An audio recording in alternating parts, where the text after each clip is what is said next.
This better version is for Gerda, with love. After 5 years of work, now that I'm nearly finished improving these early novels first published under pen names, I intend to start improving myself. Considering all that needs to be done, this new project will henceforth be known as the 100-Year Plan. Tuesday, December 30th. 1. At 6 minutes past midnight, Tuesday morning, on the way home from a late rehearsal of her new stage show, Tina Evans saw her son Danny in a stranger's car. But Danny had been dead for more than a year. 2 blocks from her house, intending to buy a quart of milk and a loaf of whole wheat bread, Tina stopped at a 24-hour market and parked in the dry yellow drizzle of a sodium vapor light, beside a gleaming, cream-colored Chevrolet station wagon. The boy was in the front passenger seat of the wagon, waiting for someone in the store. Tina could see only the side of his face, but she gasped in painful recognition. Danny. The boy was about 12, Danny's age. He had thick, dark hair like Danny's, a nose that resembled Danny's, and a rather delicate jawline like Danny's, too. She whispered her son's name, as if she would frighten off this beloved apparition if she spoke any louder. Unaware that she was staring at him, the boy put one hand to his mouth and bit gently on his bent thumb knuckle, which Danny had begun to do a year or so before he died. Without success, Tina had tried to break him of that bad habit. Now, as she watched this boy, his resemblance to Danny seemed to be more than mere coincidence. Suddenly, Tina's mouth went dry and sour, and her heart thudded. She still had not adjusted to the loss of her only child, because she'd never wanted, or tried, to adjust to it. Seizing on this boy's resemblance to her Danny, she was too easily able to fantasize that there had been no loss in the first place. Maybe this boy actually was Danny. Why not? The more that she considered it, the less crazy it seemed. After all, she'd never seen Danny's corpse. The police and the morticians had advised her that Danny was so badly torn up, so horribly mangled, that she was better off not looking at him. Sickened, grief-stricken, she had taken their advice. And Danny's funeral had been a closed coffin service. But perhaps they'd been mistaken when they identified the body. Maybe Danny hadn't been killed in the accident after all. Maybe he'd only suffered a mild head injury, just severe enough to give him amnesia. Yes, amnesia. Perhaps he had wandered away from the wrecked bus and had been found miles from the scene of the accident, without identification, unable to tell anyone who he was or where he came from. That was possible, wasn't it? She had seen similar stories in the movies. Sure, amnesia. And if that were the case, then he might have ended up in a foster home, in a new life. And now, here he was sitting in the cream-colored Chevrolet wagon, brought to her by fate and by... The boy became conscious of her gaze and turned toward her. She held her breath as his face came slowly around. As they stared at each other through 2 windows and through the strange, sulphurous light, she had the feeling that they were making contact across an immense gulf of space and time and destiny. But then, inevitably, her fantasy burst, for he wasn't Danny.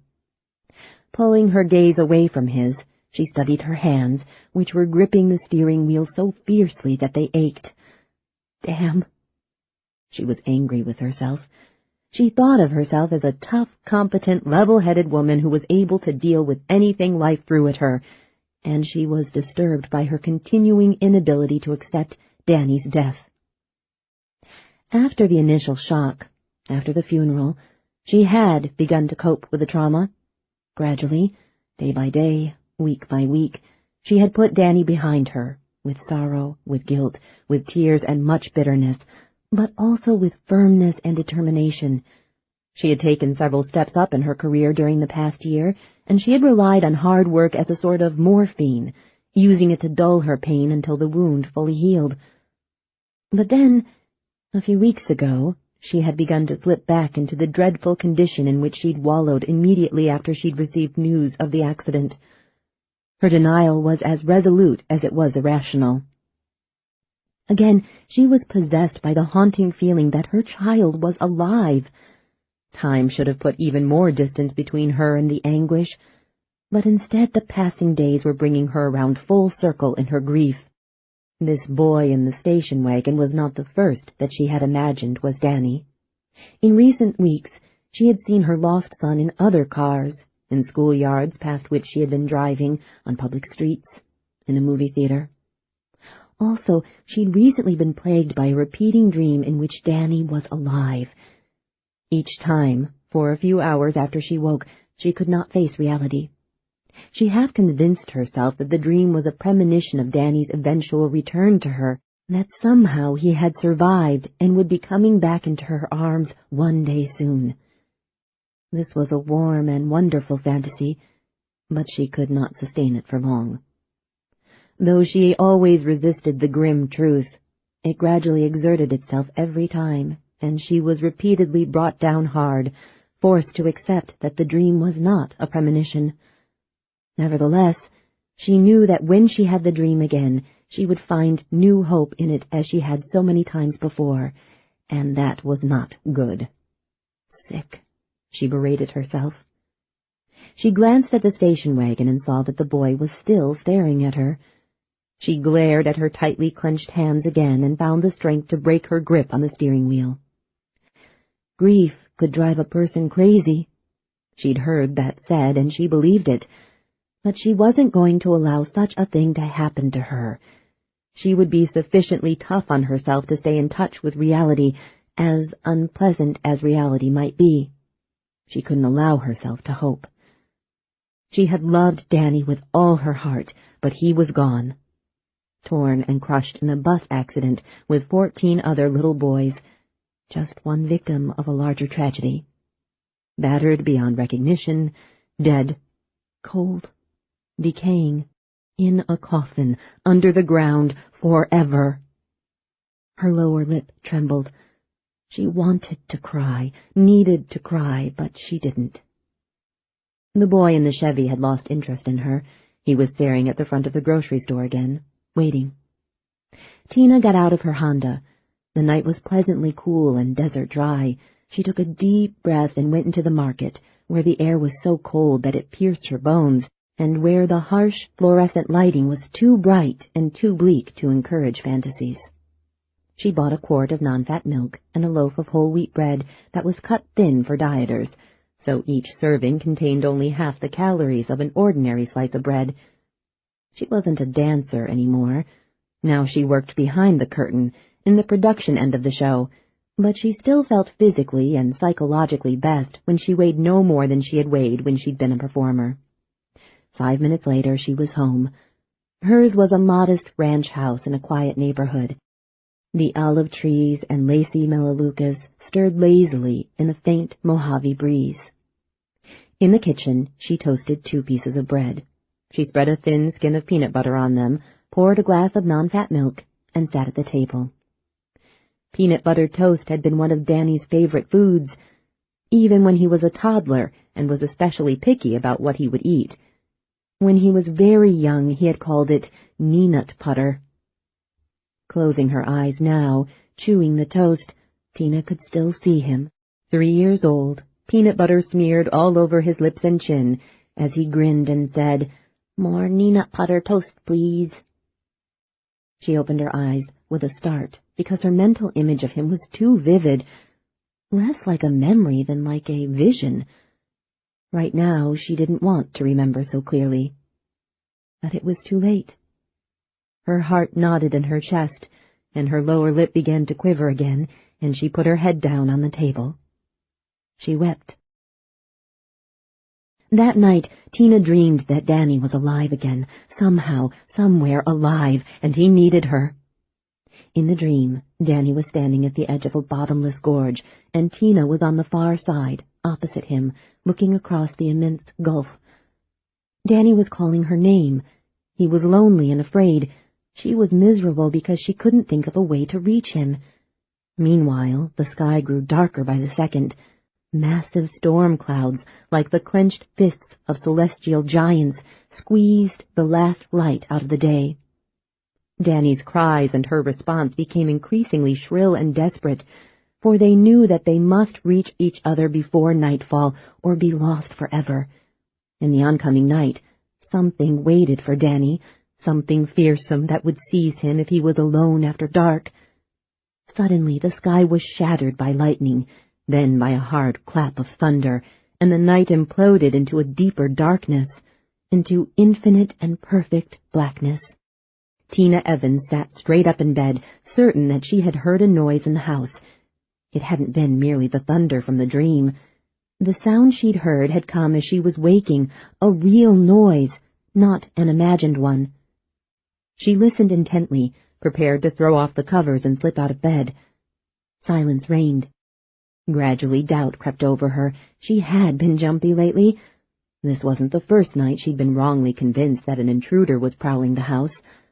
On 4 or 5 occasions during the past 2 weeks, she had taken the pistol from the nightstand and searched the place, room by room, but she hadn't found anyone. Recently, she'd been under a lot of pressure, both personally and professionally. Maybe what she'd heard tonight had been the thunder from the dream. She remained on guard for a few minutes, but the night was so peaceful that at last she had to admit she was alone.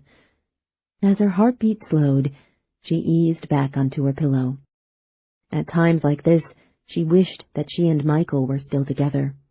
She closed her eyes and imagined herself lying beside him, reaching for him in the dark, touching, moving against him into the shelter of his arms. He would comfort and reassure her, and in time she would sleep again. Of course, if she and Michael were in bed right this minute, it wouldn't be like that at all. They wouldn't make love. They would argue. He'd resist her affection, turn her away by picking a fight. He would begin the battle over triviality and goad her until the bickering escalated into marital warfare. That was how it had been during the last months of their life together. He had been seething with hostility, always seeking an excuse to vent his anger on her. Because Tina had loved Michael to the end, she'd been hurt and saddened by the dissolution of their relationship. Admittedly, she had also been relieved when it was finally over. She had lost her child and her husband in the same year, the man first and then the boy, the son to the grave and the husband to the winds of change. During the 12 years of their marriage, Tina had become a different and more complex person than she'd been on their wedding day, but Michael hadn't changed at all, and didn't like the woman that she had become. They began as lovers, sharing every detail of their daily lives, triumphs and failures, joys and frustrations, but by the time the divorce was final, they were strangers. Although Michael was still living in town less than a mile from her, he was, in some respects, as far away and as unreachable as Danny. She sighed with resignation and opened her eyes. She wasn't sleepy now, but she knew she had to get more rest. She would need to be fresh and alert in the morning. Tomorrow was one of the most important days of her life, December 30th. In other years, that date had meant nothing special, but for better or worse, this December 30th was the hinge upon which her entire future would swing. For 15 years, ever since she turned 18, 2 years before she married Michael, Tina Evans had lived and worked in Las Vegas. She began her career as a dancer, not a showgirl, but an actual dancer, in the Lido de Paris, a gigantic stage show at the Stardust Hotel.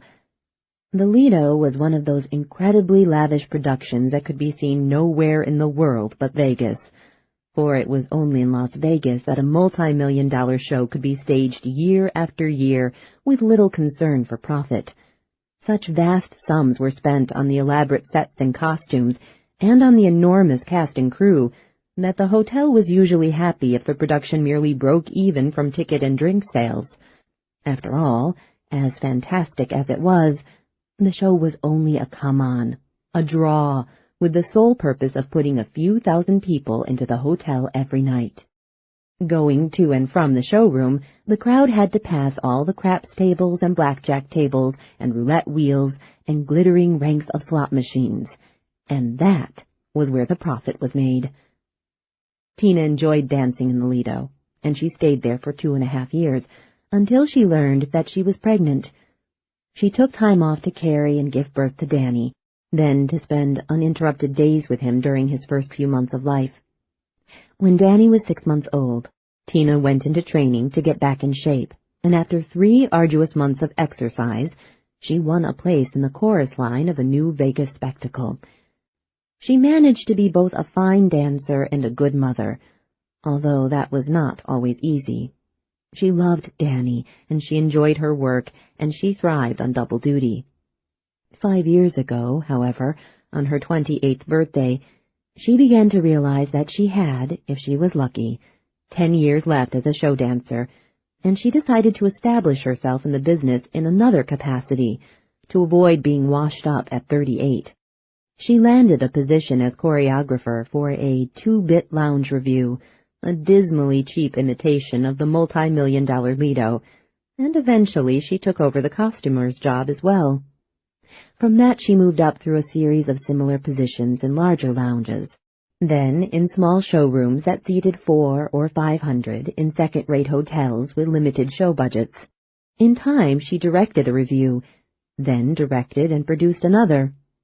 She was steadily becoming a respected name in the closely knit Vegas entertainment world, and she believed that she was on the verge of great success.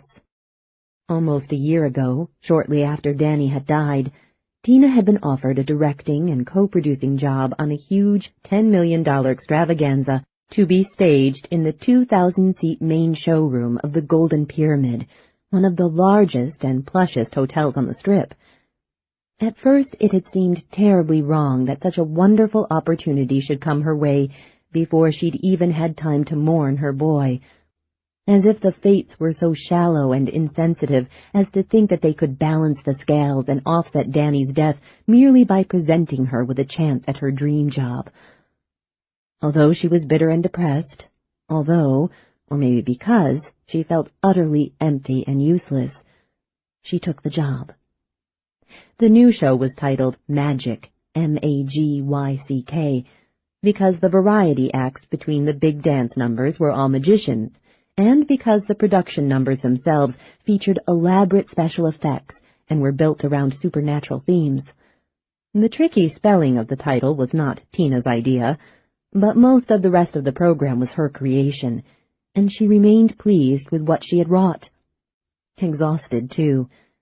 This year had passed in a blur of 12 and 14-hour days, with no vacations and rarely a weekend off. Nevertheless, even as preoccupied with magic as she was, she had adjusted to Danny's death only with great difficulty. A month ago, for the first time, she'd thought that at last she had begun to overcome her grief. She was able to think about the boy without crying, to visit his grave without being overcome by grief. All things considered, she felt reasonably good, even cheerful to a degree. She would never forget him, that sweet child who had been such a large part of her, but she would no longer have to live her life around the gaping hole that he had left in it. The wound was achingly tender, but healed. That's what she had thought a month ago. For a week or two she had continued to make progress toward acceptance. Then the new dreams began, and they were far worse than the dream that she'd had immediately after Danny had been killed. Perhaps her anxiety about the public's reaction to magic was causing her to recall the greater anxiety she had felt about Danny. In less than 17 hours, at 8 p.m., December 30th, the Golden Pyramid Hotel would present a special, invitational VIP premiere of Magic, and the following night, New Year's Eve, the show would open to the general public. If audience reaction was as strong and as positive as Tina hoped, her financial future was assured, for her contract gave her 2.5% of the gross receipts, minus liquor sales, after the first $5 million. If Magic was a hit and packed the showroom for 4 or 5 years, as sometimes happened with successful Vegas shows, She'd be a multi-millionaire by the end of the run. Of course, if the production was a flop, if it failed to please the audience, she might be back working the small lounges again, on her way down. Show business, in any form, was a merciless enterprise. She had good reason to be suffering from anxiety attacks. Her obsessive fear of intruders in the house, her disquieting dreams about Danny, her renewed grief, all of those things might grow from her concern about magic. If that were the case, then those symptoms would disappear as soon as the fate of the show was evident. She needed only to ride out the next few days, and in the relative calm that would follow, she might be able to get on with healing herself. In the meantime, she absolutely had to get some sleep. At 10 o'clock in the morning, she was scheduled to meet with 2 tour-booking agents who were considering reserving 8,000 tickets to Magic during the first 3 months of its run. Then, at 1 o'clock, the entire cast and the crew would assemble for the final dress rehearsal. She fluffed her pillows, rearranged the covers, and tugged at the short nightgown in which she slept. She tried to relax by closing her eyes and envisioning a gentle night tide lapping at a silvery beach. Thump! She sat straight up in bed. Something had fallen over in another part of the house. It must have been a large object because, though muffled by the intervening walls, the sound was loud enough to rouse her. Whatever it had been, it hadn't simply fallen. It had been knocked over. Heavy objects didn't just fall of their own accord in deserted rooms. She cocked her head, listening closely. Another and softer sound followed the first. It didn't last long enough for Tina to identify the source, but there was a stealthiness about it. This time she hadn't been imagining a threat. Someone actually was in the house. As she sat up in bed, she switched on the lamp. She pulled open the nightstand drawer. The pistol was loaded. She flicked off the 2 safety catches. For a while she listened. In the brittle silence of the desert night, she imagined that she could sense an intruder listening too, listening for her. She got out of bed and stepped into her slippers. Holding the gun in her right hand, she went quietly to the bedroom door. She considered calling the police, but she was afraid of making a fool of herself. What if they came, lights flashing and sirens screaming, and found no one? If she had summoned the police every time that she imagined hearing a prowler in the house during the past 2 weeks, they would have decided long ago that she was scramble-brained. She was proud, unable to bear the thought of appearing to be hysterical to a couple of macho cops who would grin at her and, later over donuts and coffee, make jokes about her. She would search the house herself, alone. Pointing the pistol at the ceiling, she jacked a bullet into the chamber. Taking a deep breath, she unlocked the bedroom door and eased into the hall. 2. Tina searched the entire house, except for Danny's old room, but she didn't find an intruder.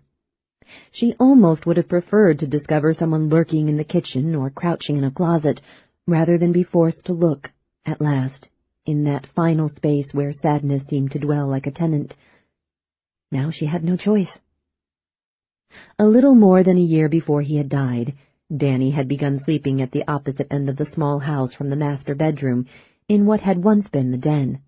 Not long after his 10th birthday, the boy had asked for more space and privacy than was provided by his original tiny quarters. Michael and Tina had helped him move his belongings to the den, then had shifted the couch, armchair, coffee table, and television from the den into the quarters the boy had previously occupied. At the time, Tina was certain that Danny was aware of the nightly arguments she and Michael were having in their own bedroom, which was next to his, and that he wanted to move into the den so he wouldn't be able to hear them bickering. She and Michael hadn't yet begun to raise their voices to each other. Their disagreements had been conducted in normal tones, sometimes even in whispers, yet Danny probably had heard enough to know they were having problems. She had been sorry that he'd had to know, but she hadn't said a word to him.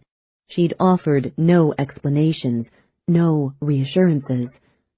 For one thing, she hadn't known what she could say. She certainly couldn't share with him her appraisal of the situation. "Danny, sweetheart, don't worry about anything you might have heard through the wall. Your father is only suffering an identity crisis. He's been acting like an ass lately, but he'll get over it." And that was another reason she didn't attempt to explain her and Michael's problems to Danny. She thought that their estrangement was only temporary.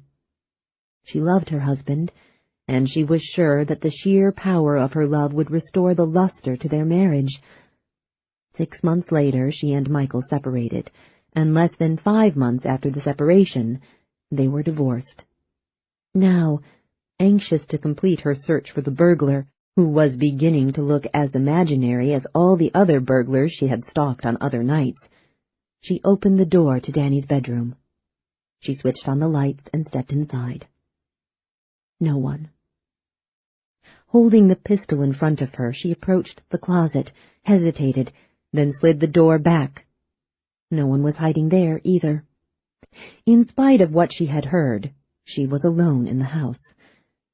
As she stared at the contents of the musky closet, the boy's shoes, his jeans, dress slacks, shirts, sweaters, his blue Dodgers baseball cap, the small blue suit he had worn on special occasions, a lump rose in her throat. She quickly slid the door shut and put her back against it. Although the funeral had been more than a year ago, she had not yet been able to dispose of Danny's belongings. Somehow, the act of giving away his clothes would be even sadder and more final than watching his casket being lowered into the ground. His clothes weren't the only things that she had kept. His entire room was exactly as he had left it. The bed was properly made, and several science fiction movie action figures were posed on the deep headboard. More than 100 paperbacks were ranked alphabetically on a 5-shelf bookcase. His desk occupied one corner. Tubes of glue, miniature bottles of enamel in every color, and a variety of model crafting tools stood in soldierly ranks on one half of the desk, and the other half was bare, waiting for him to begin work. 9 model airplanes filled the display case, and 3 others hung on wires from the ceiling. The walls were decorated with evenly spaced posters, 3 baseball stars, 5 hideous monsters from horror movies that Danny had carefully arranged. Unlike many boys his age, he'd been concerned about orderliness and cleanliness. Respecting his preference for neatness, Tina had instructed Mrs. Nedler, the cleaning lady who came in twice a week, to vacuum and dust his unused bedroom as if nothing had happened to him. The place was as spotless as ever. Gazing at the dead boy's toys and pathetic treasures, Tina realized, not for the first time, that it wasn't healthy for her to maintain this place as if it were a museum or a shrine. As long as she left his things undisturbed, she could continue to entertain the hope that Danny was not dead, that he was just away somewhere for a while, and that he would shortly pick up his life where he had left off. Her inability to clean out his room suddenly frightened her. For the first time it seemed like more than just a weakness of spirit, but an indication of serious mental illness. She had to let the dead rest in peace. If she was ever to stop dreaming about the boy, if she were to get control of her grief, she must begin her recovery here, in this room, by conquering her irrational need to preserve his possessions in situ. She resolved to clean this place out on Thursday, New Year's Day. Both the VIP premiere and the opening night of Magic would be behind her by then. She'd be able to relax and take a few days off. She would start by spending Thursday afternoon here, boxing the clothes and toys and posters. As soon as she made that decision, most of her nervous energy dissipated. She sagged, limp and weary and ready to return to bed. As she started toward the door, she caught sight of the easel, stopped, and turned. Danny had liked to draw, and the easel, complete with a box of pencils and pens and paints, had been a birthday gift when he was 9. It was an easel on one side and a chalkboard on the other.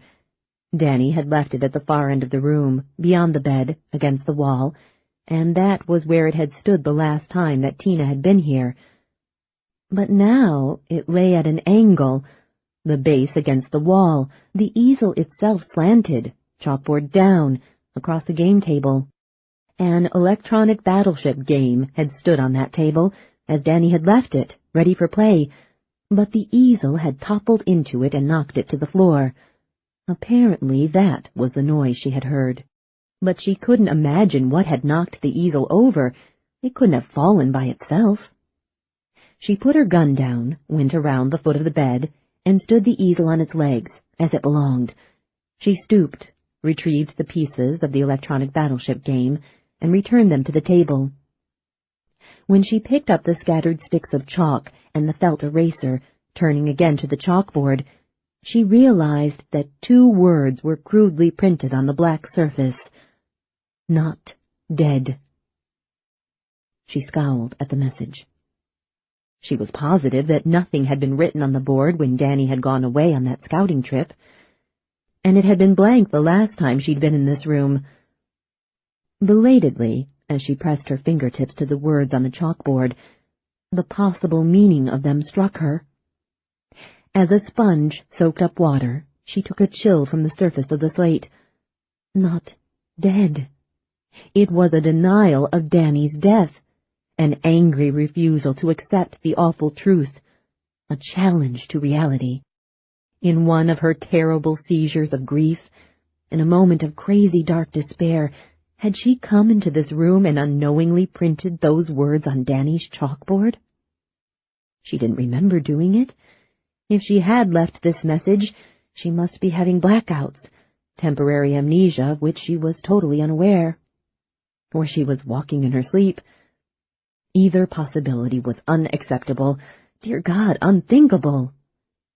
Therefore, the words must have been here all along.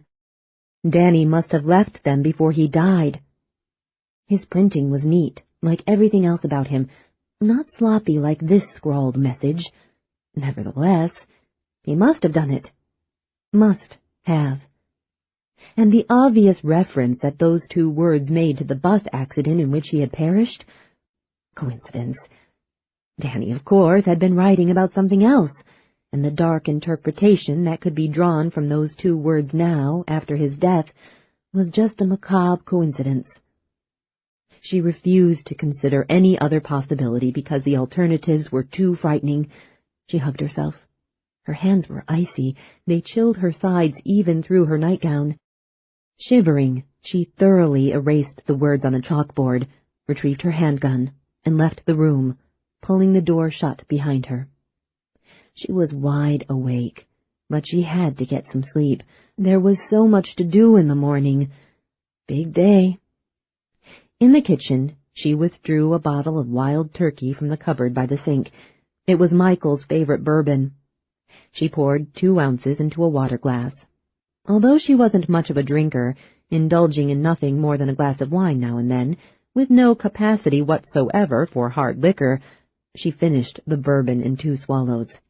Grimacing at the bitterness of the spirits, wondering why Michael had extolled this brand's smoothness, she hesitated, then poured another ounce.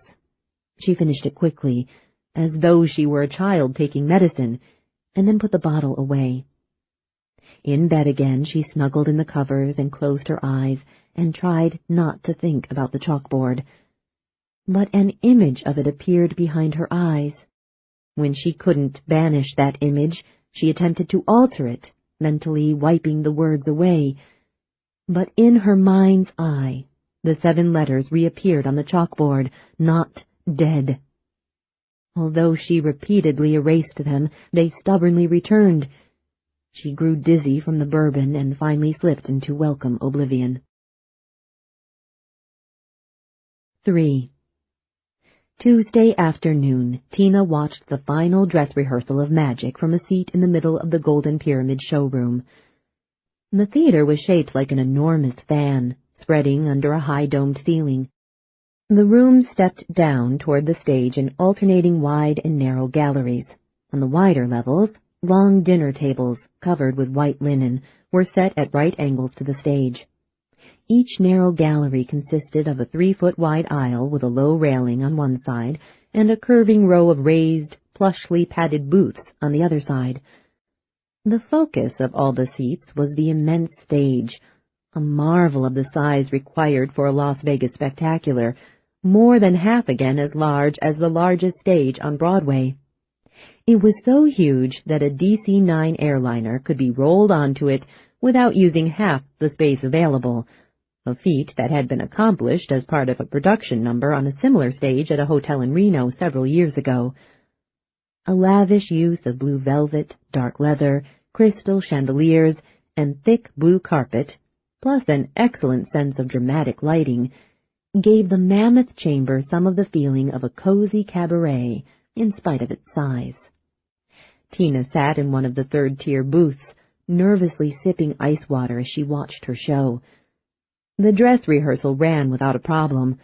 With 7 massive production numbers, 5 major variety acts, 42 girl dancers, 42 boy dancers, 15 showgirls, 2 boy singers, 2 girl singers, 1 temperamental, 47 crewmen and technicians, a 20-piece orchestra, 1 elephant, 1 lion, 2 black panthers, 6 golden retrievers, and 12 white doves, the logistics were mind-numbingly complicated. But a year of arduous labor was evident in the slick and faultless unfolding of the program. At the end, the cast and crew gathered on stage and applauded themselves, hugged and kissed one another. There was electricity in the air, a feeling of triumph, a nervous expectation of success. Joel Bandieri, Tina's co-producer, had watched the show from a booth in the first tier, the VIP row, where high rollers and other friends of the hotel would be seated every night of the run. As soon as the rehearsal ended, Joel sprang out of his seat, raced to the aisle, climbed the steps to the third tier, and hurried to Tina. "We did it!" Joel shouted as he approached her. "We made the damn thing work." Tina slid out of her booth to meet him. "We got a hit, kid," Joel said, and he hugged her fiercely, planting a wet kiss on her cheek. She hugged him enthusiastically. "You think so? Really?" "Think? I know, a giant. That's what we've got, a real giant, a gargantua." "Thank you, Joel. Thank you, thank you, thank you." "Me? What are you thanking me for?" "For giving me a chance to prove myself." "Hey, I did you no favors, kid. You worked your butt off. You earned every penny you're gonna make out of this baby. Just like I knew you would. We're a great team. Anybody else tried to handle all this, they'd just end up with one goddamn big mishkadens on their hands. But you and me, we made it into a hit." Joel was an odd little man, 5'4", slightly chubby but not fat, with curly brown hair that appeared to have frizzed and kinked in response to a jolt of electricity. His face, which was as broad and comic as that of a clown, could stretch into an endless series of rubbery expressions. He wore blue jeans, a cheap blue work shirt, and about $200,000 worth of rings. 6 rings bedecked each of his hands, some with diamonds, some with emeralds, one with a large ruby, one with an even larger opal. As always, he seemed to be high on something, bursting with energy. When he finally stopped hugging Tina, he could not stand still. He shifted from foot to foot as he talked about magic, turned this way and that, gestured expansively with his quick, gem-speckled hands, virtually doing a jig. At 46, he was the most successful producer in Las Vegas, with 20 years of hit shows behind him. The words, "Joel Bandieri presents" on a marquee were a guarantee of first-rate entertainment. He had plowed some of his substantial earnings into Las Vegas real estate, parts of 2 hotels, an automobile dealership, and a slot machine casino downtown. He was so rich that he could retire and live the rest of his life in the high style and splendor for which he had a taste. But Joel would never stop willingly. He loved his work. He would most likely die on the stage, in the middle of puzzling out a tricky production problem. He had seen Tina's work in some lounges around town, and he had surprised her when he'd offered her the chance to co-produce magic. At first, she hadn't been sure if she should take the job. She was aware of his reputation as a perfectionist who demanded superhuman efforts from his people. She was also worried about being responsible for a $10 million budget. Working with that kind of money wasn't merely a step up for her, it was a giant leap. Joel had convinced her that she'd have no difficulty matching his pace or meeting his standards, and that she was equal to the challenge.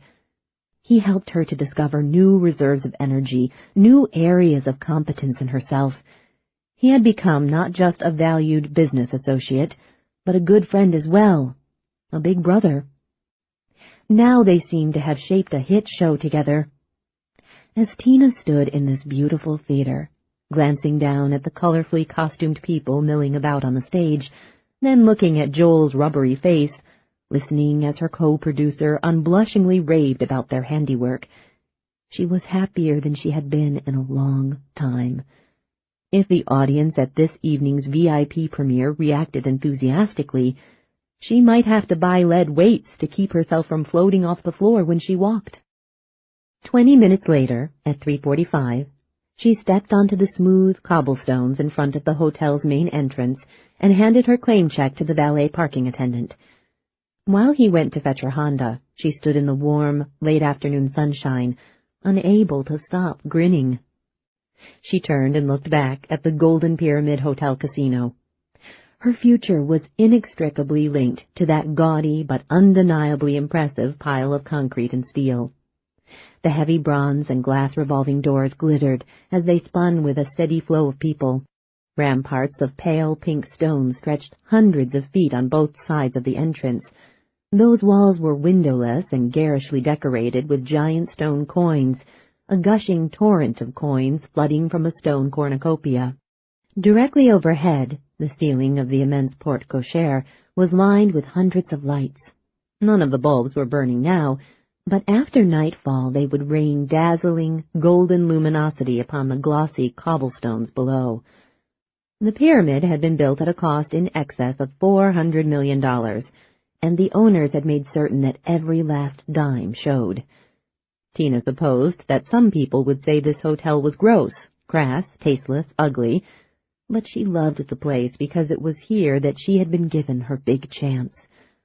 Thus far, the 30th of December had been a busy, noisy, exciting day at the pyramid. After the relative quiet of Christmas week, an uninterrupted stream of guests was pouring through the front doors. Advance bookings indicated a record New Year's holiday crowd for Las Vegas.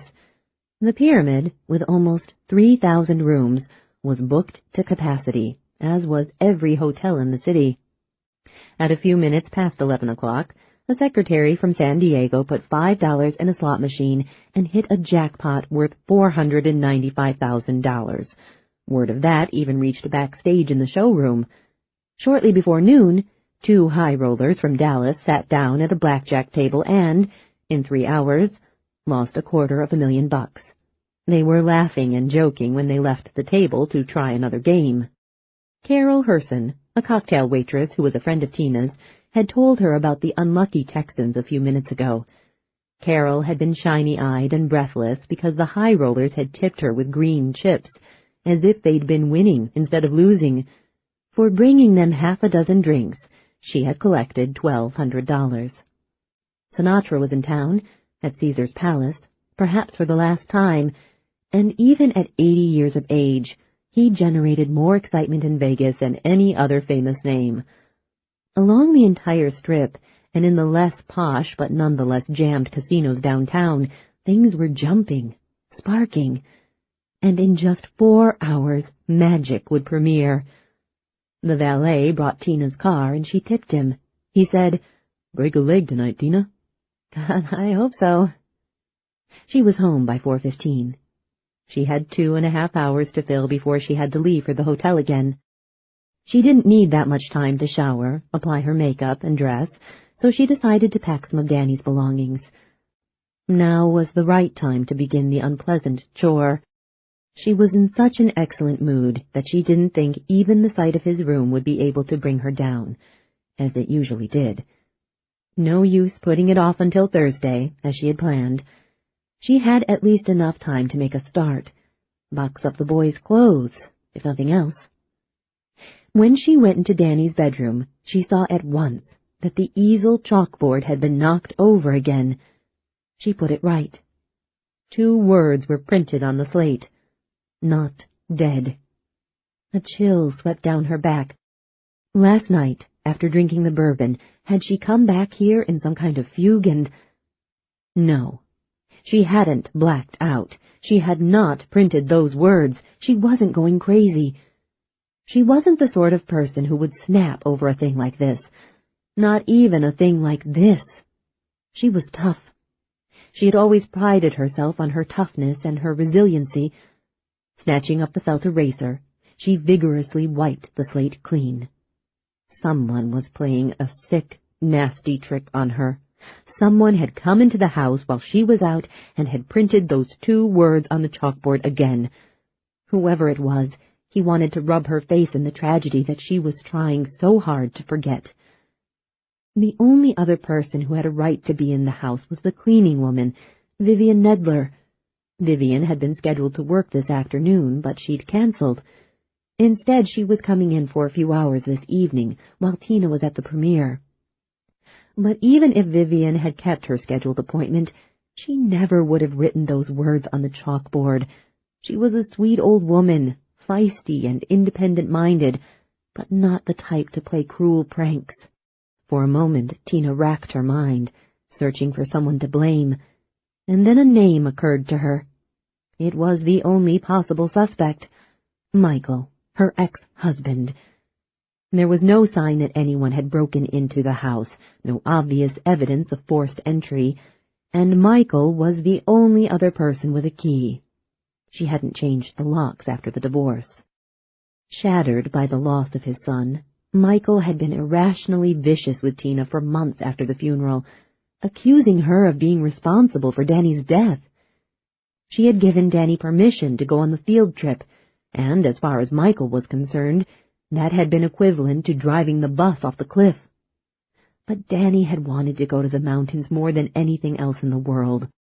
Besides, Mr. Jaborski, the scoutmaster, had taken other groups of scouts on winter survival hikes every year for 16 years, and no one had been even slightly injured.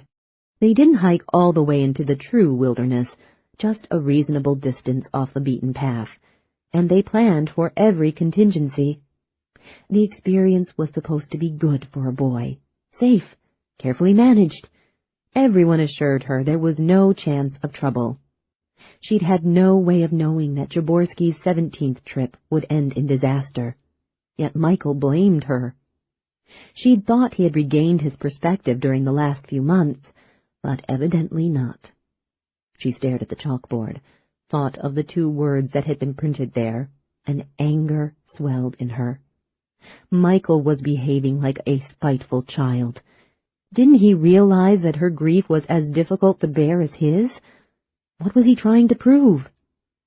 Furious, she went into the kitchen, picked up the telephone, and dialed Michael's number. After 5 rings, she realized that he was at work, and she hung up. In her mind, the 2 words burned, white on black. Not dead.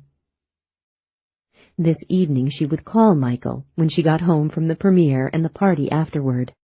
She was certain to be quite late, but she wasn't going to worry about waking him. She stood indecisively in the center of the small kitchen, trying to find the willpower to go to Danny's room and box his clothes, as she had planned. But she had lost her nerve. She couldn't go in there again. Not today. Maybe not for a few days. Damn Michael. In the refrigerator was a half-empty bottle of white wine. She poured a glassful and carried it into the master bath. She was drinking too much. Bourbon last night, wine now. Until recently she had rarely used alcohol to calm her nerves. But now it was her cure of first resort. Once she had gotten through the premiere of Magic, she'd better start cutting back on the booze. Now she desperately needed it. She took a long shower. She let the hot water beat down on her neck for several minutes, until the stiffness in her muscles melted and flowed away. After the shower, the chilled wine further relaxed her body, although it did little to calm her mind and allay her anxiety. She kept thinking of the chalkboard. Not dead.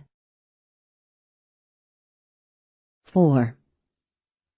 At 6:50, Tina was again backstage in the showroom. The place was relatively quiet, except for the muffled oceanic roar of the VIP crowd that waited in the main showroom, beyond the velvet curtains. 1,800 guests had been invited, Las Vegas movers and shakers, plus high rollers from out of town. More than 1,500 had returned their RSVP cards. Already a platoon of white-coated waiters, waitresses in crisp blue uniforms, and scurrying busboys had begun serving the dinners. The choice was filet mignon with béarnaise sauce or lobster and butter sauce, because Las Vegas was the one place in the United States where people, at least temporarily, set aside concerns about cholesterol. In the health-obsessed final decade of the century, eating fatty foods was widely regarded as a far more delicious and more damning sin than envy, sloth, thievery, and adultery. By 7:30, the backstage area was bustling. Technicians double-checked the motorized sets, the electrical connections, and the hydraulic pumps that raised and lowered portions of the stage. Stagehands counted and arranged props. Wardrobe women mended tears and sewed up unraveled hems that had been discovered at the last minute. Hairdressers and lighting technicians rushed about on urgent tasks. Male dancers, wearing black tuxedos for the opening number, stood tensely, an eye-pleasing collection of lean, handsome types. Dozens of beautiful dancers and showgirls were backstage too. Some wore satin and lace, others wore velvet and rhinestones, or feathers or sequins or furs, and a few were topless. Many were still in the communal dressing rooms, while other girls, already costumed, waited in the halls or at the edge of the big stage, talking about children and husbands and boyfriends and recipes, as if they were secretaries on a coffee break and not some of the most beautiful women in the world. Tina wanted to stay in the wings throughout the performance, but she could do nothing more behind the curtains. Magic was now in the hands of the performers and technicians. 25 minutes before showtime, Tina left the stage and went into the noisy showroom. She headed toward the center booth in the VIP row, where Charles Mainway, general manager and principal stockholder of the Golden Pyramid Hotel, waited for her. She stopped first at the booth next to Mainway's. Joel Bandiri was with Eva, his wife of 8 years, and 2 of their friends. Eva was 29, 17 years younger than Joel, and at 5'8", she was also 4 inches taller than he was. She was an ex-show girl, blonde, willowy, delicately beautiful. She gently squeezed Tina's hand. "Don't worry, you're too good to fail." "We got a hit, kid," Joel assured Tina once more. In the next semicircular booth, Charles Mainway greeted Tina with a warm smile. Mainway carried and held himself as if he were an aristocrat, and his mane of silver hair and his clear blue eyes contributed to the image he wished to project. However, his features were large, square, and utterly without evidence of patrician blood, and even after the mellowing influences of elocution teachers, his naturally low, gravelly voice belied his origins in a rough Brooklyn neighborhood. As Tina slid into the booth beside Mainway, a tuxedoed captain appeared and filled her glass with Dom Perignon. Helen Mainway, Charlie's wife, sat at his left side. Helen was by nature everything that poor Charlie struggled to be, impeccably well-mannered, sophisticated, graceful, at ease and confident in any situation. She was tall, slender, striking, 55 years old, but able to pass for a well-preserved 40. "Tina, my dear, I want you to meet a friend of ours," Helen said, indicating the 4th person in the booth. "This is Elliot Stryker. Elliot, this lovely young lady is Christina Evans, the guiding hand behind magic." "One of 2 guiding hands," Tina said. "Joel Bandiri is more responsible for the show than I am, especially if it's a flop." Stryker laughed. "I'm pleased to meet you, Mrs. Evans." "Just plain Tina," she said. "And I'm just plain Elliot."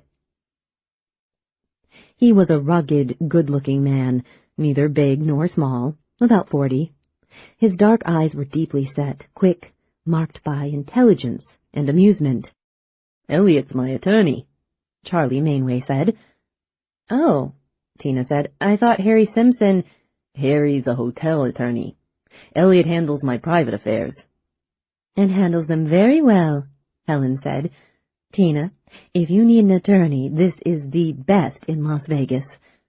To Tina, Stryker said, "But if it's flattery you need, and I'm sure you already get a lot of it, lovely as you are, no one in Vegas can flatter with more charm and style than Helen." "You see what he just did?" Helen asked Tina, clapping her hands with delight.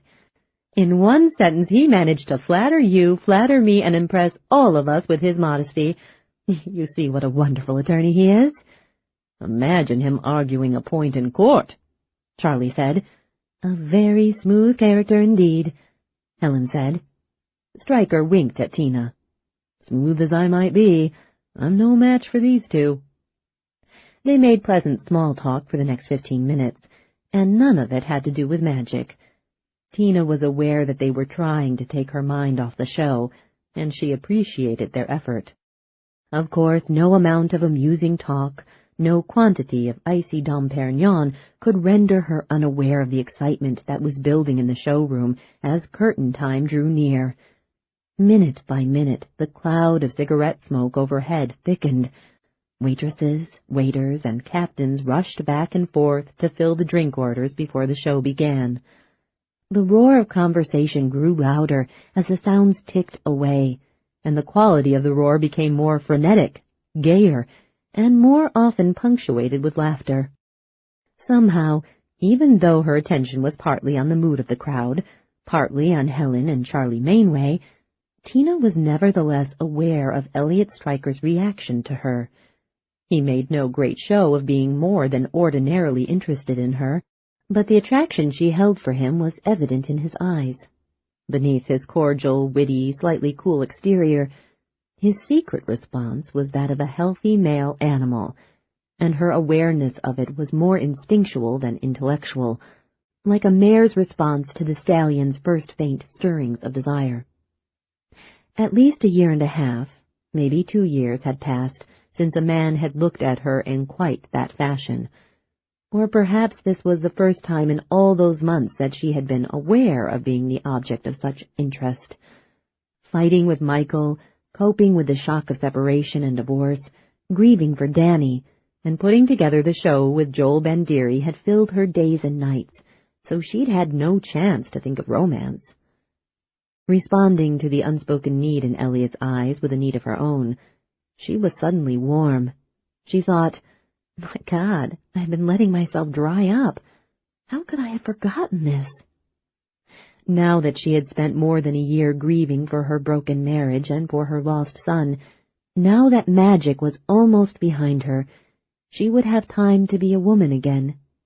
She would make time. Time for Elliot Stryker? She wasn't sure. No reason to be in a hurry to make up for lost pleasures. She shouldn't jump at the first man who wanted her. Surely that wasn't the smart thing to do. On the other hand, he was handsome, and in his face was an appealing gentleness. She had to admit that he sparked the same feelings in her that she apparently inflamed in him. The evening was turning out to be even more interesting than she had expected. 5. Vivian Nedler parked her vintage 1955 Nash Rambler at the curb in front of the Evans house, being careful not to scrape the white walls. The car was immaculate, in better shape than most new cars these days. In a world of planned obsolescence, Vivian took pleasure in getting long, full use out of everything that she bought, whether it was a toaster or an automobile. She enjoyed making things last. She had lasted quite a while herself. She was 70, still in excellent health, a short, sturdy woman with the sweet face of a Botticelli Madonna and the no-nonsense walk of an army sergeant. She got out of the car and, carrying a purse the size of a small suitcase, marched up the walk toward the house, angling away from the front door and past the garage. The sulphur-yellow light from the street lamps failed to reach all the way across the lawn. Beside the front walkway and then along the side of the house, low-voltage landscape lighting revealed the path. Oleander bushes rustled in the breeze. Overhead, palm fronds scraped softly against one another. As Vivian reached the back of the house, the crescent moon slid out from behind one of the few thin clouds, like a scimitar being drawn from a scabbard, and the pale shadows of palms and melaleucas shivered on the lunar-silvered concrete patio. Vivian let herself in through the kitchen door. She had been cleaning for Tina Evans for 2 years, and she had been entrusted with a key nearly that long. The house was silent except for the softly humming refrigerator. Vivian began work in the kitchen. She wiped the counters and the appliances, sponged off the slats of the Levolor blinds, and mopped the Mexican tile floor. She did a first-rate job. She believed in the moral value of hard work, and she always gave her employers their money's worth. She usually worked during the day, not at night. This afternoon, however, she'd been playing a pair of lucky slot machines at the Mirage Hotel, and she hadn't wanted to walk away from them while they were paying off so generously. Some people for whom she cleaned house insisted that she keep regularly scheduled appointments, and they did a slow burn if she showed up more than a few minutes late. But Tina Evans was sympathetic.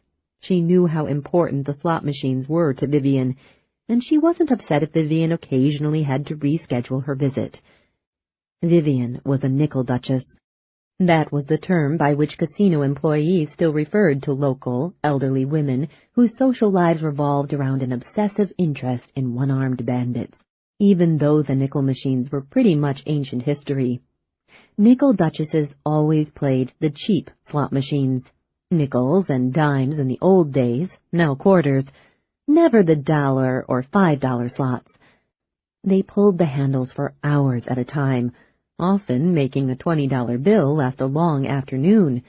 Their gaming philosophy was simple. It doesn't matter if you win or lose, as long as you stay in the game.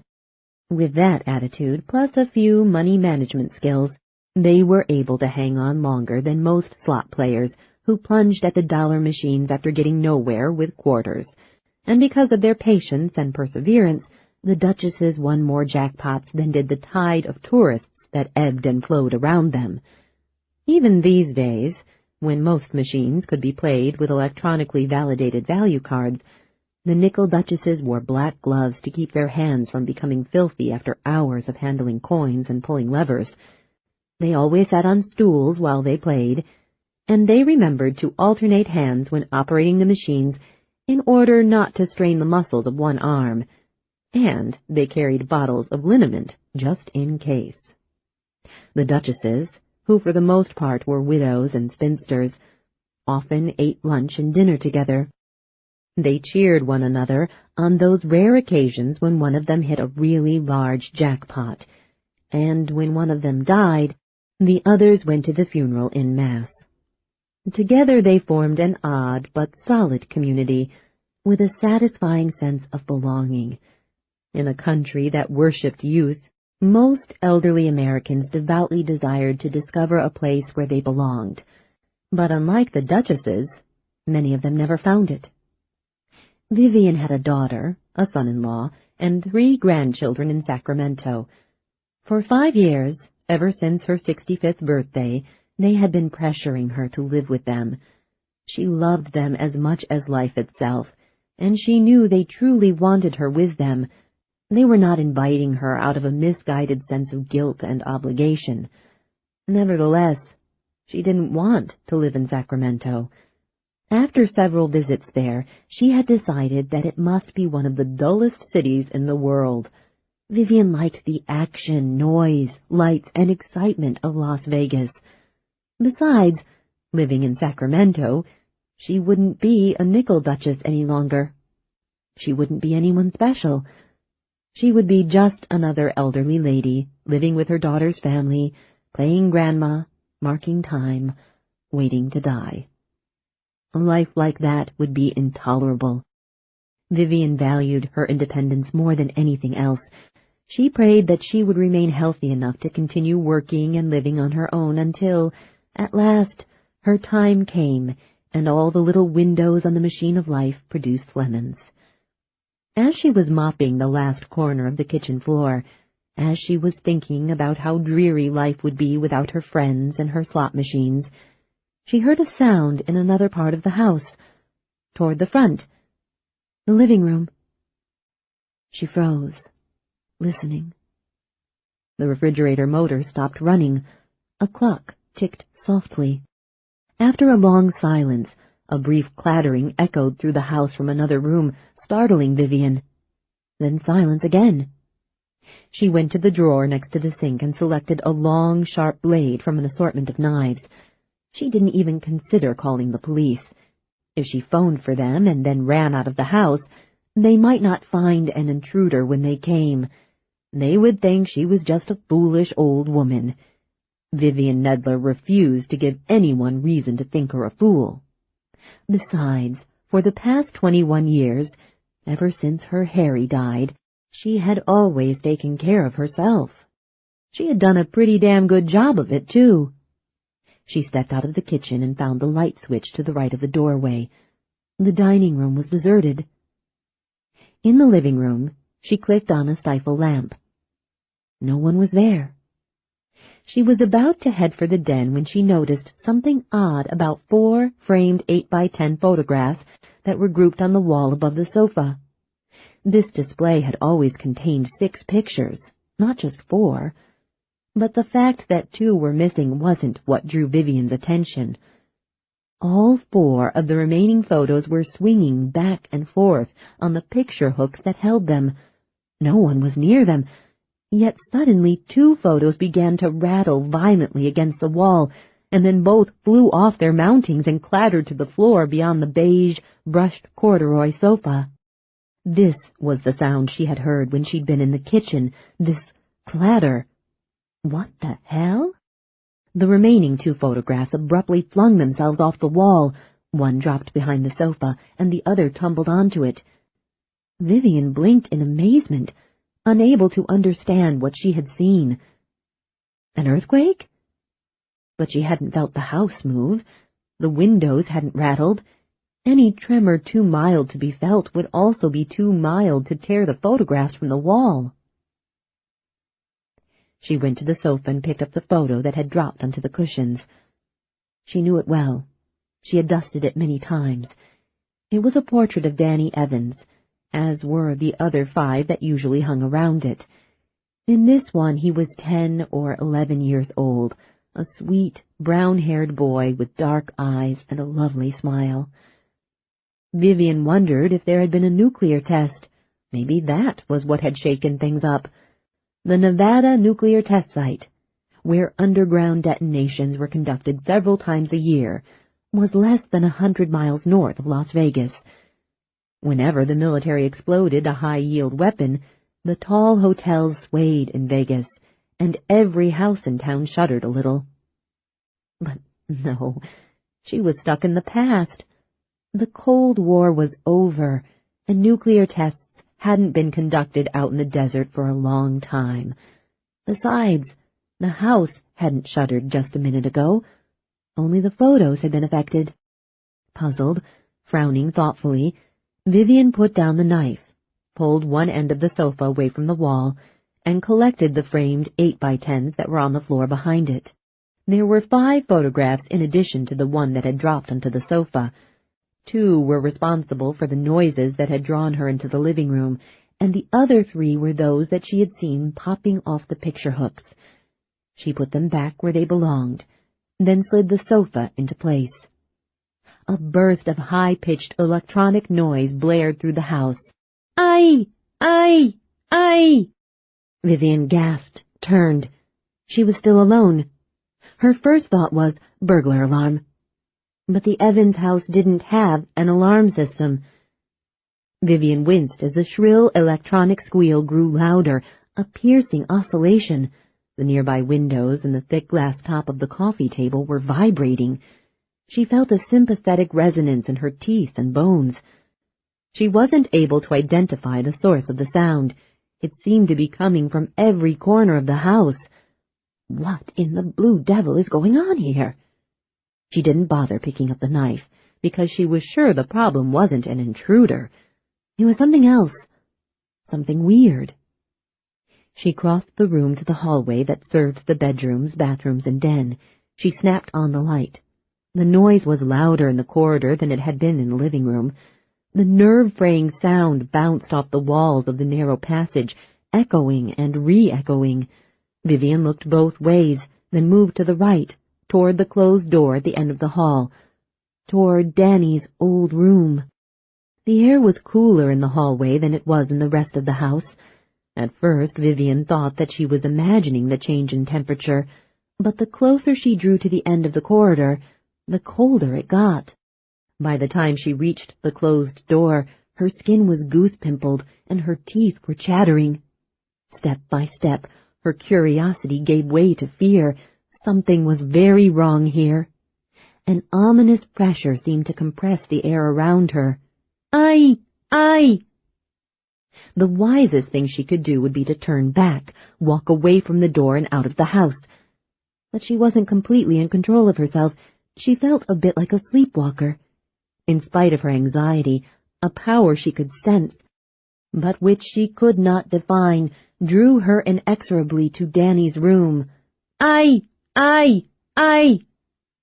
Vivian reached for the doorknob, but stopped before touching it, unable to believe what she was seeing. She blinked rapidly, closed her eyes, opened them again, but still the doorknob appeared to be sheathed in a thin, irregular jacket of ice. She finally touched it. Ice! Her skin almost stuck to the knob. She pulled her hand away and examined her damp fingers. Moisture had condensed on the metal and then had frozen. But how was that possible? How, in the name of God, could there be ice here, in a well-heated house, and on a night when the outside temperature was at least 20 degrees above the freezing point? The electronic squeal began to warble faster, but it was no quieter, no less bone-penetrating than it had been. "Stop," Vivian told herself. "Get away from here. Get out as fast as you can." But she ignored her own advice. This is the end of disc number 1. Please insert disc number 2.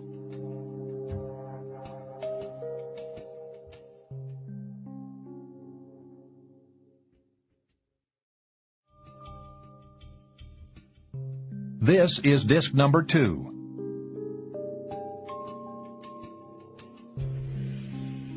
The electronic squeal began to warble faster, but it was no quieter, no less bone-penetrating than it had been.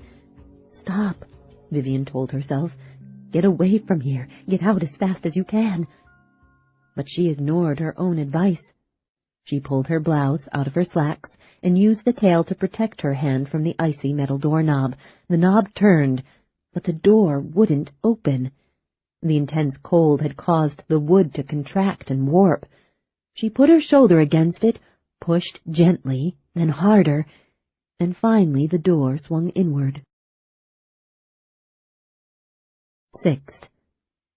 Magic was the most entertaining Vegas show that Elliot Stryker had ever seen. The program opened with an electrifying rendition of That Old Black Magic. Singers and dancers, brilliantly costumed, performed in a stunning set constructed of mirrored steps and mirrored panels. When the stage lights were periodically dimmed, a score of revolving crystal ballroom chandeliers cast swirling splinters of color that seemed to coalesce into supernatural forms that capered under the proscenium arch. The choreography was complex, and the two lead singers had strong, clear voices. The opening number was followed by a first-rate magic act in front of the drawn curtains. Less than 10 minutes later, when the curtains opened again, the mirrors had been taken away, and the stage had been transformed into an ice rink. The second production number was done on skates against a winter backdrop so real that it made Elliot shiver. Although magic excited the imagination and commanded the eye, Elliot wasn't able to give his undivided attention to it. He kept looking at Christina Evans, who was as dazzling as the show she had created. She watched the performers intently, unaware of his gaze.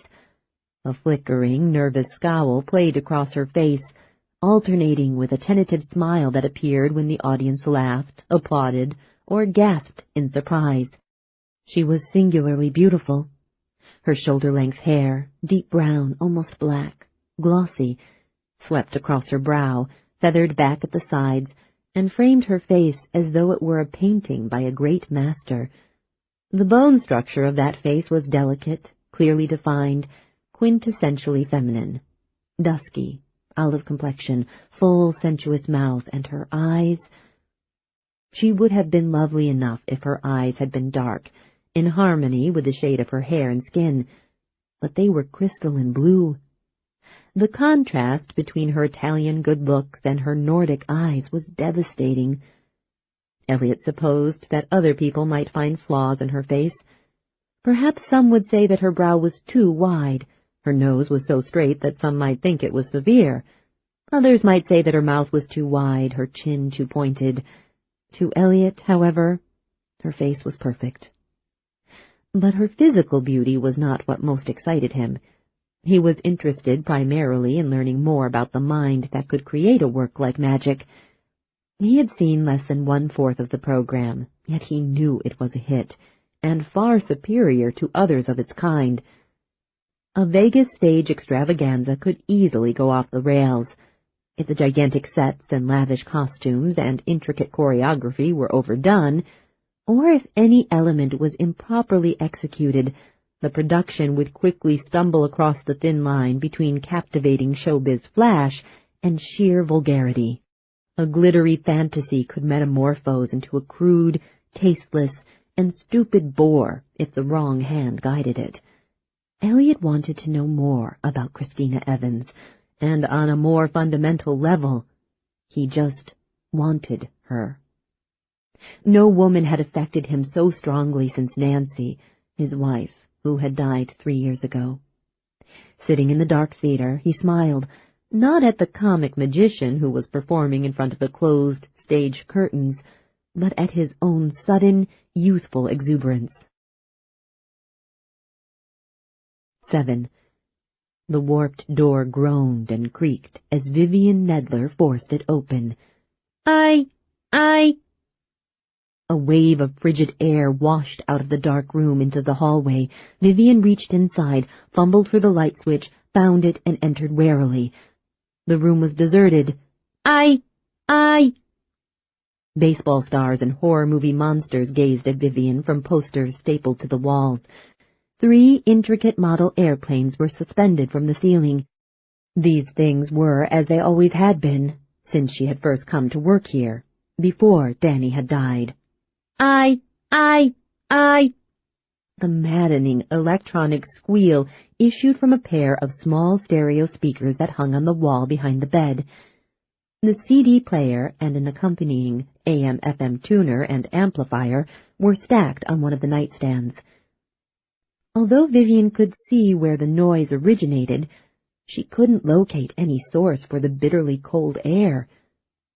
Neither window was open, and even if one had been raised, the night wasn't frigid enough to account for the chill. Just as she reached the AM/FM tuner, the banshee wail stopped. The sudden silence had an oppressive weight. Gradually, as her ears stopped ringing, Vivian perceived the soft, empty hiss of the stereo speakers. Then she heard the thumping of her own heart. The metal casing of the radio gleamed with a brittle crust of ice. She touched it wonderingly. A sliver of ice broke loose under her finger and fell onto the nightstand. It didn't begin to melt. The room was cold. The window was frosted, the dresser mirror was frosted too, and her reflection was dim and distorted and strange. Outside the night was cool but not wintry, maybe 50 degrees, maybe even 55. The radio's digital display began to change, the orange numbers escalating across the frequency band, sweeping through one station after another. Scraps of music, split-second flashes of disc jockeys' chatter, single words from different somber-voiced newscasters, and fragments of commercial jingles blended in a cacophonous jumble of meaningless sound. The indicator reached the end of the bandwidth, and the digital display began to sequence backward. Trembling, Vivian switched off the radio. As soon as she took her finger off the push switch, the radio turned itself on again. She stared at it, frightened and bewildered. The digital display began to sequence up the band once more, and scraps of music blasted from the speakers. She pressed the on-off bar again. After a brief silence, the radio turned on spontaneously. "This is crazy," she said shakily. When she shut off the radio the third time, she kept her finger pressed against the on-off bar. For several seconds she was certain that she could feel the switch straining under her fingertip as it tried to pop on. Overhead, the 3 model airplanes began to move. Each was hung from the ceiling on a length of fishing line, and the upper end of each line was knotted to its own eye hook that had been screwed firmly into the drywall. The planes jiggled, jerked, twisted, and trembled. Just a draft. But she didn't feel a draft. The model planes began to bounce violently up and down on the ends of their lines.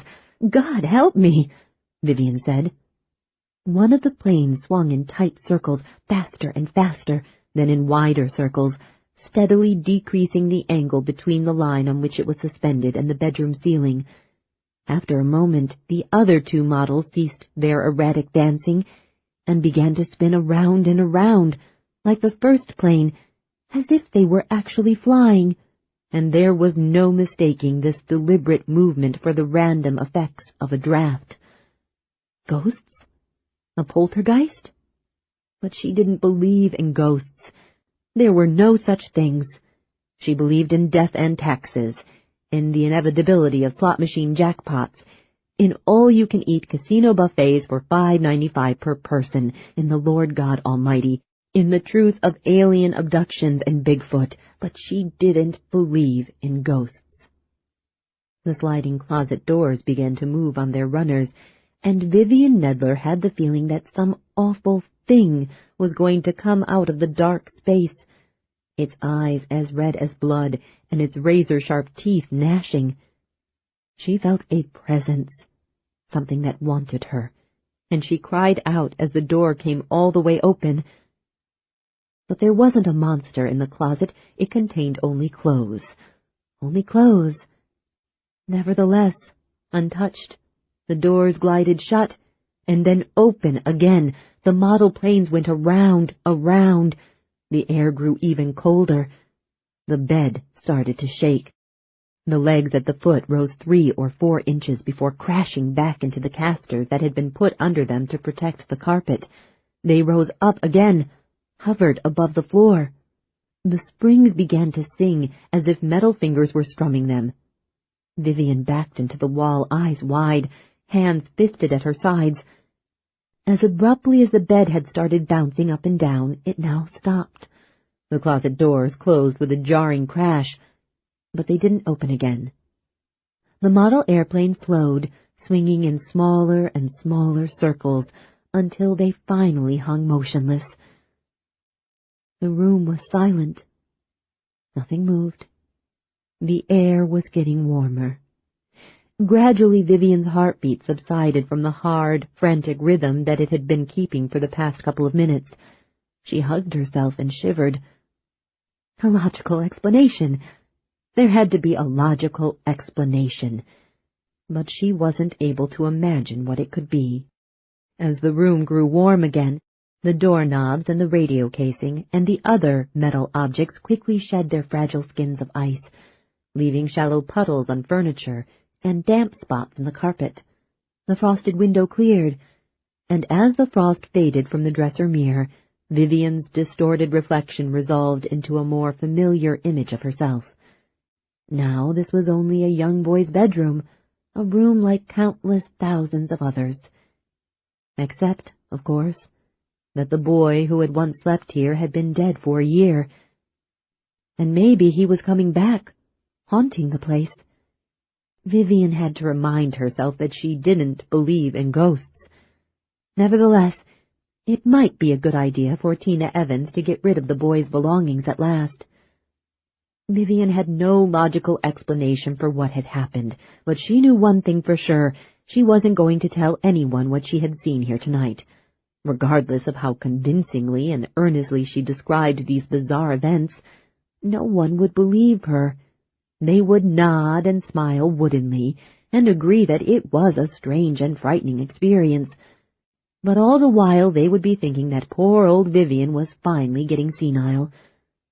Sooner or later, word of her rantings about poltergeists might get back to her daughter in Sacramento, and then the pressure to move to California would become unbearable.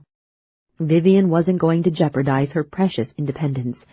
She left the bedroom, returned to the kitchen, and drank 2 shots of Tina Evans's best bourbon. Then, with characteristic stoicism, she returned to the boy's bedroom to wipe up the water from the melted ice, and she continued house-cleaning. She refused to let a poltergeist scare her off. It might be wise, however, to go to church on Sunday. She hadn't been to church in a long time. Maybe some churching would be good for her. Not every week, of course, just 1 or 2 masses a month. And confession now and then. She hadn't seen the inside of a confessional in ages. Better safe than sorry. 8. Everyone in show business knew that non-paying preview crowds were among the toughest to please. Free admission didn't guarantee their appreciation or even their amicability. The person who paid a fair price for something was likely to place far more value on it than the one who got the same item for nothing. That old saw applied in spades to stage shows and to on-the-cuff audiences. But not tonight. This crowd wasn't able to sit on its hands and keep its cool. The final curtain came down at 8 minutes till 10 o'clock, and the ovation continued until after Tina's wristwatch had marked the hour. The cast of Magic took several bows, then the crew, then the orchestra, all of them flushed with the excitement of being part of an unqualified hit. At the insistence of the happy, boisterous VIP audience, both Joel Bandiri and Tina were spotlighted in their booths and were rewarded with their own thunderous round of applause.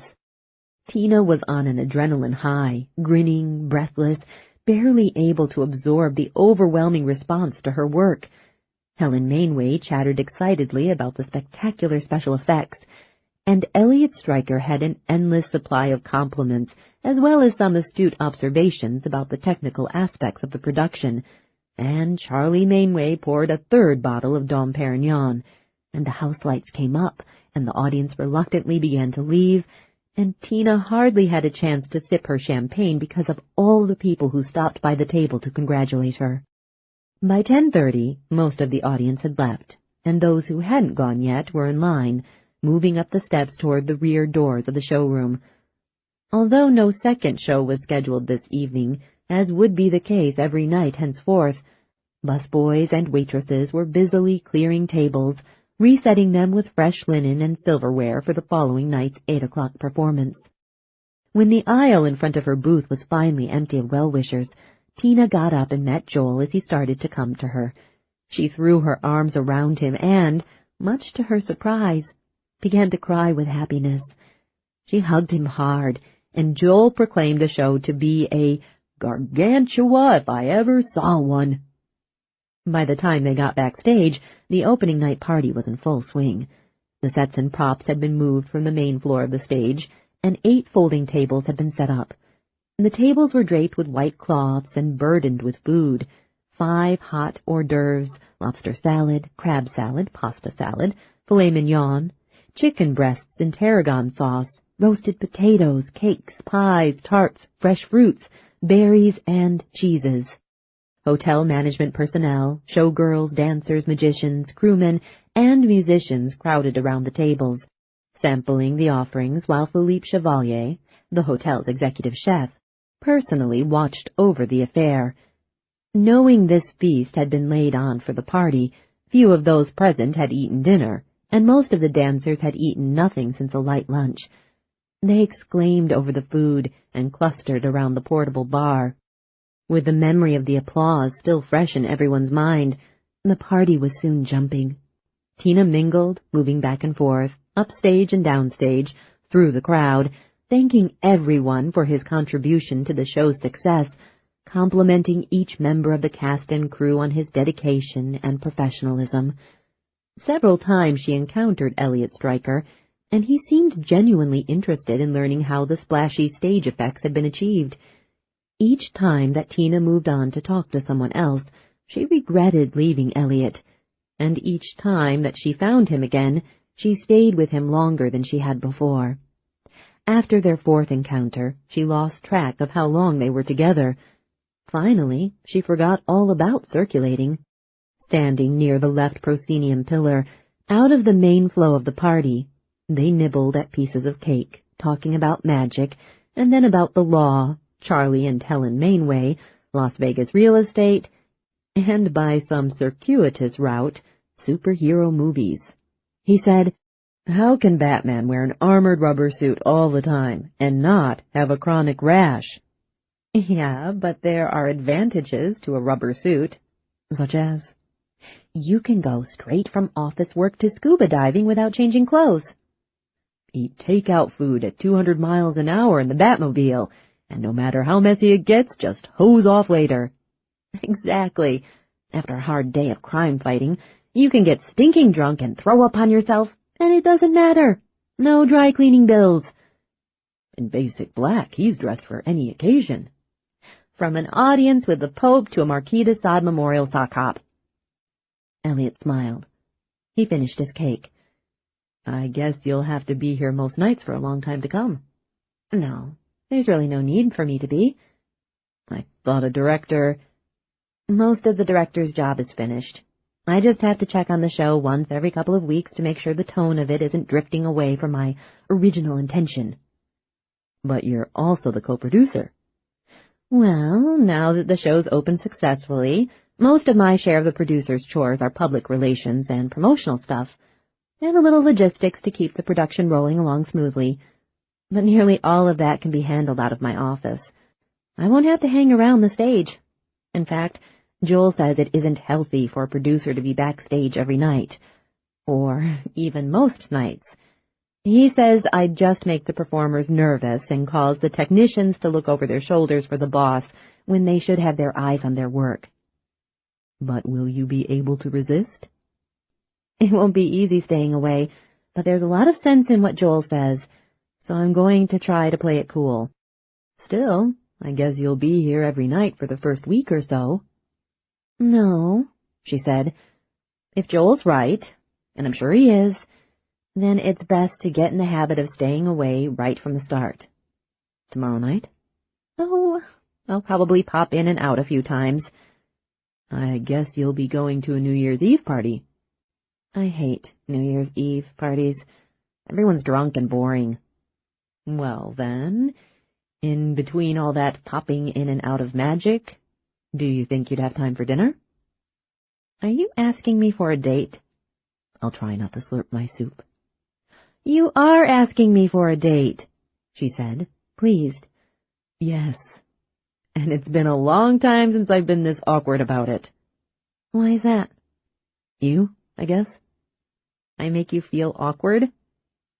"You make me feel young, and when I was young, I was very awkward."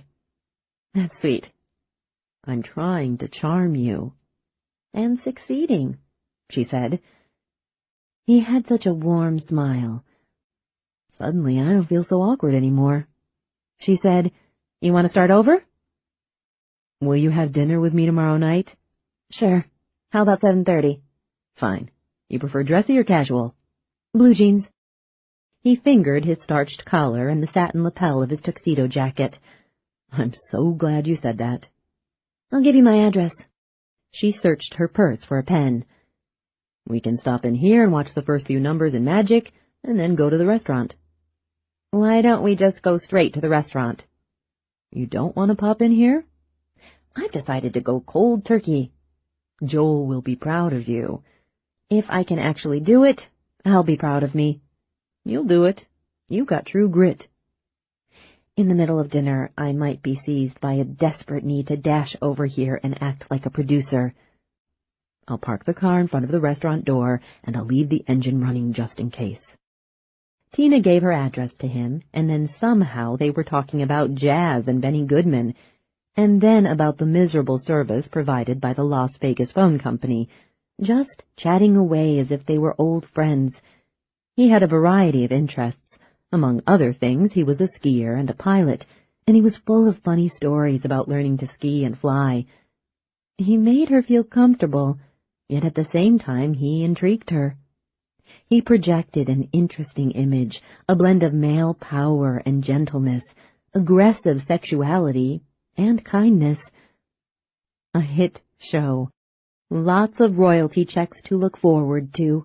An infinity of new opportunities made available to her because of this first smashing success. And now the prospect of a new and exciting lover.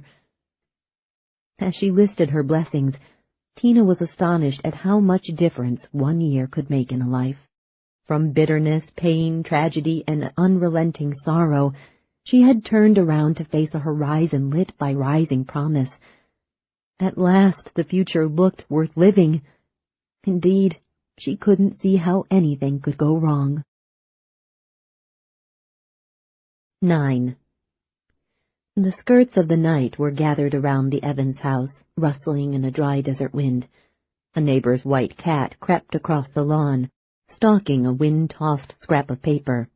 The cat pounced, missed its prey, stumbled, scared itself, and flashed lightning-quick into another yard. Inside, the house was mostly silent. Now and then the refrigerator switched on, purring to itself. A loose window pane in the living room rattled slightly whenever a strong gust of wind struck it. The heating system rumbled to life, and for a couple of minutes at a time the blower whispered wordlessly as hot air pushed through the vents. Shortly before midnight, Danny's room began to grow cold. On the doorknob, on the radio casing, and on other metal objects, moisture began to condense out of the air. The temperature plunged rapidly, and the beads of water froze. Frost formed on the window. The radio clicked on. For a few seconds the silence was split by an electronic squeal as sharp as an axe blade. Then the shrill noise abruptly stopped, and the digital display flashed with rapidly changing numbers. Snippets of music and shards of voices crackled in an eerie audio montage that echoed and re-echoed off the walls of the frigid room. No one was in the house to hear it. The closet door opened, closed, opened. Inside the closet, shirts and jeans began to swing wildly on the pole from which they hung, and some clothes fell to the floor. The bed shook. The display case that held 9 model airplanes rocked, banging repeatedly against the wall. One of the models was flung from its shelf, then 2 more, then 3 more, then another, until all 9 lay in a pile on the floor. On the wall to the left of the bed, a poster of the creature from the Alien movies tore down the middle. The radio ceased scanning, stopping on an open frequency that hissed and popped with distant static. Then a voice blared from the speakers. It was a child's voice. A boy. There were no words, just a long, agonized scream. The voice faded after a minute, but the bed began to bang up and down. The closet door slammed open and shut with substantially more force than it had earlier. Other things began to move too.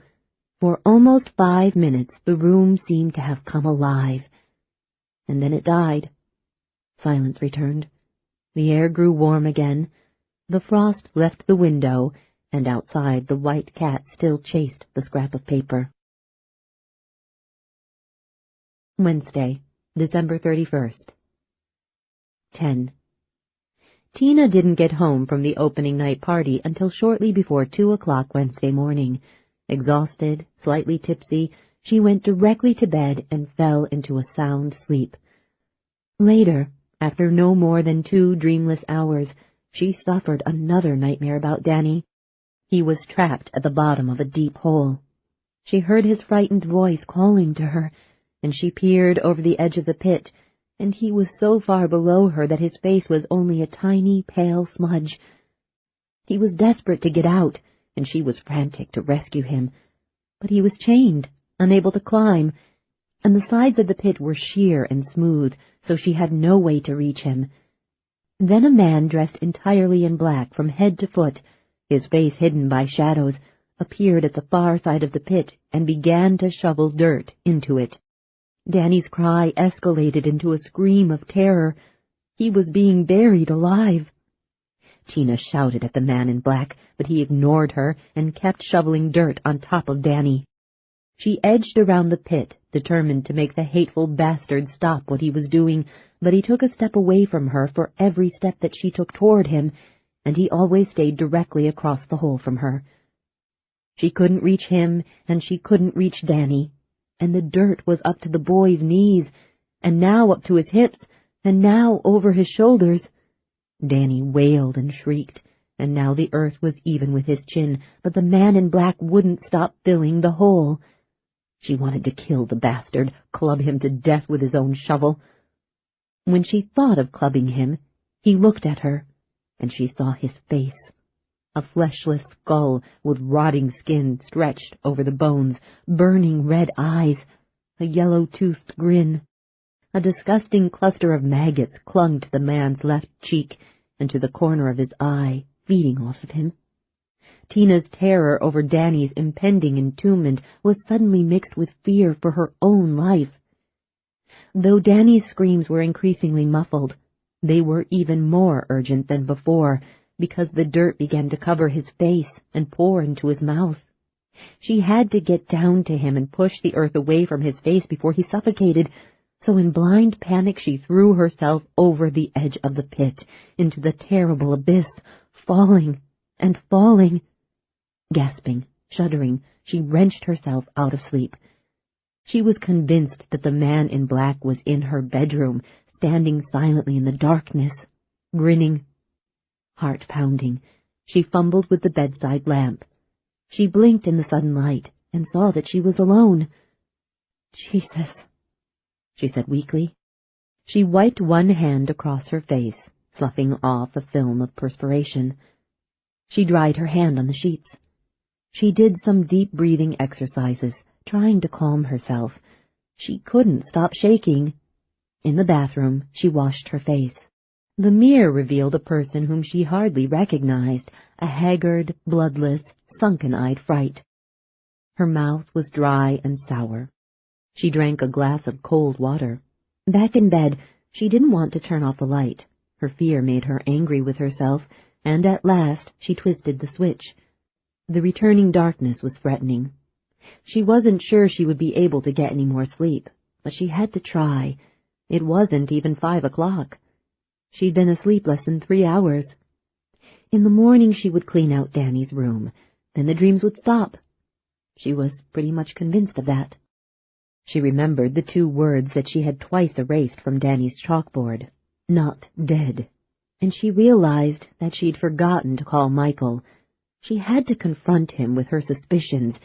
She had to know if he'd been in the house, in Danny's room, without her knowledge or permission. It had to be Michael. She could turn on the light and call him now. He would be sleeping, but she wouldn't feel guilty if she woke him, not after all the sleepless nights that he had given her. Right now, however, she didn't feel up to the battle. Her wits were dulled by wine and exhaustion, and if Michael had slipped into the house like a little boy playing a cruel prank, if he had written that message on the chalkboard, then his hatred of her was far greater than she had thought. He might even be a desperately sick man. If he became verbally violent and abusive, if he were irrational, she would need to have a clear head to deal with him. She would call him in the morning when she had regained some of her strength. She yawned and turned over and drifted off to sleep. She didn't dream any more, and when she woke at 10 o'clock, she was refreshed and newly excited by the previous night's success. She phoned Michael, but he wasn't home. Unless he'd changed shifts in the past 6 months, he didn't go to work until noon. She decided to try his number again in half an hour. After retrieving the morning newspaper from the front stoop, she read the rave review of Magic, written by the Review Journal's entertainment critic. He couldn't find anything wrong with the show. His praise was so effusive that, even reading it by herself in her own kitchen, she was slightly embarrassed by the effusiveness of the praise. She ate a light breakfast of grapefruit juice and 1 English muffin, then went to Danny's room to pack his belongings. When she opened the door, she gasped and halted. The room was a mess. The airplane models were no longer in the display case. They were strewn across the floor, and a few were broken. Danny's collection of paperbacks had been pulled from the bookcase and tossed into every corner. The tubes of glue, miniature bottles of enamel, and model crafting tools that had stood on his desk were now on the floor with everything else. A poster of one of the movie monsters had been ripped apart. It hung from the wall in several pieces. The action figures had been knocked off the headboard, the closet doors were open, and all the clothes inside appeared to have been thrown on the floor. The game table had been overturned, the easel lay on the carpet, the chalkboard facing down. Shaking with rage, Tina slowly crossed the room, carefully stepping through the debris. She stopped at the easel, set it up as it belonged, hesitated, then turned the chalkboard toward her. Not dead. "Damn!" she said, furious.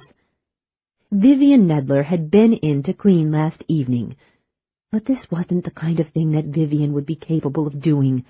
If the mess had been here when Vivian arrived, the old woman would have cleaned it up and would have left a note about what she'd found. Clearly the intruder had come in after Mrs. Nedler had left. Fuming, Tina went through the house, meticulously checking every window and door. She could find no sign of forced entry. In the kitchen again, she phoned Michael. He still didn't answer. She slammed down the handset. She pulled the telephone directory from a drawer and leafed through the yellow pages until she found the advertisements for locksmiths. She chose the company with the largest ad. "Anderling & Lock and Security. Your ad in the yellow pages says you can have a man here to change my locks in 1 hour. That's our emergency service. It costs more." "I don't care what it costs," Tina said. "But if you just put your name on our work list, we'll most likely have a man there by 4 o'clock this afternoon, tomorrow morning at the latest. And the regular service is 40% cheaper than an emergency job." "Vandals were in my house last night," Tina said. "What a world we live in," said the woman at Anderlingen. "They wrecked a lot of stuff." "Oh, I'm sorry to hear that. So I want the locks changed immediately." "Of course." "And I want good locks installed, the best you've got. Just give me your name and address, and I'll send a man out right away." A couple of minutes later, having completed the call, Tina went back to Danny's room to survey the damage again. As she looked over the wreckage, she said, "What the hell do you want from me, Mike?" She doubted that he would be able to answer that question even if he were present to hear it. What possible excuse could he have? What twisted logic could justify this sort of sick behavior? It was crazy, hateful. She shivered. 11. Tina arrived at Bally's Hotel at 10 minutes till 2, Wednesday afternoon, leaving her Honda with a valet parking attendant. Bally's, formerly the MGM Grand, was getting to be one of the older establishments on the continuously rejuvenating Las Vegas Strip, but it was still one of the most popular hotels in town, and on this last day of the year it was packed. At least 2,000 or 3,000 people were in the casino, which was larger than a football field. Hundreds of gamblers, pretty young women, sweet-faced grandmothers, men in jeans and decoratively stitched Western shirts, retirement-age men in expensive but tacky leisure outfits, a few guys in three-piece suits, salesmen, doctors, mechanics, secretaries, Americans from all of the Western states, junketeers from the East Coast, Japanese tourists, a few Arab men, sat at the semi-elliptical blackjack tables, pushing money and chips forward, sometimes taking back their winnings, eagerly grabbing the cards that were dealt from the 5-deck shoes. each reacting in one of several predictable ways. Some players squealed with delight, some grumbled, others smiled ruefully and shook their heads. Some teased the dealers, pleading half seriously for better cards, and still others were silent, polite, attentive, and businesslike, as though they thought they were engaged in some reasonable form of investment planning. Hundreds of other people stood close behind the players, watching impatiently, waiting for a seat to open. At the craps tables, the crowds, primarily men, were more boisterous than the blackjack aficionados. They screamed, howled, cheered, groaned, encouraged the shooter, and prayed loudly to the dice. On the left, slot machines ran the entire length of the casino, bank after nerve-jangling bank of them, brightly and colorfully lighted, attended by gamblers who were more vocal than the card players, but not as loud as the craps shooters. On the right, beyond the craps tables, halfway down the long room, elevated from the main floor, the white marble and brass baccarat pit catered to a more affluent and sedate group of gamblers.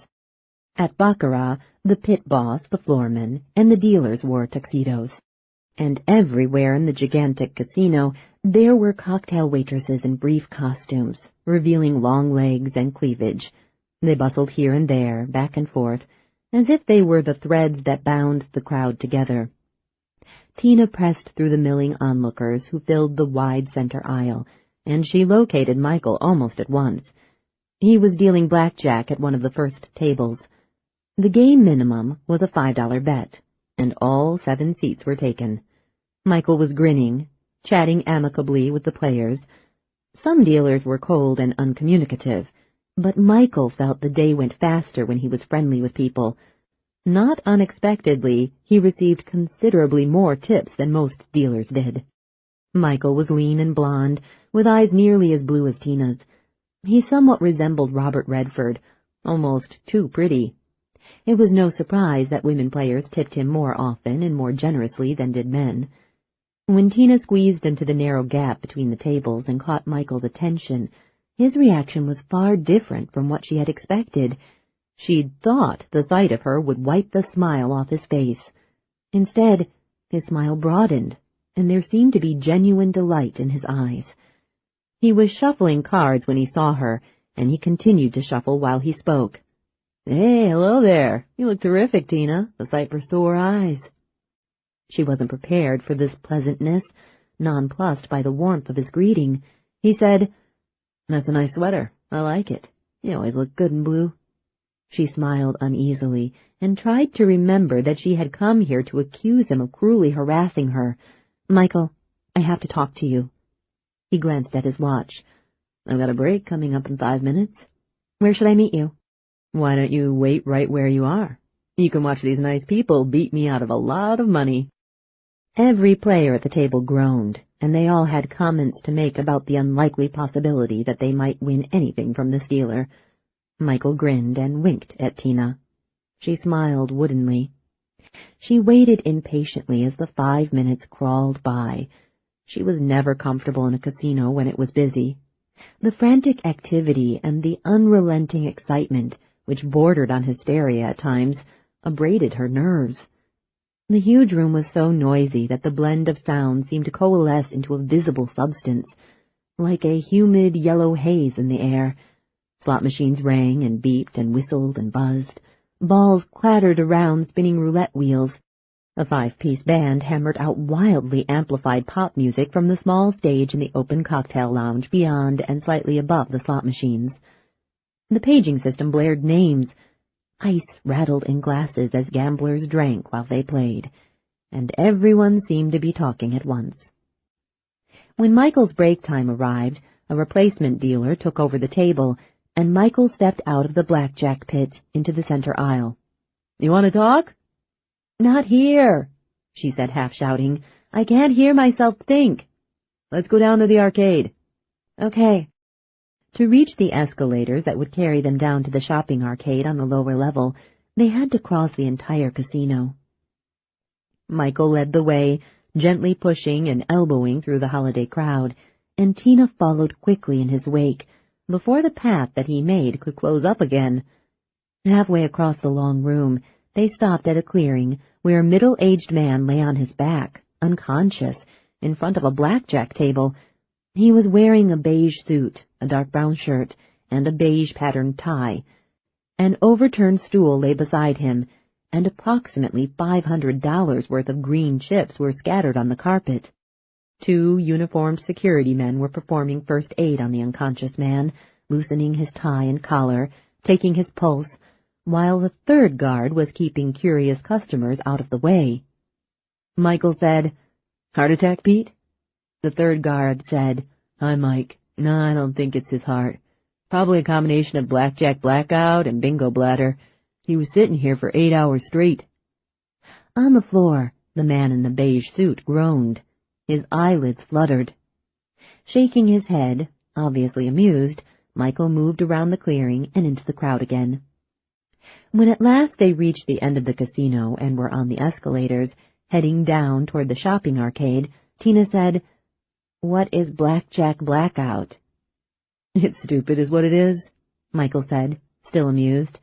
"The guy sits down to play cards and gets so involved he loses track of time, which is, of course, exactly what the management wants him to do. That's why there aren't any windows or clocks in the casino. But once in a while, a guy really loses track, doesn't get up for hours and hours, just keeps on playing like a zombie. Meanwhile, he's drinking too much. When he does finally stand up, he moves too fast. The blood drains from his head, bang, and he faints dead away. Blackjack blackout." "Ah, we see it all the time." "Bingo bladder?" "Sometimes the player gets so interested in the game that he's virtually hypnotized by it. He's been drinking pretty regularly, but he's so deep in a trance that he can completely ignore the call of nature until, bingo, he has a bladder spasm. If it's really a bad one, he finds out his pipes have blocked up. He can't relieve himself, and he has to be taken to the hospital and catheterized." "My God, are you serious?" "Yep." They stepped off the escalator into the bustling shopping arcade.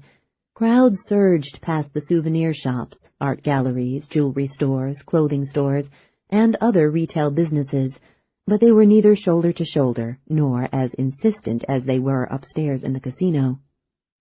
"I still don't see any place where we can talk privately," Tina said. "Let's walk down to the ice cream parlor and get a couple of pistachio cones. What do you say? You always liked pistachio." "I don't want any ice cream, Michael." She had lost the momentum occasioned by her anger, and now she was afraid of losing the sense of purpose that had driven her to confront him. He was trying so hard to be nice, which wasn't like Michael at all. At least it wasn't like the Michael Evans she had known for the past couple of years.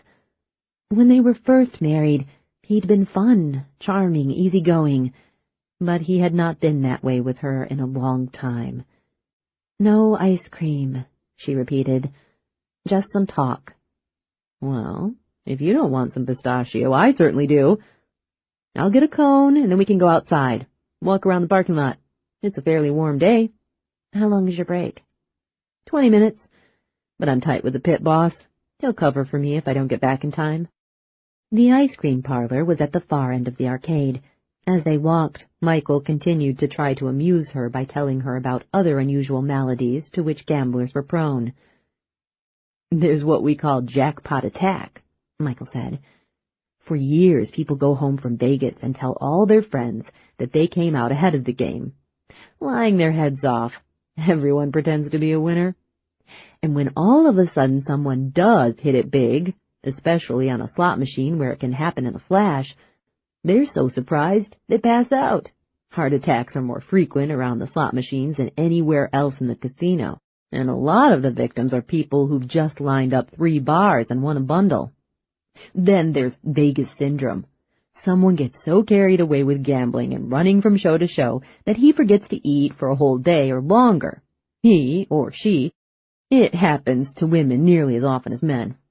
Anyway, when he finally gets hungry and realizes he hasn't eaten, he gulps down a huge meal, and the blood rushes from his head to his stomach, and he passes out in the middle of the restaurant. It's not usually dangerous, except if he has a mouthful of food when he faints, because then he might choke to death. But my favorite is what we call the time warp syndrome. People come here from a lot of dull places, and Vegas is like an adult Disneyland. There's so much going on, so much to see and do, constant excitement, so people get out of their normal rhythms. They go to bed at dawn, get up in the afternoon, and they lose track of what day it is. When the excitement wears off a little, they go to check out of the hotel, and they discover their 3-day weekend somehow turned into 5 days. They can't believe it. They think they're being overcharged, and they argue with the desk clerks. When someone shows them a calendar and a daily newspaper, they're really shocked. They've been through a time warp and lost a couple of days. Isn't that weird? Michael kept up the friendly patter while he got his cone of ice cream. Then, as they stepped out of the rear entrance of the hotel and walked along the edge of the parking lot in the 70-degree winter sunshine, he said, "So, what did you want to talk about?" Tina wasn't sure how to begin. Her original intention had been to accuse him of ripping apart Danny's room. She had been prepared to come on strong, so that even if he didn't want her to know he'd done it, he might be rattled enough to reveal his guilt. But now, if she started making nasty accusations after he'd been so pleasant to her, she would seem to be a hysterical harpy, and if she still had any advantage left, she would quickly lose it. At last she said, "Some strange things have been happening at the house." "Strange? Like what?" "I think someone broke in." "You think?" "Well, I'm sure of it." "When did this happen?" Remembering the 2 words on the chalkboard, she said, 3 times in the past week." He stopped walking and stared at her. 3 times? "Yes. Last evening was the latest." "What did the police say?" "I haven't called them."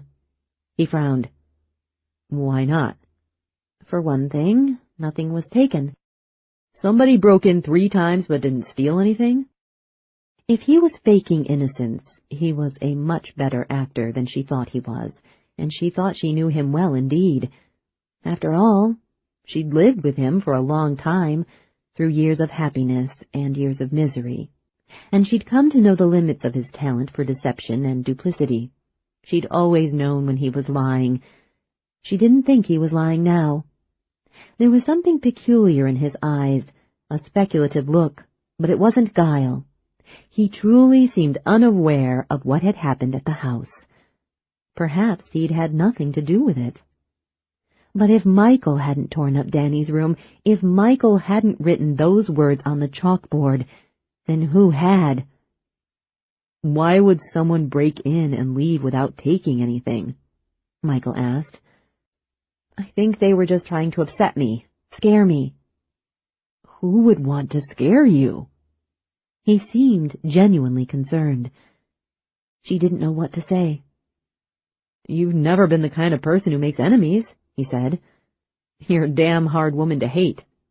"You managed," she said, and that was as close as she could come to accusing him of anything. He blinked in surprise. "Oh, no, Tina. I never hated you. I was disappointed by the changes in you. I was angry with you, angry and hurt. I'll admit that, all right. There was a lot of bitterness on my part. Definitely. But it was never as bad as hatred." She sighed. Michael hadn't wrecked Danny's room. She was absolutely sure of that now. "Tina?" "I'm sorry. I shouldn't have bothered you with this. I'm not really sure why I did." She lied. "I ought to have called the police right away." He licked his ice cream cone, studied her, and then he smiled. "I understand. It's hard for you to get around to it. You don't know how to begin, so you come to me with the story." "Story?" "It's okay." "Michael, it's not just a story. Don't be embarrassed." "I'm not embarrassed. Why should I be embarrassed?" "Relax. It's all right, Tina," he said gently. "Someone has been breaking into the house." "I understand how you feel." His smile changed. It was smug now. "Michael, I really do understand, Tina. His voice was reassuring, but his tone was condescending. You don't need an excuse to ask me what you've come here to ask. Honey, you don't need a story about someone breaking into the house. I understand, and I'm with you. I really am. So go ahead. Don't feel awkward about it. Just get right down to it. Go ahead and say it. She was perplexed. Say what? We let the marriage go off the rails, but there at first, for a good many years, we had a great thing going. We can have it again if we really want to try for it. She was stunned. Are you serious? I've been thinking about it the past few days. When I saw you walk into the casino a while ago, I knew I was right. As soon as I saw you, I knew everything was going to turn out exactly like I had it figured. You are serious. Sure. He mistook her astonishment for surprised delight. Now that you've had your fling as a producer, you're ready to settle down. That makes a lot of sense, Tina. Fling? She thought angrily. He still persisted in regarding her as a flighty woman who wanted to take a fling at being a Vegas producer. The insufferable bastard. She was furious, but she said nothing. She didn't trust herself to speak, afraid that she would start screaming at him the instant she opened her mouth. There's more to life than just having a flashy career, Michael said pontifically. Home life counts for something, home and family. It has to be a part of life, too. Maybe it's the most important part. He nodded sanctimoniously. Family.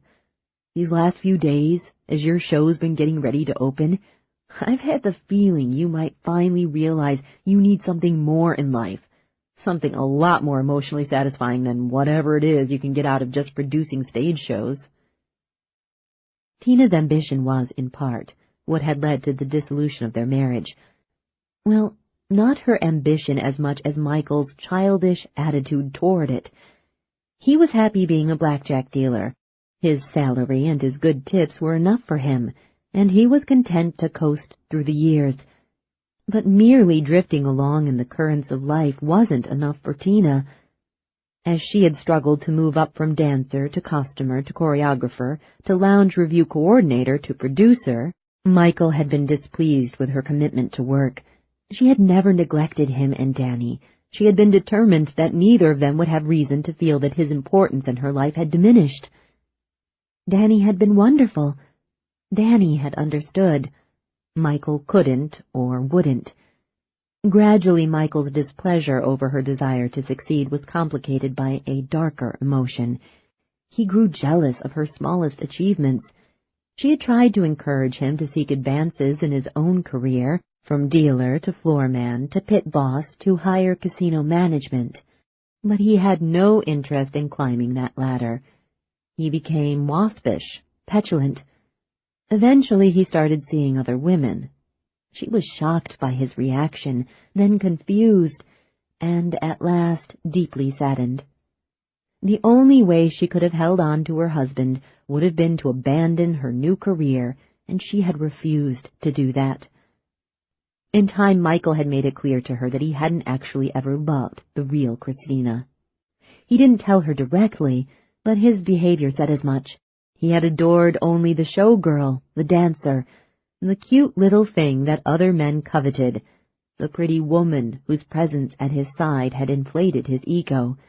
As long as she remained a dancer, as long as she devoted her life to him, as long as she hung on his arm and looked delicious, he approved of her. But the moment that she wanted to be something more than a trophy wife, he rebelled.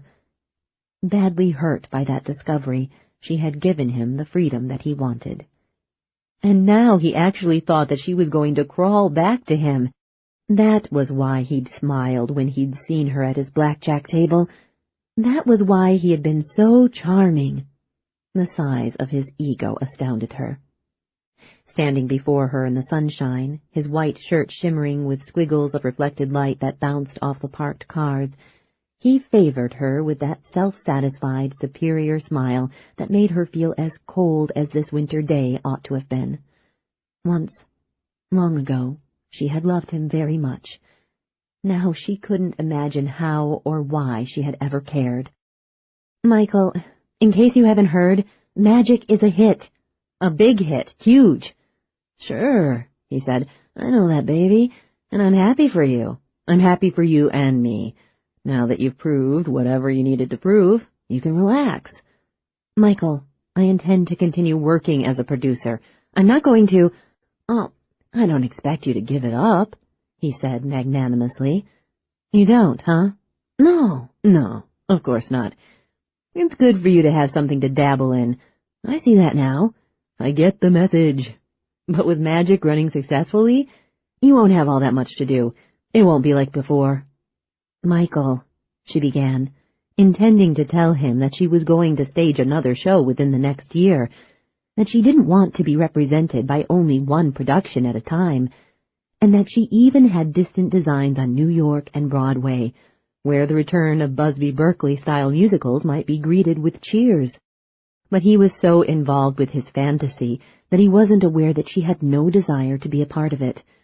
He interrupted her before she'd said more than his name. "We can do it, Tina. It was good for us once. Those early years. It can be good again. We're still young. We have time to start another family. Maybe even 2 boys and 2 girls.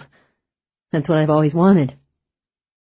When he paused to lick his ice cream cone, she said, "Michael, that's not the way it's going to be."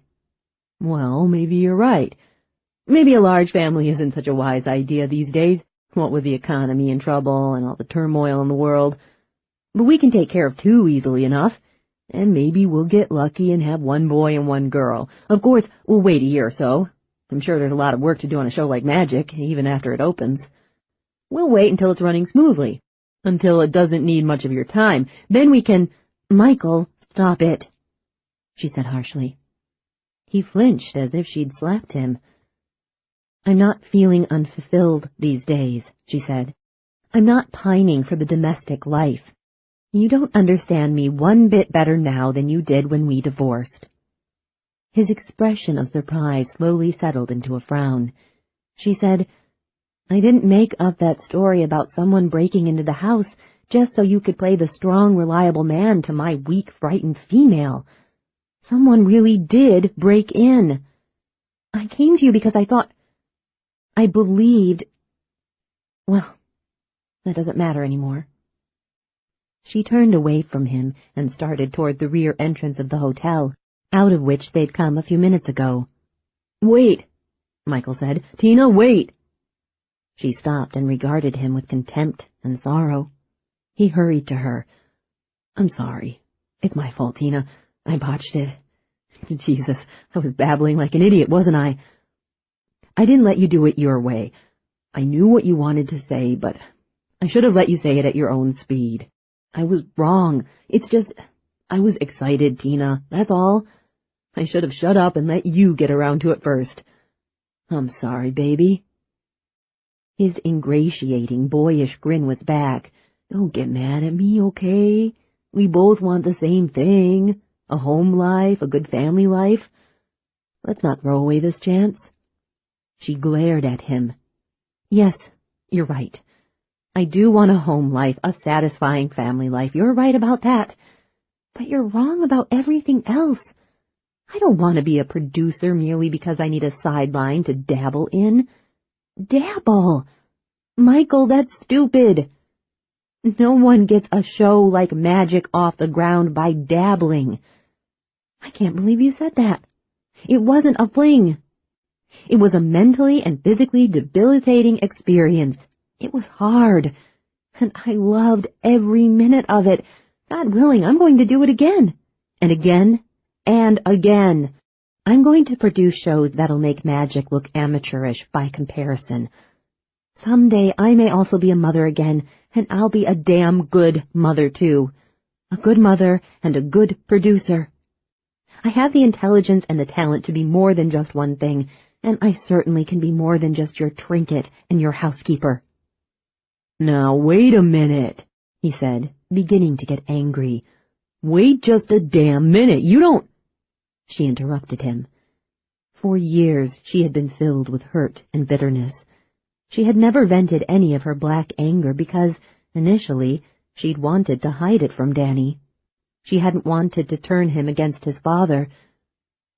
Later, after Danny was dead, she'd repressed her feelings because she'd known that Michael had been truly suffering from the loss of his child, and she hadn't wanted to add to his misery. But now she vented some of the acid that had been eating at her for so long, cutting him off in mid-sentence. "You were wrong to think I'd come crawling back. Why on earth would I? What do you have to give me that I can't get elsewhere? You've never been much of a giver anyway, Michael. You only give when you're sure of getting back twice as much. You're basically a taker. And before you give me any more of that treacly talk about your great love of family, let me remind you that it wasn't me who tore our family apart. It wasn't me who jumped from bed to bed. Now, wait. You were the one who started fucking anything that breathed, and then you flaunted each cheap little affair to hurt me. It was you who didn't come home at night. It was you who went away for weekends with your girlfriends. And those bed-hopping weekends broke my heart, Michael. Broke my heart. Which is what you hoped to do, so that was all right with you. But did you ever stop to realize what effect your absences had on Danny? If you loved family life so much, why didn't you spend all those weekends with your son?" His face was flushed, and there was a familiar meanness in his eyes. "So I'm not a giver, huh? Then who gave you the house you're living in, huh? Who was it had to move into an apartment when we separated, and who was it kept the house?" He was trying desperately to deflect her and change the course of the argument. She could see what he was up to, and she was not going to be distracted from her main intention. She said, "Don't be pathetic, Michael. You know damn well the down payment for the house came out of my earnings. You always spent your money on fast cars, good clothes. I paid every loan installment. You know that. And I never asked for alimony. Anyway, all of that's beside the point. We were talking about family life, about Danny. Now you listen to me." "No, it's your turn to listen. After all these years, it's finally your turn to listen, if you know how. You could have taken Danny away for the weekend if you didn't want to be near me. You could have gone camping with him. You could have taken him down to Disneyland for a couple of days, or to the Colorado River to do some fishing. But you were too busy using all those women to hurt me and to prove to yourself what a stud you were. You could have enjoyed that time with your son. He missed you. You could have had that precious time with him, but you didn't want it. And as it turned out, Danny didn't have much time left." Michael was milk white, trembling. His eyes were dark with rage. "You're the same goddamn bitch you always were." She sighed and sagged. She was exhausted. Finished telling him off, she felt pleasantly wrung out, as if some evil nervous energy had been drained from her. "You're the same ball-breaking bitch," Michael said. "I don't want to fight with you, Michael. I'm even sorry if some of what I said about Danny hurt you, although, God knows, you deserve to hear it. I don't really want to hurt you. Oddly enough, I don't really hate you anymore. I don't feel anything for you. Not anything at all." Turning away, she left him in the sunshine, with the ice cream melting down the cone and onto his hand. She walked back through the shopping arcade, rode the escalator up to the casino, and made her way through the noisy crowd to the front doors. One of the valet parking attendants brought her car, and she drove down the hotel's steeply slanted exit drive. She headed toward the Golden Pyramid, where she had an office, and where work was waiting to be done. After she had driven only a block, she was forced to pull to the side of the road. She couldn't see where she was going, because hot tears streamed down her face. She put the car in park. Surprising herself, she sobbed loudly. At first, she wasn't sure what she was crying about. She just surrendered to the racking grief that swept through her and did not question it. After a while, she decided that she was crying for Danny. Poor, sweet Danny. He'd hardly begun to live. It wasn't fair, and she was crying for herself, too, and for Michael. She was crying for all the things that might have been, and for what could never be again. In a few minutes, she got control of herself. She dried her eyes and blew her nose. She had to stop being so gloomy. She'd had enough gloom in her life, a whole hell of a lot of gloom. Think positive, she said aloud. Maybe the past wasn't so great, but the future seems pretty damn good. She inspected her face in the rearview mirror to see how much damage the crying jag had done. She looked better than she expected. Her eyes were red, but she wouldn't pass for Dracula. She opened her purse, found her makeup, and covered the tear stains as best she could. She pulled the Honda back into traffic and headed for the pyramid again. A block farther, as she waited at a red light, she realized that she still had a mystery on her hands. She was positive that Michael had not done the damage in Danny's bedroom. But then, who had done it? No one else had a key. Only a skilled burglar could have broken in without leaving a trace. And why would a first-rate burglar leave without taking anything? Why break in merely to write on Danny's chalkboard and to wreck the dead boy's things? Weird. When she had suspected Michael of doing the dirty work, she had been disturbed and distressed, but she hadn't been frightened. If some stranger wanted her to feel more pain over the loss of her child, however, that was definitely unsettling. That was scary because it didn't make sense. A stranger? It must be. Michael was the only person who had ever blamed her for Danny's death. Not one other relative or acquaintance had ever suggested that she was even indirectly responsible. Yet the taunting words on the chalkboard and the destruction in the bedroom seemed to be the work of someone who felt that she should be held accountable for the accident. Which meant it had to be someone she didn't even know. Why would a stranger harbor such passionate feelings about Danny's death? The red traffic light changed. A horn tooted behind her. As she drove across the intersection and into the entrance drive that led to the Golden Pyramid Hotel, Tina couldn't shake the creepy feeling that she was being watched by someone who meant to harm her. She checked the rear-view mirror to see if she was being followed. As far as she could tell, no one was tailing her. 12. The third floor of the Golden Pyramid Hotel was occupied by management and clerical personnel. Here there was no flash, no Vegas glamour. This was where the work got done. The third floor housed the machinery that supported the walls of fantasy, beyond which the tourists gambled. Tina's office was large, paneled in whitewashed pine, with comfortable contemporary upholstery. One wall was covered by heavy drapes that blocked out the fierce desert sun. The windows behind the drapes faced the Las Vegas Strip. At night, the fabled Strip was a dazzling sight, a surging river of light, red, blue, green, yellow, purple, pink, turquoise, every color within the visual spectrum of the human eye, incandescent and neon, fiber optics and lasers, flashing and rippling. 100-foot-long signs, 500-foot-long signs, towered 5 or even 10 stories above the street, glittering, winking, thousands of miles of bright glass tubing filled with glowing gas, blinking, swirling, hundreds of thousands of bulbs, spelling out hotel names, forming pictures with light. Computer-controlled designs ebbed and flowed, a riotous and mad, but curiously beautiful, excess of energy consumption. During the day, however, the merciless sun was unkind to the Strip. In the hard light, the enormous architectural confections were not always appealing.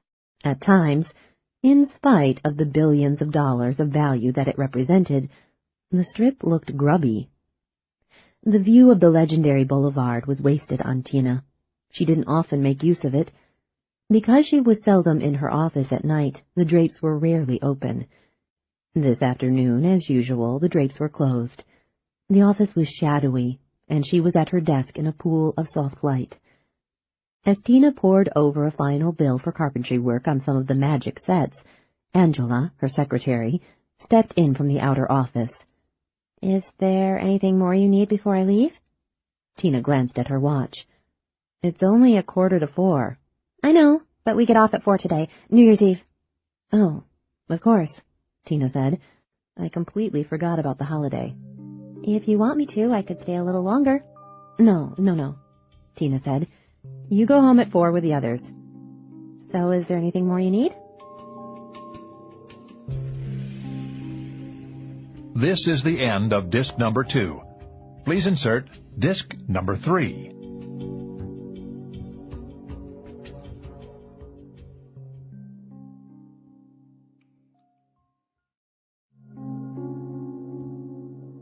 This is disc number 3.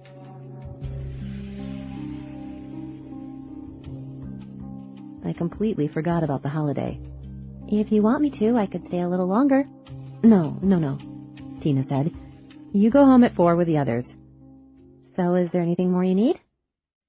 Leaning back in her chair, Tina said, "Yes. In fact, there is something. A lot of our regular junketeers and high rollers couldn't make it to the VIP opening of Magic. I'd like you to get their names from the computer, plus a list of the wedding anniversaries of those who are married." "Can do," Angela said. "What have you got in mind?" "During the year, I'm going to send special invitations to the married ones, asking them to spend their anniversaries here, with everything comped for 3 days. We'll sell it this way. Spend the magic night of your anniversary in the magic world of magic. Something like that. We'll make it very romantic. We'll serve them champagne at the show. It'll be a great promotion, don't you think?" She raised her hands, as if framing her next words. "The Golden Pyramid, a magic place for lovers." "The hotel ought to be happy," Angela said. "We'll get lots of favorable media coverage." "The casino bosses will like it too, because a lot of our high rollers will probably make an extra trip this year. The average gambler won't cancel other planned trips to Vegas. He'll just add on an extra trip for his anniversary. And I'll be happy because the whole stunt will generate more talk about the show." "It's a great idea," Angela said. "I'll get the list." Tina returned to her inspection of the carpenter's bill, and Angela was back at 5 minutes past 4 with 30 pages of data. "Thank you," Tina said. "No trouble." "Are you shivering?" "Yeah," Angela said, hugging herself.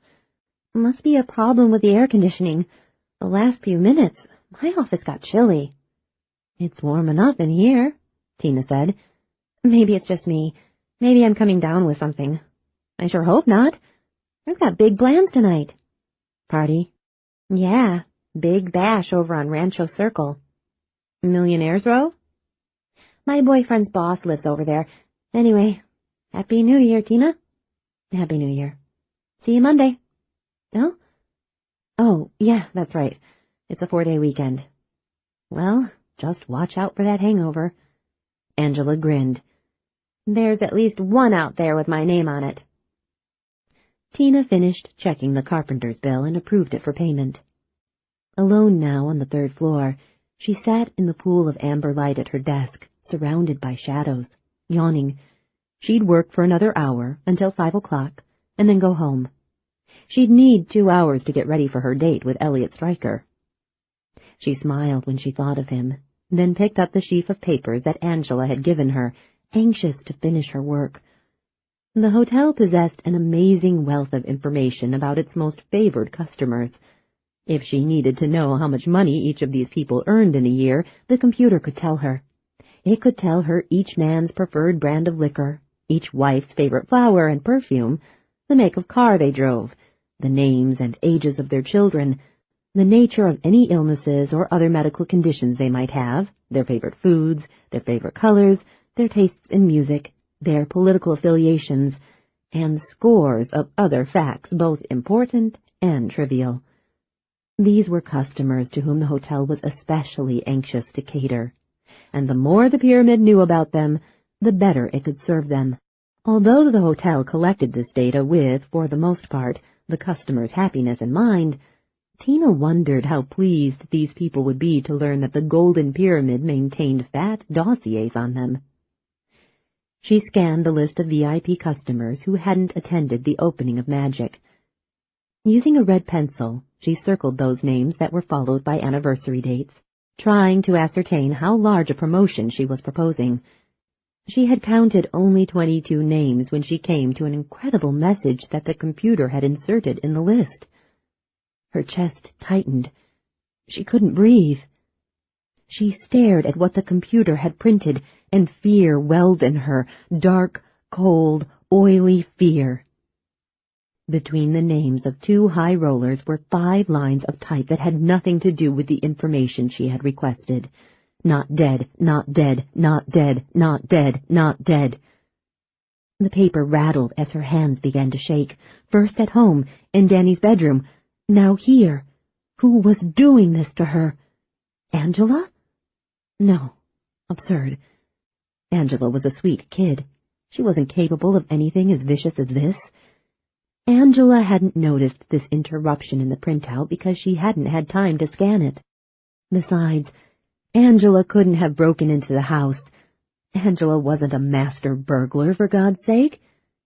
Tina quickly shuffled through the pages, seeking more of the sick prankster's work. She found it after another 26 names. Danny alive, Danny alive, help, help, help me. Her heart seemed to be pumping a refrigerant instead of blood, and an iciness radiated from it. Suddenly she was aware of how alone she was. More likely than not, she was the only person on the entire 3rd floor. She thought of the man in her nightmare, the man in black whose face had been lumpy with maggots, and the shadows in the corner of her office seemed darker and deeper than they had been a moment ago.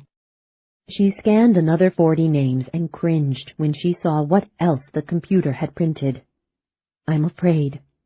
I'm afraid. Get me out. Get me out of here. Please. Please. Help, help, help, help. That was the last disturbing insertion. The remainder of the list was as it should be. Tina threw the printout on the floor and went into the outer office. Angela had turned the light off. Tina turned it on. She went to Angela's desk, sat in her chair, and switched on the computer. The screen filled with a soft blue light. In the locked center drawer of the desk was a book with the code numbers that permitted access to the sensitive information stored not on diskette, but only in the central memory. Tina paged through the book until she found the code that she needed to call up the list of the hotel's best customers.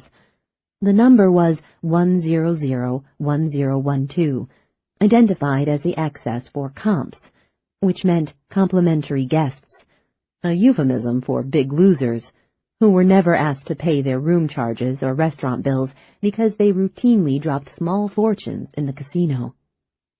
Tina typed her personal access number, E0133315555. Because so much material in the hotel's files was extremely confidential information about high rollers, and because the pyramid's list of favored customers would be of enormous value to competitors, only approved people could obtain this data, and a record was kept of everyone who accessed it. After a moment's hesitation, the computer asked for her name. She entered that, and the computer matched her number and name, then cleared. She typed in the code for the list of complimentary guests, and the machine responded at once. Proceed. Her fingers were damp. She wiped them on her slacks and then quickly tapped out her request. She asked the computer for the same information that Angela had requested a while ago, the names and addresses of VIP customers who had missed the opening of Magic, along with the wedding anniversaries of those who were married, began to appear on the screen, scrolling upward. Simultaneously, the laser printer began to churn out the same data. Tina snatched each page from the printer tray as it arrived. The laser whispered through 20 names, 40, 60, 70, without producing the lines about Danny that had been on the first printout. Tina waited until at least 100 names had been listed before she decided that the system had been programmed to print the lines about Danny only one time, only on her office's first data request of the afternoon, and on no later call-up. She canceled this data request and closed out the file. The printer stopped. Just a couple of hours ago she had concluded that the person behind this harassment had to be a stranger. But how could any stranger so easily gain entrance to both her house and the hotel computer? Didn't he, after all, have to be someone she knew? But who? And why? What stranger could possibly hate her so much? Fear, like an uncoiling snake, twisted and slithered inside of her, and she shivered. Then she realized it wasn't only fear that made her quiver. The air was chilly. She remembered the complaint that Angela had made earlier. It hadn't seemed important at the time. But the room had been warm when Tina had first come in to use the computer, and now it was cool. How could the temperature have dropped so far in such a short time? She listened for the sound of the air conditioner, but the telltale whisper wasn't issuing from the wall vents. Nevertheless, the room was much cooler than it had been only minutes ago. With a sharp, loud electronic snap that startled Tina, the computer abruptly began to churn out additional data, although she hadn't requested any. She glanced at the printer, then at the words that flickered across the screen. Not dead, not dead, not dead, not dead, not in the ground, not dead. Get me out of here. Get me out, out, out. The message blinked and vanished from the screen. The printer fell silent. The room was growing colder by the second. Or was it her imagination? She had the crazy feeling that she wasn't alone.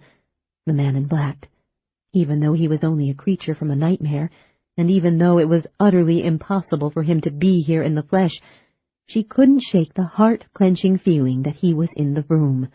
The man in black. The man with the evil, fiery eyes, the yellow-toothed grin, behind her, reaching toward her with a hand that would be cold and damp. She spun around in her chair, but no one had come into the room. Of course, he was only a nightmare monster. How stupid of her. Yet she felt that she was not alone. She didn't want to look at the screen again, but she did. She had to. The words still burned there. Then they disappeared. She managed to break the grip of fear that had paralyzed her, and she put her fingers on the keyboard. She intended to determine if the words about Danny had been previously programmed to print out on her machine, or if they had been sent to her just seconds ago by someone at another computer in another office in the hotel's elaborately networked series of workstations.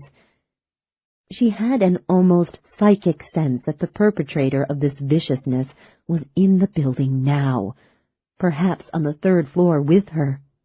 She imagined herself leaving her office, walking down the long hallway, opening doors, peering into silent, deserted offices, until at last she found a man sitting at another terminal. He would turn toward her, surprised, and she would finally know who he was. And then what? Would he harm her? Kill her? This was a new thought, the possibility that his ultimate goal was to do something worse than torment and scare her. She hesitated, fingers on the keyboard, not certain if she should proceed. She probably wouldn't get the answer she needed, and she would only be acknowledging her presence to whomever might be out there at another workstation. Then she realized that, if he really was nearby, he already knew she was in her office, alone. She had nothing to lose by trying to follow the data chain. But when she attempted to type in her instruction, the keyboard was locked. The keys wouldn't depress. The printer hummed.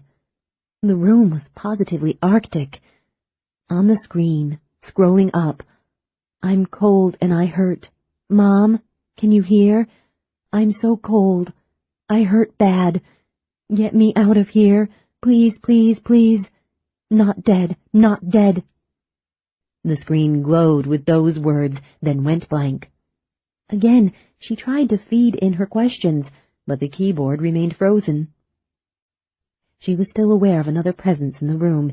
Indeed, the feeling of invisible and dangerous companionship was growing stronger as the room grew colder. How could he make the room colder without using the air conditioner? Whoever he was, he could override her computer from another terminal in the building. She could accept that. But how could he possibly make the air grow so cold so fast? Suddenly, as the screen began to fill with the same 7-line message that had just been wiped from it, Tina had enough. She switched the machine off, and the blue glow faded from the screen. As she was getting up from the low chair, the terminal switched itself on. "I'm cold and I hurt. Get me out of here, please, please, please." "Get you out of where?" she demanded. "The grave?" "Get me out, out, out." She had to get a grip on herself. She had just spoken to the computer, as if she actually thought she was talking to Danny. It wasn't Danny tapping out those words. God damn it, Danny was dead. She snapped the computer off. It turned itself on. A hot welling of tears blurred her vision, and she struggled to repress them. She had to be losing her mind. The damned thing couldn't be switching itself on. She hurried around the desk, banging her hip against one corner, heading for the wall socket as the printer hummed with the production of more hateful words. "Get me out of here! Get me out, out, out, out!" Tina stooped beside the wall outlet from which the computer received its electrical power and its data feed. She took hold of the 2 lines, one heavy cable and one ordinary insulated wire, and they seemed to come alive in her hands, like a pair of snakes, resisting her. She jerked on them and pulled both plugs. The monitor went dark. It remained dark. Immediately, rapidly, the room began to grow warmer. "Thank God," she said shakily. She started around Angela's desk, wanting nothing more at the moment than to get off her rubbery legs and onto a chair. And suddenly the door to the hall opened, and she cried out in alarm. "The man in black?" Elliot Stryker halted on the threshold, surprised by her scream, and for an instant she was relieved to see him. "Tina, what's wrong? Are you all right?" She took a step toward him, but then she realized that he might have come here straight from a computer in one of the other third-floor offices. Could he be the man who'd been harassing her? "Tina, my God, you're white as a ghost." He moved toward her. She said, "Stop. Wait." He halted, perplexed. Voice quavery, she said, "What are you doing here?" He blinked. "I was in the hotel on business. I wondered if you might still be at your desk. I stopped in to see. I just wanted to say hello." "Were you playing around with one of the other computers?" "What?" he asked, obviously baffled by her question. "What were you doing on the 3rd floor?" she demanded. "Who could you possibly have been seeing? They've all gone home. I'm the only one here." Still puzzled but beginning to get impatient with her, Elliot said, "My business wasn't on the 3rd floor. I had a meeting with Charlie Mainway over coffee, downstairs in the restaurant. When we finished our work a couple minutes ago, I came up to see if you were here. What's wrong with you?" She stared at him intently. "Tina, what's happened?" She searched his face for any sign that he was lying, but his bewilderment seemed genuine. And if he were lying, he wouldn't have told her the story about Charlie and coffee, for that could be substantiated or disproved with only a minimum of effort. He would have come up with a better alibi if he really needed one. He was telling the truth. She said, "I'm sorry. I had an experience here. A weird—" He went to her. What was it? As he drew near, he opened his arms, as if it was the most natural thing in the world for him to hold and comfort her, as if he had held her many times before, and she leaned against him in the same spirit of familiarity. She was no longer alone. 13. Tina kept a well-stocked bar in one corner of her office for those infrequent occasions when a business associate needed a drink after a long work session. This was the first time she'd ever had the need to tap those stores for herself. At her request, Elliot poured Remy Martin into 2 snifters and gave 1 glass to her. She couldn't pour for them because her hands were shaking too badly. They sat on the beige sofa, more in the shadows than in the glow from the lamps. She was forced to hold her brandy snifter in both hands to keep it steady. I don't know where to begin. I guess I ought to start with Danny. Do you know about Danny? Your son? He asked. Yes. Helen Mainway told me he died a little over a year ago. Did she tell you how it happened? He was one of the Jaworski group, front page of the papers. Bill Jaworski had been a wilderness expert and a scoutmaster. Every winter for 16 years, he had taken a group of scouts to northern Nevada, beyond Reno, into the high Sierras, on a 7-day wilderness survival excursion. It was supposed to build character, Tina said, and the boys competed hard all year for the chance to be one of those selected to go on the trip. It was supposed to be perfectly safe. Bill Jaworski was supposed to be one of the 10 top winter survival experts in the country. That's what everyone said.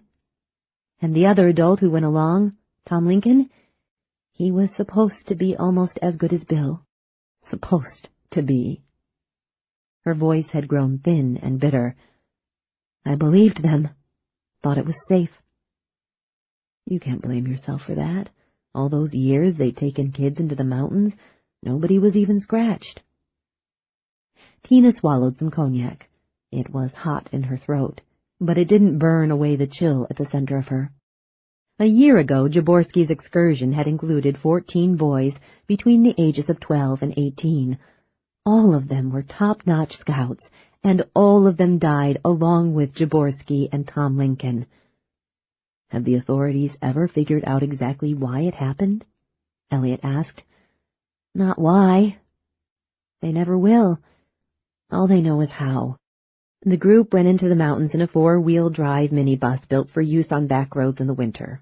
Huge tires, chains, even a snowplow on the front. They weren't supposed to go into the true heart of the wilderness, just into the fringes. No one in his right mind would take boys as young as 12 into the deepest parts of the Sierras, no matter how well prepared, supplied, and trained they were, no matter how strong, no matter how many big brothers were there to look out for them. Jaworski had intended to drive the minibus off the main highway onto an old logging trail, if conditions permitted. From there they were going to hike for 3 days with snowshoes and backpacks, making a wide circle around the bus, coming back to it at the end of the week.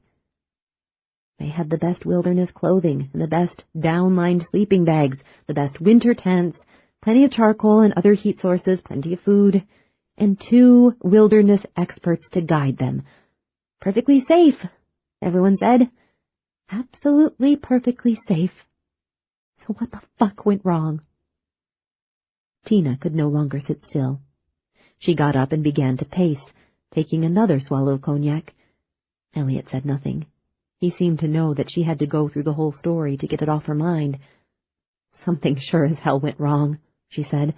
Somehow, for some reason, they drove the bus more than 4 miles off the main highway. 4 miles off and a hell of a long way up, right up to the damn clouds. They drove up a steep, abandoned logging trail, a deteriorated dirt road so treacherous, so choked with snow, so icy that only a fool would have attempted to negotiate it any way but on foot. The bus had run off the road. There were no guardrails in the wilderness, no wide shoulders at the roadside with gentle slopes beyond. The vehicle skidded, then dropped 100 feet straight onto rocks. The fuel tank exploded. The bus opened like a tin can and rolled another 100 feet into the trees. The kids, everyone, killed. The bitterness in her voice dismayed her because it revealed how little she had healed. Why? Why did a man like Bill Jaworski do something so stupid as that? Still sitting on the couch, Elliot shook his head and stared down at his cognac. She didn't expect him to answer. She wasn't actually asking the question of him. If she was asking anyone, she was asking God. Why? Jaworski was the best. The very best. He was so good that he could safely take young boys into the Sierras for 16 years. A challenge a lot of other winter survival experts wouldn't touch. Phil Jaworski was smart, tough, clever, and filled with respect for the danger in what he did. He wasn't foolhardy. Why would he do something so dumb, so reckless, as to drive that far along that road in those conditions? Elliot looked up at her. Kindness marked his eyes, a deep sympathy. You'll probably never learn the answer. I understand how hard it must be never to know why. Hard, she said. Very hard. She returned to the couch. He took her glass out of her hand. It was empty. She didn't remember finishing her cognac. He went to the bar. No more for me, she said. I don't want to get drunk. Nonsense, he said. In your condition, throwing off all that nervous energy the way you are, 2 small brandies won't affect you in the slightest. He returned from the bar with more Remy Martin. This time she was able to hold the glass in one hand. Thank you, Elliot. Just don't ask for a mixed drink, he said. I'm the world's worst bartender. I can pour anything straight or over ice, but I can't even mix vodka and orange juice properly. I wasn't thanking you for the drink. I was thanking you for being a good listener. Most attorneys talk too much. For a moment they sat in silence, sipping cognac. Tina was still tense, but she no longer felt cold inside.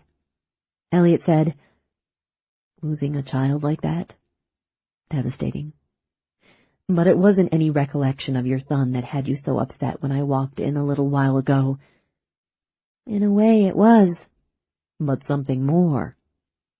She told him about the bizarre things that had been happening to her lately, the messages on Danny's chalkboard, the wreckage she'd found in the boy's room, the hateful, taunting words that appeared in the computer lists and on the monitor.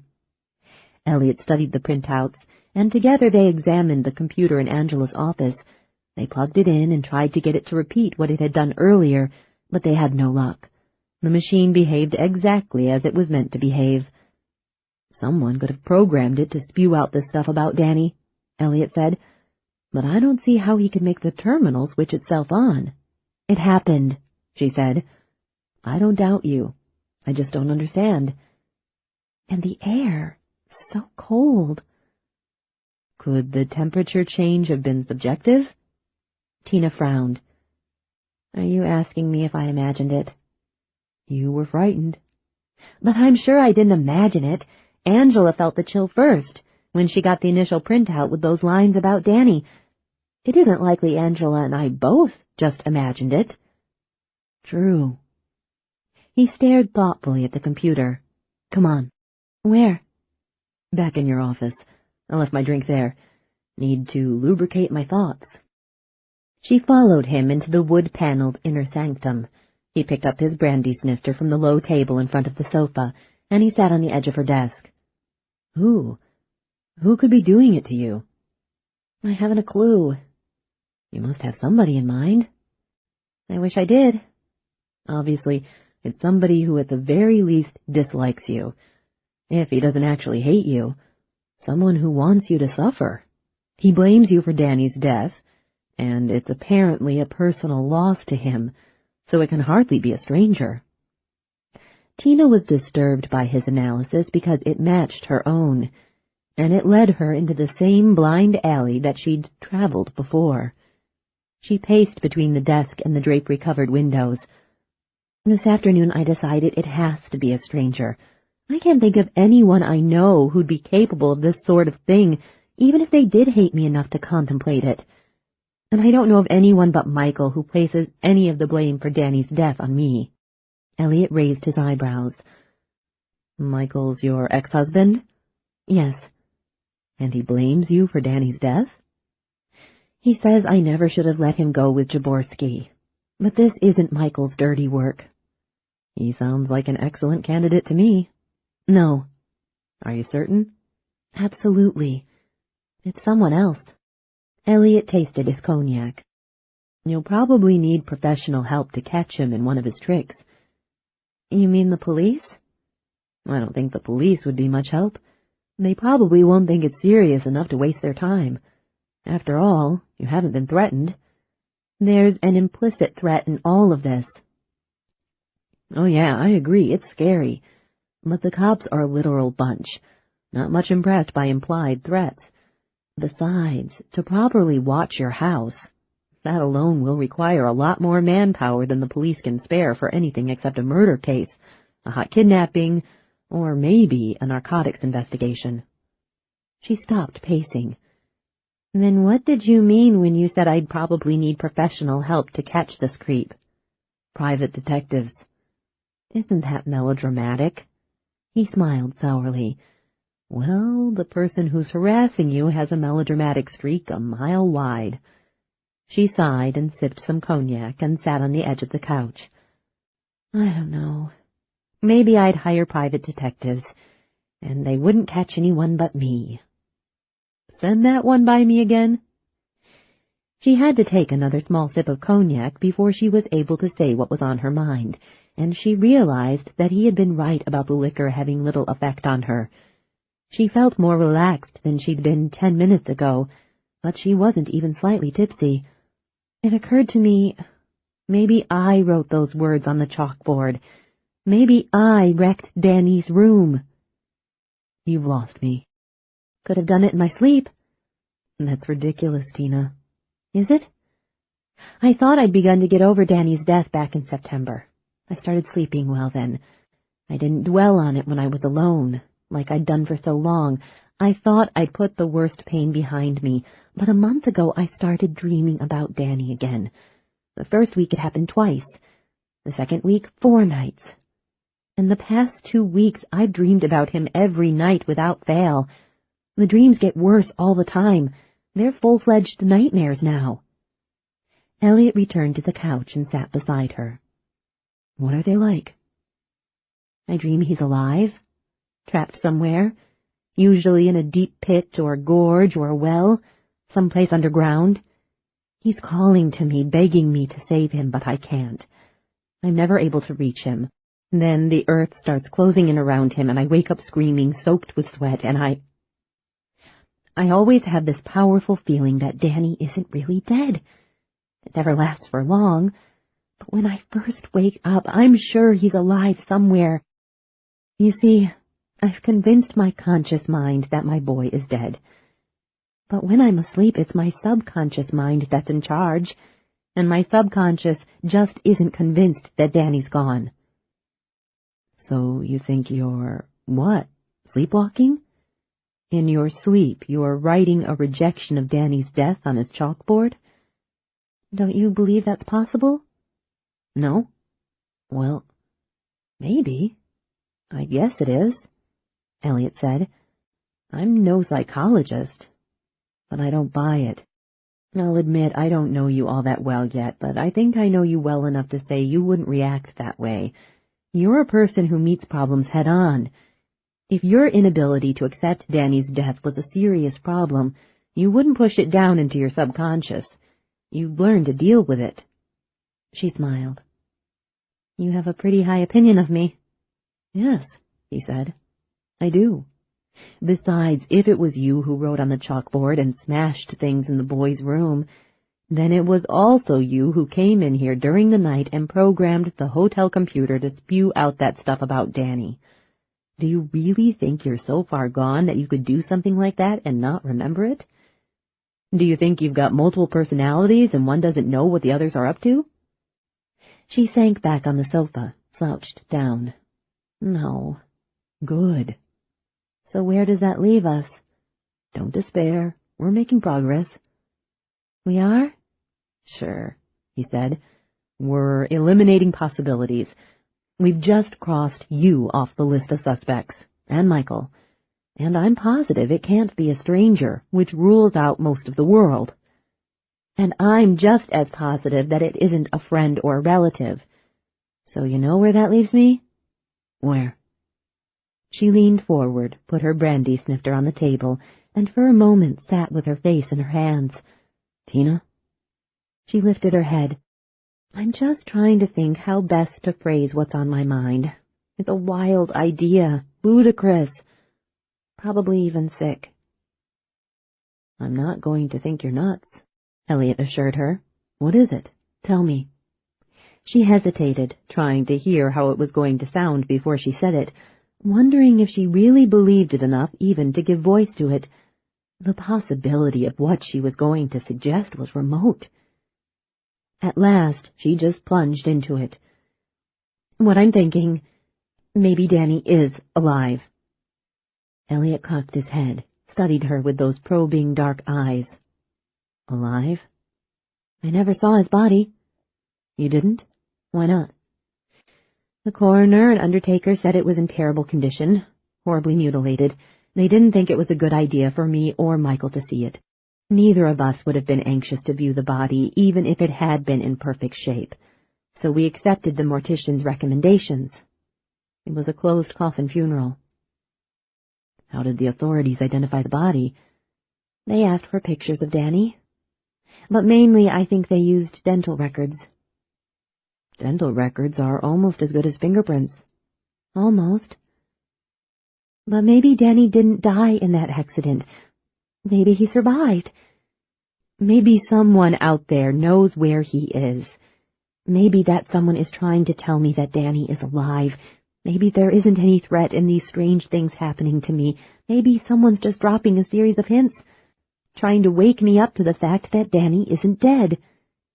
Too many maybes, he said. Maybe not. Elliot put his hand on her shoulder and squeezed gently.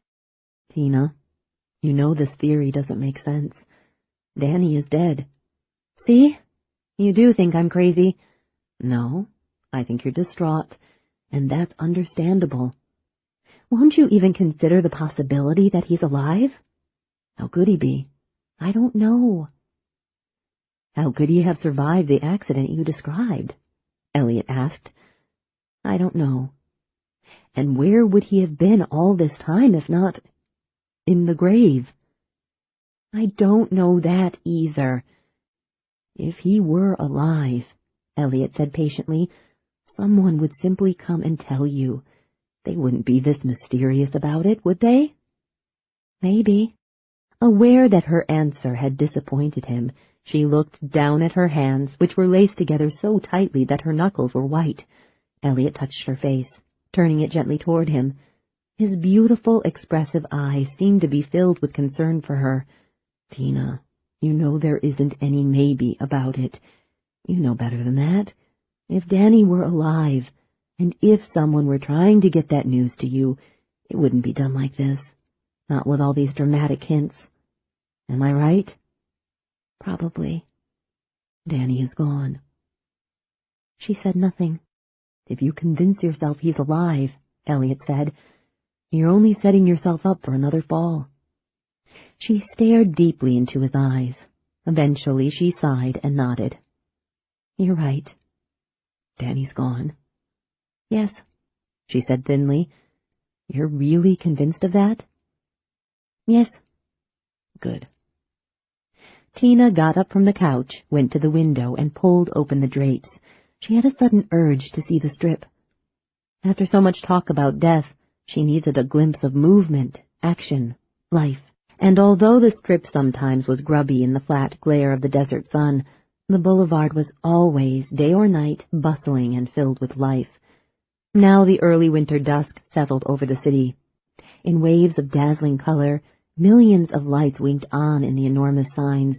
Hundreds of cars progressed sluggishly through the busy street, taxicabs darting in and out, recklessly seeking any small advantage. Crowds streamed along the sidewalks, on their way from this casino to that casino, from one lounge to another, from one show to the next. Tina turned to Elliot again. You know what I want to do? What? Reopen the grave. Have Danny's body exhumed? Yes. I never saw him. That's why I'm having such a hard time accepting that he's gone. That's why I'm having nightmares. If I'd seen the body, then I'd have known for sure. I wouldn't be able to fantasize about Danny still being alive. But the condition of the corpse... I don't care, she said. Elliot frowned, not convinced of the wisdom of exhumation. The body's in an airtight casket, but it'll be even more deteriorated now than it was a year ago when they recommended you not look at it. I've got to see. You'd be letting yourself in for a horrible... That's the idea, she said quickly. Shock. A powerful shock treatment that'll finally blow away all my lingering doubts. If I see Danny's remains, I won't be able to entertain any more doubts. The nightmares will stop. Perhaps. Or perhaps you'll wind up with even worse dreams. She shook her head. Nothing could be worse than the ones I'm having now. Of course, he said, exhumation of the body won't answer the main question. It won't help you discover who's been harassing you. It might, Tina said. Whoever the creep is, whatever his motivations are, he's not well balanced. He's one sort of sickie or another, right? Who knows what might make a person like that reveal himself? If he finds out there's going to be an exhumation, maybe he'll react strongly, give himself away. Anything's possible. I suppose you could be right. Anyway, she said, even if reopening the grave doesn't help me find who's responsible for these sick jokes, or whatever the hell they are, at least it'll settle my mind about Danny. That'll improve my psychological condition for sure, and I'll be better able to deal with the creep, whoever he is. So it'll work out for the best either way. She returned from the window, sat on the couch again, beside Elliot. I'll need an attorney to handle this, won't I? The exhumation? Yeah. Will you represent me? He didn't hesitate. Sure. How difficult will it be? Well, there's no urgent legal reason to have the body exhumed. I mean, there isn't any doubt about the cause of death. No court trial hinging on a new coroner's report. If that were the situation, we'd have the grave opened very quickly. But even so, this shouldn't be terribly difficult. I'll play up the mother-suffering distress angle, and the court ought to be sympathetic. Have you ever handled anything like this before? In fact, I have, Elliot said, 5 years ago. This 8-year-old girl died unexpectedly of a congenital kidney disease. Both kidneys failed virtually overnight. One day she was a happy, normal kid.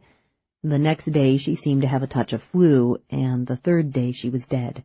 Her mother was shattered, couldn't bear to view the body, though the daughter hadn't suffered substantial physical damage, the way Danny did. The mother wasn't even able to attend the service. A couple weeks after the little girl was buried, the mother started feeling guilty about not paying her last respects. Remembering her own ordeal, Tina said, I know. Oh, I know how it is. The guilt eventually developed into serious emotional problems. Because the mother hadn't seen the body in the funeral home, she couldn't bring herself to believe her daughter was really dead. Her inability to accept the truth was a lot worse than yours.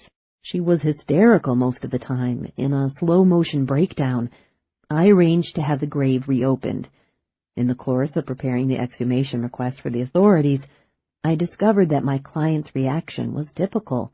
Apparently, when a child dies, one of the worst things a parent can do is refuse to look at the body while it's lying in a casket. You need to spend time with the deceased, enough to accept that the body is never going to be animated again. Was your client helped by exhumation? Oh, yes, enormously. You see? But don't forget, Elliot said, her daughter's body wasn't mutilated. Tina nodded grimly. And we reopened the grave only 2 months after the funeral, not a whole year later. The body was still in pretty good condition, but with Danny, it won't be that way. I'm aware of that, she said. God knows, I'm not happy about this, but I'm convinced it's something I've got to do. Okay, I'll take care of it. How long will you need? She asked. Will your husband contest it? She recalled the hatred in Michael's face when she'd left him a few hours ago. Yes, he probably will. Elliot carried their empty brandy glasses to the bar in the corner and switched on the light above the sink. If your husband's likely to cause trouble, then we'll move fast and without fanfare. If we're clever, he won't know what we're doing until the exhumation is a fait accompli. Tomorrow's a holiday, so we can't get anything done officially until Friday. Probably not even then, what with the 4-day weekend. Elliot found the bottle of liquid soap and the dishcloth that were stored under the sink. Ordinarily, I'd say we'd have to wait until Monday. But it happens I know a very reasonable judge. Harold Kennenbeck. We served in Army intelligence together. He was my senior officer. Army intelligence? You were a spy? Nothing as grand as that. No trench coats. No skulking about in dark alleys. Karate? Cyanide capsules? That sort of stuff? She asked. Well, I've had a lot of martial arts training. I still work at that a couple of days a week because it's a good way to keep in shape. Really, though, it wasn't like what you see in the movies. No James Bond cars with machine guns hidden behind the headlights. It was mostly dull information gathering. Somehow, she said, I get the feeling it was considerably more interesting than you make it out to be. Nope. Document analysis, tedious interpretation of satellite reconnaissance photographs, that sort of thing. Boring as hell most of the time. Anyway, Judge Kennenbeck and I go back a long way. We respect each other, and I'm sure he'll do something for me if he can. I'll be seeing him tomorrow afternoon at a New Year's Day party. I'll discuss the situation with him. Maybe he'll be willing to slip into the courthouse long enough on Friday to review my exhumation request and rule on it. He'd only need a few minutes. Then we could open the grave early Saturday. Tina went to the bar and sat on one of the 3 stools, across the counter from Elliot. The sooner the better. Now that I've made up my mind to do it, I'm anxious to get it over with. That's understandable. And there's another advantage in doing it this weekend. If we move fast, it isn't likely Michael will find out what we're up to. Even if he does somehow get a whiff of it, he'll have to locate another judge who'll be willing to stay or vacate the exhumation order. You think he'll be able to do that? No, that's my point. There won't be many judges around over the holiday. Those on duty will be swamped with arraignments and bail hearings for drunken drivers and for people involved in drunken assaults. Most likely, Michael won't be able to get hold of a judge until Monday morning. And by then, it'll be too late. Sneaky. That's my middle name. He finished washing the first brandy snifter, rinsed it in hot water, and put it in the drainage rack to dry. Elliot Sneaky Striker, she said. He smiled. At your service. I'm glad you're my attorney. Well, let's see if I can actually pull it off. You can. You're the kind of person who meets every problem head-on. You have a pretty high opinion of me, he said, repeating what she had said to him earlier. She smiled. Yes, I do. All the talk about death and fear and madness and pain seemed to have taken place further back in the past than a mere few seconds ago. They wanted to have a little fun during the evening that lay ahead, and now they began putting themselves in the mood for it. As Elliot rinsed the second snifter and placed it in the rack, Tina said, You do that very well. But I don't wash windows. I like to see a man being domestic. Then you should see me cook. You cook? Like a dream. What's your best dish? Everything I make. Obviously you don't make humble pie. Every great chef must be an egomaniac when it comes to his culinary art. He must be totally secure in his estimation of his talents if he is to function well in the kitchen. What if you cooked something for me and I didn't like it? Then I'd eat your serving as well as mine. And what would I eat? Your heart out. After so many months of sorrow, how good it felt to be sharing an evening with an attractive and amusing man. Elliot put away the dishwashing liquid and the wet dishcloth. As he dried his hands on the towel, he said, Why don't we forget about going out to dinner? Let me cook for you instead. On such short notice? I don't need much time to plan a meal. I'm a whiz. Besides, you can help by doing the drudgery, like cleaning the vegetables and chopping the onions. I should go home and freshen up, she said. You're already too fresh for me. My car. You can drive it. Follow me to my place. They turned out the lights and left the room, closing the door after them. As they crossed the reception area on their way toward the hall, Tina glanced nervously at Angela's computer. She was afraid it was going to click on again, all by itself. But she and Elliot left the outer office, flicking off the lights as they went, and the computer remained dark and silent. 14. Elliot Stryker lived in a large, pleasant, contemporary house overlooking the golf course at the Las Vegas Country Club. The rooms were warm, inviting, decorated in earth tones, with J. Robert Scott furniture complemented by a few antique pieces, and richly textured Edward Fields carpets. He owned a fine collection of paintings by Ivan Earle, Jason Williamson, Larry W. Dyke, Charlotte Armstrong, Carl J. Smith, and other artists who made their homes in the western United States, and who usually took their subject matter from either the Old or the New West. As he showed her through the house, he was eager to hear her reaction to it, and she didn't make him wait long. "It's beautiful," she said. "Stunning. Who was your interior decorator?" "You're looking at him." "Really?" "When I was poor, I looked forward to the day when I'd have a lovely home full of beautiful things, all arranged by the very best interior decorator. Then, when I had the money, I didn't want some stranger furnishing it for me. I wanted to have all the fun myself. Nancy, my late wife, and I decorated our first home. The project became a vocation for her, and I spent nearly as much time on it as I did on my legal practice. The two of us haunted furniture stores from Vegas to Los Angeles to San Francisco. Antique shops, galleries, everything from flea markets to the most expensive stores we could find. We had a damn good time. And when she died, I discovered I couldn't learn to cope with the loss if I stayed in a place that was so crowded with memories of her. For 5 or 6 months, I was an emotional wreck because every object in the house reminded me of Nancy. Finally, I took a few mementos, a dozen pieces by which I'll always remember her, and I moved out, sold the house, bought this one, and started decorating all over again." "I didn't realize you'd lost your wife," Tina said. I thought it must have been a divorce or something." "She passed away 3 years ago." "What happened?" "Cancer." "I'm so sorry, Elliot." "At least it was fast. Pancreatic cancer, exceedingly virulent. She was gone 2 months after they diagnosed it."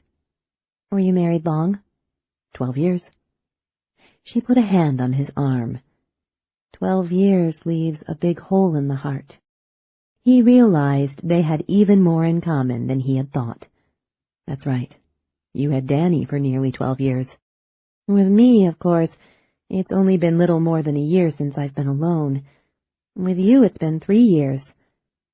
Maybe you can tell me—" "What?" "Does it ever stop?" she asked. "The hurting?" "Yes." "So far, it hasn't. Maybe it will after 4 years, or 5, or 10. It doesn't hurt as bad now as it once did, and the ache isn't constant anymore, but still there are moments when—" He showed her through the rest of the house, which she wanted to see. Her ability to create a stylish stage show was not a fluke. She had taste and a sharp eye that instantly knew the difference between prettiness and genuine beauty, between cleverness and art. He enjoyed discussing antiques and paintings with her, and an hour passed in what seemed to be only 10 minutes. The tour ended in the enormous kitchen, which boasted a copper ceiling, a Santa Fe tile floor, and restaurant-quality equipment. She checked the walk-in cooler, inspected the yard-square grill, the griddle, the 2 Wolf ranges, the microwave, and the array of labor-saving appliances. "You've spent a small fortune here. I guess your law practice isn't just another Vegas divorce mill." Elliot grinned. "I'm one of the founding partners of Stryker, West, Dwyer, Coffey & Nichols. We're one of the largest law firms in town. I can't take a whole lot of credit for that. We were lucky. We were in the right place at the right time. Owen West and I opened for business in a cheap storefront office 12 years ago, right at the start of the biggest boom this town has ever seen.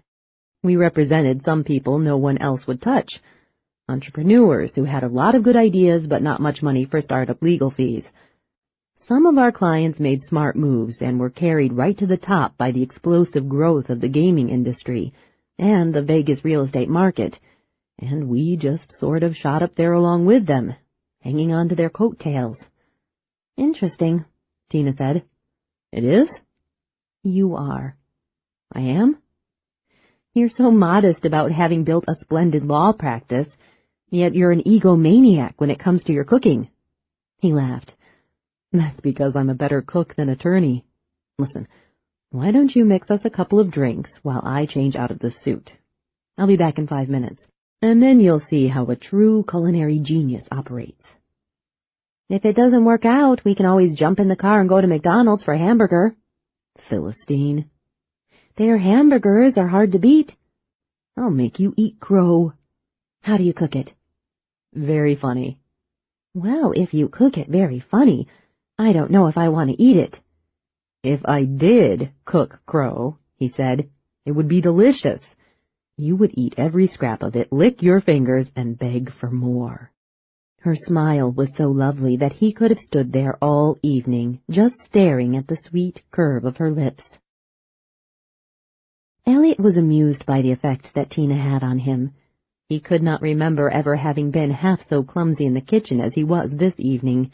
He dropped spoons. He knocked over cans and bottles of spices. He forgot to watch a pot, and it boiled over. He made a mistake blending the salad dressing and had to begin again from scratch. She flustered him, and he loved it. Elliot, are you sure you aren't feeling those cognacs we had at my office? Absolutely not. Then the drink you've been sipping on here. No, this is just my kitchen style. Spilling things is your style? It gives the kitchen a pleasant, used look. Are you sure you don't want to go to McDonald's? Do they bother to give their kitchen a pleasant, used look? They not only have good hamburgers. Their hamburgers have a pleasant, used look. Their French fries are terrific. So I spill things, he said. A cook doesn't have to be graceful to be a good cook. Does he have to have a good memory? Huh? That mustard powder you're just about to put into the salad dressing? What about it? You already put it in a minute ago. I did? Thanks. I wouldn't want to have to mix this damn stuff 3 times. She had a throaty laugh that was not unlike Nancy's had been. Although she was different from Nancy in many ways, being with her was like being with Nancy. She was easy to talk to, bright, funny, sensitive. Perhaps it was too soon to tell for sure, but he was beginning to think that fate, in an uncharacteristic flush of generosity, had given him a second chance at happiness. When he and Tina finished dessert, Elliot poured 2nd cups of coffee. Still want to go to McDonald's for a hamburger? The mushroom salad, the fettuccine alfredo, and the zabaione had been excellent. You really can cook. When I lie to you? I guess I'll have to eat that crow now. I believe you just did. And I didn't even notice the feathers.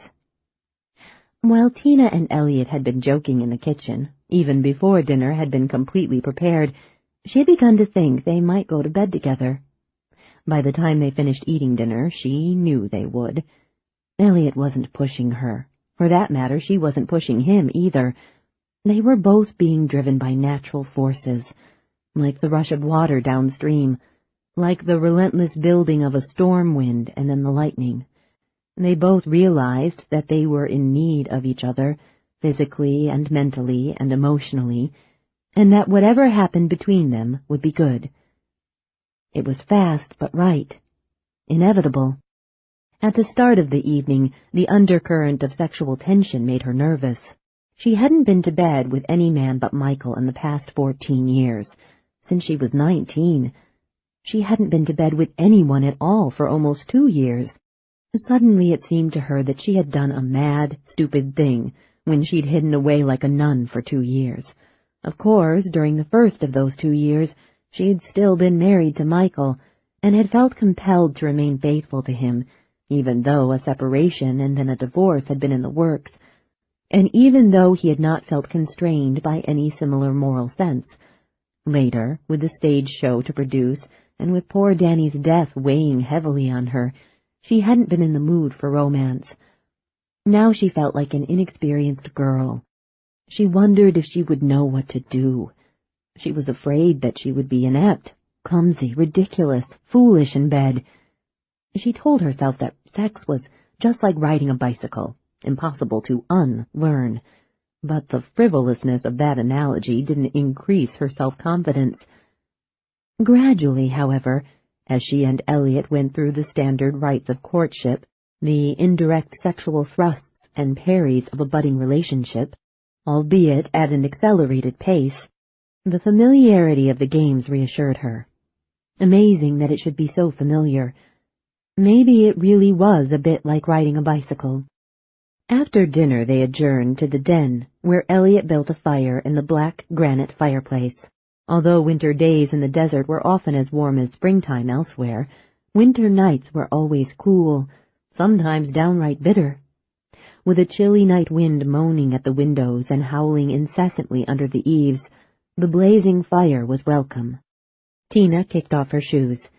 They sat side by side on the sofa in front of the fireplace, watching the flames and the occasional bursts of orange sparks, listening to music, and talking.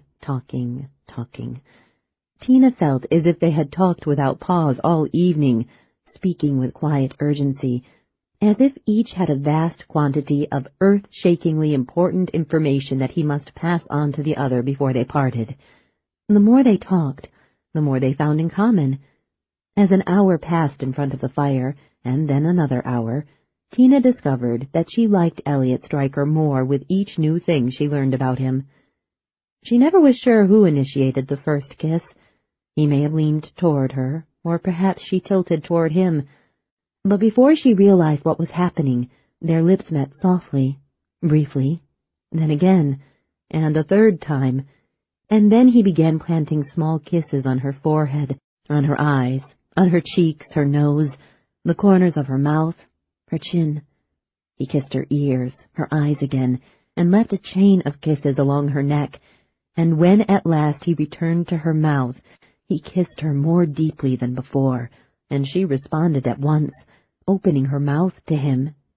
His hands moved over her, testing the firmness and resilience of her, and she touched him too, gently squeezing his shoulders, his arms, the hard muscles of his back. Nothing had ever felt better to her than he felt at that moment. As if drifting in a dream, they left the den and went into the bedroom. He switched on a small lamp that stood upon the dresser, and he turned down the sheets. During the minute that he was away from her, she was afraid the spell was broken, but when he returned, she kissed him tentatively, found that nothing had changed, and pressed against him once more. She felt as if the two of them had been here, like this, locked in an embrace many times before. "We hardly know each other," she said. "Is that the way you feel?" "No." "Me neither." "I know you so well." "For ages." "Yet it's only been 2 days." "Too fast?" he asked. "What do you think?" "Not too fast for me." "Not too fast at all," she agreed. "Sure?" "Positive."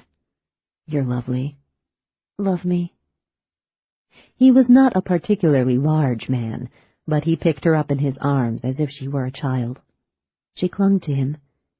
She saw a longing and a need in his dark eyes, a powerful wanting that was only partly sex, and she knew the same need to be loved and valued must be in her eyes for him to see. He carried her to the bed, put her down, and urged her to lie back. Without haste, with a breathless anticipation that lit up his face, he undressed her. He quickly stripped off his own clothes and joined her on the bed, took her in his arms. He explored her body slowly, deliberately, first with his eyes, then with his loving hands, then with his lips and tongue. Tina realized that she had been wrong to think that celibacy should be a part of her period of mourning. Just the opposite was true. Good, healthy lovemaking with a man who cared for her would have helped her recover much faster than she had done, for sex was the antithesis of death, a joyous celebration of life, a denial of the tomb's existence. The amber light molded to his muscles. He lowered his face to hers. They kissed. She slid a hand between them, squeezed and stroked him. She felt wanton, shameless, insatiable. As he entered her, she let her hands travel over his body, along his lean flanks. "You're so sweet," he said. He began the age-old rhythm of love. For a long, long time, they forgot that death existed, and they explored the delicious, silken surfaces of love, and it seemed to them, in those shining hours, that they would both live forever. Thursday, January 1st. 15. Tina stayed the night with Elliot, and he realized that he had forgotten how pleasant it could be to share his bed with someone for whom he truly cared. He'd had other women in this bed during the past 2 years, and a few had stayed the night, but not one of those other lovers had made him feel content merely by the fact of her presence, as Tina did. With her, sex was a delightful bonus, a lagniappe, but it wasn't the main reason he wanted her beside him. She was an excellent lover, silken, smooth, and uninhibited in the pursuit of her own pleasure, but she was also vulnerable and kind. The vague, shadowy shape of her under the covers, in the darkness, was a talisman to ward off loneliness. Eventually he fell asleep, but at 4 o'clock in the morning he was awakened by cries of distress. She sat straight up, the sheets knotted in her fists. Catapulted out of a nightmare, she was quaking, gasping, about a man dressed all in black, the monstrous figure from her dream. Elliot switched on the bedside lamp to prove to her that they were alone in the room. She had told him about the dreams, but he hadn't realized until now how terrible they were. The exhumation of Danny's body would be good for her, regardless of the horror that she might have to confront when the coffin lid was raised. If seeing the remains would put an end to these blood-curdling nightmares, she would gain an advantage from the grim experience. He switched off the bedside lamp and persuaded her to lie down again. He held her until she stopped shuddering. To his surprise, her fear rapidly changed to desire. They fell easily into the pace and rhythm that had earlier best pleased them. Afterward, they slipped into sleep again.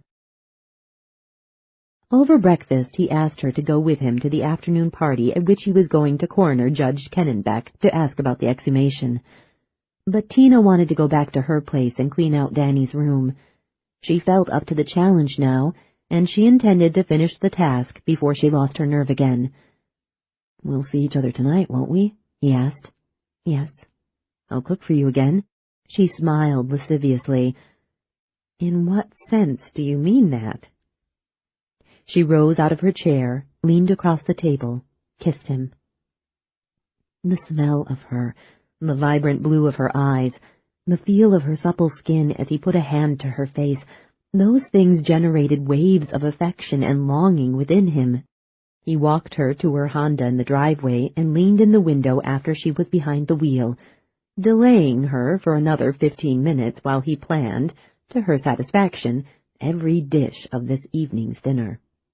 When at last she drove away, he watched her car until it turned the corner and disappeared, and when she was gone, he knew why he had not wanted to let her go. He'd been trying to postpone her departure because he was afraid that he would never see her again after she drove off. He had no rational reason to entertain such dark thoughts. Certainly, the unknown person who was harassing Tina might have violent intentions, but Tina herself didn't think there was any serious danger, and Elliot tended to agree with her. The malicious tormentor wanted her to suffer mental anguish and spiritual pain, but he didn't want her to die, because that would spoil his fun. The fear Elliot felt at her departure was purely superstitious. He was convinced that, with her arrival on the scene, he had been granted too much happiness, too fast, too soon, too easily. He had an awful suspicion that fate was setting him up for another hard fall. He was afraid Tina Evans would be taken away from him, just as Nancy had been. Unsuccessfully trying to shrug off the grim premonition, he went to the house. He spent an hour and a half in his library, paging through legal case books, boning up on precedents for the exhumation of a body that, as the court had put it, was to be disinterred in the absence of a pressing legal need, solely for humane reasons, in consideration of certain survivors of the deceased. Elliot didn't think Harold Kennenbeck would give him any trouble, and he didn't expect the judge to request a list of precedents for something as relatively simple and harmless as reopening Danny's grave. But he intended to be well prepared. In Army intelligence, Kennenbeck had been a fair, but always demanding superior officer. At 1 o'clock, Elliot drove his silver Mercedes S600 Sports Coupe to the New Year's Day party on Sunrise Mountain. The sky was cerulean blue and clear, and he wished he had time to take the Cessna up for a few hours. This was perfect weather for flying, one of those crystalline days when being above the earth would make him feel clean and free. On Sunday, when the exhumation was out of the way, maybe he would fly Tina to Arizona or to Los Angeles for the day. On Sunrise Mountain, most of the big, expensive houses featured natural landscaping, which meant rocks, colored stones, and artfully arranged cacti instead of grass, shrubs, and trees, in acknowledgment that man's grip on this portion of the desert was new and perhaps tenuous. At night, the view of Las Vegas from the mountainside was undeniably spectacular, but Elliot couldn't understand what other reasons anyone could possibly have for choosing to live here rather than in the city's older, greener neighborhoods. On hot summer days, these barren, sandy slopes seemed God-forsaken, and they would not be made lush and green for another 10 years at least. On the brown hills, the huge houses thrust like the bleak monuments of an ancient dead religion. The residents of Sunrise Mountain could expect to share their patios and decks and pool aprons with occasional visiting scorpions, tarantulas, and rattlesnakes.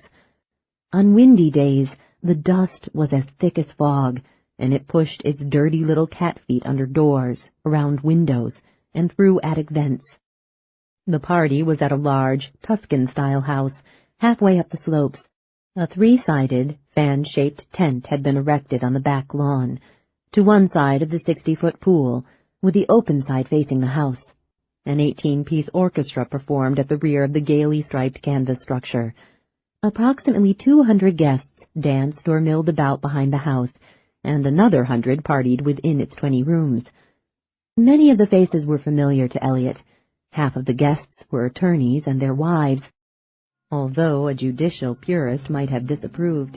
Prosecutors and public defenders and tax attorneys and criminal lawyers and corporate counsel were mingling and getting pleasantly drunk with the judges before whom they argued cases most every week.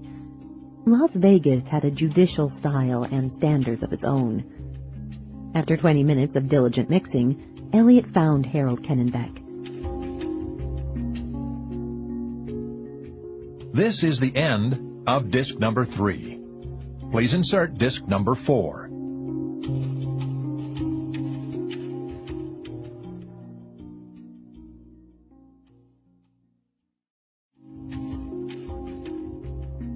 This is disc number 4.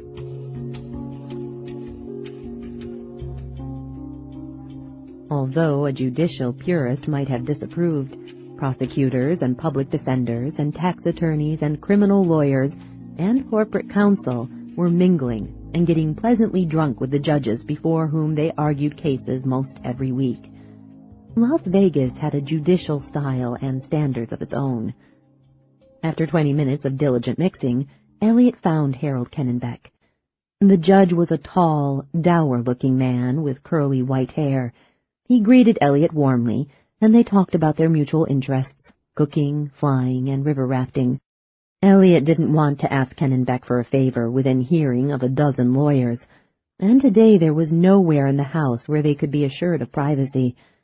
They went outside and strolled down the street, past the party-goers' cars, which ran the gamut from Rolls-Royces to Range Rovers. Kennebec listened with interest to Elliot's unofficial feeler about the chances of getting Danny's grave reopened. Elliot didn't tell the judge about the malicious prankster, for that seemed like an unnecessary complication. He still believed that once the fact of Danny's death was established by the exhumation, the quickest and surest way of dealing with the harassment was to hire a first-rate firm of private investigators to track down the perpetrator. Now, for the judge's benefit, and to explain why an exhumation had suddenly become such a vital matter, Elliot exaggerated the anguish and confusion that Tina had undergone as a direct consequence of never having seen the body of her child. Harry Kennebec had a poker face that also looked like a poker, hard and plain, dark, and it was difficult to tell if he had any sympathy whatsoever for Tina's plight. As he and Elliot ambled along the sun-splashed street, Kennebec mulled over the problem in silence for almost a minute. At last he said, "What about the father?" "I was hoping you wouldn't ask." Kennebec said. "The father will protest." "You're positive?" "Yes." "On religious grounds?" "No. There was a bitter divorce shortly before the boy died. Michael Evans hates his ex-wife." So he'd contest the exhumation for no other reason but to cause her grief?" "That's right," Elliot said. "No other reason. No legitimate reason." "Still, I've got to consider the father's wishes." "As long as there aren't any religious objections, the law requires the permission of only one parent in a case like this," Elliot said. "Nevertheless, I have a duty to protect everyone's interests in the matter." "If the father has a chance to protest," Elliot said, "we'll probably get involved in a knockdown, drag-out legal battle. It'll tie up a hell of a lot of the court's time." "I wouldn't like that," Kennebec said thoughtfully. "The court's calendar is overloaded now. We simply don't have enough judges or enough money. The system's creaking and groaning." "And when the dust finally settled," Elliot said, "my client would win the right to exhume the body anyway." "Probably." "Definitely," Elliot said. "Her husband would be engaged in nothing more than spiteful obstructionism. In the process of trying to hurt his ex-wife, he'd waste several days of the court's time, and the end result would be exactly the same as if he'd never been given a chance to protest." Kennebec said, frowning slightly. They stopped at the end of the next block. Kennebec stood with his eyes closed and his face turned up to the warm winter sun. At last the judge said, "You're asking me to cut corners." "Not really. Simply issue an exhumation order on the mother's request. The law allows it." "You want the order right away, I assume?" "Tomorrow morning, if possible." "And you'll have the grave reopened by tomorrow afternoon?" "Saturday, at the latest." "Before the father can get a restraining order from another judge," Kennebec said. "If there's no hitch, maybe the father won't ever find out about the exhumation." "Everyone benefits. The court saves a lot of time and effort. My client is spared a great deal of unnecessary anguish, and her husband saves a bundle in attorney's fees that he'd just be throwing away in a hopeless attempt to stop us." Kennebec said. In silence they walked back to the house, where the party was getting louder by the minute. In the middle of the block, Kennebec finally said, "I'll have to chew on it for a while, Elliot." "How long?" Will you be here all afternoon?" "I doubt it. With all these attorneys, it's sort of a busman's holiday, don't you think?" "Going home from here?" Kennebec asked. "Yes." He pushed a curly strand of white hair back from his forehead. "Then I'll call you at home this evening." "Can you at least tell me how you're leaning?" "In your favor, I suppose." "You know I'm right, Harry." Kennebec smiled. "I've heard your argument, counselor. Let's leave it at that for now. I'll call you this evening, after I've had a chance to think about it." At least Kennebec hadn't refused the request. Nevertheless, Elliot had expected a quicker and more satisfying response. He wasn't asking the judge for much of a favor. Besides, the two of them went back a long way indeed. He knew that Kennebec was a cautious man, but usually not excessively so. The judge's hesitation in this relatively simple matter struck Elliot as odd, but he said nothing more. He had no choice but to wait for Kennenbeck's call. As they approached the house, they talked about the delights of pasta served with a thin, light sauce of olive oil, garlic, and sweet basil. Elliot remained at the party only 2 hours. There were too many attorneys and not enough civilians to make the bash interesting. Everywhere he went, he heard talk about torts, writs, briefs, suits, countersuits, motions for continuation, appeals, plea bargaining, and the latest tax shelters. The conversations were like those in which he was involved at work, 8 or 10 hours a day, 5 days a week, and he didn't intend to spend a holiday nattering about the same damned things. By 4 o'clock he was home again, working in the kitchen. Tina was supposed to arrive at 6. He had a few chores to finish before she came, so they wouldn't have to spend a lot of time doing galley labor, as they had done last night. Standing at the sink, he peeled and chopped a small onion, cleaned 6 stalks of celery, and peeled several slender carrots. He had just opened a bottle of balsamic vinegar and poured 4 ounces into a measuring cup when he heard movement behind him.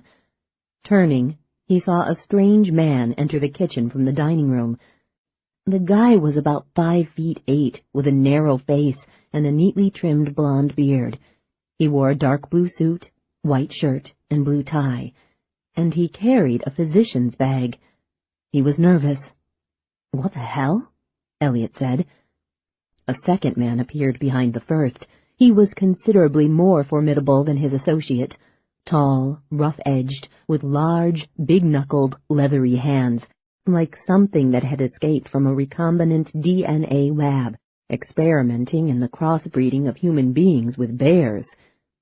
In freshly pressed slacks, a crisp blue shirt, a patterned tie, and a gray sports jacket, he might have been a professional hitman, uncomfortably gotten up for the baptism of his Mafia Don's grandchild. But he didn't appear to be nervous at all. "What is this?" Elliot demanded. Both intruders stopped near the refrigerator, 12 or 14 feet from Elliot. The small man fidgeted, and the tall man smiled. "How'd you get in here?" "A lock-release gun," the tall man said, smiling cordially and nodding.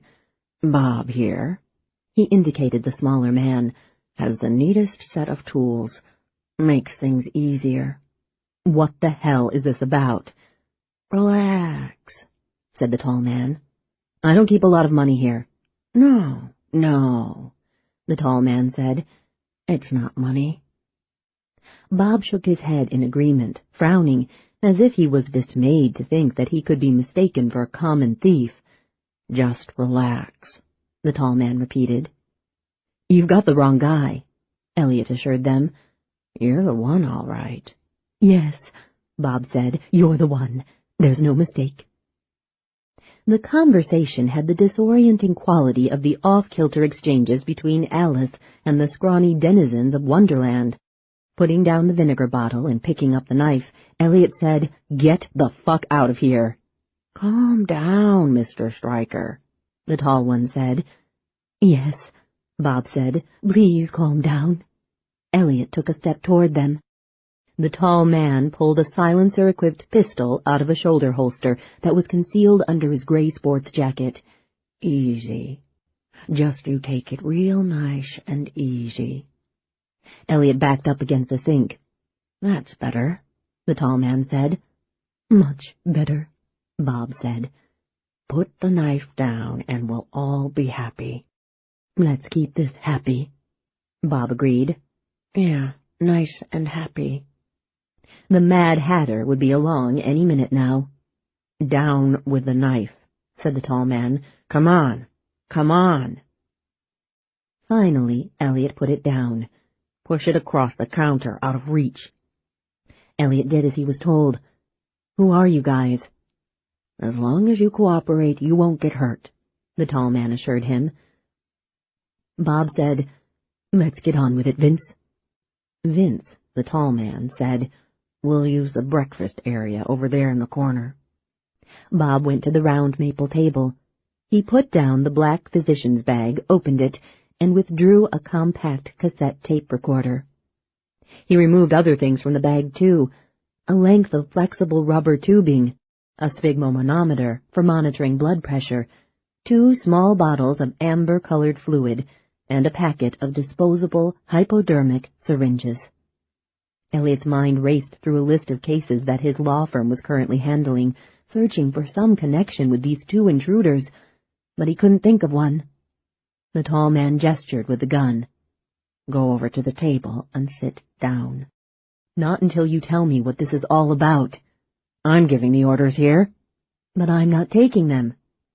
I'll put a hole in you if you don't move. No, you won't do that, Elliot said, wishing that he felt as confident as he sounded. You've got something else in mind, and shooting me would ruin it. Move your ass over to that table. Not until you explain yourself. Vince glared at him. Elliot met the stranger's eyes and didn't look away. At last Vince said, Be reasonable.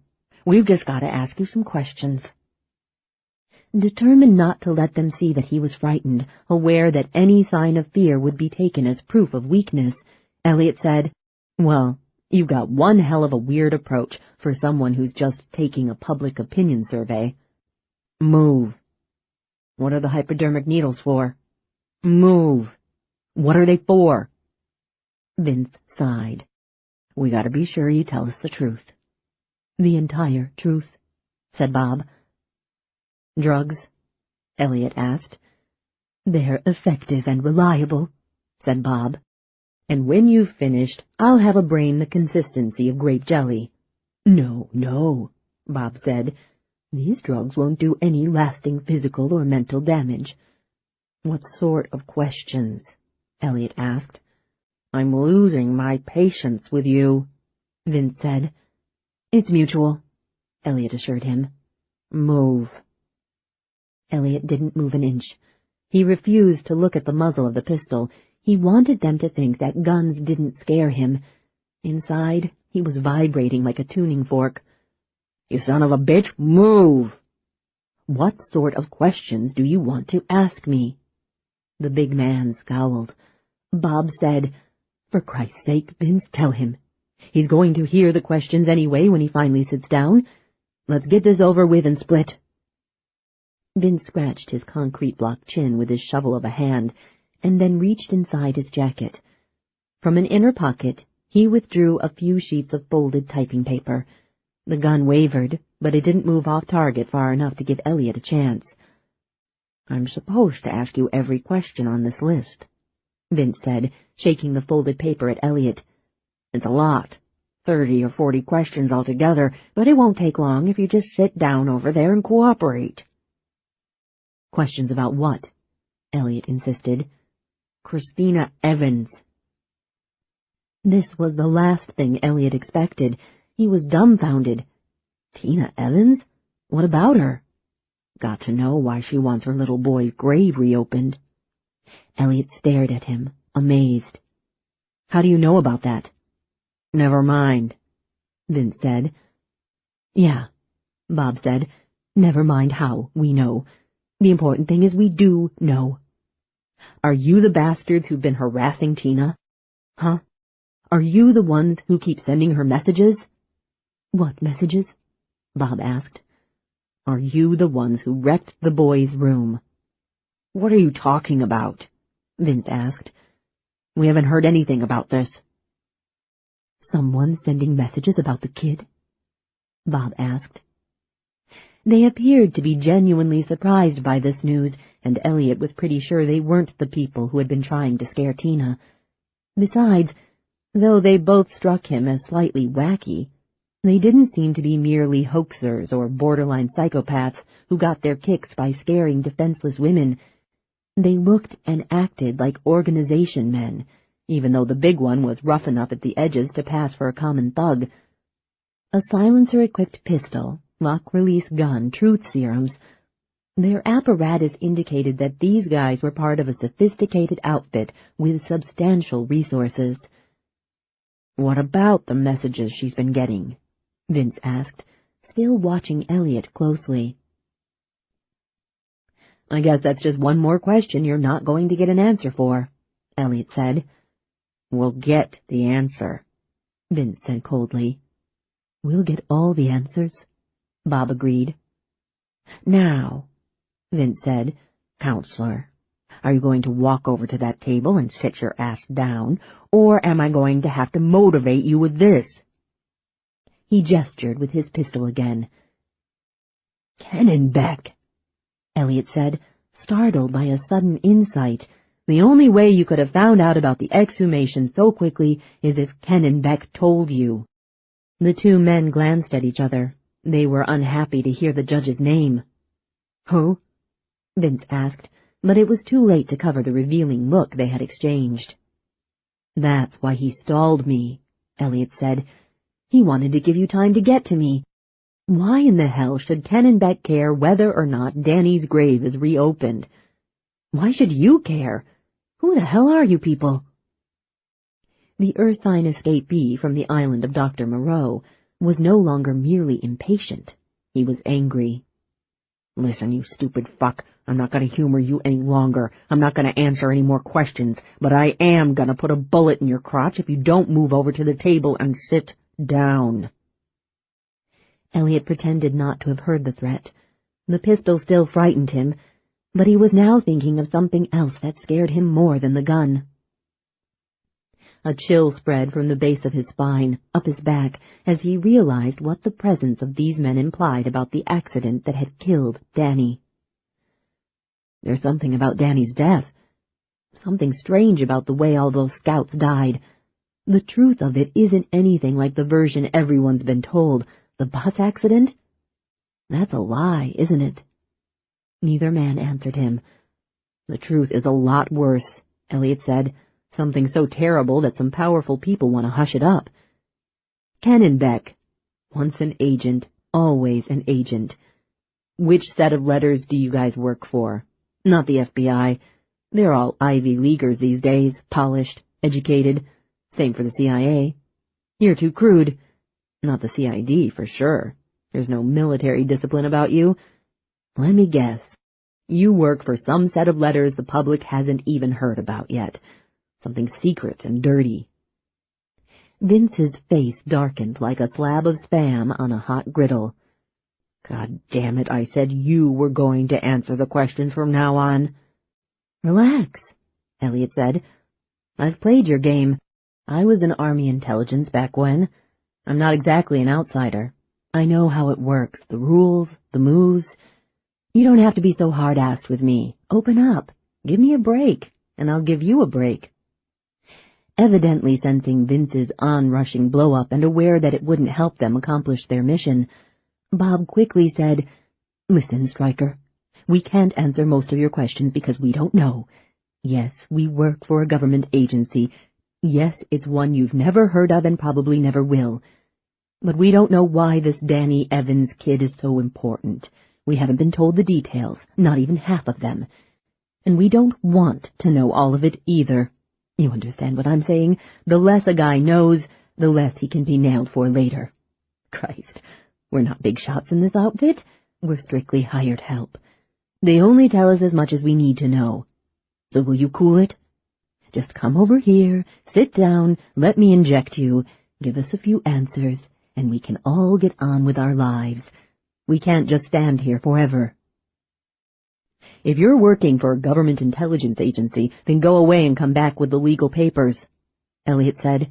"Show me search warrants and subpoenas." "You know better than that," Vince said harshly. "The agency we work for doesn't officially exist," Bob said. "So how can an agency that doesn't exist go to court for a subpoena? Get serious, Mr. Stryker." "If I do submit to the drug, what happens to me after you've got your answers?" Elliot asked. "Nothing," Vince said. "Nothing at all," Bob said. "How can I be sure?" At this indication of imminent surrender, the tall man relaxed slightly, although his lumpish face was still flushed with anger. "I told you, When we've got what we want, we'll leave.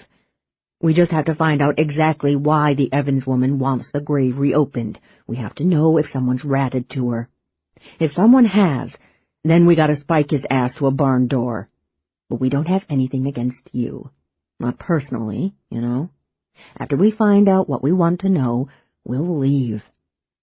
And let me go to the police? Elliot asked. Cops don't scare us, Vince said arrogantly.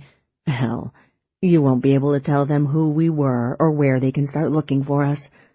They won't get anywhere, nowhere, zip.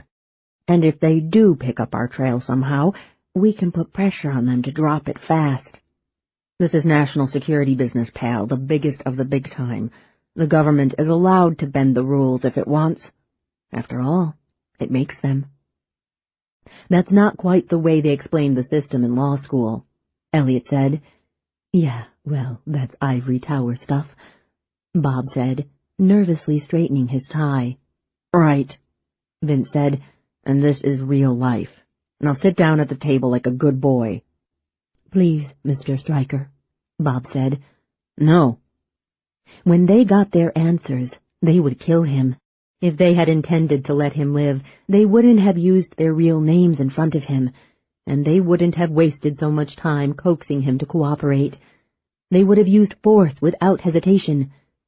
They wanted to gain his cooperation without violence because they were reluctant to mark him. Their intention was that his death should appear to be an accident or a suicide. The scenario was obvious. Probably a suicide. While he was still under the influence of the drug, they might be able to make him write a suicide note and sign it in a legible, identifiable script. Then they would carry him out to the garage, prop him up in his little Mercedes, put the seatbelt snugly around him, and start the engine without opening the garage door. He would be too drugged to move, and the carbon monoxide would do the rest. In a day or two, someone would find him out there, his face blue-green-gray, his tongue dark and lolling, his eyes bulging in their sockets as he stared through the windshield as if on a drive to hell. If there were no unusual marks on his body, no injuries incompatible with the coroner's determination of suicide, the police would be quickly satisfied. No, he said again, louder this time. If you bastards want me to sit down at that table, you're going to have to drag me there. 16. Tina resolutely cleaned up the mess in Danny's room and packed his belongings. She intended to donate everything to Goodwill Industries. Several times she was on the verge of tears as the sight of one object or another released a flood of memories. She gritted her teeth, however, and restrained the urge to leave the room with the job uncompleted. Not much remained to be done. The contents of 3 cartons in the back of the deep closet had to be sorted. She tried to lift one of them, but it was too heavy. She dragged it into the bedroom, across the carpet, into the shafts of reddish-gold afternoon sunlight that filtered through the sheltering trees outside, and then through the dust-filmed window. When she opened the carton, she saw that it contained part of Danny's collection of comic books and graphic novels. They were mostly horror comics. She'd never been able to understand this morbid streak in him. Monster movies, horror comics, vampire novels, scary stories of every kind, in every medium. Initially, his growing fascination with the macabre had not seemed entirely healthy to her, but she had never denied him the freedom to pursue it. Most of his friends had shared his avid interest in ghosts and ghouls. Besides, the grotesque hadn't been his only interest, so she had decided not to worry about it. In the carton were 2 stacks of comic books, and the 2 issues on top sported gruesome, full-color covers. On the first, a black carriage, drawn by 4 black horses with evil, glaring eyes, rushed along a night highway, beneath a gibbous moon, and a headless man held the reins, urging the frenzied horses forward. Bright blood streamed from the ragged stump of the coachman's neck, and gelatinous clots of blood clung to his white ruffled shirt. His grisly head stood on the driver's seat beside him, grinning fiendishly, filled with malevolent life, even though it had been brutally severed from his body. Tina grimaced. If this was what Danny had read before going to bed at night, how had he been able to sleep so well? He'd always been a deep, unmoving sleeper, never troubled by bad dreams. She dragged another carton out of the closet. It was as heavy as the first, and she figured it contained more comic books, but she opened it to be sure. She gasped in shock. He was glaring up at her from inside the box, from the cover of a graphic novel. Him! The man dressed all in black. That same face. Mostly skull and withered flesh. Prominent sockets of bone, and the menacing, inhuman, crimson eyes staring out with intense hatred. The cluster of maggots squirming on his cheek, at the corner of one eye, the rotten, yellow-toothed grin. In every repulsive detail, he was precisely like the hideous creature that stalked her nightmares. How could she have dreamed about this hideous creature just last night, and then find it waiting for her here, today, only hours later? She stepped back from the cardboard box. The burning scarlet eyes of the monstrous figure in the drawing seemed to follow her. She must have seen this lurid cover illustration when Danny had first brought the magazine into the house. The memory of it was fixed in her subconscious, festering, until she eventually incorporated it into her nightmares. That seemed to be the only logical explanation, but she knew it wasn't true. She had never seen this drawing before. When Danny had first begun collecting horror comics with his allowance, she had closely examined those books to decide whether or not they were harmful to him. But after she had made up her mind to let him read such stuff, she never thereafter even glanced at his purchases. Yet she had dreamed about the man in black, and here he was, grinning at her. Curious about the story from which the illustration had been taken, Tina stepped to the box again to pluck out the graphic novel. It was thicker than a comic book and printed on slick paper. As her fingers touched the glossy cover, a bell rang. She flinched and gasped. The bell rang again, and she realized that someone was at the front door. Heart thumping, she went to the foyer. Through the fisheye lens in the door, she saw a young, clean-cut man wearing a blue cap with an unidentifiable emblem on it. He was smiling, waiting to be acknowledged. She didn't open the door. "What do you want?" "Gas company repair. We need to check our lines where they come into your house." Tina frowned. "On New Year's Day?" "Emergency crew," the repairman said, through the closed door. "We're investigating a possible gas leak in the neighborhood." She hesitated, but then opened the door without removing the heavy-duty security chain. She studied him through the narrow gap. "Gas leak?" He smiled reassuringly. "There probably isn't any danger. We've lost some pressure in our lines, and we're trying to find the cause of it. No reason to evacuate people or panic or anything. But we're trying to check every house. Do you have a gas stove in the kitchen?" "No, electric." "What about the heating system?" "Yes, there's a gas furnace." "Yeah. I think all the houses in this area have gas furnaces. I'd better have a look at it, check the fittings, the incoming feed, all that." She looked him over carefully. He was wearing a gas company uniform, and he was carrying a large tool kit with the gas company emblem on it.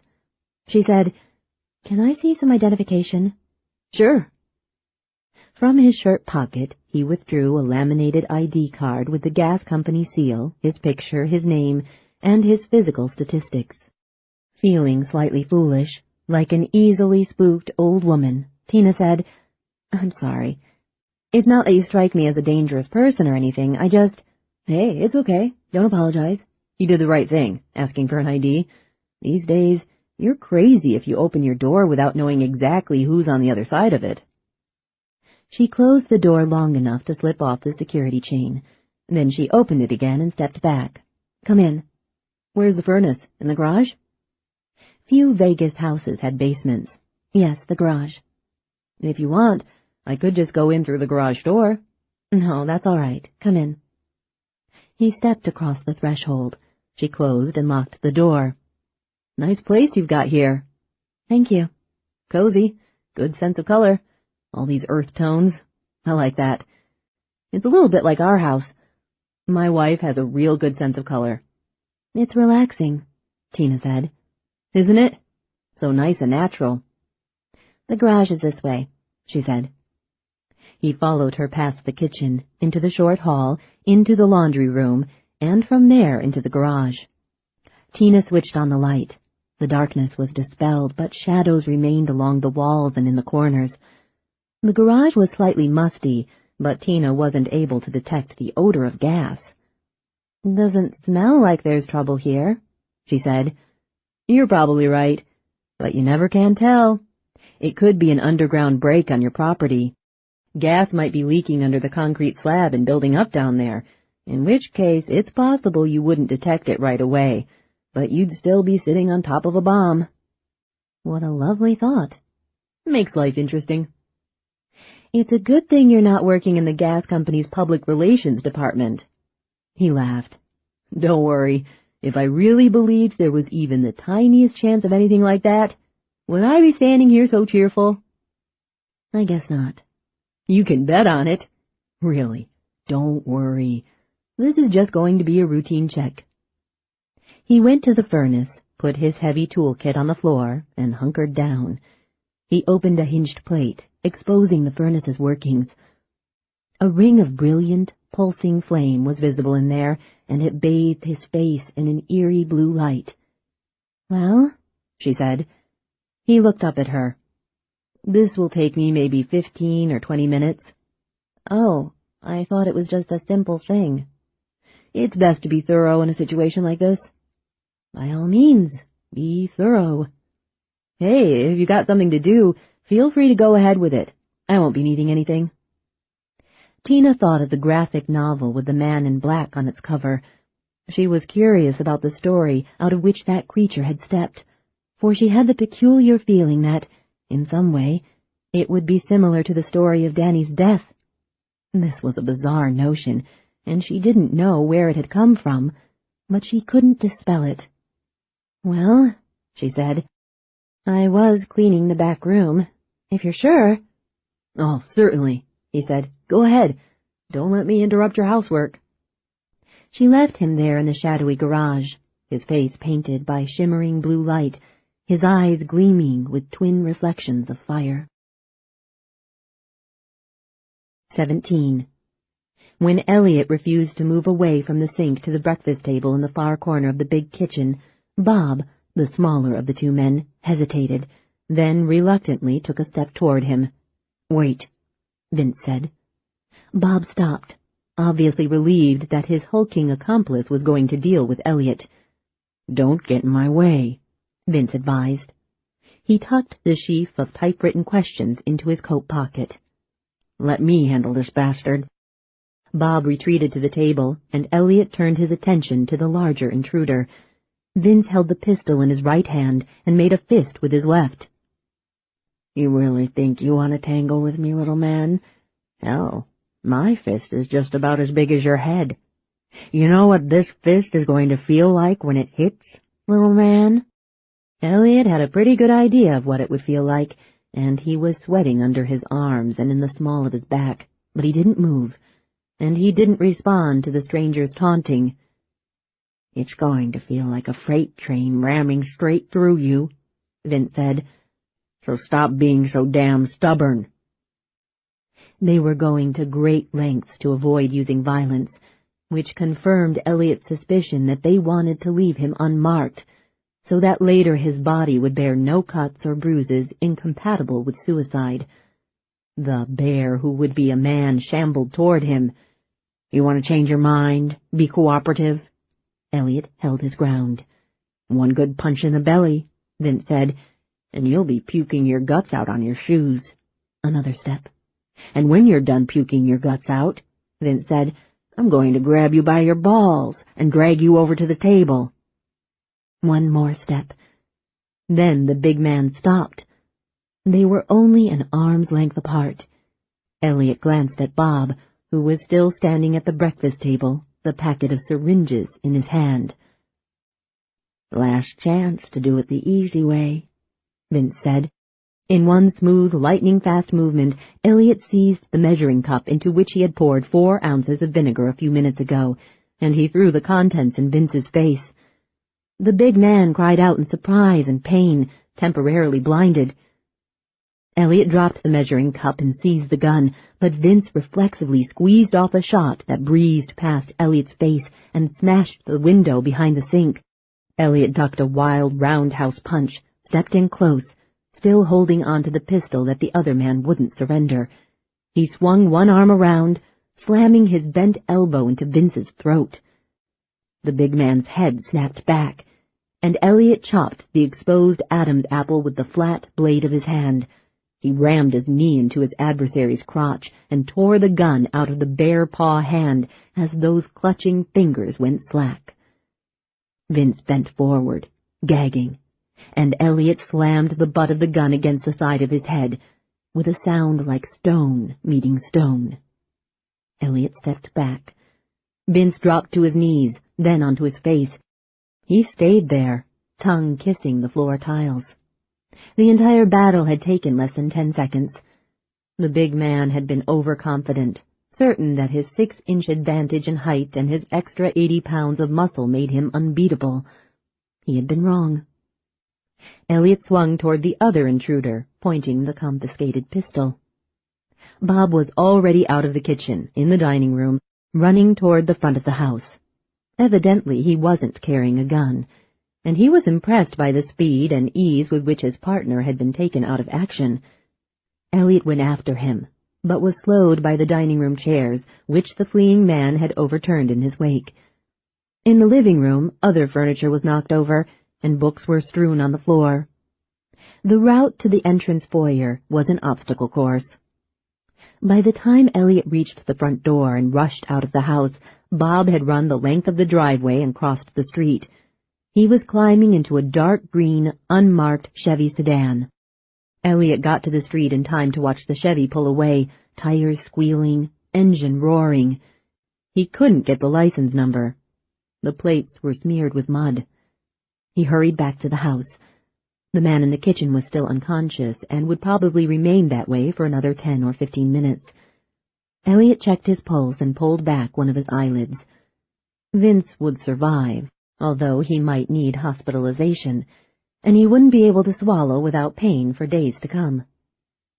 Elliot went through the thug's pockets. He found some small change, a comb, a wallet, and the sheaf of papers on which were typed the questions that Elliot had been expected to answer. He folded the pages and stuffed them into his hip pocket. Vince's wallet contained $92, no credit cards, no driver's license, no identification of any kind.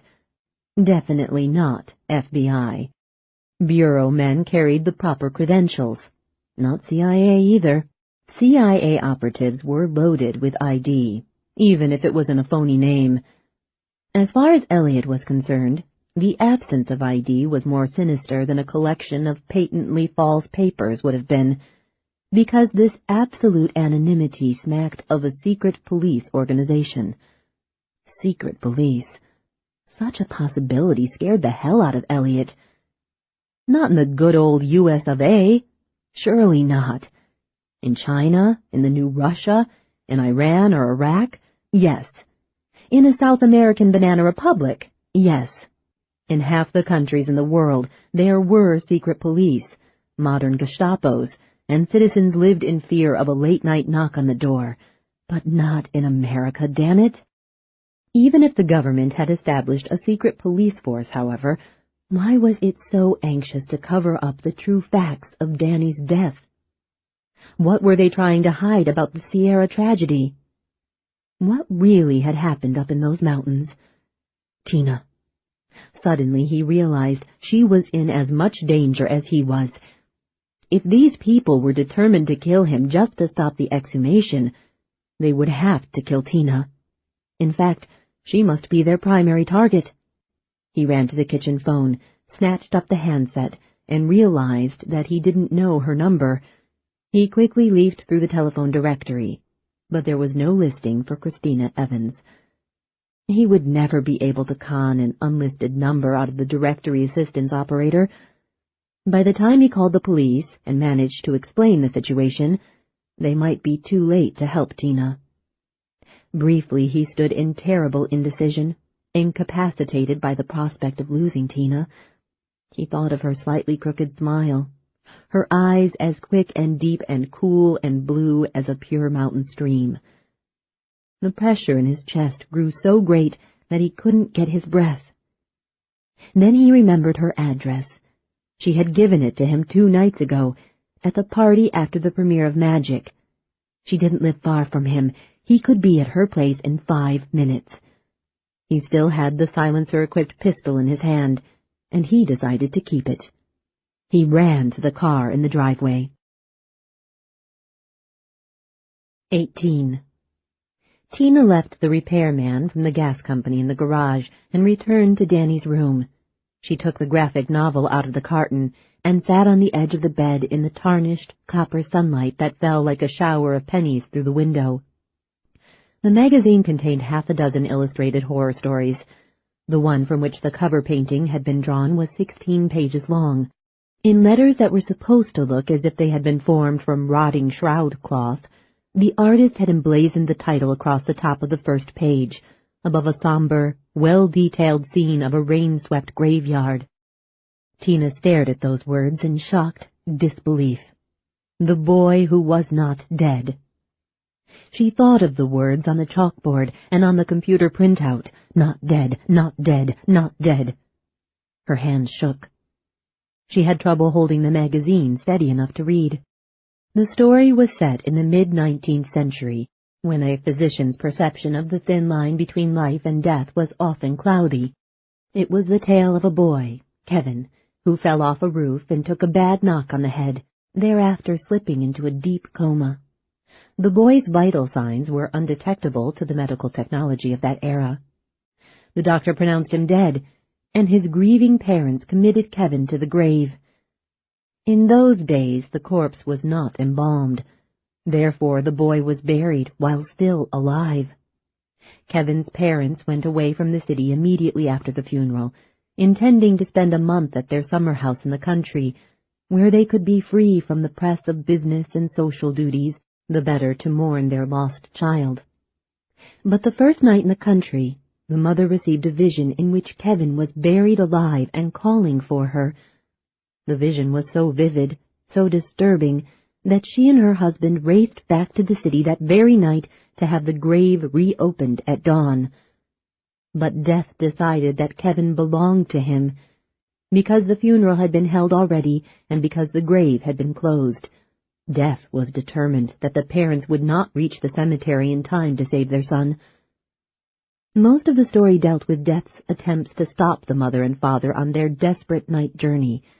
They were assaulted by every form of the walking dead, every manner of living corpse and vampire and ghoul and zombie and ghost, but they triumphed. They arrived at the grave by dawn, had it opened, and found their son alive, released from his coma. The last panel of the illustrated story showed the parents and the boy walking out of the graveyard while Death watched them leave. Death was saying, "Only a temporary victory. You'll all be mine sooner or later. You'll be back someday. I'll be waiting for you." Tina was dry-mouthed, weak. She didn't know what to make of the damned thing. This was just a silly comic book, an absurd horror story. Yet, strange parallels existed between this gruesome tale and the recent ugliness in her own life. She put the magazine aside, cover down, so she wouldn't have to meet Death's wormy, red-eyed gaze. The boy who was not dead. It was weird. She had dreamed that Danny was buried alive. Into her dream she incorporated a grisly character from an old issue of a horror comics magazine that was in Danny's collection. The lead story in this issue was about a boy, approximately Danny's age, mistakenly pronounced dead, then buried alive and then exhumed. Coincidence? Yeah, sure. Just about as coincidental as sunrise following sunset. Crazily, Tina felt as if her nightmare had not come from within her, but from without, as if some person or force had projected the dream into her mind in an effort to what? To tell her that Danny had been buried alive? Impossible. He could not have been buried alive. The boy had been battered, burned, frozen, horribly mutilated in the crash, dead beyond any shadow of a doubt. That's what both the authorities and the mortician had told her. Furthermore, this was not the mid-19th century. These days, doctors could detect even the vaguest heartbeat, the shallowest respiration, the dimmest traces of brainwave activity. Danny certainly had been dead when they had buried him. And if, by some 1,000,000-to-1 chance, the boy had been alive when he'd been buried, why would it take an entire year for her to receive a vision from the spirit world? This last thought profoundly shocked her. The spirit world? Visions? Clairvoyant experiences? She didn't believe in any of that psychic, supernatural stuff. At least, she'd always thought she didn't believe in it. Yet now she was seriously considering the possibility that her dreams had some other-worldly significance. This was sheer claptrap, utter nonsense. The roots of all dreams were to be found in the store of experiences in the psyche. Dreams were not sent like ethereal telegrams from spirits or gods or demons. Her sudden gullibility dismayed and alarmed her, because it indicated that the decision to have Danny's body exhumed was not having the stabilizing effect on her emotions that she had hoped it would. Tina got up from the bed, went to the window, and gazed at the quiet street, the palms, the olive trees. She had to concentrate on the indisputable facts, rule out all of this nonsense about the dream having been sent by some outside force. It was her dream, entirely of her making. But what about the horror comic? As far as she could see, only one rational explanation presented itself. She must have glimpsed the grotesque figure of death on the cover of the magazine when Danny first brought the issue home from the newsstand. Except that she knew she hadn't. And even if she had seen the color illustration before, she knew damned well that she hadn't read the story, The Boy Who Was Not Dead. She had paged through only 2 of the magazines Danny had bought, the first 2, when she had been trying to make up her mind whether such unusual reading material could have any harmful effects on him. From the date on its cover, she knew that the issue containing The Boy Who Was Not Dead couldn't be one of the first pieces in Danny's collection. It had been published only 2 years ago, long after she had decided that horror comics were harmless. She was back where she'd started. Her dream had been patterned after the images in the illustrated horror story. That seemed indisputable. But she hadn't read the story until a few minutes ago. That was a fact as well. Frustrated and angry at herself for her inability to solve the puzzle, she turned from the window. She went back to the bed to have another look at the magazine, which she'd left there. The gas company workman called from the front of the house, startling Tina. She found him waiting by the front door. "I'm finished," he said. "I just wanted to let you know I was going, so you could lock the door behind me." "Everything all right?" "Oh, yeah, sure. Everything here is in great shape. If there's a gas leak in this neighborhood, it's not anywhere on your property." She thanked him, and he said he was only doing his job. They both said, "Have a nice day," and she locked the door after he left. She returned to Danny's room and picked up the lurid magazine. Death glared hungrily at her from the cover. Sitting on the edge of the bed, she read the story again, hoping to see something important in it that she had overlooked in the first reading.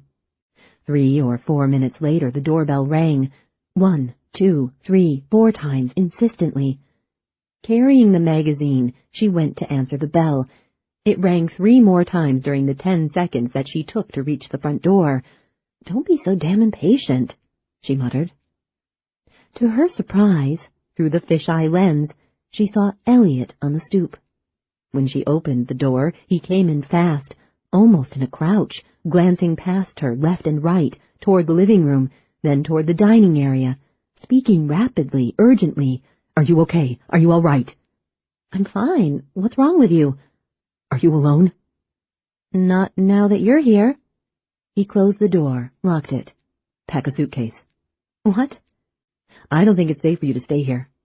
Elliot, is that a gun? Yeah, A real gun? Yeah, I took it off the guy who tried to kill me.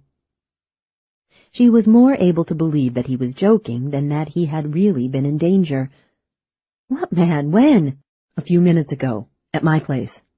But, listen, Tina, they wanted to kill me just because I was going to help you get Danny's body exhumed.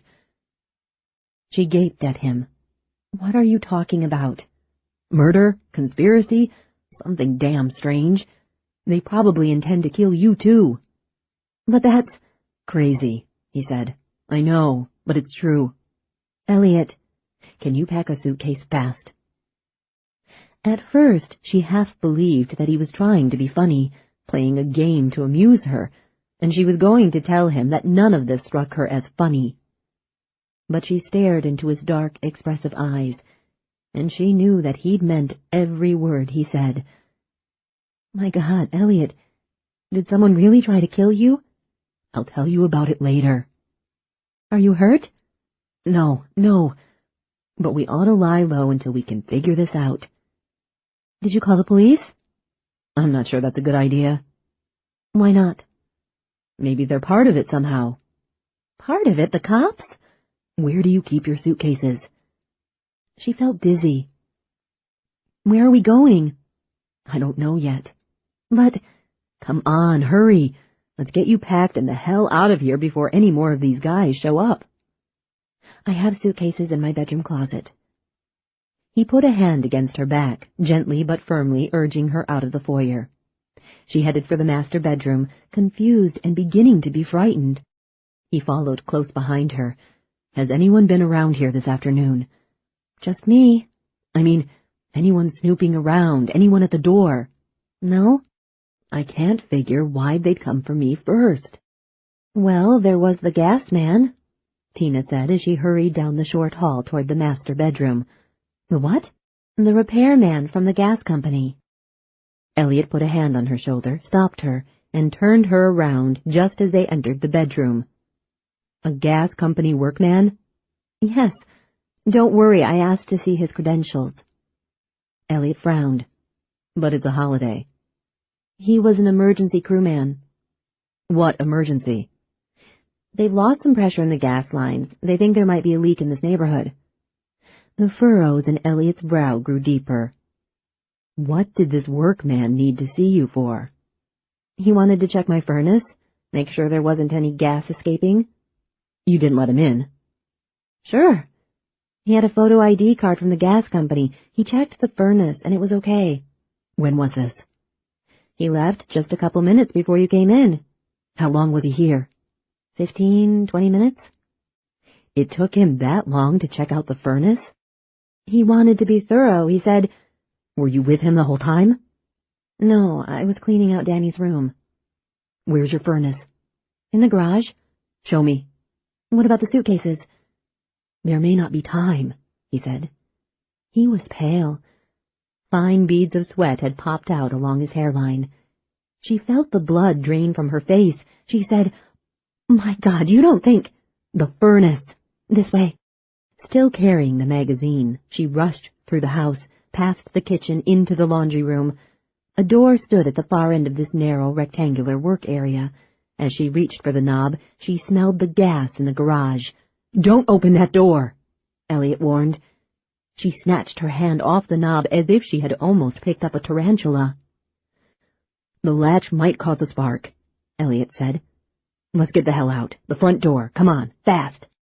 They hurried back the way they had come. Tina passed a leafy green plant, a 4-foot-high schefflera that she had owned since it was only 1/4 as tall as it was now, and she had the insane urge to stop and risk getting caught in the coming explosion just long enough to pick up the plant and take it with her. But an image of crimson eyes, yellow skin, the leering face of death, flashed through her mind, and she kept moving. She tightened her grip on the horror comics magazine in her left hand. It was important that she not lose it.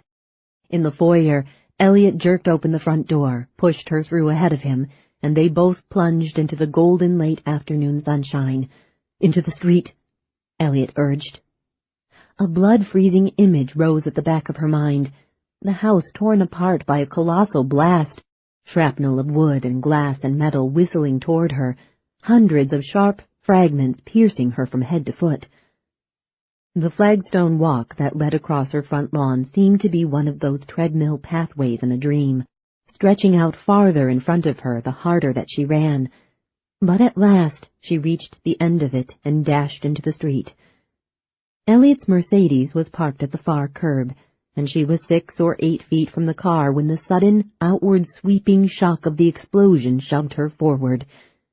She stumbled and fell into the side of the sports car, banging her knee painfully. Twisting around in terror, she called Elliot's name. He was safe, close behind her, knocked off balance by the force of the shock wave, staggering forward but unhurt. The garage had gone up first, the big door ripping from its hinges and splintering into the driveway, the roof dissolving in a confetti shower of shake shingles and flaming debris.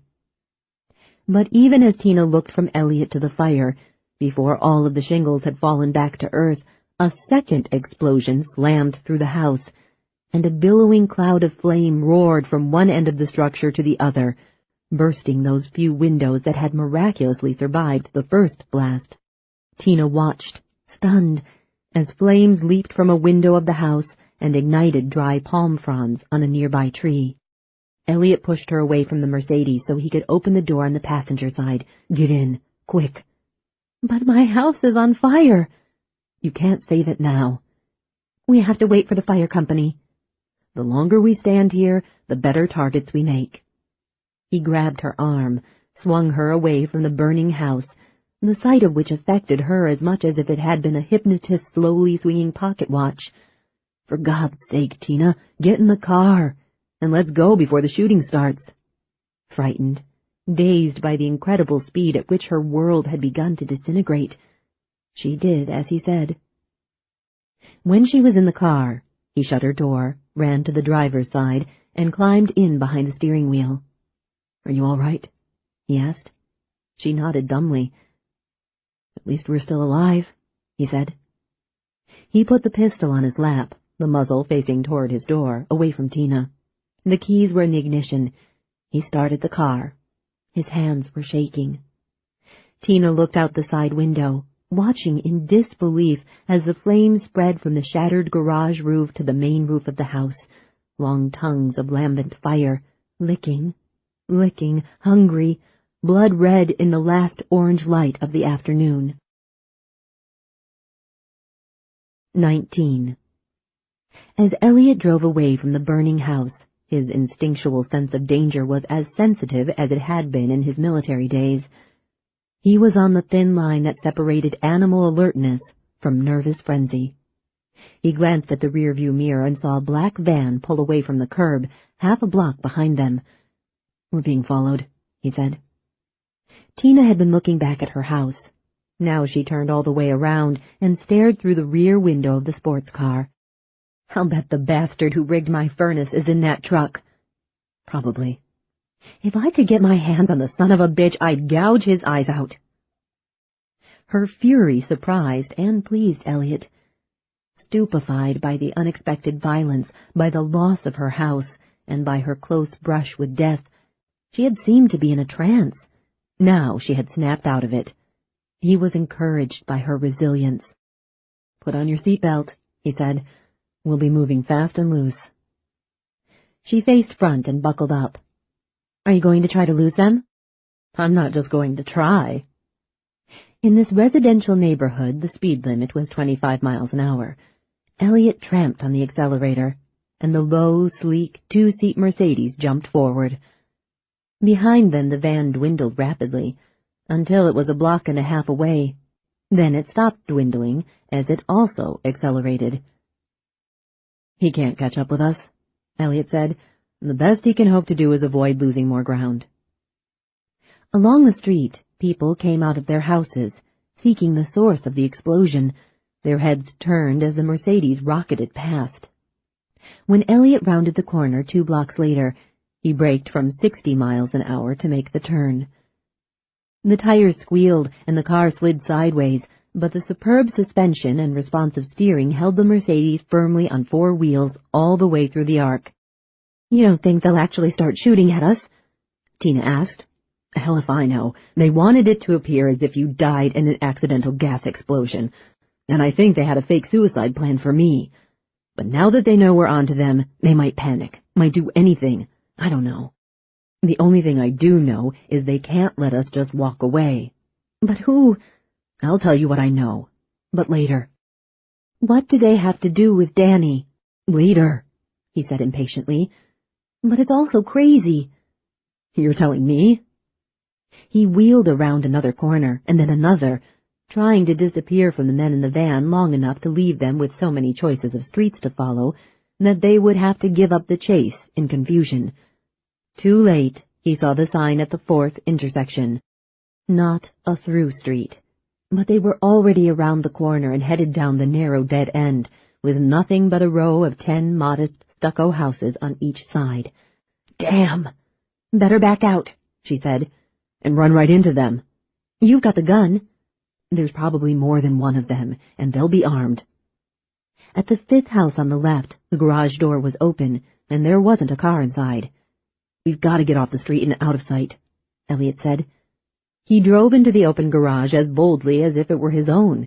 He switched off the engine, scrambled out of the car, and ran to the big door.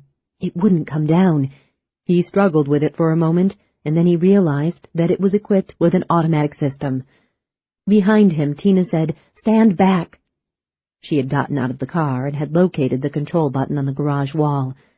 He glanced outside, up the street. He couldn't see the van. The door rumbled down, concealing them from anyone who might drive past. Elliot went to her. That was close. She took his hand in hers, squeezed it. Her hand was cold, but her grip was firm. "So who the hell are they?" she asked. "I saw Harold Kennenbeck, the judge I mentioned. The door that connected the garage to the house opened without warning, but with a sharp, dry squeak of unoiled hinges. An imposing, barrel-chested man in rumpled chinos and a white T-shirt snapped on the garage light and peered curiously at them. He had meaty arms. The circumference of one of them almost equaled the circumference of Elliot's thigh, and there wasn't a shirt made that could be buttoned easily around his thick, muscular neck. He appeared formidable, even with his beer belly, which bulged over the waistband of his trousers. First Vince, and now this specimen. It was the day of the giants. "Who are you?" the pituitary-challenged behemoth asked in a soft, gentle voice that didn't equate with his appearance. Elliot had the awful feeling that this guy would reach for the button Tina had pushed less than a minute ago, and that the garage door would lift just as the black van was rolling slowly by in the street. Stalling for time, he said, "Oh, hi, my name's Elliot, and this is Tina." "Tom," the big man said. "Tom Pullenby." Tom Pullenby didn't appear to be worried by their presence in his garage. He seemed merely perplexed. A man of his size probably wasn't frightened any more easily than Godzilla confronted by the pathetic bazooka-wielding soldiers surrounding doomed Tokyo. "Nice car," Tom said, with an unmistakable trace of reverence in his voice. He gazed covetously at the S600. Elliot almost laughed. Nice car. They pulled into this guy's garage, parked, closed the door, bold as you please, and all he had to say was nice car. "Very nice little number," Tom said, nodding, licking his lips as he studied the Mercedes. Apparently, Tom couldn't conceive that burglars, psychopathic killers, and other lowlifes were permitted to purchase a Mercedes-Benz if they had the money for it. To him, evidently, anyone who drove a Mercedes had to be the right kind of people. Elliot wondered how Tom would have reacted if they had shrieked into his garage in an old battered Chevy. Pulling his covetous gaze from the car, Tom said, "What are you doing here?" There was still neither suspicion nor belligerence in his voice. "We're expected," Elliot said. "Huh? I wasn't expecting nobody." "We're here About the boat," Elliot said, not even knowing where he was going to go with that line, ready to say anything to keep Tom from putting up the garage door and throwing them out. Tom blinked. "What boat?" "The 20-footer? "I don't own a 20-footer. The one with the Evinrude motor?" "Nothing like that here." "You must be mistaken," Elliot said. "I figure you've got the wrong place," Tom said, stepping out of the doorway into the garage, reaching for the button that would raise the big door. Tina said, "Mr. Pullumby, wait. There must be some mistake, really. This is definitely the right place." Tom's hand stopped short of the button. Tina continued, "You're just not the man we were supposed to see, that's all. He probably forgot to tell you about the boat." Elliot blinked at her, amazed by her natural facility for deception. "Who's this guy you're supposed to see?" Tom asked, frowning. Appearing to be somewhat amazed herself, Tina hesitated not at all before she said, "Sol Fitzpatrick." "Nobody here by that name." "But this is the address he gave us. He said the garage door would be open and that we were to pull right inside." Elliot wanted to hug her. "Yeah, Sol said we were to pull in, out of the driveway, so that he'd have a place to put the boat when he got here with it."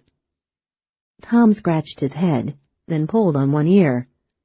"Fitzpatrick?" "Yeah." "Never heard of him," Tom said. "What's he bringing a boat here for anyway?" "We're buying it from him," Tina said. Tom shook his head. "No, I mean, why here?" "Well," Elliot said, "the way we understood it, this was where he lived." "But he doesn't," Tom said. "I live here, me and my wife and our little girl. They're out right now, and there's nobody ever been here named Fitzpatrick." "Well, why would he tell us this was his address?" Tina asked, scowling. "Lady," Tom said, "I don't have the foggiest. Unless maybe... Did you already pay him for the boat?" "Well, maybe just a down payment?" Tom asked. "We did give him $2,000 on deposit," Elliot said. Tina said it was a refundable deposit. "Yeah, just to hold the boat until we could see it and make up our minds." Smiling, Tom said, "I think the deposit might not turn out to be as refundable as you thought." Pretending surprise, Tina said, "You don't mean Mr. Fitzpatrick would cheat us?" Obviously, it pleased Tom to think that people who could afford a Mercedes were not so smart after all. "If you gave him a deposit, and if he gave you this address and claimed he lived here, then it's not very likely that Sol Fitzpatrick even owns any boat in the first place." "Damn," Elliot said. "We were swindled?" Tina asked, feigning shock, buying time. Grinning broadly now, Tom said, "Well, you can look at it that way if you want, or you can think of it as an important lesson this here Fitzpatrick fella taught you." "Swindled," Tina said, shaking her head. "Sure as the sun will come up tomorrow," Tom said. Tina turned to Elliot. "What do you think?" Elliot glanced at the garage door, then at his watch. He said, "I think it's safe to leave." "Safe?" Tom asked. Tina stepped lightly past Tom Pullumby and pressed the button that raised the garage door. She smiled at her bewildered host and went to the passenger side of the car while Elliot opened the driver's door. Pullumby looked from Elliot to Tina to Elliot, puzzled. "Safe?" Elliot said, "I sure hope it is, Tom. Thanks for your help." He got in the car and backed it out of the garage. Any amusement he felt at the way they had handled Pullumby evaporated instantly as he reversed warily out of Sanctuary, down the driveway, and into the street.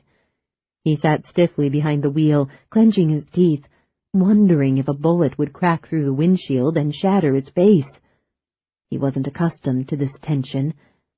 Physically he was still hard, tough, but mentally and emotionally he was softer than he had been in his prime.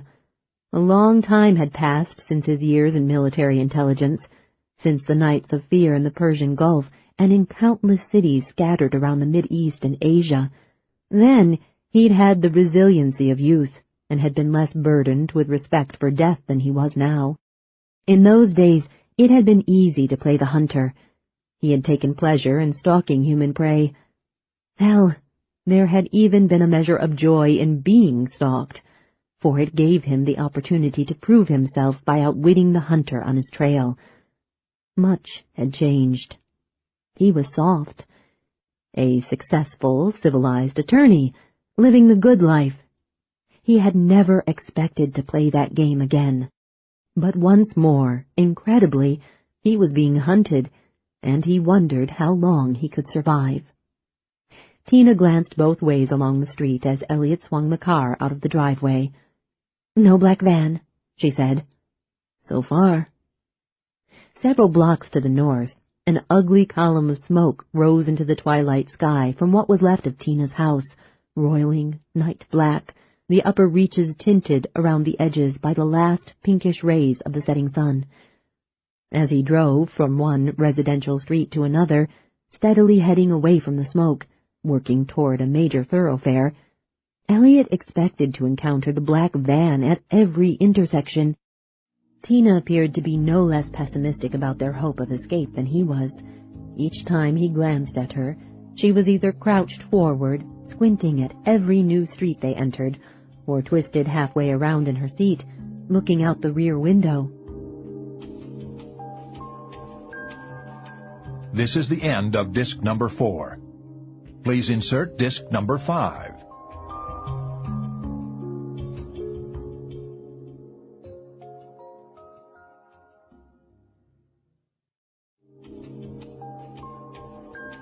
This is disc number 5.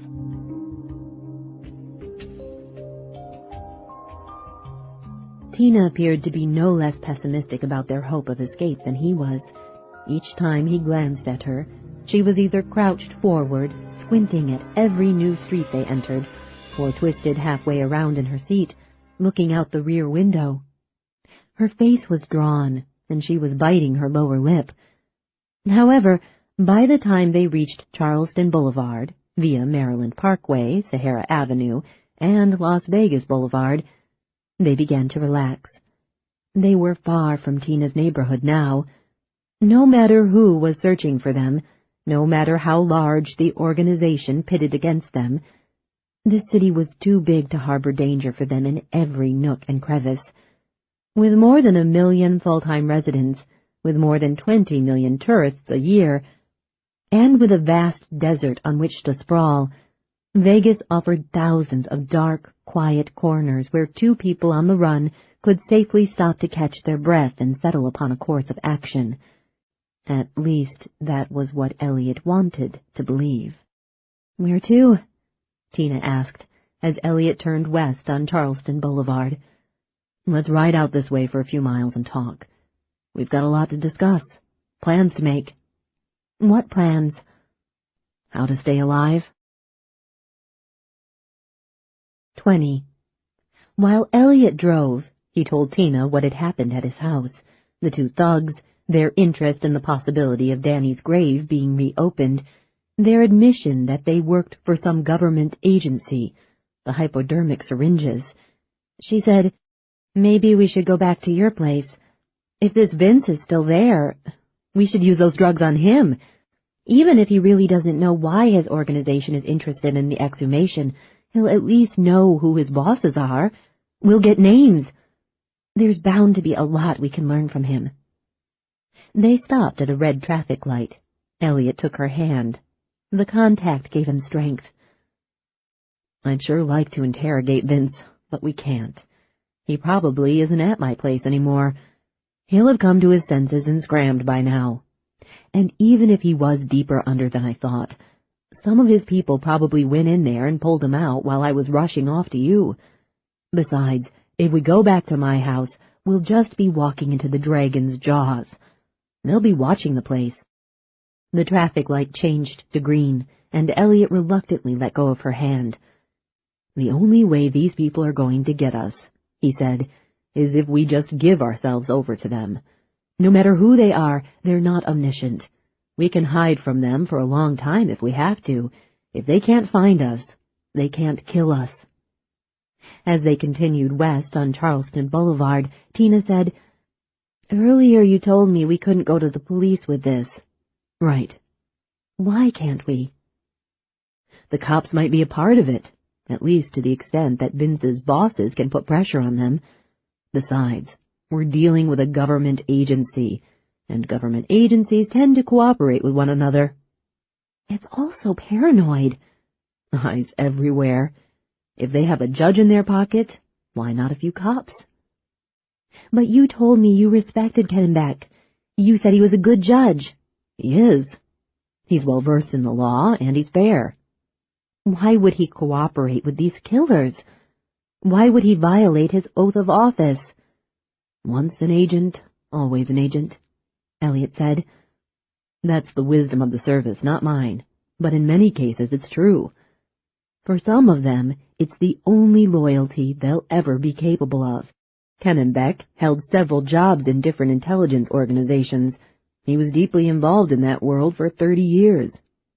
After he retired about 10 years ago, he was still a young man, 53, and he needed something else to occupy his time.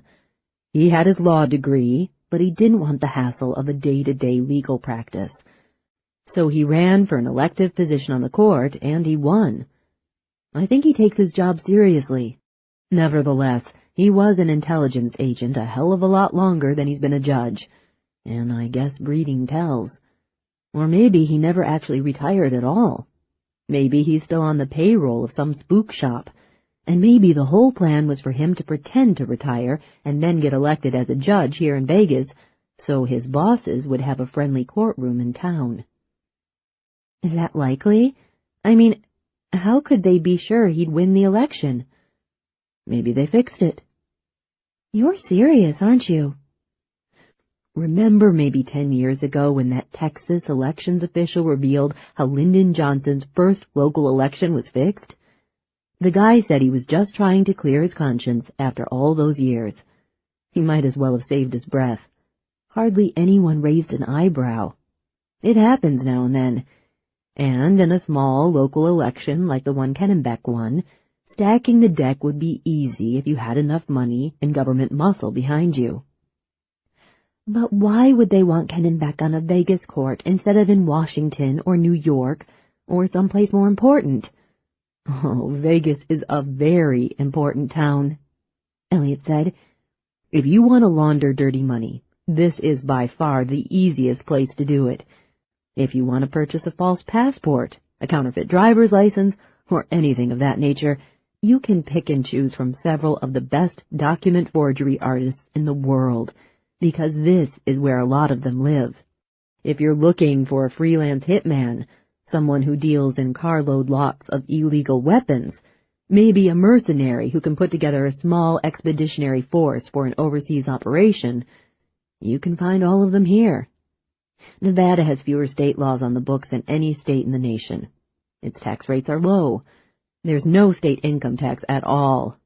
Regulations on banks and real estate agents, and on everyone else, except casino owners, are less troublesome here than in other states, which takes a burden off everybody, but which is especially attractive to people trying to spend and invest dirty cash. Nevada offers more personal freedom than anywhere in the country, and that's good, by my way of thinking. But wherever there's a great deal of personal freedom, there's also an element that takes more than fair advantage of the liberal legal structure. Vegas is an important field office for any American spook shop. So there really are eyes everywhere. In a sense, yes. But even if Kennenbeck's bosses have a lot of influence with the Vegas police, would the cops let us be killed? Would they really let it go that far? They probably couldn't provide enough protection to stop it. What kind of government agency would have the authority to circumvent the law like this? What kind of agency would be empowered to kill innocent civilians who got in its way? I'm still trying to figure that one. It scares the hell out of me. They stopped at another red traffic light. So what are you saying? Tina asked. That we'll have to handle this all by ourselves? At least for the time being. But that's hopeless. How can we? It isn't hopeless. Just two ordinary people against them? Elliot glanced in the rearview mirror, as he had been doing every minute or two since they'd turned onto Charleston Boulevard. No one was following them, but he kept checking. It isn't hopeless, he said again. We just need time to think about it, time to work out a plan. Maybe we'll come up with someone who can help us. Like who? The traffic light turned green. Like the newspapers, for one, Elliot said, accelerating across the intersection, glancing in the rearview mirror. We've got proof that something unusual is happening. The silencer-equipped pistol I took off Vince. Your house blowing up. I'm pretty sure we can find a reporter who will go with that much and write a story about how a bunch of nameless, faceless people want to keep us from reopening Danny's grave. How maybe something truly strange lies at the bottom of the Sierra tragedy. Then a lot of people are going to be pushing for an exhumation of all those boys. There'll be a demand for new autopsies, investigations. Kennebeck's bosses want to stop us before we sow any seeds of doubt about the official explanation. But once those seeds are sown, once the parents of the other scouts in the entire city are clamoring for an investigation, Kennebeck's buddies won't have anything to gain by eliminating us. It isn't hopeless, Tina, and it's not like you to give up so easily. She sighed. I'm not giving up. Good. I won't stop until I know what really happened to Danny. That's better. That sounds more like the Christina Evans I know. Dusk was sliding into night. Elliot turned on the headlights. Tina said, It's just that. For the past year, I've been struggling to adjust to the fact that Danny died in that stupid, pointless accident. And now, just when I'm beginning to think I can face up to it and put it behind me, I discover he might not have died accidentally after all. Suddenly, everything's up in the air again. It'll come down. Will it? Yes. We'll get to the bottom of this. He glanced in the rearview mirror. Nothing suspicious. He was aware of her watching him, and after a while she said, You know what? What? I think, in a way, you're actually enjoying this. Enjoying what? The chase. Oh, no. I don't enjoy taking guns away from men half again as big as I am.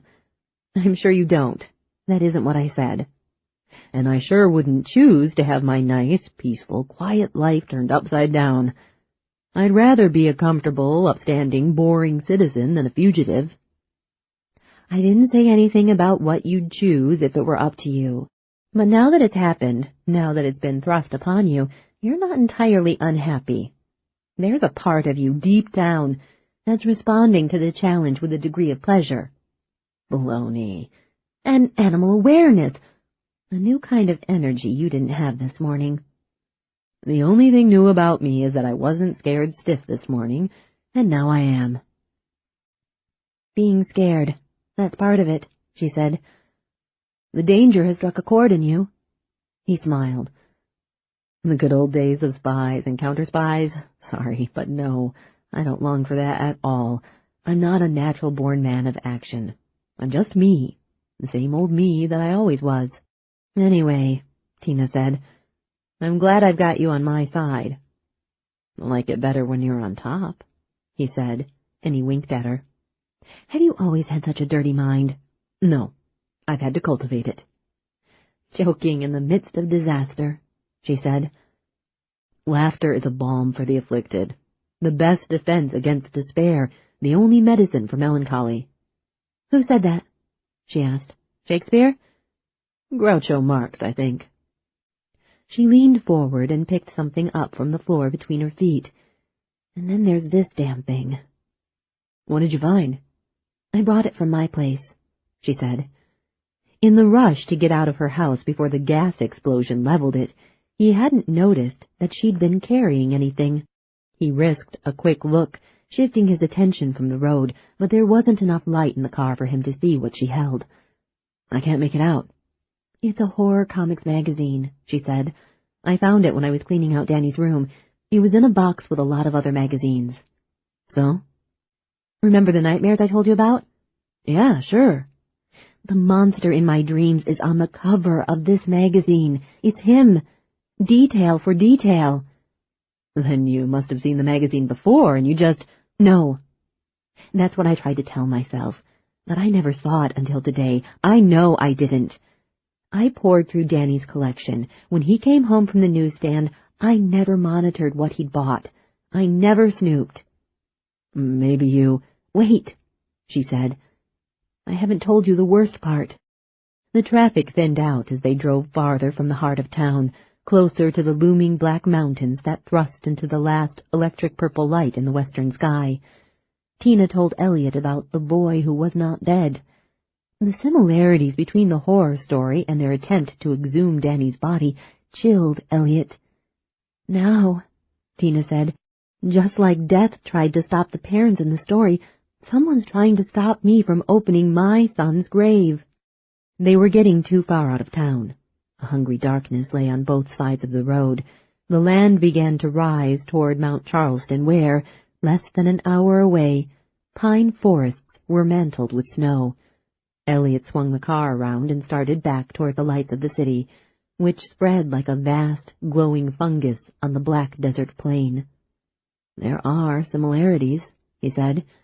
You're damned right there are. Too many. There's also one big difference. In the story, the boy was buried alive, but Danny is dead. The only thing in doubt is how he died. But that's the only difference between the basic plot of this story and what we're going through, and the words not dead in the title. And the boy in the story being Danny's age, it's just too much, she said. They rode in silence for a while. Finally, Elliot said, You're right. It can't be coincidence. Then how do you explain it? I don't know. Welcome to the club. A roadside diner stood on the right, and Elliot pulled into the parking lot. A single mercury vapor pole lamp at the entrance shed fuzzy purple light over the first third of the parking lot.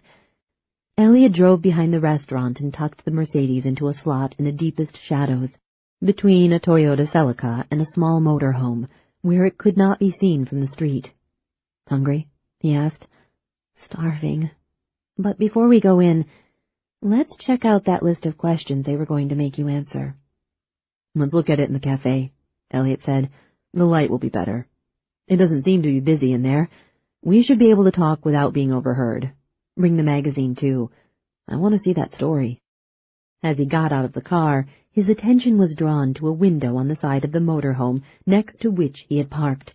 He squinted through the glass into the perfectly black interior, and he had the disconcerting feeling that someone was hiding in there, staring out at him. Don't succumb to paranoia, he warned himself. When he turned from the motorhome, his gaze fell on a dense pool of shadows around the trash bin at the back of the restaurant, and again he had the feeling that someone was watching him from concealment. He had told Tina that Kennenbeck's bosses were not omniscient. He must remember that.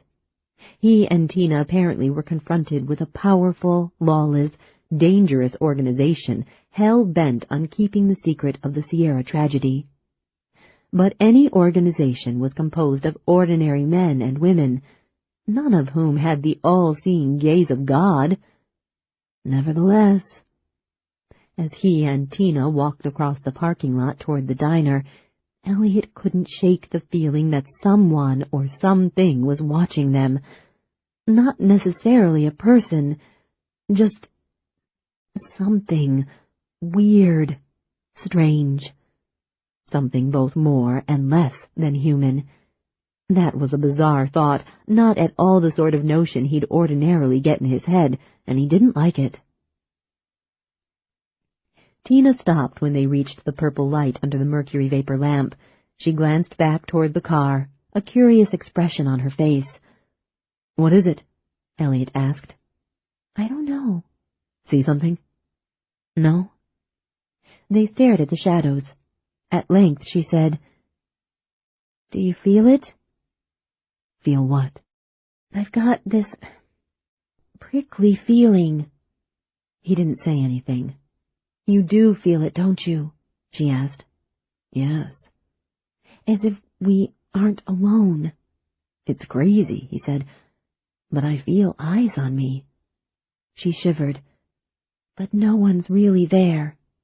"No, I don't think anyone is."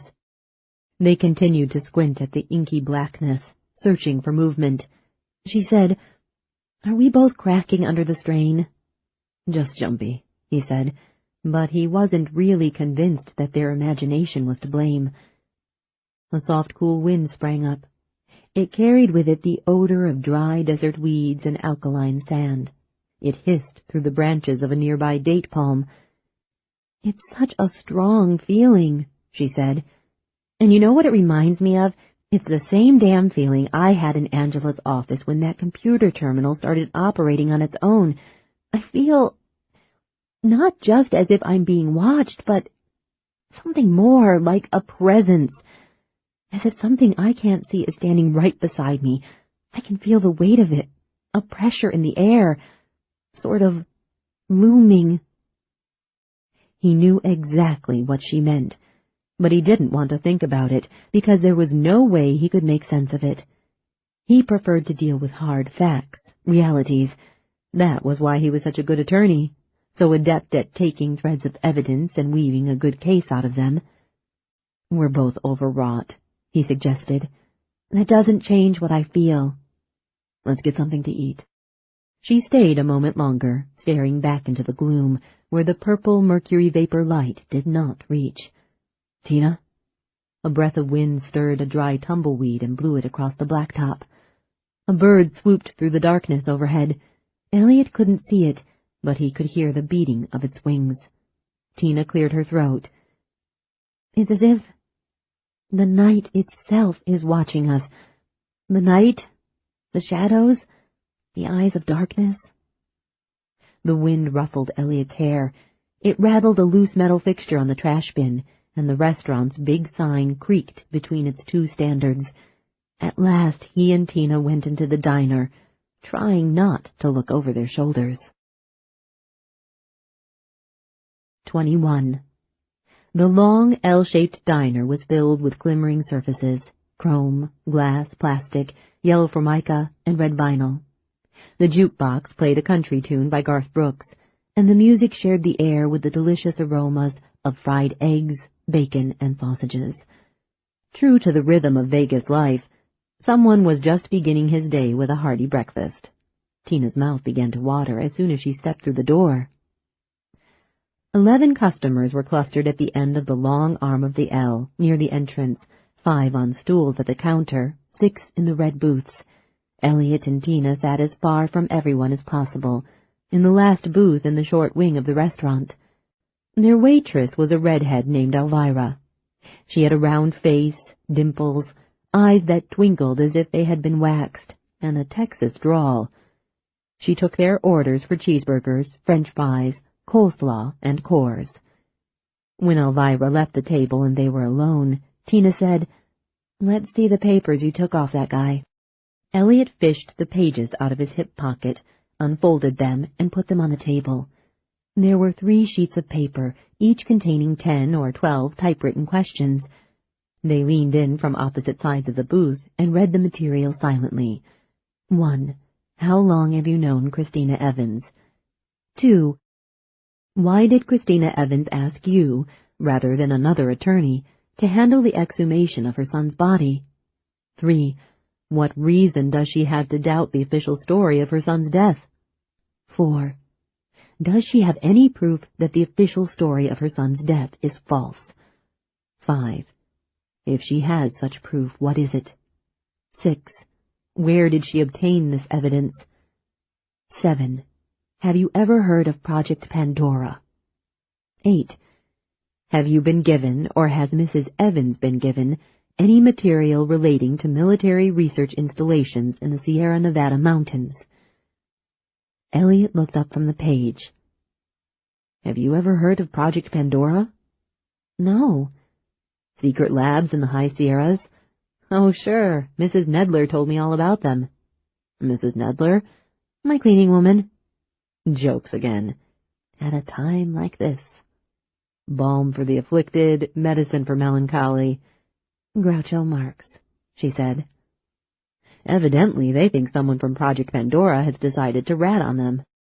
Is that who's been in Danny's room? Did someone from Project Pandora write on the chalkboard and then fiddle with the computer at work? Maybe, Elliot said. But you don't think so. Well, if someone had a guilty conscience, why wouldn't he approach you directly? He could be afraid. Probably has good reason to be. Maybe, Elliot said again. But I think it's more complicated than that. Just a hunch. They read quickly through the remaining material, but none of it was enlightening. Most of the questions were concerned with how much Tina knew about the true nature of the Sierra accident, how much she had told Elliot, how much she had told Michael, and with how many people she had discussed it. There were no more intriguing tidbits like Project Pandora, no more clues or leads. Elvira brought 2 frosted glasses and icy bottles of Coors. The jukebox began to play a mournful Alan Jackson song. Elliot sipped his beer and paged through the horror comics magazine that had belonged to Danny. Amazing, he said when he finished skimming The Boy Who Was Not Dead. You'd think it was even more amazing if you'd suffered those nightmares, she said. So now what do we do? Danny's was a closed coffin funeral. Was it the same with the other 13 scouts? About half the others were buried without viewings, Tina said.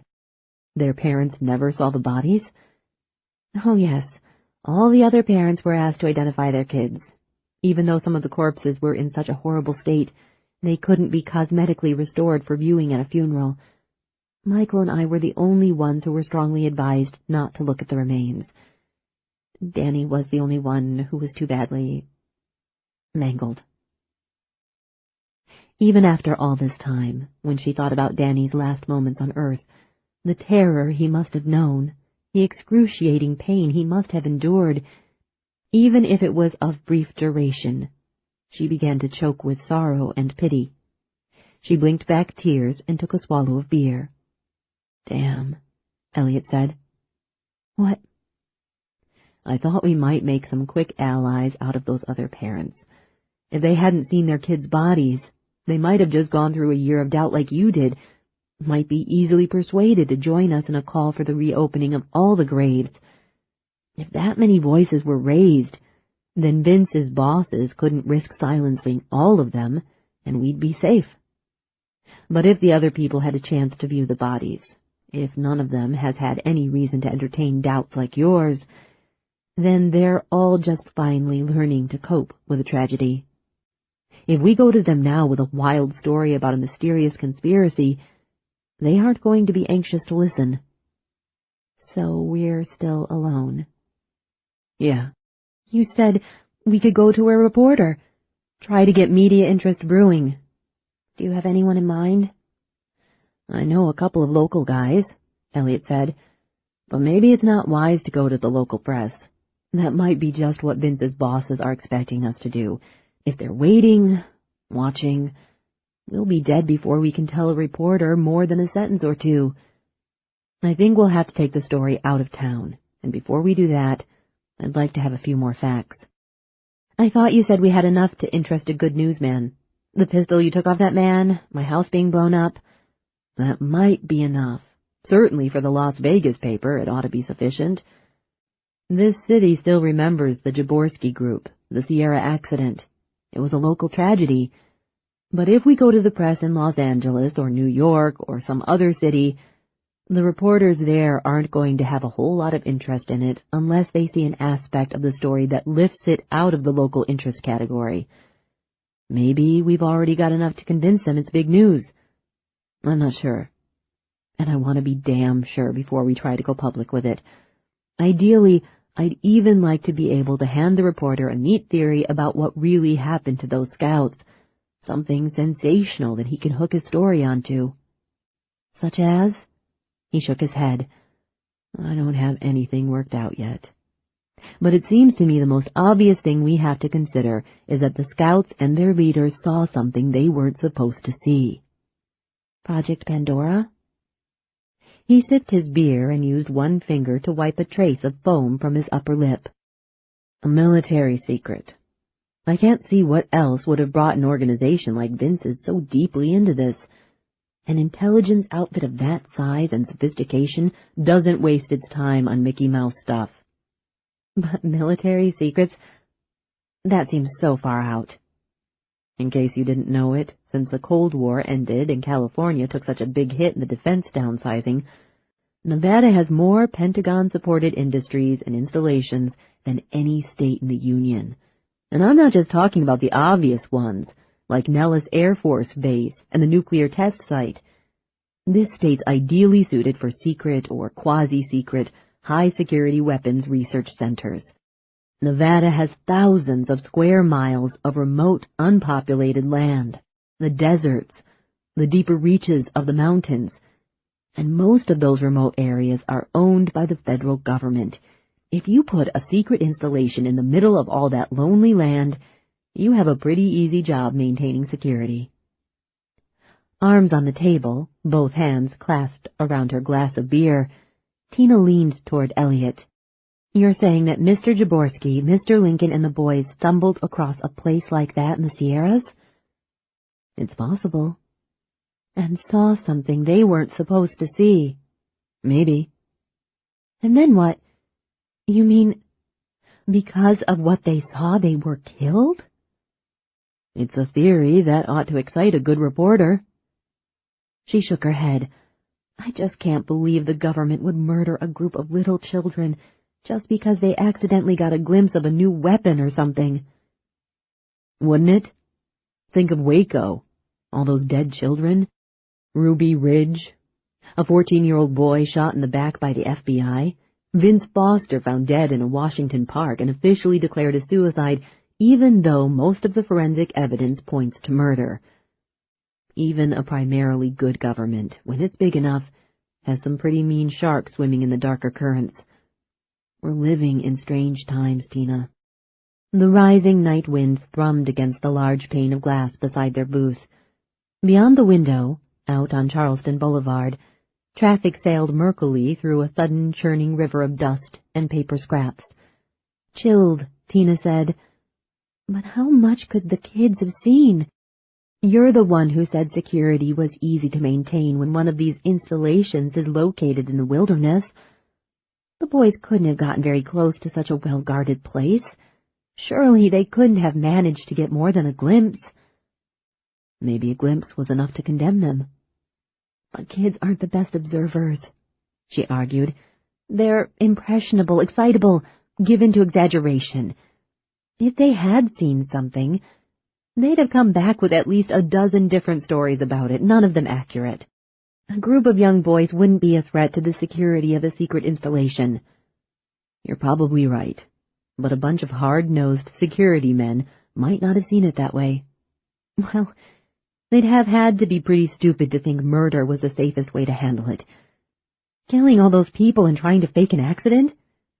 That was a whole lot riskier than letting the kids come back with their half-baked stories about seeing something peculiar in the mountains. Remember, there were 2 adults with those kids.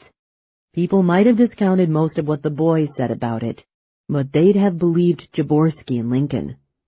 Maybe there was so much at stake that the security men at the installation decided Jaworski and Lincoln had to die.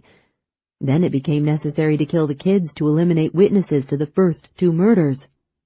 That's diabolical, but not unlikely. Tina looked down at the wet circle that her glass had left on the table.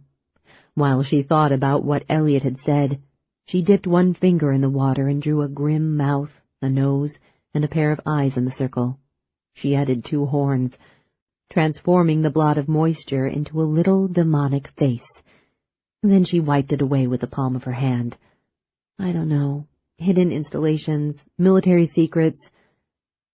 It all seems just too incredible. Not to me, Elliot said. To me, it sounds plausible, if not probable. Anyway, I'm not saying that's what really happened. It's only a theory. But it's the kind of theory that almost any smart, ambitious reporter will go for in a big, big way. if we can come up with enough facts that appear to support it. What about Judge Kennebeck? What about him? He could tell us what we want to know.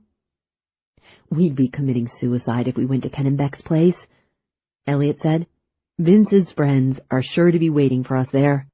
Well, isn't there any way that we could slip past them and get at Kennebeck? He shook his head. Impossible. She sighed, slumped back in the booth. Besides, Elliot said, Kennebeck probably doesn't know the whole story. He's just like the two men who came to see me. He's probably been told only what he needs to know. Elvira arrived with their food.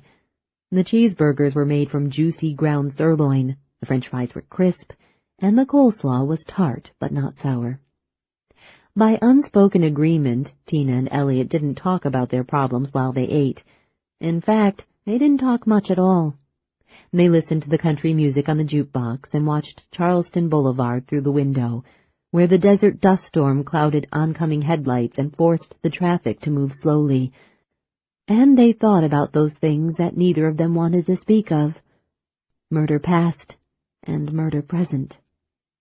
When they finished eating, Tina spoke first. You said we ought to come up with more evidence before we go to the newspapers. We have to. But how are we supposed to get it? From where? From whom? I've been pondering that. The best thing we could do is get the grave reopened. If the body were exhumed and re-examined by a top-notch pathologist, we'd almost certainly find proof that the cause of death wasn't what the authorities originally said it was. But we can't reopen the grave ourselves, Tina said. We can't sneak into the graveyard in the middle of the night, move a ton of earth with shovels. Besides, it's a private cemetery, surrounded by a high wall, so there must be a security system to deal with vandals. And Kennebeck's cronies have almost certainly put a watch on the place. So, if we can't examine the body, we'll have to do the next best thing. We'll have to talk to the man who saw it last. Huh? Who?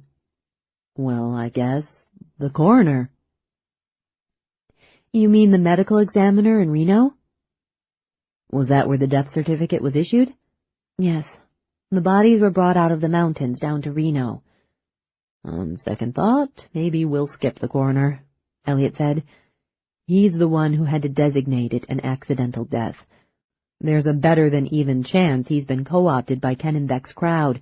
One thing for sure, he's definitely not on our side. Approaching him would be dangerous. We might eventually have to talk to him, but first we should pay a visit to the mortician who handled the body. There might be a lot he can tell us. Is he here in Vegas? No. An undertaker in Reno prepared the body and shipped it here for the funeral. The coffin was sealed when it arrived, and we didn't open it.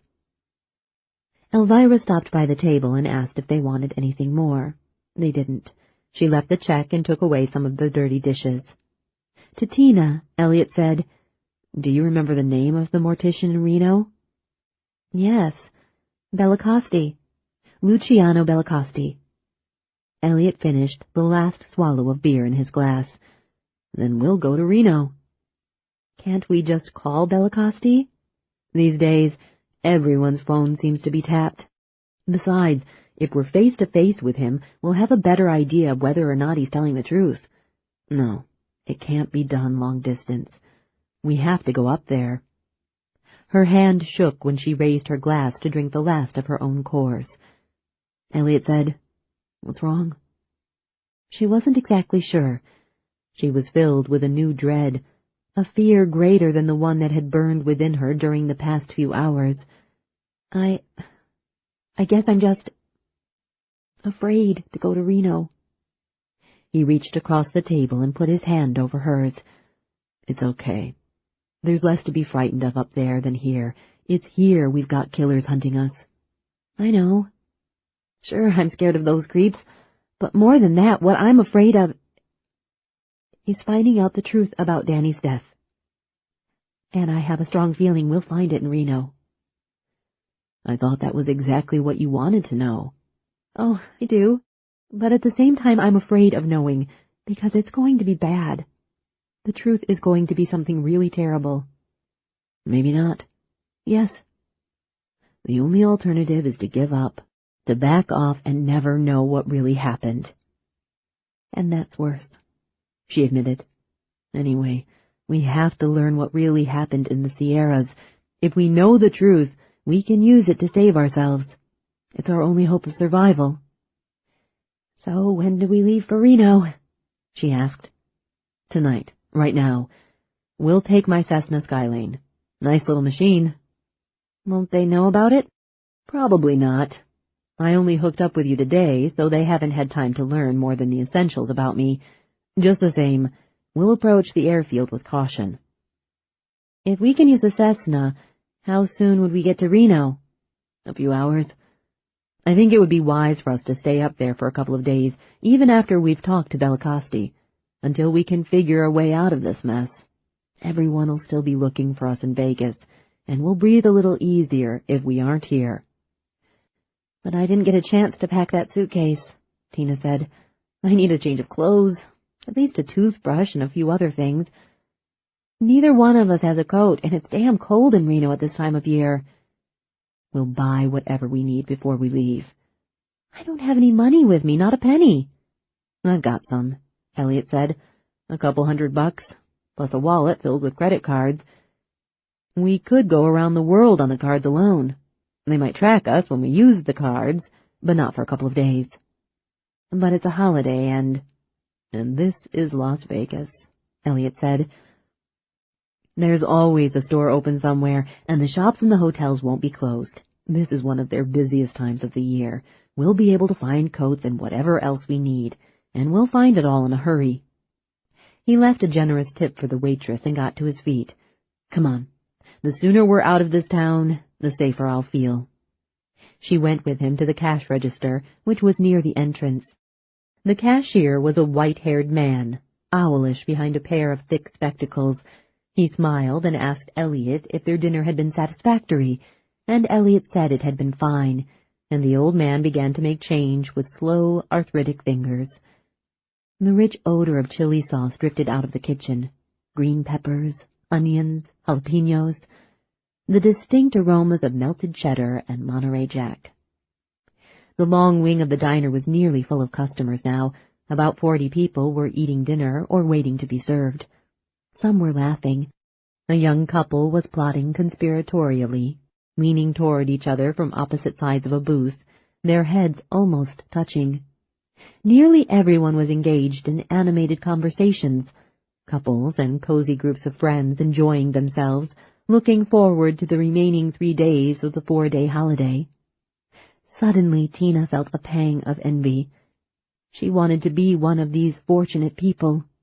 She wanted to be enjoying an ordinary meal on an ordinary evening in the middle of a blissfully ordinary life, with every reason to expect a long, comfortable, ordinary future. None of these people had to worry about professional killers, bizarre conspiracies, gas company men who were not gas company men, silencer-equipped pistols, exhumations. They didn't realize how lucky they were. She felt as if a vast, unbridgeable gap separated her from people like these, and she wondered if she ever again would be as relaxed and free from care as these diners were at this moment. A sharp, cold draft prickled the back of her neck. She turned to see who had entered the restaurant. The door was closed. No one had entered, yet the air remained cool, changed. On the jukebox, which stood to the left of the door, a currently popular country ballad was playing. Baby, baby, I love you still. Our love will live, I know it will. And one thing on which you can bet is that our love is not dead yet. No, our love is not dead. Not dead. Not dead. Not dead. The record stuck. Tina stared at the jukebox in disbelief. Not dead. Not dead. Not dead. Not dead. Elliot turned away from the cashier and put a hand on Tina's shoulder. What the hell? Tina couldn't speak. She couldn't move. The air temperature was dropping precipitously. She shuddered. The other customers stopped talking and turned to stare at the stuttering machine. Not dead. Not dead. Not dead. Not dead. The image of Death's rotting face flashed into Tina's mind. Stop it, she pleaded. Someone said, shoot the piano player. Someone else said, Kick the damn thing." Elliot stepped to the jukebox and shook it gently. The 2 words stopped repeating. The song proceeded smoothly again, but only for one more line of verse. As Elliot turned away from the machine, the eerily meaningful repetition began again. Not dead, not dead, not dead. Tina wanted to walk through the diner and grab each of the customers by the throat, shake and threaten each of them until she discovered who had rigged the jukebox. At the same time, she knew this wasn't a rational thought. The explanation, whatever it might be, was not that simple. No one here had rigged the machine. Only a moment ago, she had envied these people for the very ordinariness of their lives. It was ludicrous to suspect any of them of being employed by the secret organization that had blown up her house. Ludicrous. Paranoid. They were just ordinary people in a roadside restaurant having dinner. Not dead, not dead, not dead. Elliot shook the jukebox again, but this time to no avail. The air grew colder still. Tina heard some of the customers commenting on it. Elliot shook the machine harder than he had done the last time, then harder still, but it continued to repeat the 2-word message in the voice of the country singer, as if an invisible hand were holding the pickup stylus or laserdisc reader firmly in place. The white-haired cashier came out from behind the counter. "I'll take care of it, folks," he called to one of the waitresses. "Jenny, check the thermostat. We're supposed to have heat in here tonight, not air conditioning." Elliot stepped out of the way as the old man approached.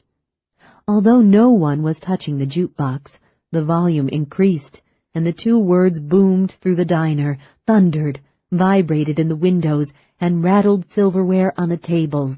"Not dead, not dead, not dead." Some people winced and put their hands over their ears.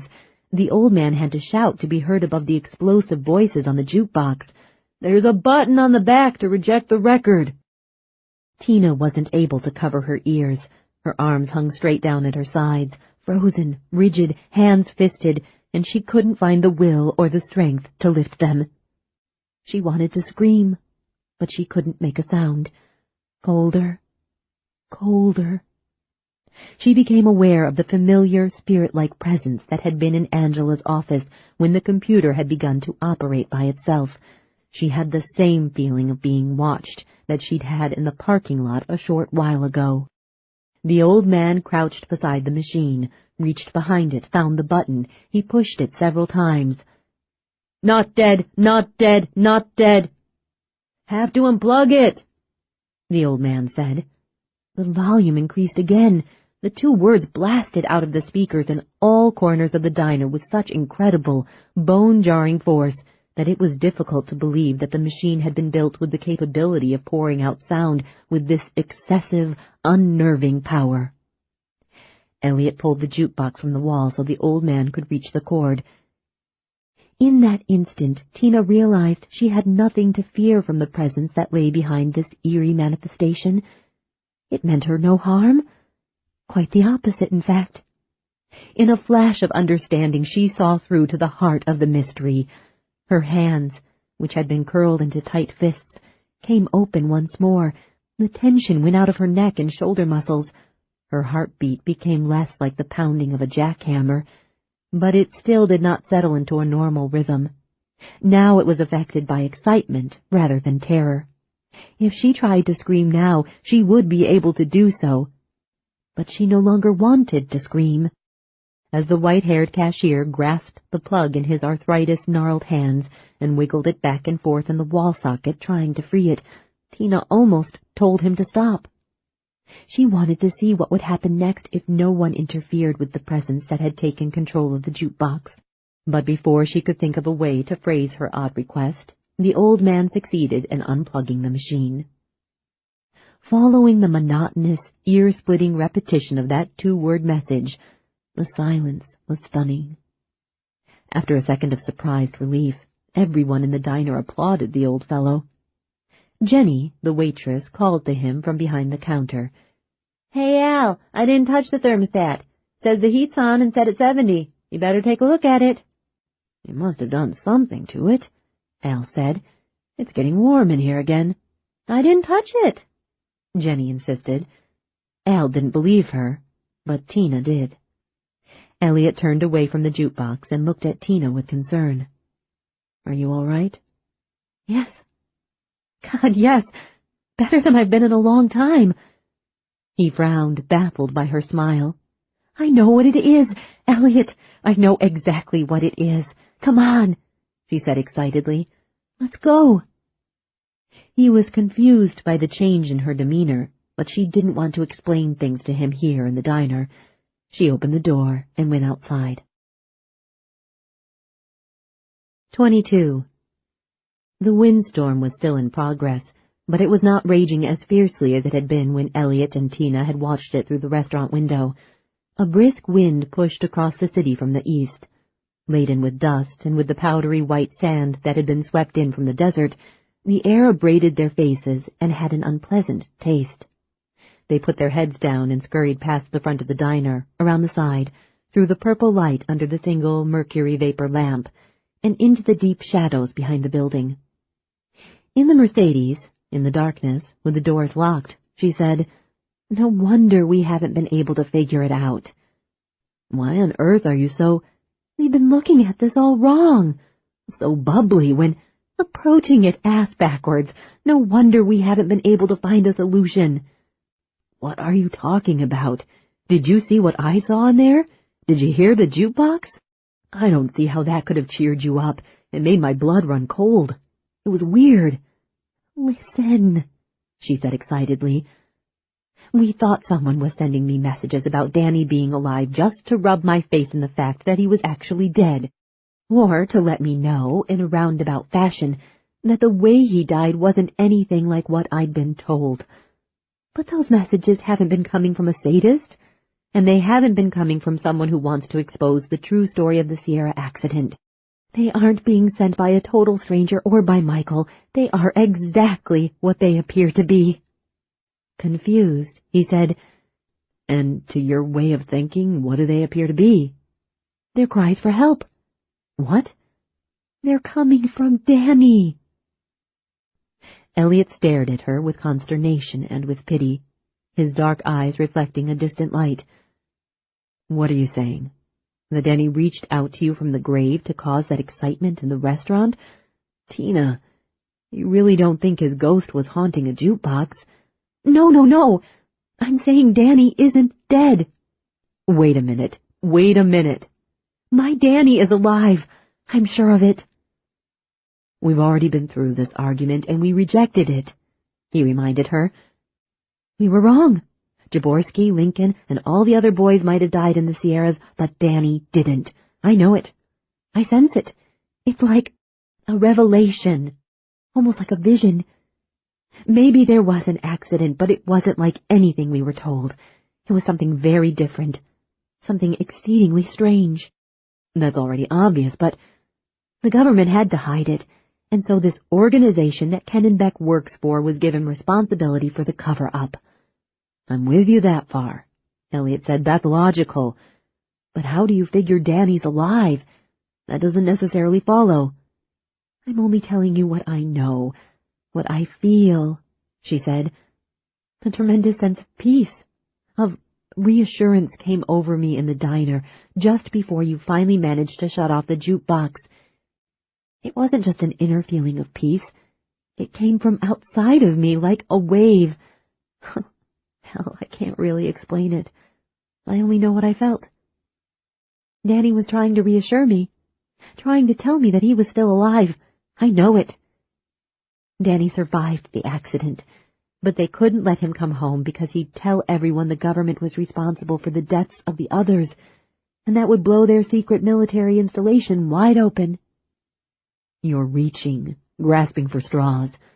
I'm not, she insisted. "So where is Danny?" "They're keeping him somewhere.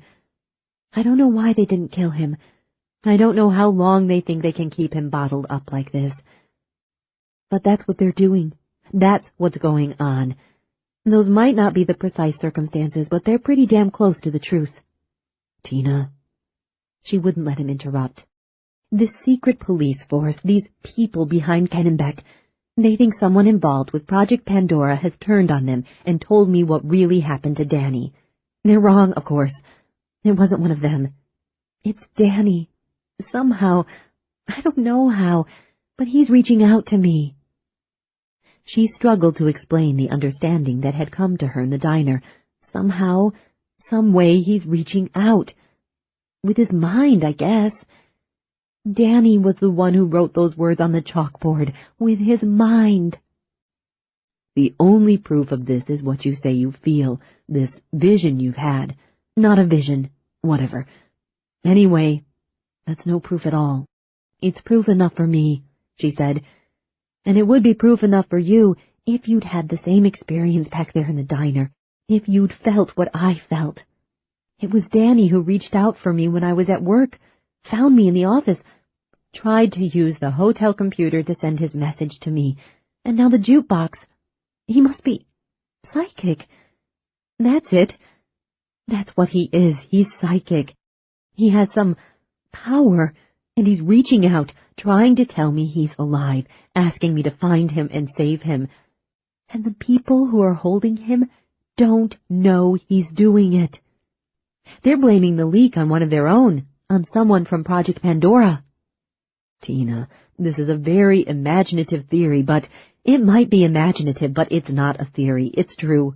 It's fact. I feel it deep in my bones.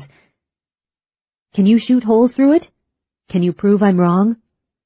"First of all," Elliot said, "before he went into the mountains with Jaborski, in all the years you knew him and lived in the same house with him, did Danny ever show any signs of being psychic?"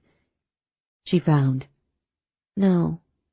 "Then how come he suddenly has all these amazing powers?" "Wait. Yeah, I do remember some little things he did that were sort of odd." "Like what?" "Like the time he wanted to know exactly what his daddy did for a living. He was 8 or 9 years old, and he was curious about the details of a dealer's job. Michael sat at the kitchen table with him and dealt blackjack. Danny was barely old enough to understand the rules, but he'd never played before. He certainly wasn't old enough to remember all the cards that were dealt and calculate his chances from that, like some of the very best players can do. Yet he won steadily. Michael used a jar full of peanuts to represent casino chips, and Danny won every nut in the jar. "The game must have been rigged," Elliot said. "Michael was letting him win." "That's what I thought at first, but Michael swore he wasn't doing that, and he seemed genuinely astonished by Danny's streak of luck. Besides, Michael isn't a card mechanic. He can't handle a deck well enough to stack it while he's shuffling.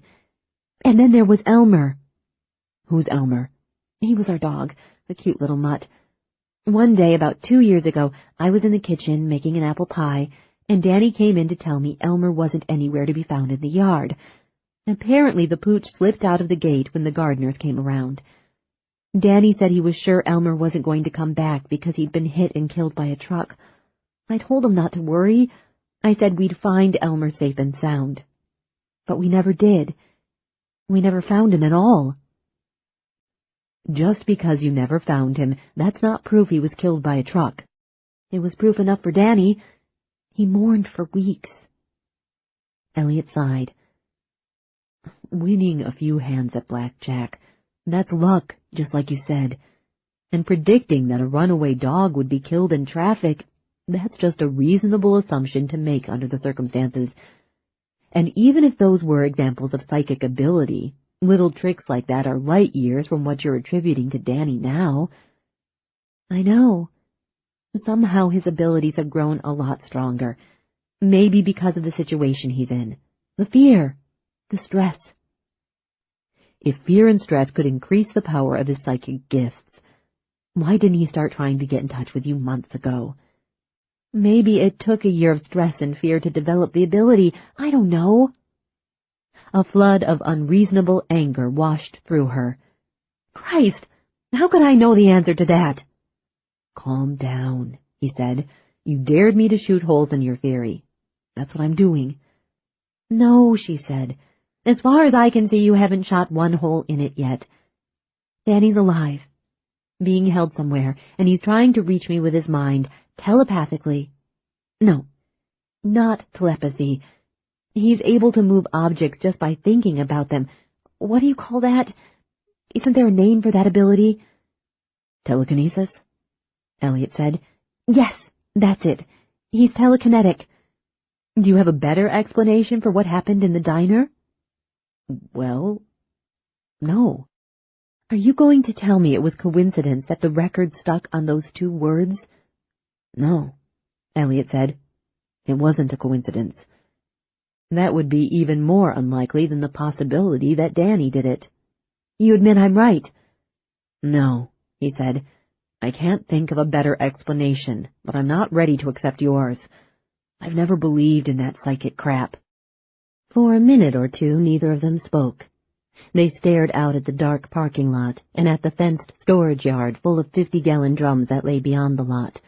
Sheets, puffs, and spinning funnels of vaguely phosphorescent dust moved like specters through the night. At last Tina said, I'm right, Elliot. I know I am. My theory explains everything, even the nightmares. That's another way Danny's been trying to reach me. He's been sending me nightmares for the past few weeks. That's why they've been so much different from any dreams I've had before, so much stronger and more vivid. He seemed to find this new statement more outrageous than what she'd said before. Wait. Now you're talking about another power besides telekinesis. If he has one ability, why not the other? Because pretty soon you'll be saying he's God. Just telekinesis and the power to influence my dreams. That explains why I dreamed about the hideous figure of death in this comic book. If Danny's sending me messages in dreams, it's only natural he'd use images he was familiar with, like a monster out of a favorite horror story. But if he can send dreams to you, Elliot said, why wouldn't he simply transmit a neat, clear message telling you what's happened to him and where he is? Wouldn't that get him the help he wants a lot faster? Why would he be so unclear and indirect? He should send a concise mental message, psychic email from the Twilight Zone. Make it a lot easier for you to understand. Don't get sarcastic, she said. I'm not. I'm merely asking a tough question. It's another hole in your theory. She would not be deterred. It's not a hole. There's a good explanation.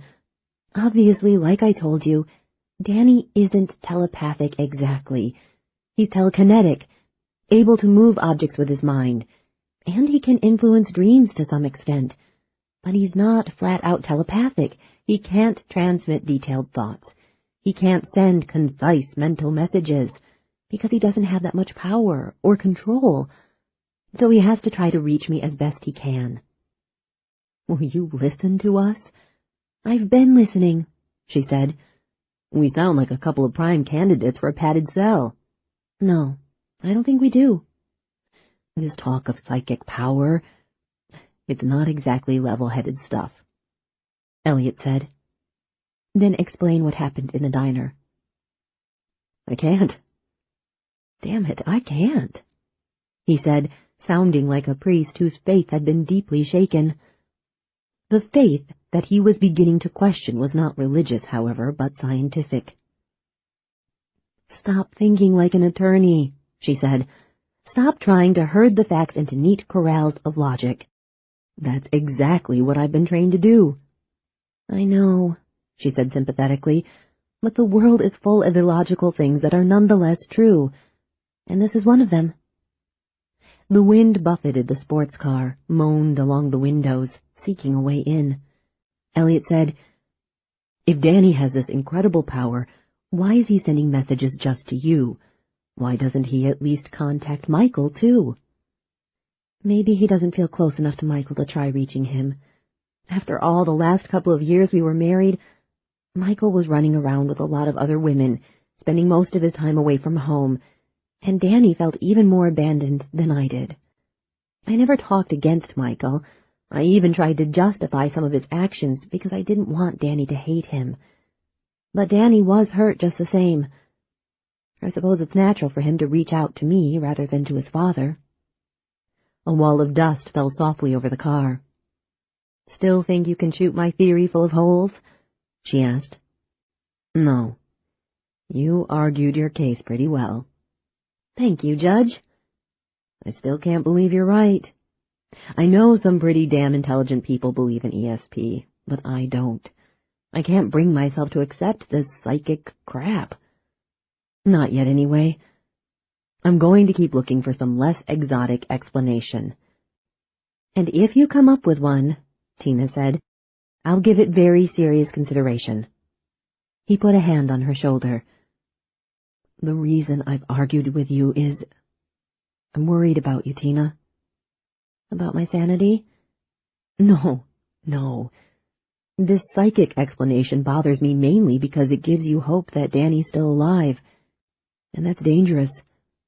It seems to me as if you're just setting yourself up for a bad fall, a lot of pain. No, not at all. Because Danny really is alive. But what if he isn't? He is.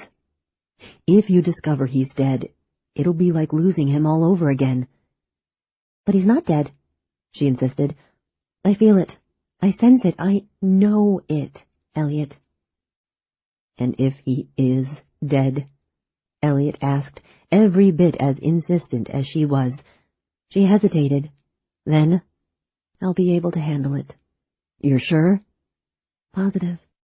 In the dim light, where the brightest thing was mauve shadow, he found her eyes, held her with his intent gaze.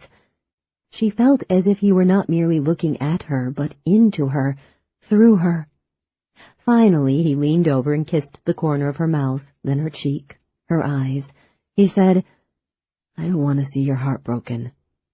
It won't be. I'll do what I can to see it isn't. I know. But there isn't much I can do. It's out of my hands. We just have to flow with events.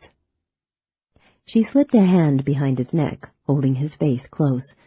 The taste of his lips and his warmth made her inexpressibly happy. He sighed, leaned back from her, and started the car. We better get moving. We have some shopping to do. Winter coats, a couple of toothbrushes. Though Tina continued to be buoyed by the unshakable conviction that Danny was alive, fear crept into her again as they drove onto Charleston Boulevard. She was no longer afraid of facing the awful truth that might be waiting in Reno. What had happened to Danny might still prove to be terrible, shattering, but she didn't think it would be as hard to accept as his death had been. The only thing that scared her now was the possibility that they might find Danny, and then be unable to rescue him. In the process of locating the boy, she and Elliot might be killed. If they found Danny and then perished trying to save him, that would be a nasty trick of fate for sure. She knew from experience that fate had countless nasty tricks up its voluminous sleeve, and that was why she was scared shitless. 23. Willis Bruxter studied his Keno ticket, carefully comparing it to the winning numbers beginning to flash onto the electronic board that hung from the casino ceiling. He tried to appear intently interested in the outcome of this game, but in fact he didn't care. The marked ticket in his hand was worthless. He hadn't taken it to the betting window, hadn't wagered any money on it. He was using Keno as a cover. He didn't want to attract the attention of the omnipresent casino security men, and the easiest way to escape their notice was to appear to be the least threatening hick in the huge room.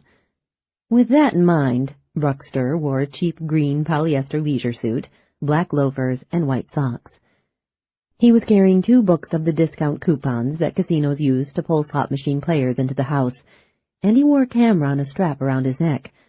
Furthermore, Keno was a game that didn't have any appeal for either smart gamblers or cheaters, the 2 types of customers who most interested the security men. Willis Bruxter was so sure he appeared dull and ordinary that he wouldn't have been surprised if a guard had looked at him and yawned. He was determined not to fail on this assignment.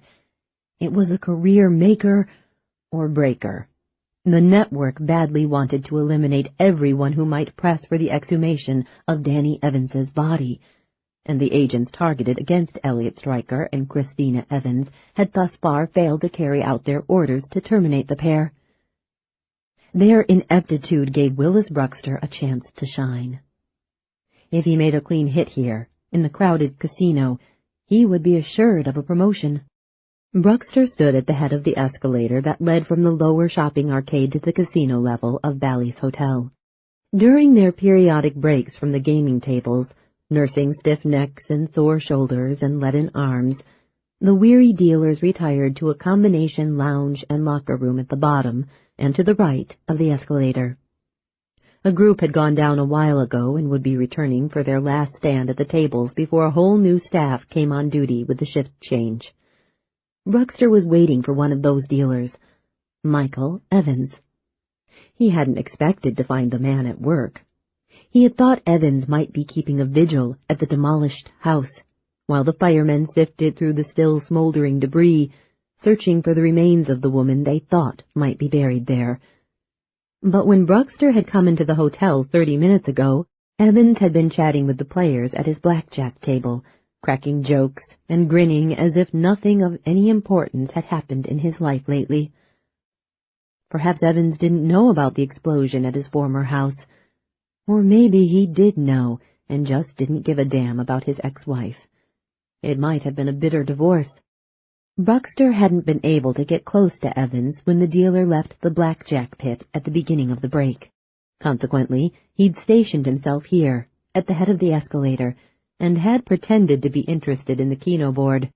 He was confident that he would nail Evans when the man returned from the dealer's lounge in the next few minutes. The last of the keno numbers flashed onto the board.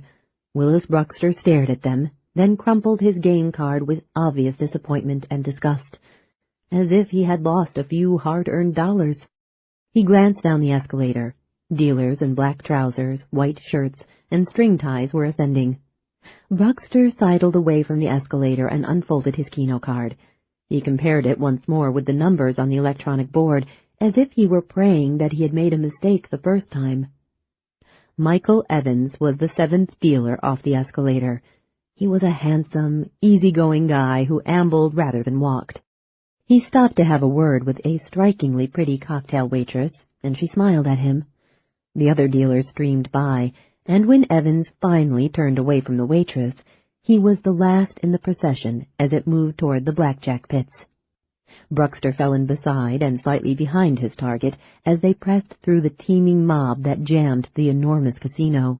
He reached into a pocket of his leisure suit and took out a tiny aerosol can that was only slightly larger than one of those spray-style breath fresheners, small enough to be concealed in Bruxter's hand. They came to a standstill at a cluster of laughing people. No one in the jolly group seemed to realize that he was obstructing the main aisle. Bruxter took advantage of the pause to tap his quarry on the shoulder. Evans turned, and Bruxter said, "I think maybe you dropped this back there." "Huh?" Bruxter held his hand 18 inches below Michael Evans's eyes, so that the dealer was forced to glance down to see what was being shown to him. The fine spray, propelled with tremendous pressure, caught him squarely in the face, across the nose and lips, penetrating swiftly and deeply into the nostrils. Perfect. Evans reacted as anyone would. He gasped in surprise as he realized he was being squirted. The gasp drew the deadly mist up his nose, where the active poison, a particularly fast-acting neurotoxin, was instantaneously absorbed through the sinus membranes. In 2 seconds it was in his bloodstream, and the first seizure hit his heart. Evans's surprised expression turned to shock. Then a wild, twisted expression of agony wrenched his face as brutal pain slammed through him. He gagged, and a ribbon of foamy saliva unraveled from the corner of his mouth, down his chin. His eyes rolled back in his head, and he fell. As Bruxter pocketed the miniature aerosol device, he said, "We have a sick man here." Heads turned toward him. "Give the man room," Bruxter said. "For God's sake, someone get a doctor." This is the end of disc number 5. Please insert disc number 6.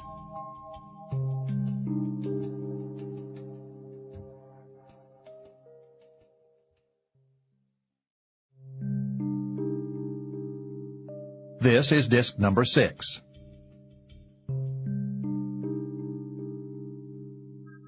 As Bruxter pocketed the miniature aerosol device, he said, We have a sick man here." Heads turned toward him.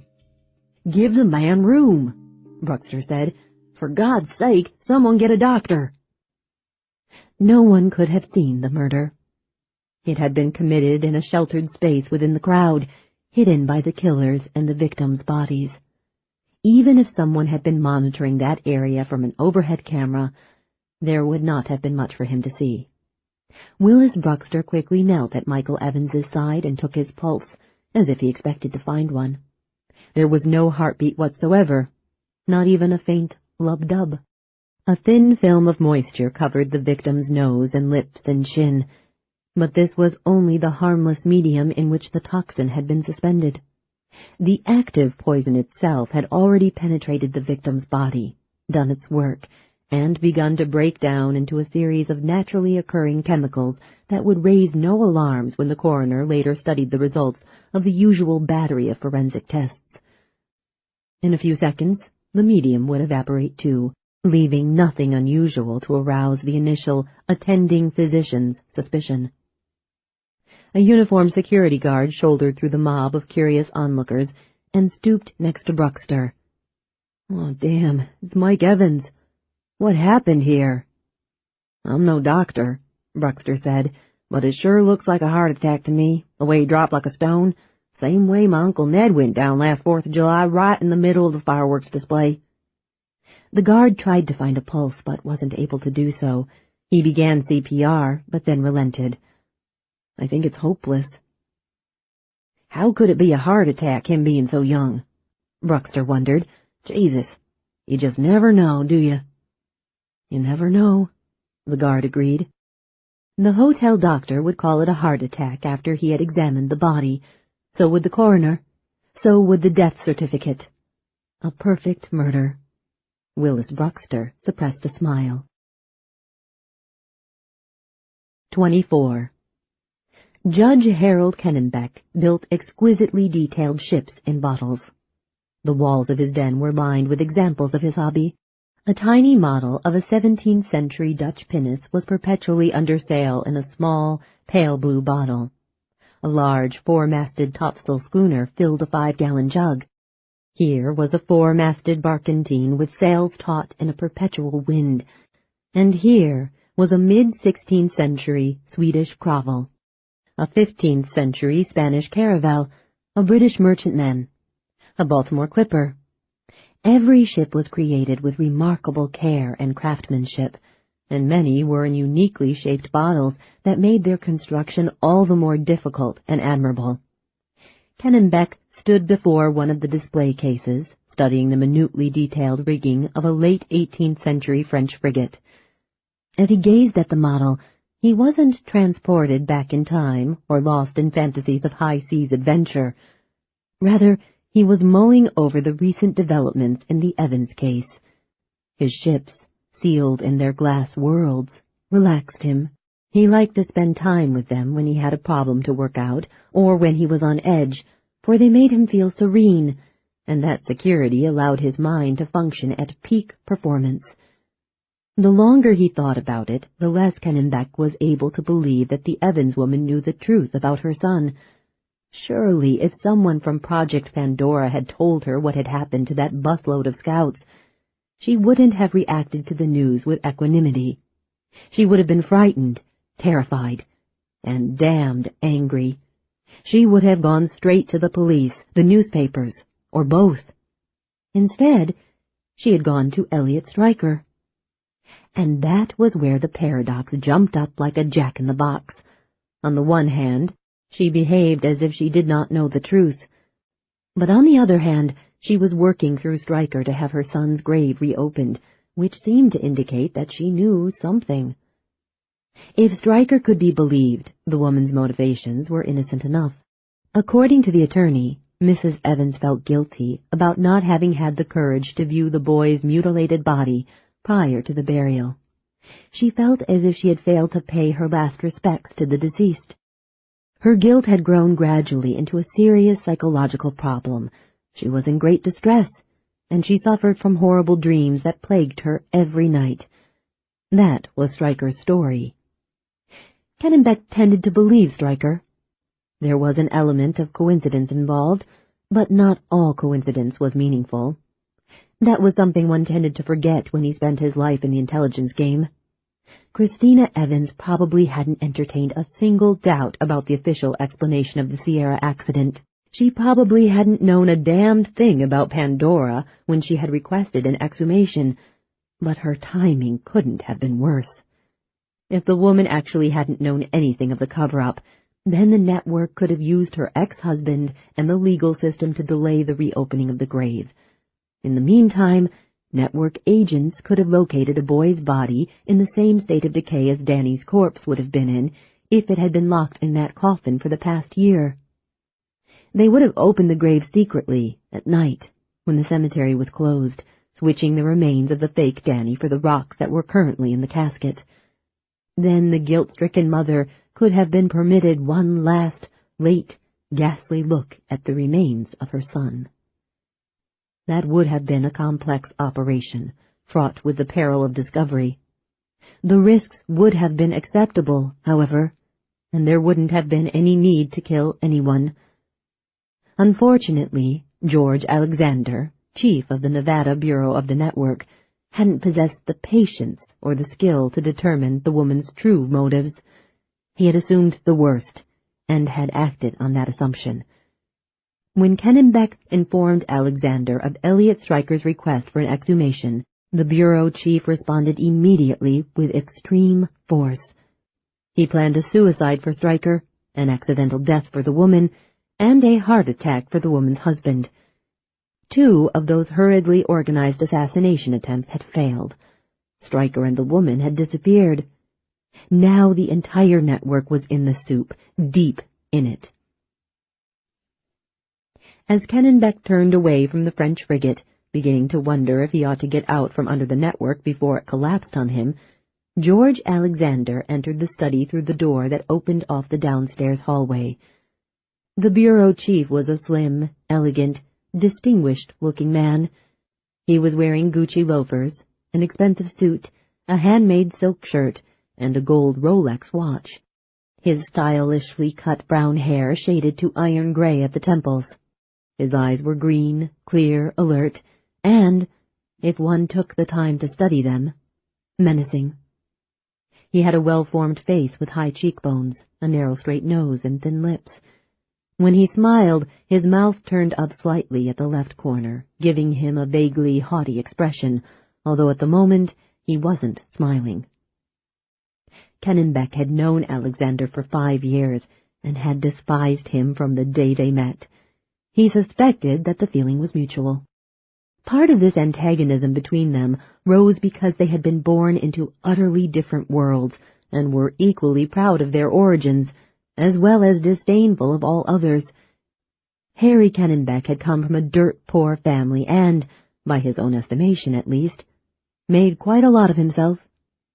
Alexander, on the other hand, was the scion of a Pennsylvania family that had been wealthy and powerful for 150 years, perhaps longer. Kennebec had lifted himself out of poverty through hard work and steely determination. Alexander knew nothing of hard work. He had ascended to the top of his field as if he were a prince with a divine right to rule. Kennebec was also irritated by Alexander's hypocrisy. The whole family was nothing but a bunch of hypocrites. The Society Register Alexanders were proud of their history of public service. Many of them had been presidential appointees, occupying high-level posts in the federal government. A few had served on the president's cabinet, in half a dozen administrations, though none had ever deigned to run for an elective position. The famous Pennsylvania Alexanders had always been prominently associated with the struggle for minority civil rights, the Equal Rights Amendment, the crusade against capital punishment, and social idealisms of every variety. Yet numerous members of the family had secretly rendered service, some of it dirty, to the FBI, the CIA, and various other intelligence and police agencies, often the very same organizations that they publicly criticized and reviled. Now George Alexander was the Nevada bureau chief of the nation's first truly secret police force, a fact that apparently did not weigh heavily on his liberal conscience. Kennebeck's politics were of the extreme right-wing variety. He was an unreconstructed fascist, and not the least bit ashamed of it. When, as a young man, he had first embarked upon a career in the intelligence services, Harry had been surprised to discover that not all of the people in the espionage business shared his ultra-conservative political views. He had expected his co-workers to be super-patriotic right-wingers, but all the snoop shops were staffed with leftists, too. Eventually, Harry realized that the extreme left and the extreme right shared the same two basic goals. They wanted to make society more orderly than it naturally was, and they wanted to centralize control of the population in a strong government. Left-wingers and right-wingers differed about certain details, of course, but their only major point of contention centered on the identity of those who would be permitted to be a part of the privileged ruling class, once the power had been sufficiently centralized. At least I'm honest about my motives, Kennebeck thought, as he watched Alexander cross the study. My public opinions are the same as those I express privately, and that's a virtue he doesn't possess. I'm not a hypocrite. I'm not at all like Alexander. Jesus, he's such a smug, Janus-faced bastard. I just spoke with the men who are watching Stryker's house, Alexander said. He hasn't shown up yet. I told you he wouldn't go back there. Sooner or later he will. No, not until he's absolutely certain the heat is off. Until then, he'll hide out. He's bound to go to the police at some point, and then we'll have him. If he thought he could get any help from the cops, he'd have been there already, Kennebeck said. But he hasn't shown up, and he won't. Alexander glanced at his watch.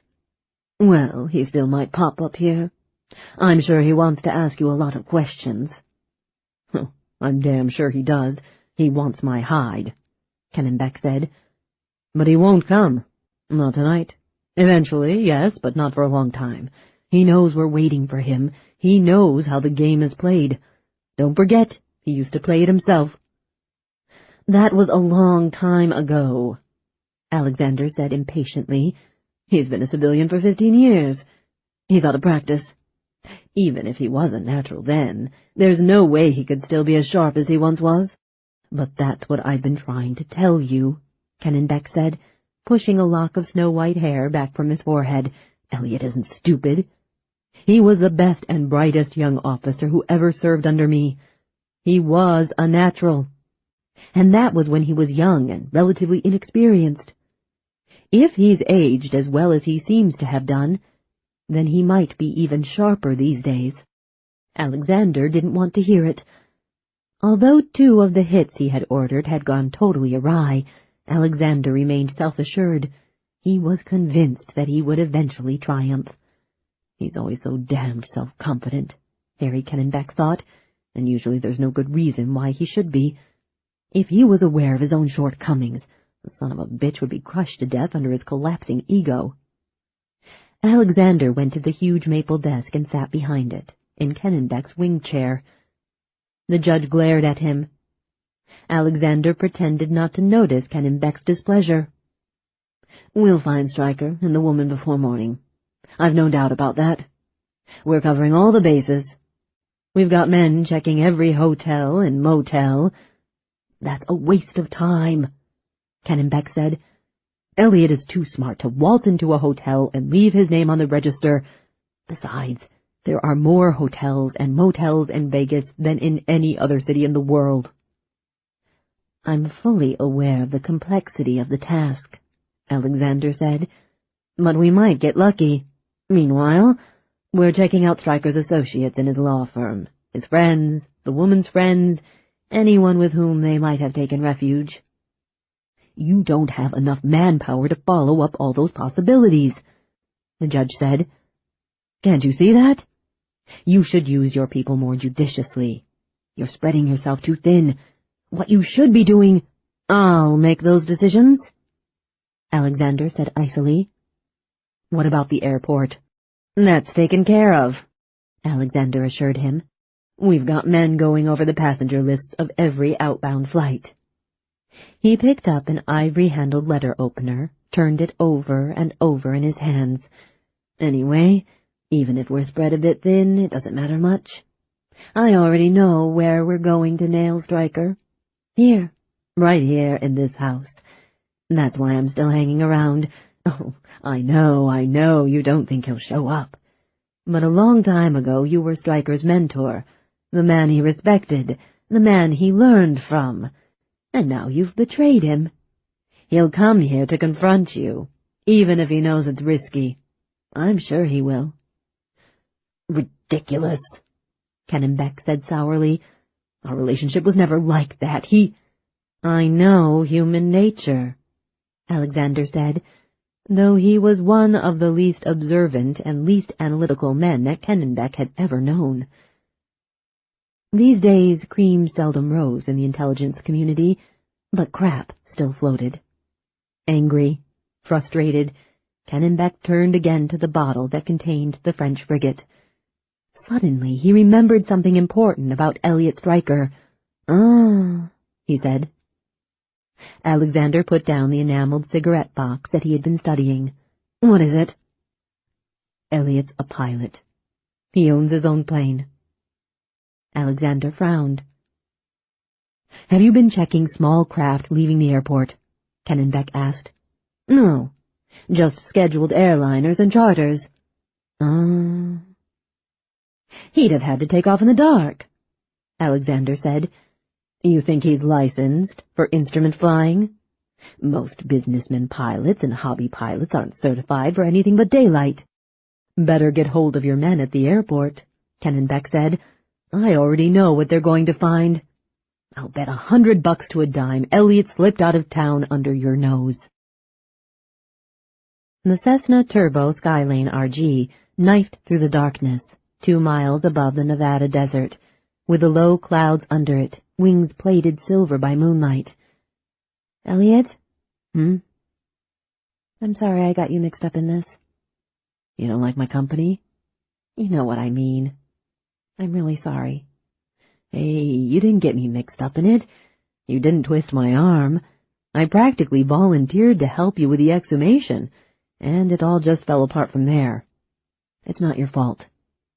"Still, here you are, running for your life, and all because of me." "Nonsense. You couldn't have known what would happen after I talked to Kennebec." "I can't help feeling guilty about involving you." "If it wasn't me, it would have been some other attorney. And maybe he wouldn't have known how to handle Vince, in which case both he and you might be dead. So if you look at it that way, it worked out as well as it possibly could." "You're really something else," she said. "What else am I?" "Lots of things." "Such as?" "Terrific." "Not me. What else?" "Brave." "Bravery is a virtue of fools." "Smart." "Not as smart as I think I am." "Tough." "I cry at sad movies." "See? I'm not as great as you think I am." "You can cook." "Now that's true." The Cessna hit an air pocket, dropped 300 feet with a sickening lurch, and then soared to its correct altitude. "A great cook, but a lousy pilot," she said. "That was God's turbulence. Complain to him." "How long till we land in Reno?" 80 minutes. George Alexander hung up the telephone. He was still sitting in Kennenbeck's wing chair. "Stryker and the woman took off from McCarran International more than 2 hours ago. They left in his Cessna. He filed a flight plan for Flagstaff." The judge stopped pacing. "Arizona?" "That's the only Flagstaff I know." "But why would they go to Arizona, of all places?" "They probably didn't," Kennebec said. "I figure Elliot filed a false flight plan to throw you off his trail." He was perversely proud of Stryker's cleverness. "If they actually headed for Flagstaff," Alexander said, "they ought to have landed by now. I'll call the night manager at the airport down there, pretend to be FBI, see what he can tell me." Because the network did not officially exist, it couldn't openly use its authority to gather information, As a result, network agents routinely posed as FBI men, with counterfeit credentials in the names of actual FBI agents. While he waited for Alexander to finish with the night manager at the Flagstaff airport, Kennebec moved from one model ship to another. For the first time in his experience, the sight of this bottled fleet didn't calm him. 15 minutes later, Alexander put down the telephone. "Stryker isn't on the Flagstaff field, and he hasn't yet been identified in their airspace." Ah, so his flight plan was a red herring. "Unless he crashed between here and there," Alexander said hopefully. Kennebec grinned. "He didn't crash. But where the hell did he go?" "Probably in the opposite direction," Alexander said. "Southern California." Los Angeles? Or Santa Barbara, Burbank, Long Beach, Ontario, Orange County. There are a lot of airports within the range of that little Cessna." They were both silent, thinking. Then Kennebec said, "Reno. That's where they went. Reno." "You were so sure they didn't know a thing about the Sierra Labs," Alexander said. "Have you changed your mind?" "No. I still think you could have avoided issuing all those termination orders. Look, they can't be going up to the mountains because they don't know where the laboratories are. They don't know anything more about Project Pandora than what they picked up from the list of questions they took off Vince Immelman." "Then why Reno?" "Pacing," Kennebec said. "Now that we've tried to kill them, they know the story of the Sierra accident was entirely contrived. They figure there's something wrong with the little boy's body, something odd that we can't afford to let them see. So now they're twice as anxious to see it. They'd exhume it illegally if they could, but they can't get near the cemetery with us watching it, and Stryker knows for sure that we've got it staked out. So if they can't open the grave and see for themselves what we've done to Danny Evans, what are they going to do instead? They're going to do the next best thing. Talk to the person who was supposedly the last one to see the boy's corpse before it was sealed in the coffin.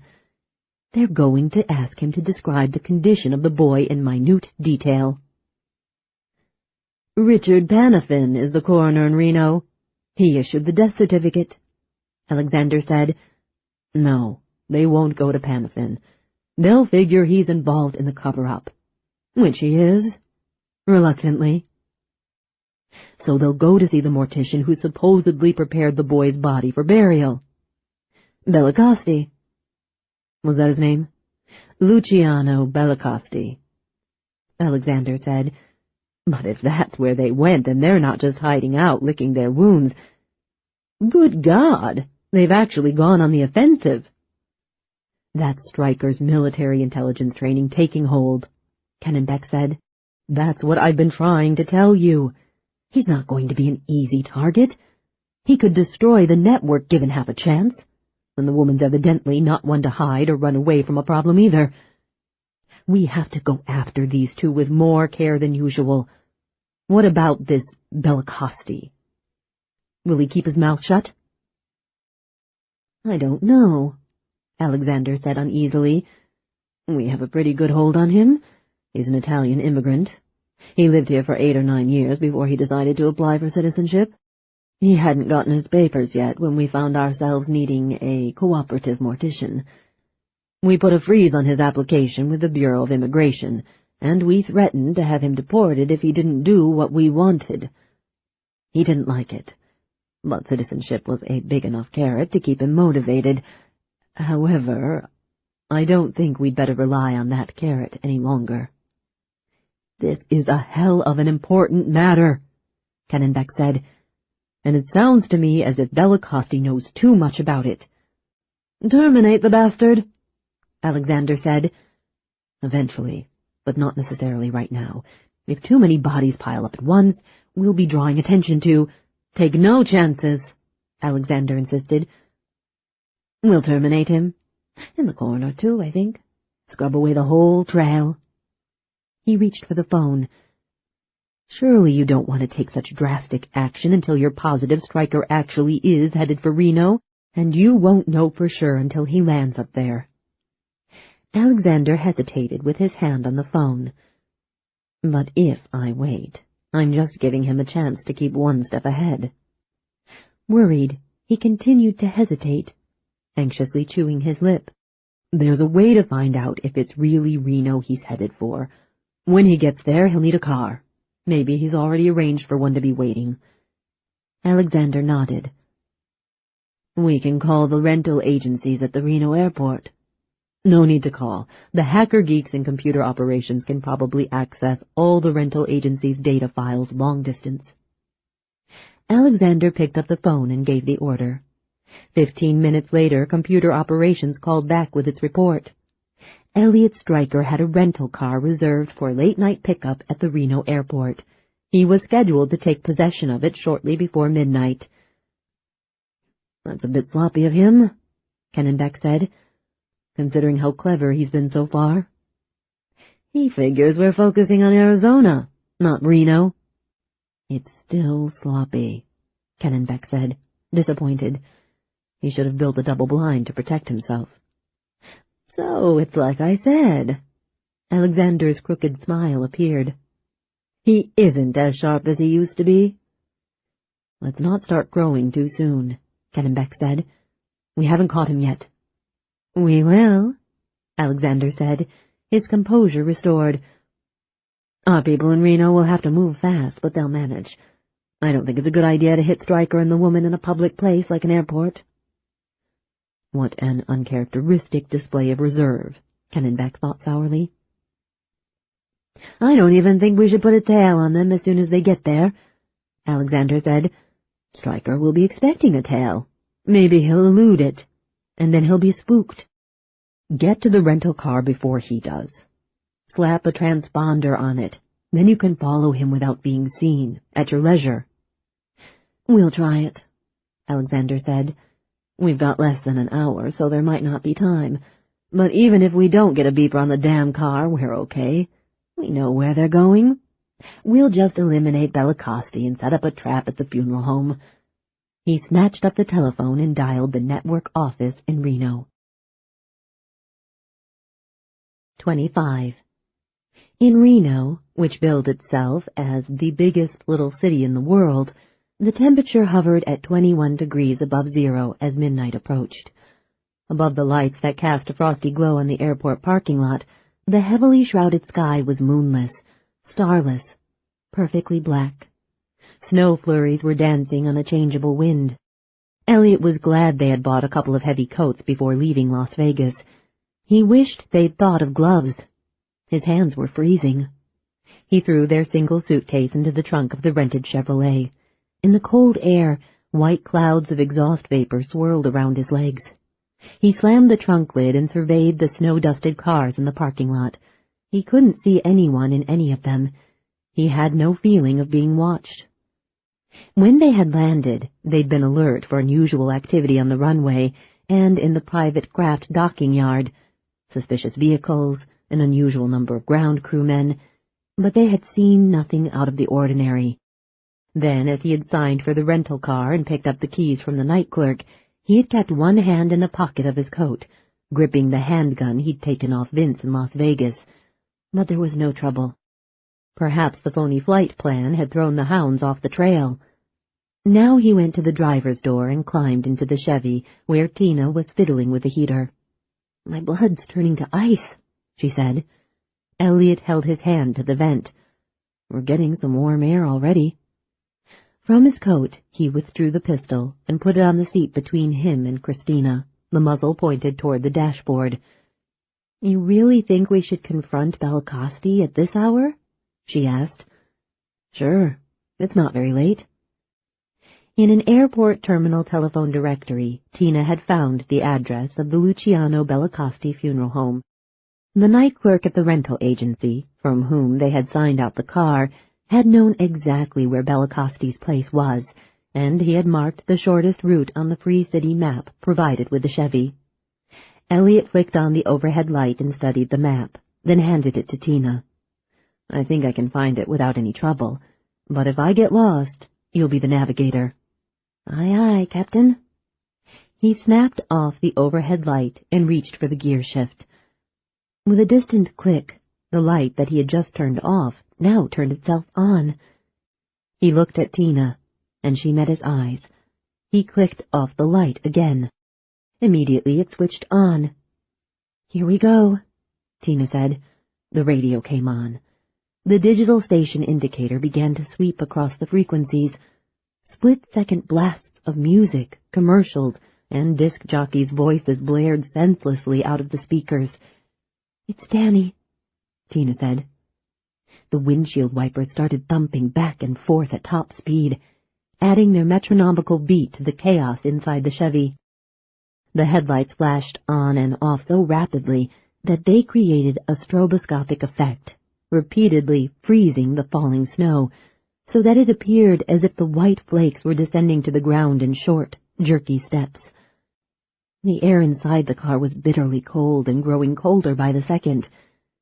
Elliot put his right hand against the dashboard vent. Heat was pushing out of it, but the air temperature continued to plunge. The glove compartment popped open. The ashtray slid out of its niche. Tina laughed, clearly delighted. The sound of her laughter startled Elliot, but then he had to admit to himself that he did not feel menaced by the work of this poltergeist. In fact, just the opposite was true. He sensed that he was witnessing a joyous display, a warm greeting, the excited welcome of a child ghost. He was overwhelmed by the astonishing notion that he could actually feel goodwill in the air, a tangible radiation of love and affection. A not unpleasant shiver raced up his spine. Apparently, this was the same astonishing awareness of being buffeted by waves of love that had caused Tina's laughter. She said, "We're coming, Danny. Hear me if you can, baby. We're coming to get you. We're coming." The radio switched off, and so did the overhead light. The windshield wipers stopped thumping. The headlights blinked off and stayed off. Stillness. Silence. Scattered flakes of snow collided softly with the windshield. In the car, the air grew warm again. Elliot said, "Why does it get cold every time he uses his psychic abilities?" "Who knows? Maybe he's able to move objects by harnessing the heat energy in the air, changing it somehow. Or maybe it's something else altogether. We'll probably never know. He might not understand it himself. Anyway, that isn't important. What's important is that my Danny is alive. There's no doubt about that. Not now. Not anymore. And I gather from your question, you've become a believer too."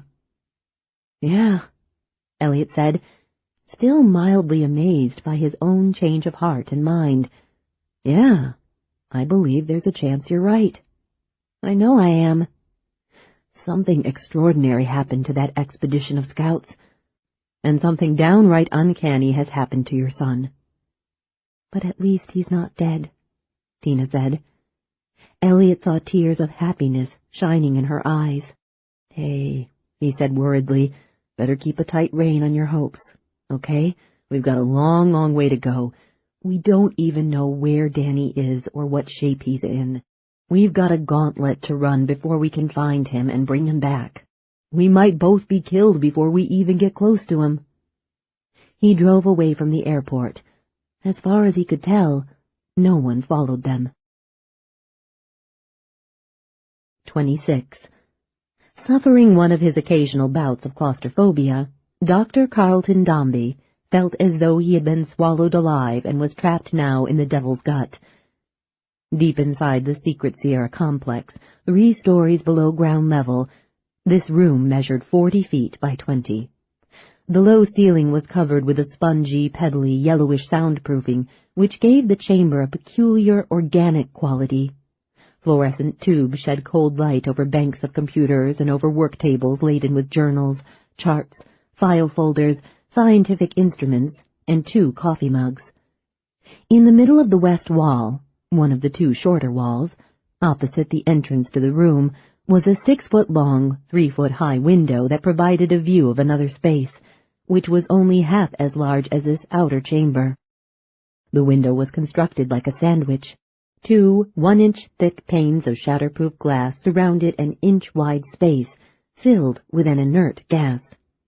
2 panes of iron-like glass, stainless steel frame, 4 airtight rubber seals, one around both faces of each pane.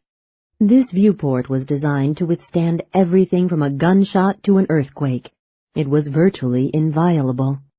Because it was important for the men who worked in the large room to have an unobstructed view of the smaller inner chamber at all times, 4 angled ceiling vents in both rooms bathed the glass in a continuous flow of warm, dry air to prevent condensation and clouding.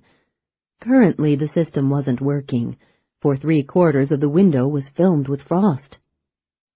Dr. Carlton Dombey, a curly-haired man with a bushy mustache, stood at the window, blotting his damp hands on his medical whites and peering anxiously through one of the few frost-free patches of glass. Although he was struggling to cast off the seizure of claustrophobia that had gripped him, was trying to pretend that the organic-looking ceiling wasn't pressing low over his head, and that only open sky hung above him instead of thousands of tons of concrete and steel rock. His own panic attack concerned him less than what was happening beyond the viewport. Dr. Aaron Zachariah, younger than Dombey, clean-shaven, with straight brown hair, leaned over one of the computers, reading the data that flowed across the screen. "The temperature's dropped 35 degrees in there during the past minute and a half," Zachariah said worriedly. "That can't be good for the boy." "Every time it's happened, it's never seemed to bother him," Dombey said. "I know, but—" "Check out his vital signs." Zachariah moved to another bank of computer screens where Danny Evans's heartbeat, blood pressure, body temperature, and brainwave activity were constantly displayed. "Heartbeat's normal, maybe even slightly slower than before. Blood pressure's all right. Body temp unchanged. But there's something unusual about the EEG reading." "As there always is during these cold snaps," Dombey said. "Odd brainwave activity, but no other indication he's in any discomfort." "If it stays cold in there for long, we'll have to suit up, go in, and move him to another chamber," Zachariah said. "There isn't one available," Dombey said. "All the others are full of test animals in the middle of one experiment or another." "Then we'll have to move the animals. The kid's a lot more important than they are. There's more data to be gotten from him." "He's more important because he's a human being, not because he's a source of data," Dombey thought angrily. But he didn't voice the thought because it would have identified him as a dissident and as a potential security risk. Instead, Dombey said, "We won't have to move him. The cold spell won't last." He squinted into the smaller room, where the boy lay motionless on a hospital bed under a white sheet and yellow blanket, trailing monitor wires. Dombey's concern for the kid was greater than his fear of being trapped underground and buried alive, and finally his attack of claustrophobia diminished. "At least it's never lasted long.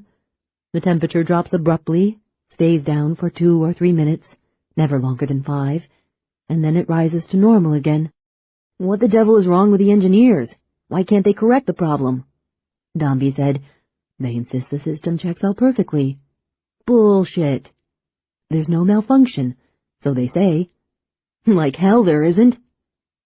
Zachariah turned away from the video displays, went to the window, and found his own spot of clear glass.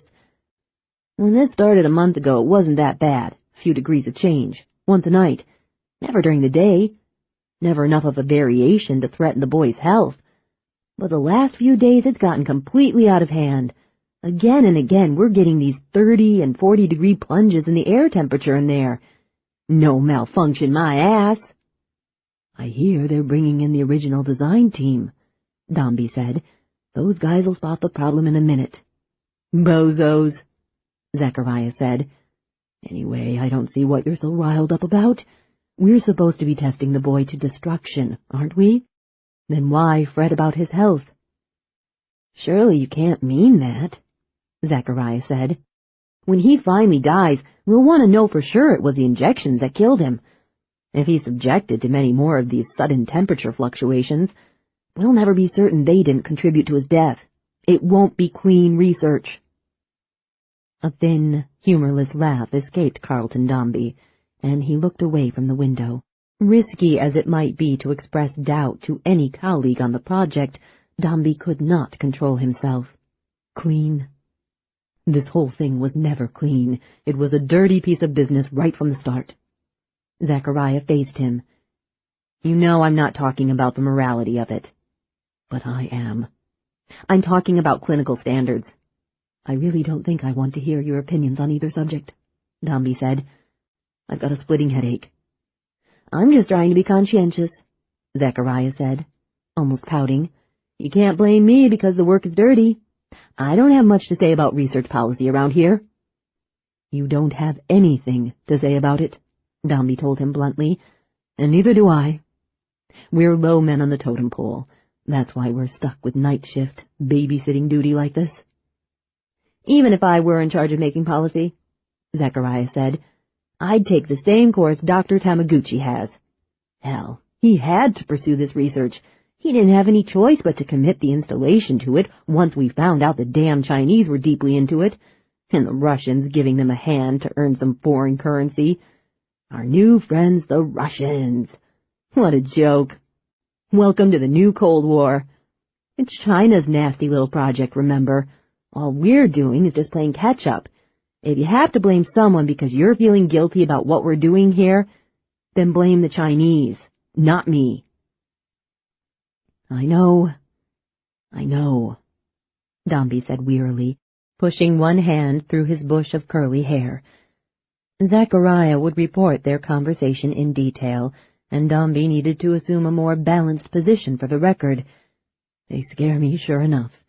If there's any government on Earth capable of using a weapon like this, it's them, or the North Koreans, or the Iraqis. Never a shortage of lunatic regimes. We don't have any choice but to maintain a strong defense. I really believe that.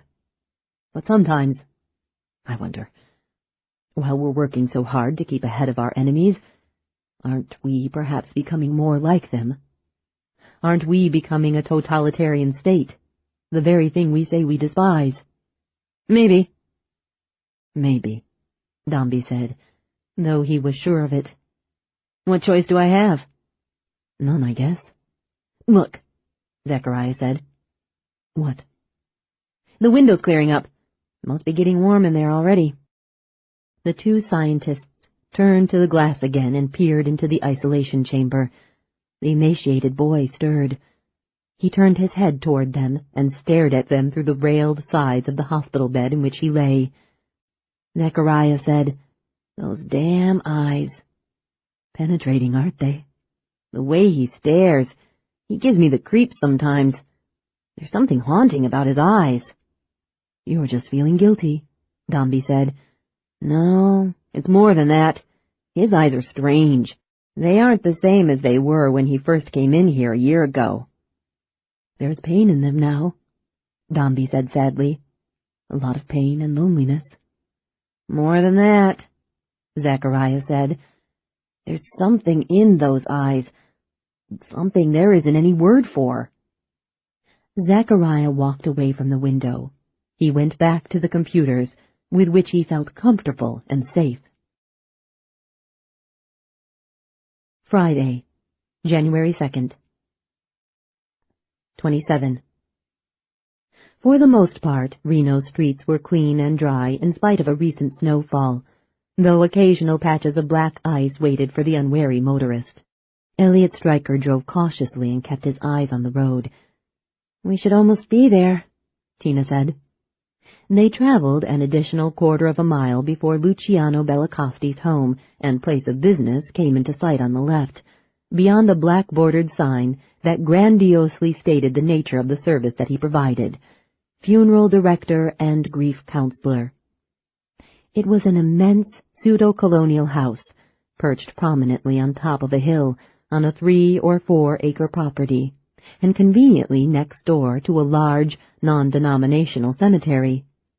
The long driveway curved up and to the right, like a width of black funeral bunting draped across the rising, snow-shrouded lawn.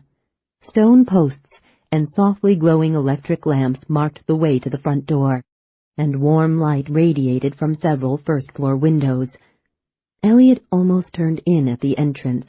but at the last moment he decided to drive by the place. "Hey," Tina said. "That was it." "I know." "Why didn't you stop?" Storming right up to the front door, demanding answers from Bellicosti? That would be emotionally satisfying, brave, bold, and stupid.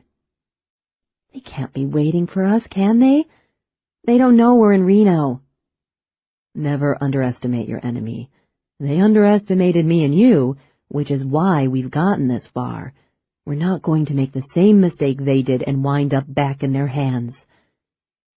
Beyond the cemetery, he turned left, into a residential street. He parked at the curb, switched off the headlights, and cut the engine. "What now?" she asked. "I'm going to walk back to the funeral home. I'll go through the cemetery, circle around, and approach the place from the rear." "We will approach it from the rear," she said. "No." "Yes." "You'll wait here," he insisted. "No way." Pale light from a street lamp pierced the windshield, revealing a hard-edged determination in her face, steely resolution in her blue eyes. Although he realized that he was going to lose the argument, Elliot said, "Be reasonable. If there's any trouble, you might get in the way of it." "Now really, Elliot, talk sense. Am I the kind of woman who gets in the way?" "There's 8 or 10 inches of snow on the ground. You aren't wearing boots." "Neither are you." "If they've anticipated us, set a trap at the funeral home." "Then you might need my help," she said. "And if they haven't set a trap, I've got to be there when you question Bellicosti." "Tina, we're just wasting time sitting here." "Wasting time, exactly. I'm glad you see it my way." She opened her door and climbed out of the car. He knew then, beyond any shadow of a doubt, that he loved her. Stuffing the silencer-equipped pistol into one of his deep coat pockets, he got out of the Chevy. He didn't lock the doors because it was possible that he and Tina would need to get into the car in a hurry when they returned. In the graveyard, the snow came up to the middle of Elliot's calves. It soaked his trousers, caked in his socks, and melted into his shoes. Tina, wearing rubber-soled sneakers with canvas tops, was surely as miserable as he was. But she kept pace with him, and she didn't complain. The raw, damp wind was stronger now than it had been a short while ago, when they'd landed at the airport.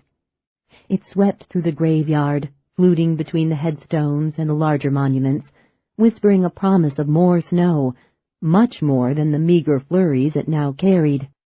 A low stone wall and a line of house-high spruce separated the cemetery from Luciano Bellicosti's property. Elliot and Tina climbed over the wall and stood in the tree shadows, studying the rear approach to the funeral home. Tina didn't have to be told to remain silent.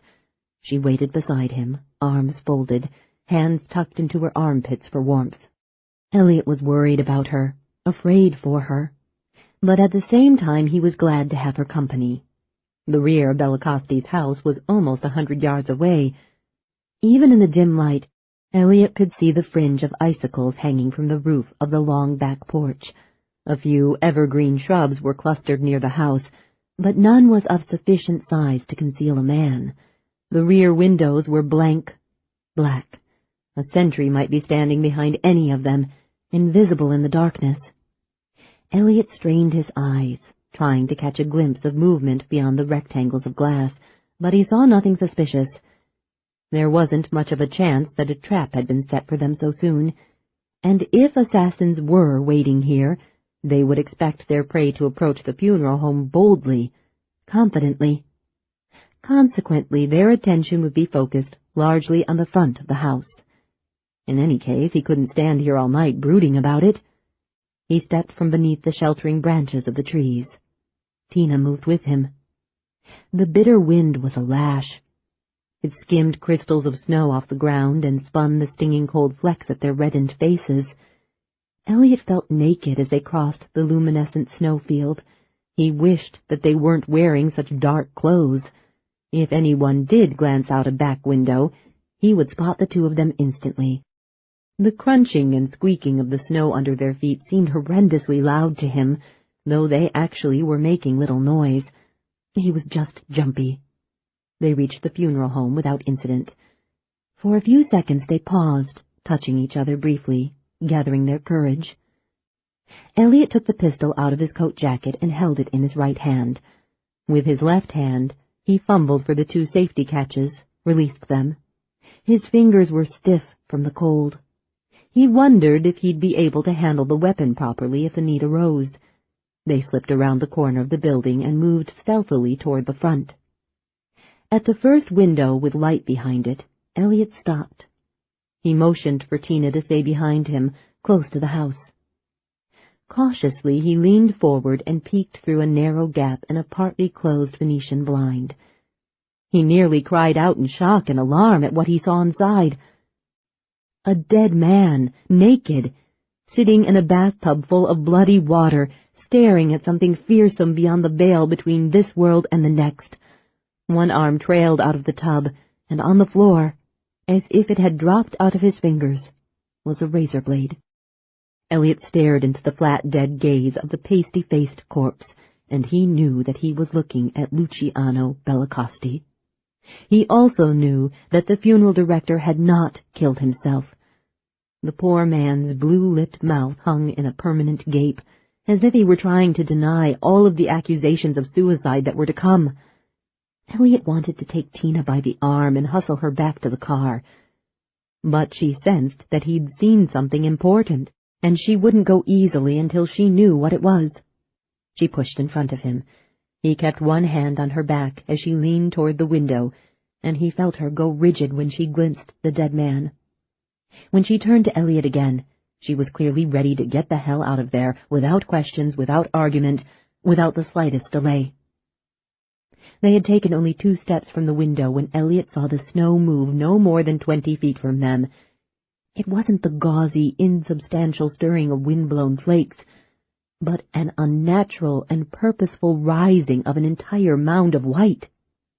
Instinctively, he whipped the pistol in front of him and squeezed off 4 rounds.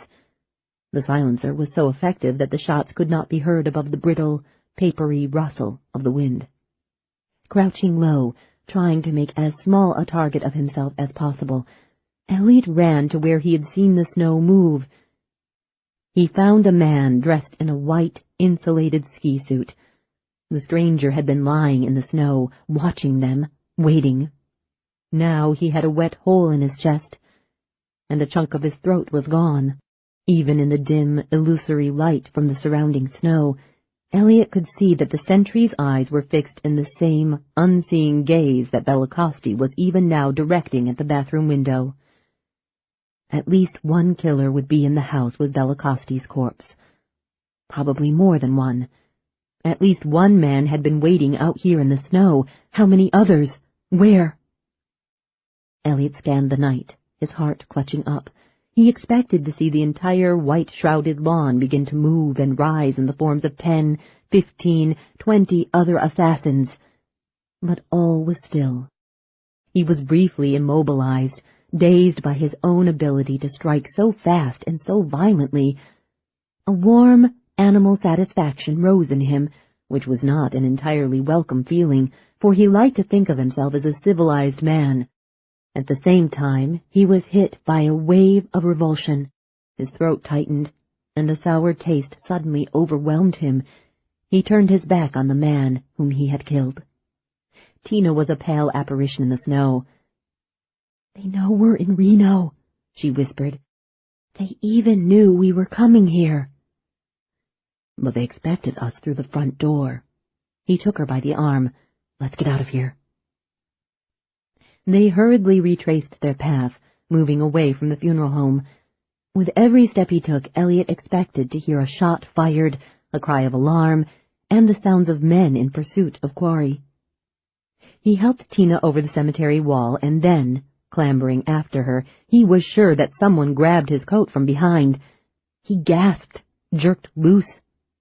When he was across the wall, he looked back, but he couldn't see anyone. Evidently the people in the funeral home were not aware that their man outside had been eliminated.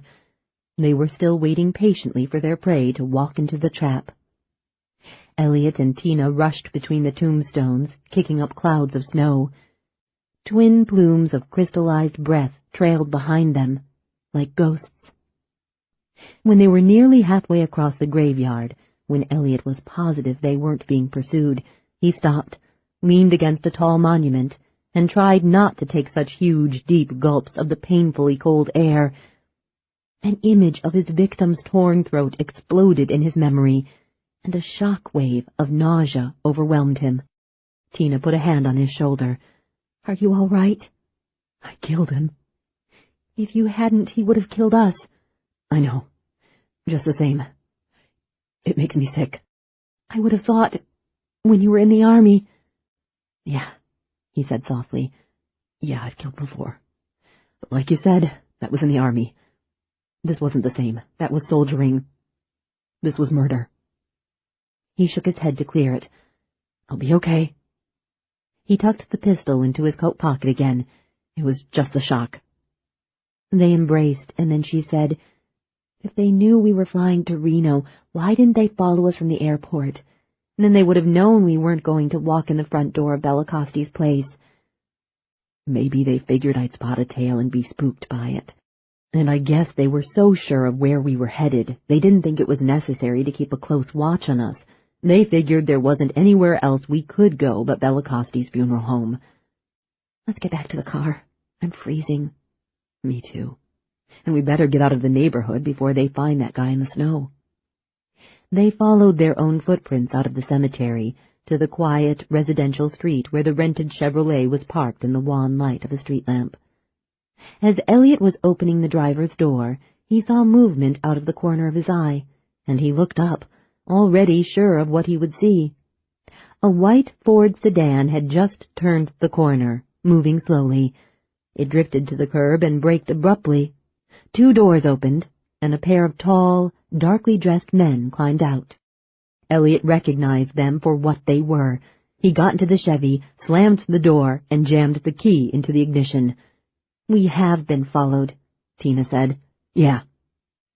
He switched on the engine and threw the car in gear. "A transponder. They must have just now homed in on it."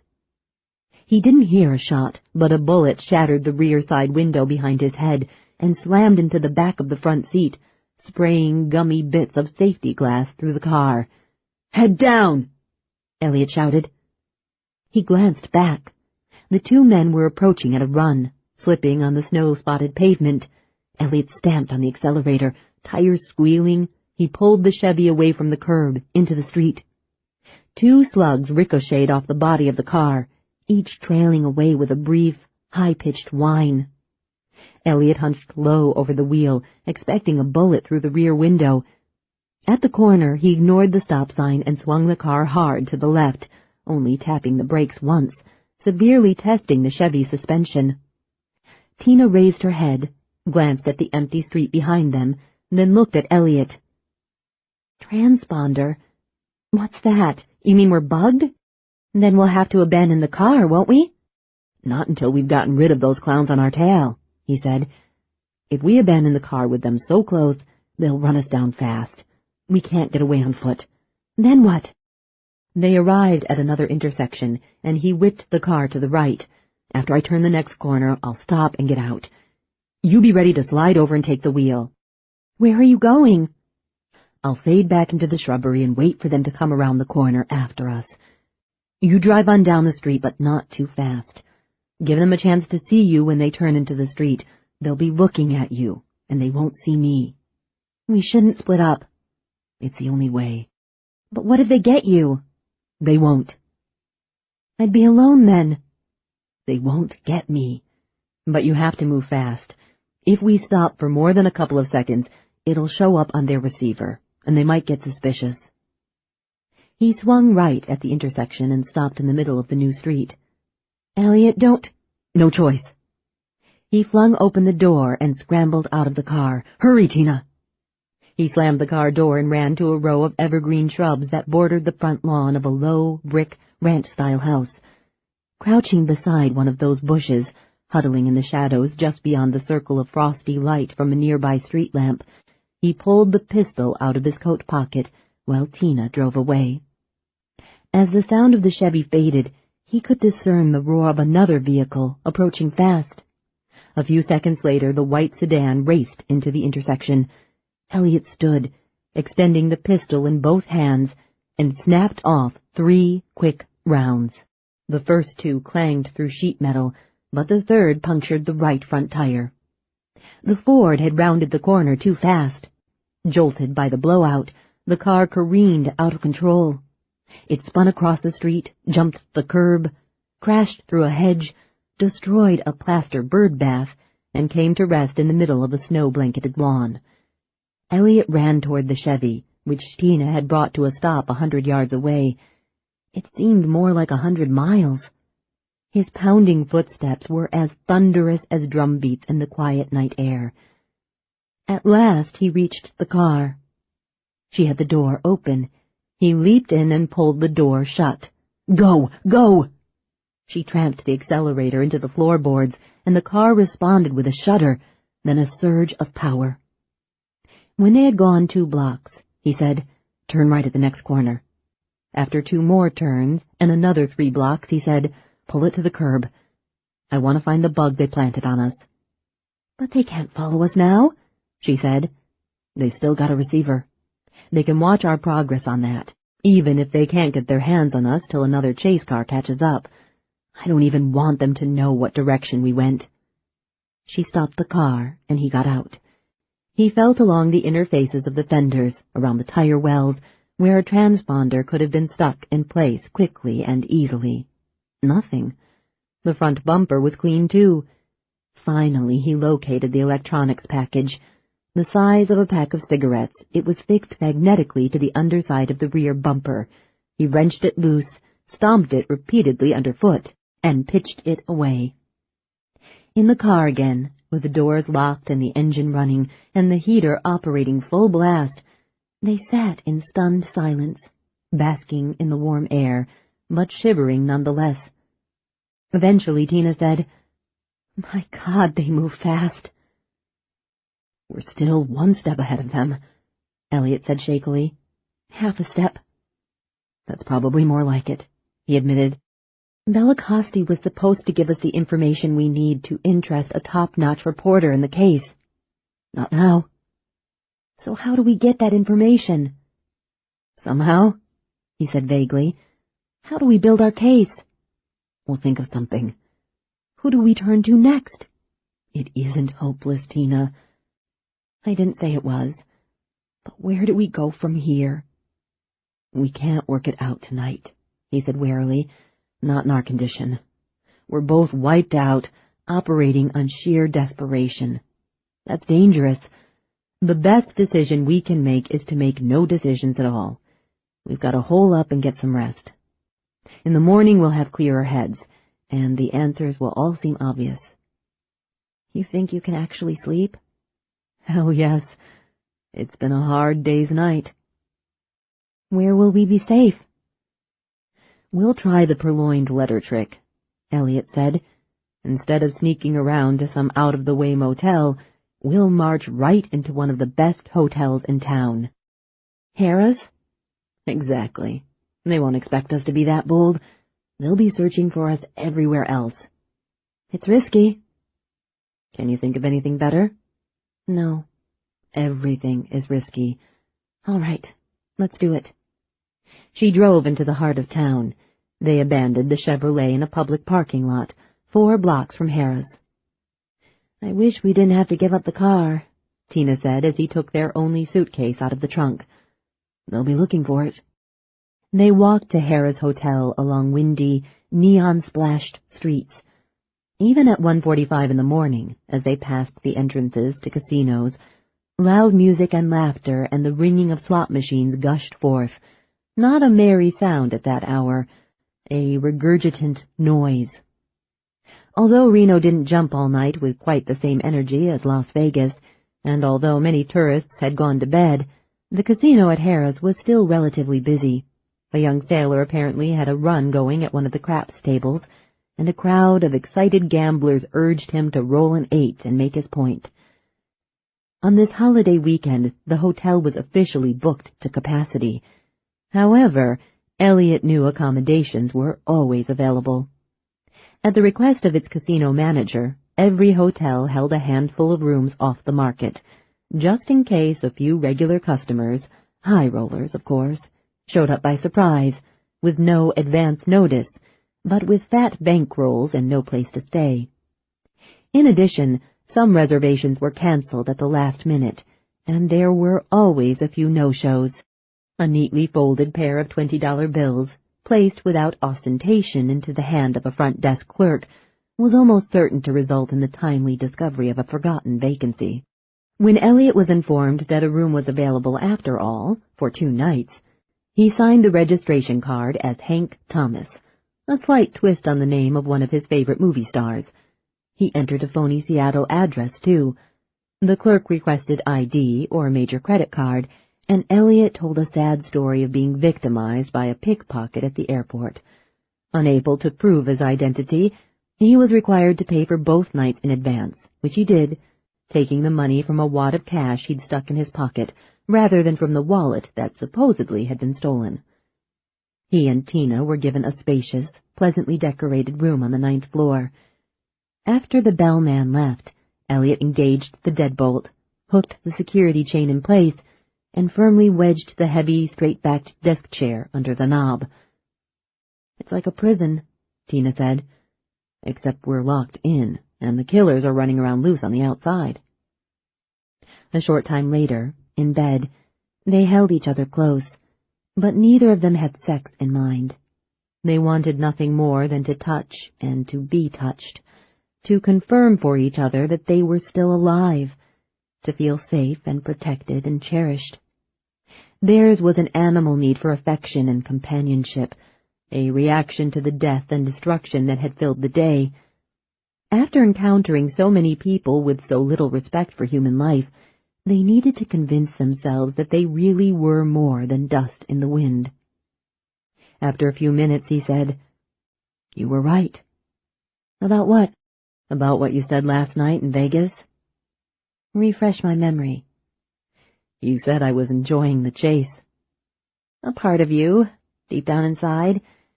Yes, I think that's true." "I know it is," he said. "I can see it now.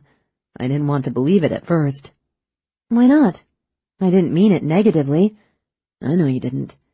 It's just that for more than 15 years, I've led a very ordinary life, a workaday life. I was convinced I no longer needed or wanted the kind of thrills that I thrived on when I was younger." "I don't think you do need or want them," Tina said. "But now that you're in real danger again for the first time in years, a part of you is responding to the challenge, like an old athlete back on the playing field after a long absence, testing his reflexes, taking pride in the fact that his old skills are still there." "It's more than that," Elliot said. "I think, deep down, I got a sick sort of thrill when I killed that man." "Don't be so hard on yourself." "I'm not. In fact, maybe the thrill wasn't so deep down. Maybe it was really pretty near the surface." "You should be glad you killed that bastard," she said softly, squeezing his hand. "Should I?" "Listen, if I could get my hands on the people who are trying to keep us from finding Danny, I wouldn't have any compunctions about killing them, none at all. I might even take a certain pleasure in it. I'm a mother lion and they've stolen my cub. Maybe killing them is the most natural, admirable thing I could do. So there's a bit of the beast in all of us. Is that it? It's not just me that has a savage trapped inside." "But does that make it any more acceptable?" "What's to accept?" she asked. "It's the way God made us. It's the way we were meant to be, so who's to say it isn't right?" "Maybe." "If a man kills only for the pleasure of it, or if he kills only for an ideal, like some of these crackpot revolutionaries you read about, that's savagery. Or madness. What you've done is altogether different. Self-preservation is one of the most powerful drives God gave us. We're built to survive, even if we have to kill someone in order to do it." They were silent for a while. Then he said, "Thank you." "I didn't do anything." "You listened." 28. Kurt Henson, George Alexander's right-hand man, dozed through the rough flight from Las Vegas to Reno. They were in a 10-passenger jet that belonged to the network, and the aircraft took a battering from the high-altitude winds that blew across its assigned flight corridor. Henson, a powerfully built man with white blonde hair and cat-yellow eyes, was afraid of flying. He could only manage to get on a plane after he had medicated himself. As usual, he nodded off minutes after the aircraft lifted from the runway.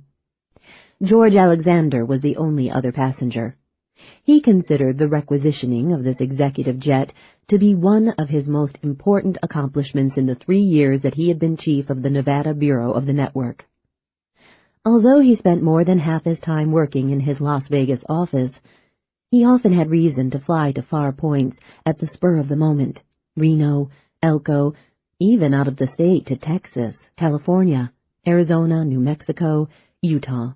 During the first year, he'd taken commercial flights or rented the services of a trustworthy private pilot who could fly the conventional twin-engine craft that Alexander's predecessor had managed to pry out of the network's budget.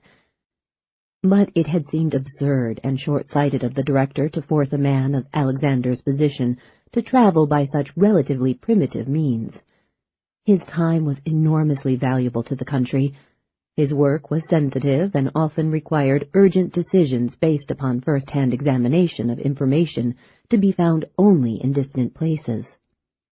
After long and arduous lobbying of the director, Alexander had at last been awarded this small jet, and immediately he put 2 full-time pilots, ex-military men, on the payroll of the Nevada Bureau. Sometimes the network pinched pennies to its disadvantage, and George Lincoln Stanhope Alexander, who was an heir to both the fortune of the Pennsylvania Alexanders and to the enormous wealth of the Delaware Stanhopes, had absolutely no patience with people who were penurious. It was true that every dollar had to count, for every dollar of the network's budget was difficult to come by. This is the end of disc number 6. Please insert disc number 7.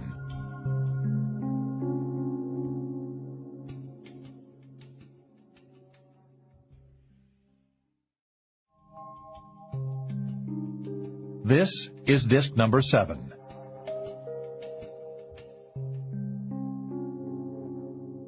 Sometimes the network pinched pennies to its disadvantage, and George Lincoln Stanhope Alexander, who was an heir to both the fortune of the Pennsylvania Alexanders and to the enormous wealth of the Delaware Stanhopes, had absolutely no patience with people who were penurious. It was true that every dollar had to count, for every dollar of the network's budget was difficult to come by. Because its existence must be kept secret, the organization was funded out of misdirected appropriations meant for other government agencies. $3 billion, the largest single part of the network's yearly budget, came from the Department of Health and Welfare. The network had a deep-cover agent named Jacqueline in the highest policy-making ranks of the health bureaucracy. It was Jacqueline's job to conceive new welfare programs, convince the Secretary of Health and Welfare that those programs were needed, sell them to the Congress, and then establish convincing bureaucratic shells to conceal the fact that the programs were utterly phony. And as federal funds flowed to these false front operations, the money was diverted to the network. Chipping $3 billion out of health was the least risky of the network's funding operations, for health was so gigantic that it never missed such a petty sum. The Department of Defense, which was less flush than health and welfare these days, was nevertheless also guilty of waste, and it was good for at least another $1 billion a year. Lesser amounts, ranging from only $100 million to as much as $500 million, were secretly extracted from the Department of Energy, the Department of Education, and other government bodies on an annual basis. The network was financed with some difficulty, to be sure, but it was undeniably well funded. An executive jet for the chief of the vital Nevada Bureau was not an extravagance, and Alexander believed his improved performance over the past year had convinced the old man in Washington that this was money well spent. Alexander was proud of the importance of his position, but he was also frustrated because so few people were aware of his great importance. At times he envied his father and his uncles. Most of them had served their country openly, in a supremely visible fashion, where everyone could see and admire their selfless public-spiritedness. Secretary of Defense, Secretary of State, the ambassador to France. In positions of that nature, a man was appreciated and respected. George, on the other hand, hadn't filled a post of genuine stature and authority until 6 years ago, when he was 36. During his 20s and early 30s, he had labored at a variety of lesser jobs for the government. These diplomatic and intelligence-gathering assignments were never an insult to his family name, but they were always minor postings to embassies in smaller countries like Iceland and Ecuador and Tonga, nothing for which the New York Times would deign to acknowledge his existence. Then, 6 years ago, the network had been formed, and the President had given George the task of developing a reliable South American bureau of the new intelligence agency. That had been exciting, challenging, important work. George had been directly responsible for the expenditure of tens of millions of dollars, and, eventually, for the control of hundreds of agents in a dozen countries. After 3 years, the President had declared himself delighted with the accomplishments in South America, and he had asked George to take charge of one of the network's domestic bureaus, Nevada, which had been terribly mismanaged. This lot was one of the half-dozen most powerful in the network's executive hierarchy. George was encouraged by the President to believe that eventually he would be promoted to the bureau chief of the entire western half of the country. And then all the way to the top, if only he could get the floundering Western Division functioning as smoothly as the South American and Nevada offices. In time, he would take the director's chair in Washington and would bear full responsibility for all domestic and foreign intelligence operations. With that title, he would be one of the most powerful men in the United States, more of a force to be reckoned with than any mere Secretary of State or Secretary of Defense could hope to be. But he couldn't tell anyone about his achievements. He could never hope to receive the public acclaim and honor that had been heaped upon other men in his family. The network was clandestine, and must remain clandestine if it was to have any value. At least half of the people who worked for it did not even realize it existed. Some thought they were employed by the FBI. Others were sure they worked for the CIA, and still others believed that they were in the hire of various branches of the Treasury Department, including the Secret Service. None of those people could compromise the network. Only bureau chiefs, their immediate staffs, station chiefs in major cities, and senior field officers who had proved themselves and their loyalty, only those people knew the true nature of their employers and their work. The moment that the news media became aware of the network's existence, all was lost.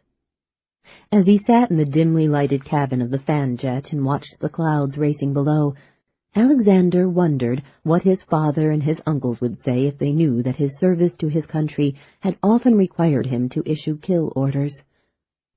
More shocking still to the sensibilities of patrician Easterners like them, on 3 occasions, in South America, Alexander had been in a position where it had been necessary for him to pull the assassin's trigger himself.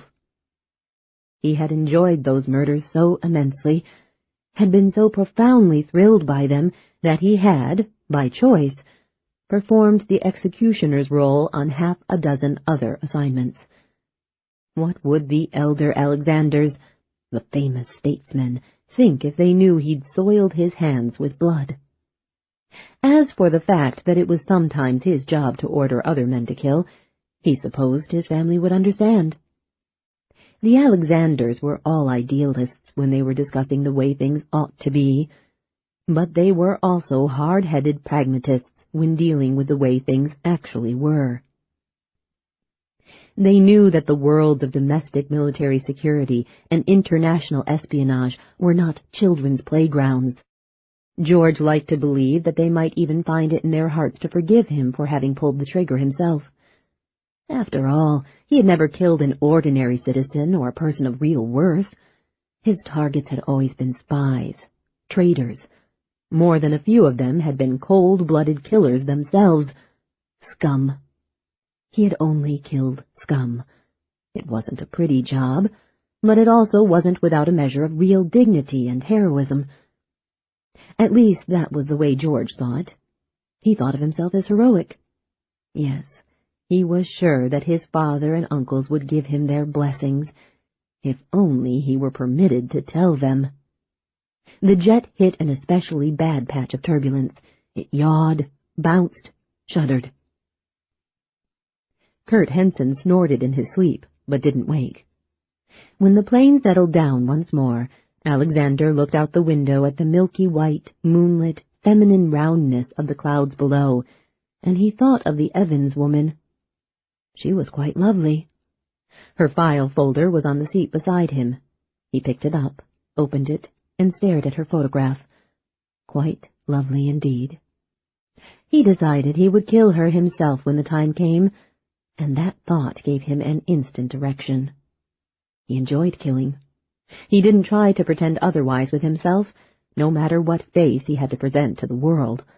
All of his life, for reasons he had never been able to fully ascertain, he had been fascinated by death, intrigued by the form and nature and possibilities of it, enthralled by the study and theory of its meaning. He considered himself a messenger of death, a divinely appointed headsman. Murder was, in many ways, more thrilling to him than sex. His taste for violence would not have been tolerated for long in the old FBI, perhaps not even in the new, thoroughly politicized FBI, or in many other congressionally monitored police agencies. But in this unknown organization, in this secret and incomparably cozy place, he thrived. He closed his eyes and thought about Christina Evans. 29. In Tina's dream, Danny was at the far end of a long tunnel. He was in chains, sitting in the center of a small, well-lighted cavern, but the passageway that led to him was shadowy and reeked of danger. Danny called to her again and again, begging her to save him before the roof of his underground prison caved in and buried him alive. She started down the tunnel toward him, determined to get him out of there, and something reached for her from a narrow cleft in the wall. She was peripherally aware of a soft, firelight glow from beyond the cleft, and of a mysterious figure silhouetted against that reddish backdrop. She turned, and she was looking into the grinning face of death, as if he were peering out at her from the bowels of hell. The crimson eyes, the shriveled flesh, the lacework of maggots on his cheek. She cried out, but then she saw that death could not quite reach her. The hole in the wall was not wide enough for him to step through into her passageway. He could only thrust one arm at her, and his long, bony fingers were an inch or two short of her. Danny began calling again, and she continued down the dusky tunnel toward him. 12 times she passed chinks in the wall, and death glared out at her from every one of those apertures, screamed and cursed and raged at her, but none of the holes was large enough to allow him through. She reached Danny, and when she touched him, the chains fell magically away from his arms and legs. She said, "I was scared," and Danny said, "I made the holes in the wall smaller. I made sure he couldn't reach you, couldn't hurt you." At 8:30 Friday morning, Tina came awake, smiling and excited. She shook Elliot until she woke him. Blinking sleepily, he sat up. "What's wrong?"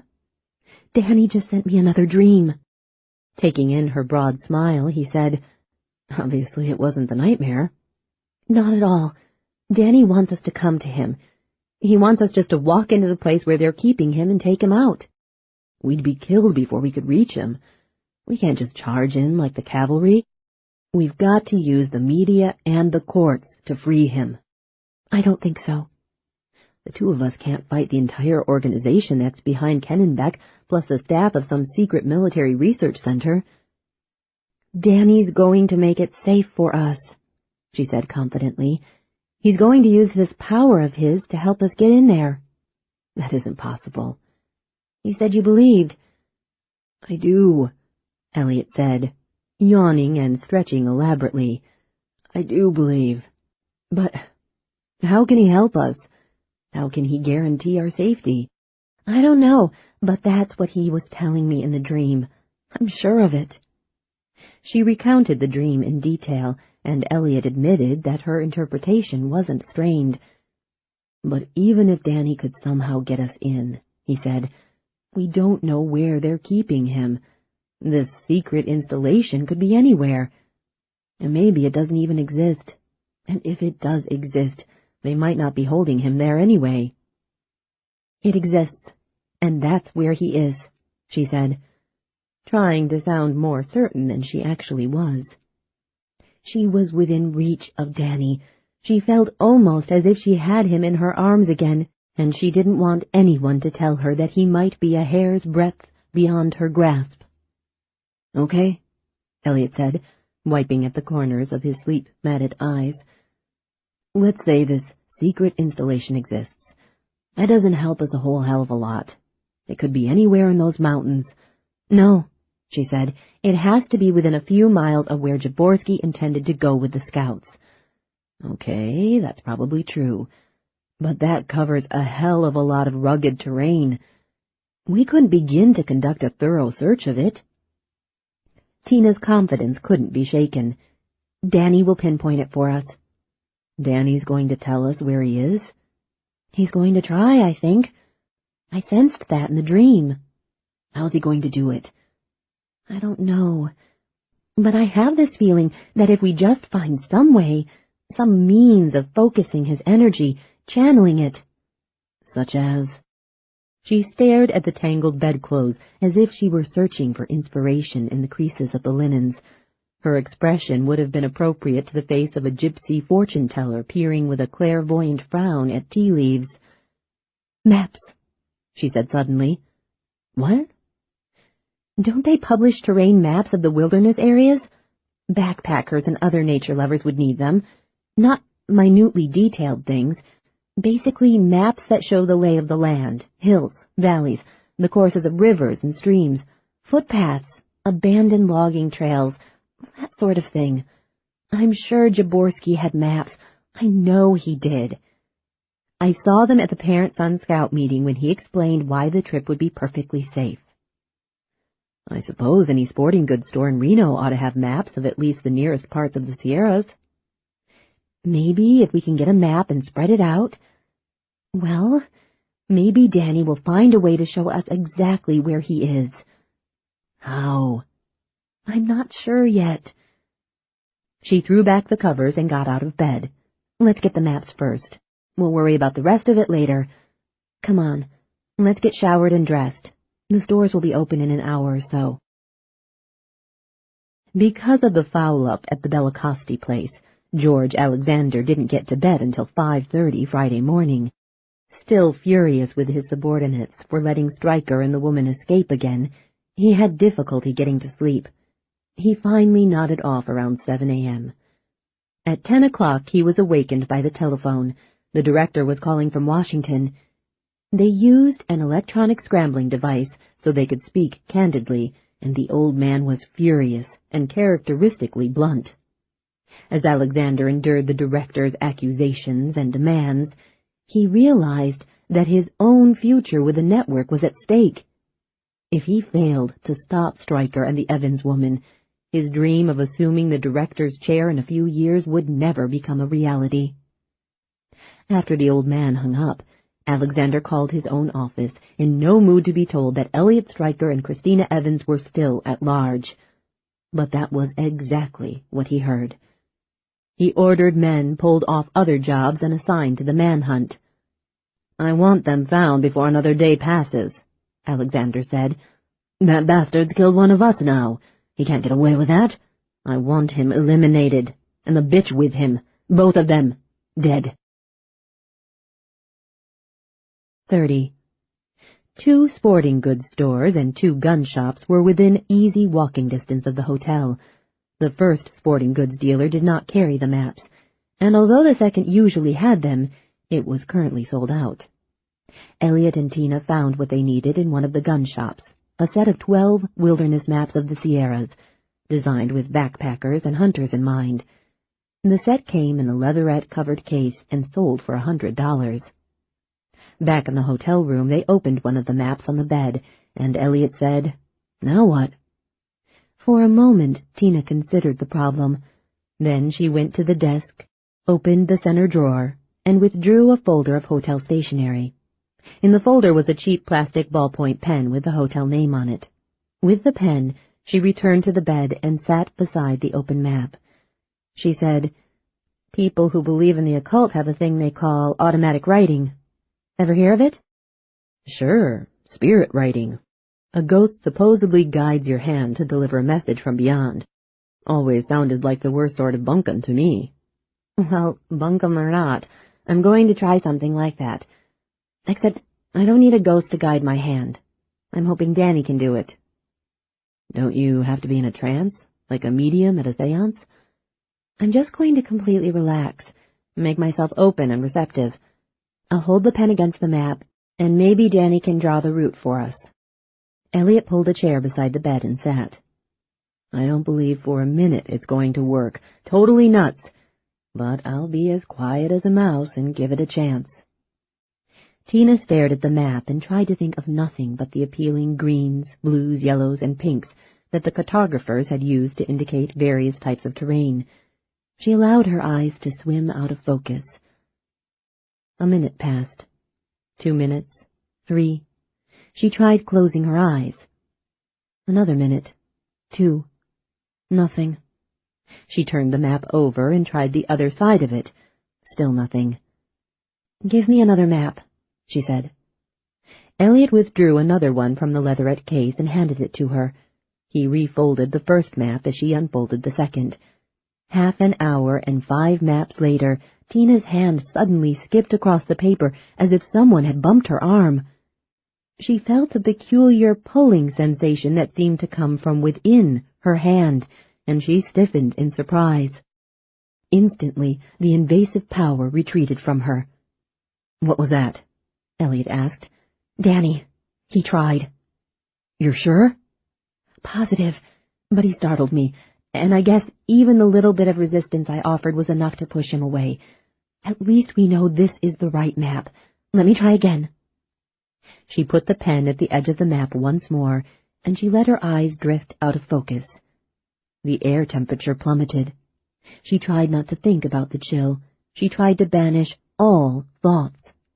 Her right hand, in which she held the pen, grew rapidly colder than any other part of her. She felt the unpleasant inner pulling again. Her fingers ached with the cold. Abruptly, her hand swung across the map, then back, then described a series of circles. The pen made meaningless scrawls on the paper. After half a minute, she felt the power leave her hand again. "No good," she said. The map flew into the air as if someone had tossed it in anger or frustration. Elliot got out of his chair and reached for the map, but it spun into the air again. It flapped noisily to the other end of the room and then back again, finally falling like a dead bird onto the floor at Elliot's feet. "Jesus," he said softly. "The next time I read a story in the newspaper about some guy who says he was picked up in a flying saucer and taken on a tour of the universe, I won't be so quick to laugh. If I see many more inanimate objects dancing around, I'm going to start believing in everything, no matter how freaky."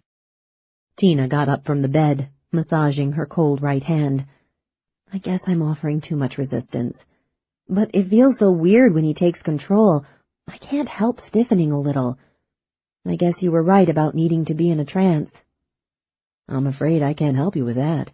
I'm a good cook, but I'm not a hypnotist." She blinked. "Hypnosis, of course. That'll probably do the trick." "Maybe it will, but where do you expect to find a hypnotist? The last time I looked, they weren't setting up shops on street corners." "Billy Sandstone," she said. "Who?" "He's a hypnotist. He lives right here in Reno. He has a stage act. It's a brilliant act. I wanted to use him in magic, But he was tied up in an exclusive contract with a chain of Reno Tahoe hotels. If you can get hold of Billy, he can hypnotize me. Then maybe I'll be relaxed enough to make this automatic writing work. Do you know his phone number? No, and it's probably not listed. But I do know his agent's number. I can get through to him that way. She hurried to the telephone. 31. Billy Sandstone was in his late 30s, as small and lean as a jockey, and his watchword seemed to be neatness. His shoes shone like black mirrors, the creases in his slacks were as sharp as blades, and his blue sport shirt was starched, crisp.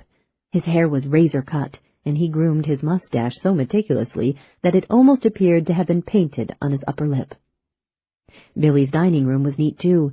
The table, the chairs, the credenza, and the hutch all glowed warmly because of the prodigious amount of furniture polish that had been buffed into the wood with even more vigor than he had employed when shining his dazzling shoes. Fresh roses were arranged in a cut crystal vase in the center of the table, and clean lines of light gleamed in the exquisite glass. The draperies hung in perfectly measured folds. An entire battalion of nitpickers and fuss budgets would be hard-pressed to find a speck of dust in this room. Elliot and Tina spread the map on the table and sat down across from each other. Billy said, "Automatic writing is bunk, Christina. You must know that." "I do, Billy, I know that." "Well then?" "But I want you to hypnotize me anyway." "You're a level-headed person, Tina," Billy said. "This really doesn't seem like you." "I know," she said. "If you just tell me why, if you tell me what this is all about, maybe I could help you better." "Billy," she said, "if I tried to explain, we would be here all afternoon." "Longer," Elliot said. "And we don't have much time," Tina said. "A lot's at stake here, Billy. More than you can imagine." They hadn't told him anything about Danny. Sandstone didn't have the faintest idea why they were in Reno or what they were seeking in the mountains. Elliot said, "I'm sure this seems ridiculous, Billy. You're probably wondering if I'm some sort of lunatic. You're wondering if maybe I've messed with Tina's mind." "Which definitely isn't the case," Tina said. "Right," Elliot said. "Her mind was messed up before I ever met her." The joke seemed to relax Sandstone, as Elliot had hoped it would. Lunatics and just plain irrational people didn't intentionally try to amuse.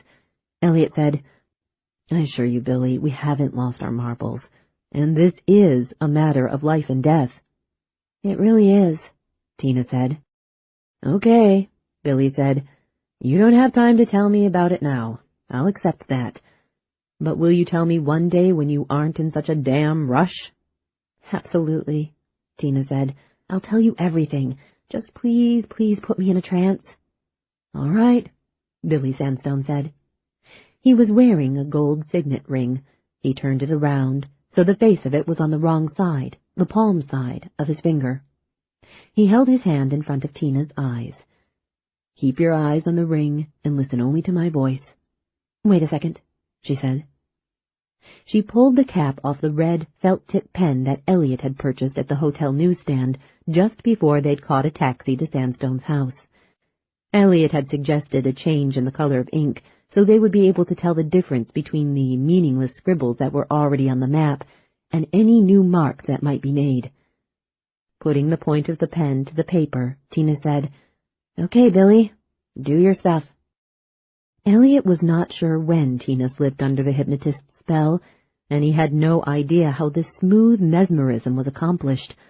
All Sandstone did was move one hand slowly back and forth in front of Tina's face, simultaneously speaking to her in a quiet, rhythmic voice, frequently using her name. Elliot almost fell into a trance himself. He blinked his eyes and tuned out Sandstone's melodious voice when he realized that he was succumbing to it. Tina stared vacantly into space. The hypnotist lowered his hand and turned his ring around as it belonged. "You are in a deep sleep, Tina." "Yes." "Your eyes are open, but you are in a deep, deep sleep." "Yes." You will stay in that deep sleep until I tell you to wake up. Do you understand? Yes. You will remain relaxed and receptive. Yes.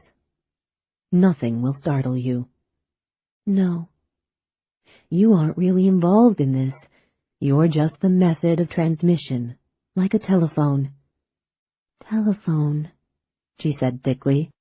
You will remain totally passive until you feel the urge to use the pen in your hand.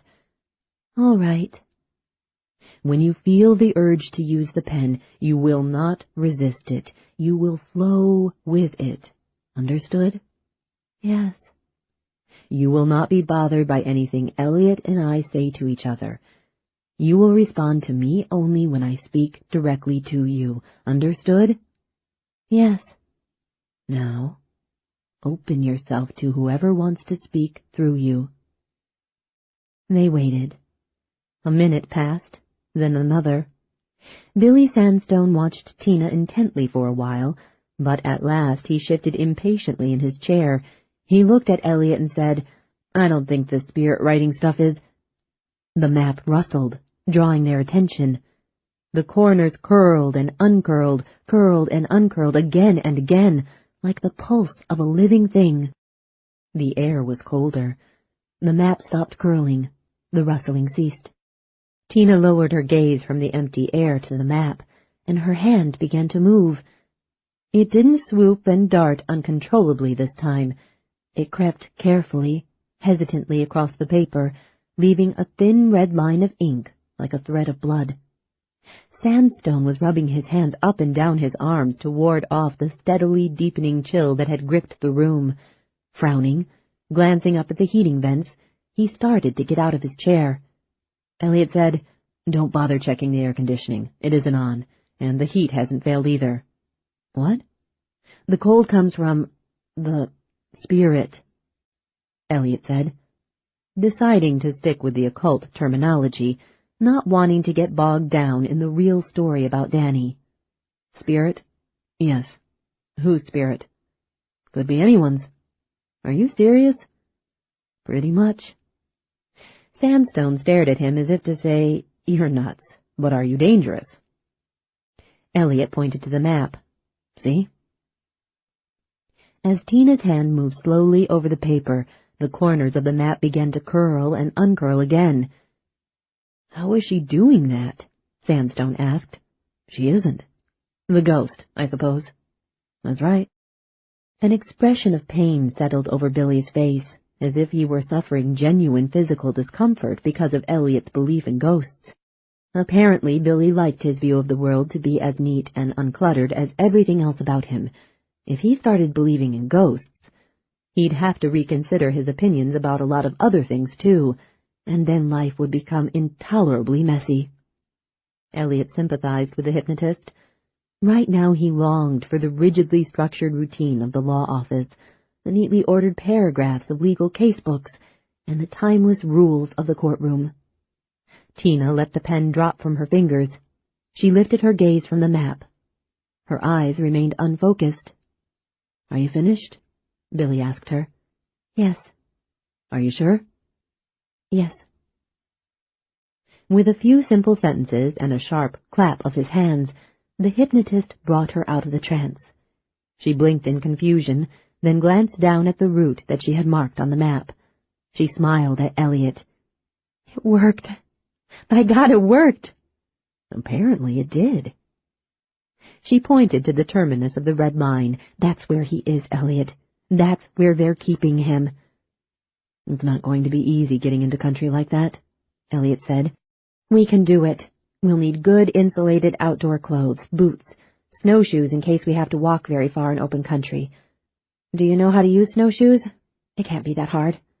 Hold on, Elliot said. I'm still not convinced your dream meant what you think it did. Based on what you said happened in it, I don't see how you reach the conclusion that Danny's going to help us get into the installation. We might get to this place and find we can't slip around its defenses. Billy Sandstone looked from Tina to Elliot, baffled. Danny? Your Danny, Tina? But isn't he... Tina said, Elliot, It wasn't only what happened in the dream that led me to this conclusion. What I felt in it was far more important. I can't explain that part of it. The only way you could understand is if you had the dream yourself. I'm sure he was telling me that he could help us get to him. Elliot turned the map to be able to study it more closely. From the head of the table, Billy said, "But isn't Danny—" Tina said, "Elliot, listen. I told you he would show us where he's being kept, and he drew that route for us. So far, I'm batting 1,000. I also feel he's going to help us get into the place, and I don't see any reason why I should strike out on that one. It's just, we'd be walking into their arms," Elliot said. "Whose arms?" Billy Sandstone asked. Tina said, "Elliot, what happens if we stay here, hiding out until we can think of an alternative? How much time do we have?" "Not much. They're going to find us sooner or later, and when they get their hands on us, they'll kill us." "Kill?" Billy Sandstone asked. "There's a word I don't like. It's right up there on the bad word list beside broccoli." "We've gotten this far because we've kept moving and we've been aggressive," Tina said. "If we change our approach, if we suddenly get too cautious, that'll be our downfall, not our salvation." "You two sound like you're in a war," Billy Sandstone said uneasily. "You're probably right," Elliot told Tina. "One thing I learned in the military was you have to stop and regroup your forces once in a while, but if you stop too long, the tide will turn and wash right over you." "Should I maybe go listen to the news?" Billy Sandstone asked. "Is there a war on? Have we invaded France?" To Tina, Elliot said, "What else will we need besides thermal clothing, boots, and snowshoes?" "A jeep," she said. "That's a tall order." "What about a tank?" Billy Sandstone asked. "Going to war, you might prefer a tank." Tina said, "Don't be silly, Billy. A jeep is all we need." "Just trying to be helpful, love. And thanks for remembering I exist." "A jeep or an Explorer, anything with 4-wheel drive," Tina told Elliot. "We don't want to walk farther than necessary. We don't want to walk at all if we can help it. There must be some sort of road into the place, even if it's well concealed. If we're lucky, we'll have Danny when we come out, and he probably won't be in any condition to trek through the Sierras in the dead of winter." "I have an Explorer," Billy said. "I guess I could have some money transferred from my Vegas bank," Elliot said. "But what if they're watching my accounts down there? That would lead them to us fast, and since the banks are closed for the holiday, we couldn't do anything until next week. They might find us by then." "What about your American Express card?" she asked.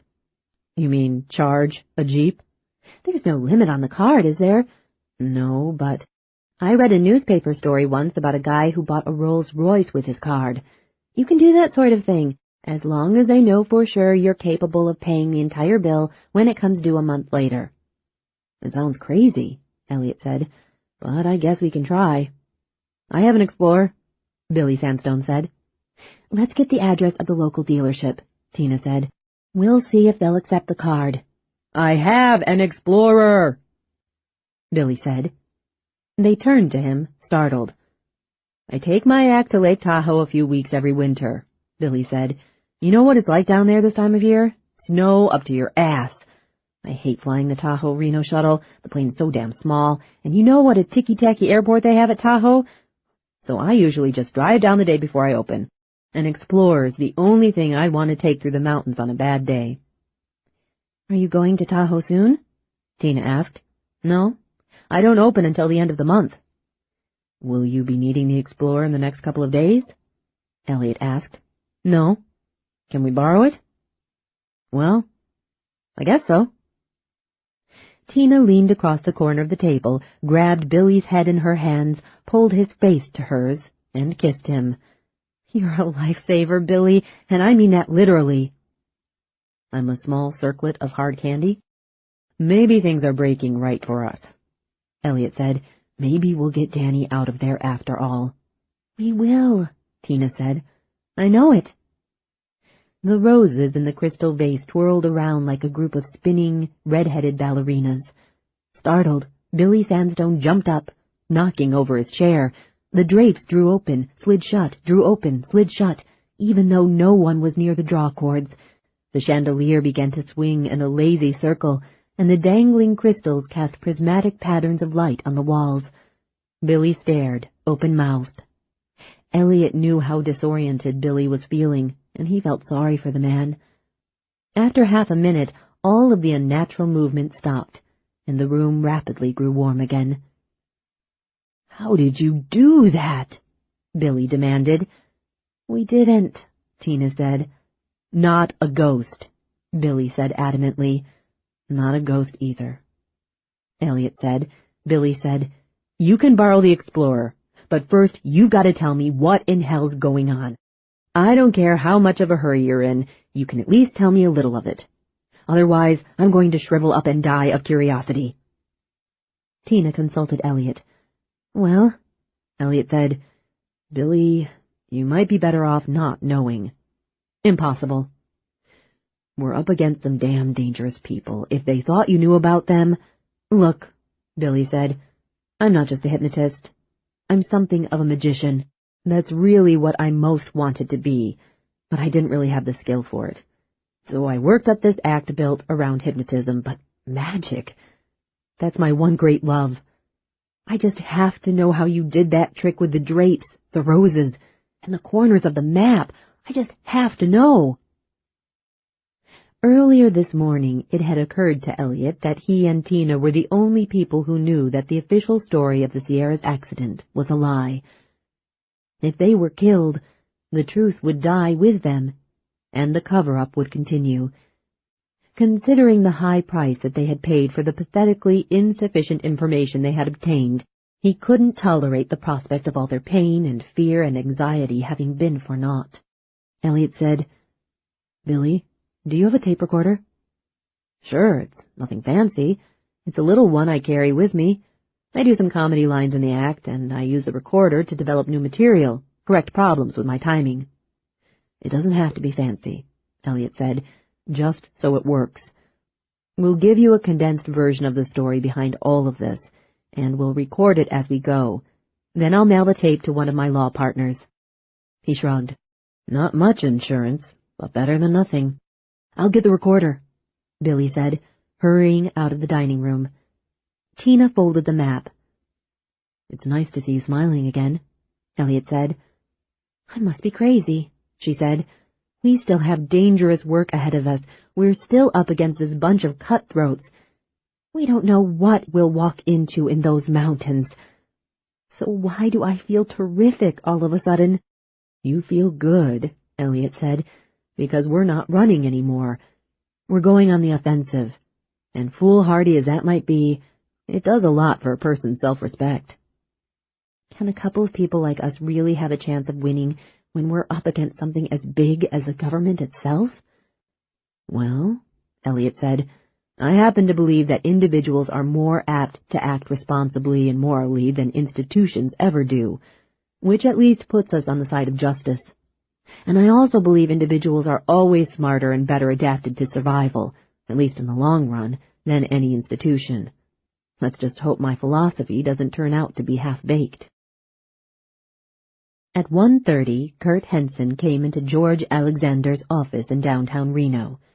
"They found the car that Stryker rented. It's in a public lot about 3 blocks from here."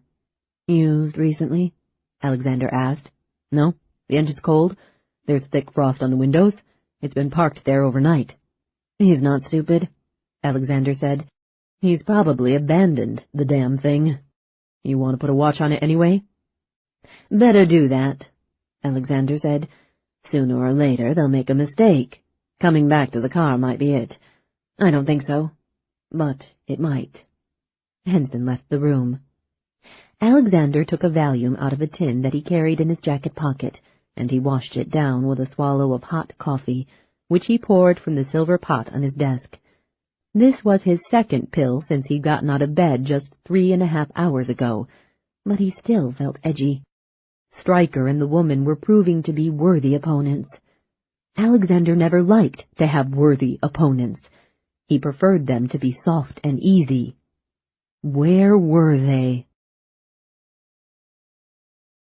32. The deciduous trees, stripped of every leaf, appeared to be charred, as if this particular winter had been more severe than others, and as cataclysmic as a fire. The evergreens, pine, spruce, fir, tamarack, were flocked with snow. A brisk wind spilled over the jagged horizon under a low and menacing sky, snapping ice-hard flurries of snow against the windshield of the Explorer. Tina was in awe of, and disquieted by, the stately forest that crowded them as they drove north on the narrowing county road. Even if she had not known that these deep woodlands harbored secrets about Danny and the deaths of the other scouts, she would have found them mysterious and unnervingly primeval. She and Elliot had turned off Interstate 80 a quarter of an hour ago, following the route Danny had marked, circling the edge of the wilderness. On paper they were still moving along the border of the map, with a large expanse of blues and greens on their left. Shortly they would turn off the two-lane blacktop onto another road, which the map specified as unpaved non-dirt, whatever that was. After leaving Billy Sandstone's house and his Explorer, Tina and Elliot had not returned to the hotel. They shared a premonition that someone decidedly unfriendly was waiting in their room. First, they had visited a sporting goods store, purchasing 2 Gore-Tex Thermalite storm suits, boots, snowshoes, compact tins of backpackers' rations, cans of sterno, and other survival gear.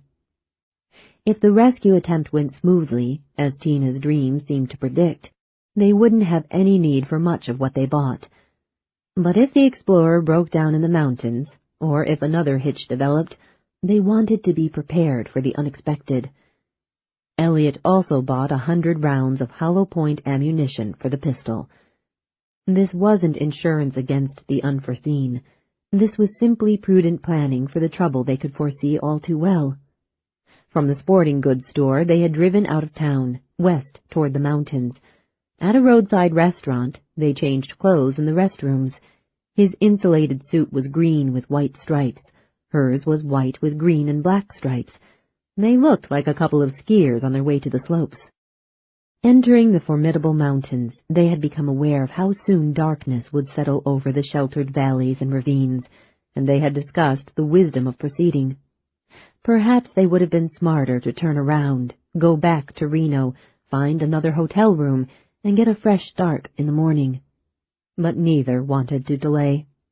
Perhaps the lateness of the hour and the fading light would work against them, but approaching in the night might actually be to their advantage. The thing was, they had momentum. They both felt as if they were on a good roll, and they didn't want to tempt fate by postponing their journey. Now they were on a narrow county road, moving steadily higher as the valley sloped toward its northern end.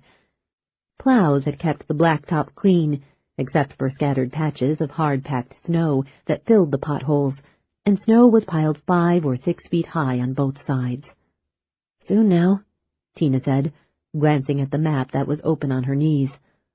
"Only part of the world, isn't it? You get the feeling that civilization could be destroyed while you're out here, and you'd never be aware of it." They hadn't seen a house or other structure for 2 miles. They hadn't passed another car in 3 miles. Twilight descended into the winter forest, and Elliot switched on the headlights. Ahead, on the left, a break appeared in the bank of snow that had been heaped up by the plows. When the Explorer reached this gap, Elliot swung into the turnoff and stopped. A narrow and forbidding track led into the woods, recently plowed but still treacherous. It was little more than 1 lane wide, and the trees formed a tunnel around it, so that after 50 or 60 feet, it disappeared into premature night. It was unpaved, but a solid bed had been built over the years by the generous and repeated application of oil and gravel. "According to the map, we're looking for an unpaved, non-dirt road," Tina told him. "I guess this is it. Some sort of logging trail? Looks more like the road they always take in those old movies when they're on their way to Dracula's castle." "Thanks," she said. "Sorry. And it doesn't help that you're right. It does look like the road to Dracula's castle." They drove onto the track, under the roof of heavy evergreen boughs, into the heart of the forest. 33. In the rectangular room, 3 stories underground, computers hummed and murmured. Dr. Carlton Dombey, who had come on duty 20 minutes ago, sat at one of the tables against the north wall. He was studying a set of electroencephalograms and digitally enhanced sonograms and X-rays. After a while, he said, "Did you see the pictures they took of the kid's brain this morning?" Dr. Aaron Zachariah turned from the bank of video displays. "I didn't know there were any." "Yeah, a whole new series." "Anything interesting?" "Yes," Dombey said. "The spot that showed up on the boy's parietal lobe about 6 weeks ago." "What about it?" "Darker. Larger." "Then it's definitely a malignant tumor?" "That still isn't clear." "Benign?" "Can't say for sure either way. The spot doesn't have all the spectrographic characteristics of a tumor." "Could it be scar tissue?" "Not exactly that." "Blood clot?" "Definitely not." "Have we learned anything useful?" "Maybe," Dombey said. "I'm not sure if it's useful or not." He frowned. "It's sure strange, though." "Don't keep me in suspense," Zachariah said, moving over to the table to examine the tests. Dombey said, "According to the computer-assigned analysis, the growth is consistent with the nature of normal brain tissue." Zachariah stared at him. "Come again?" "It could be a new lump of brain tissue."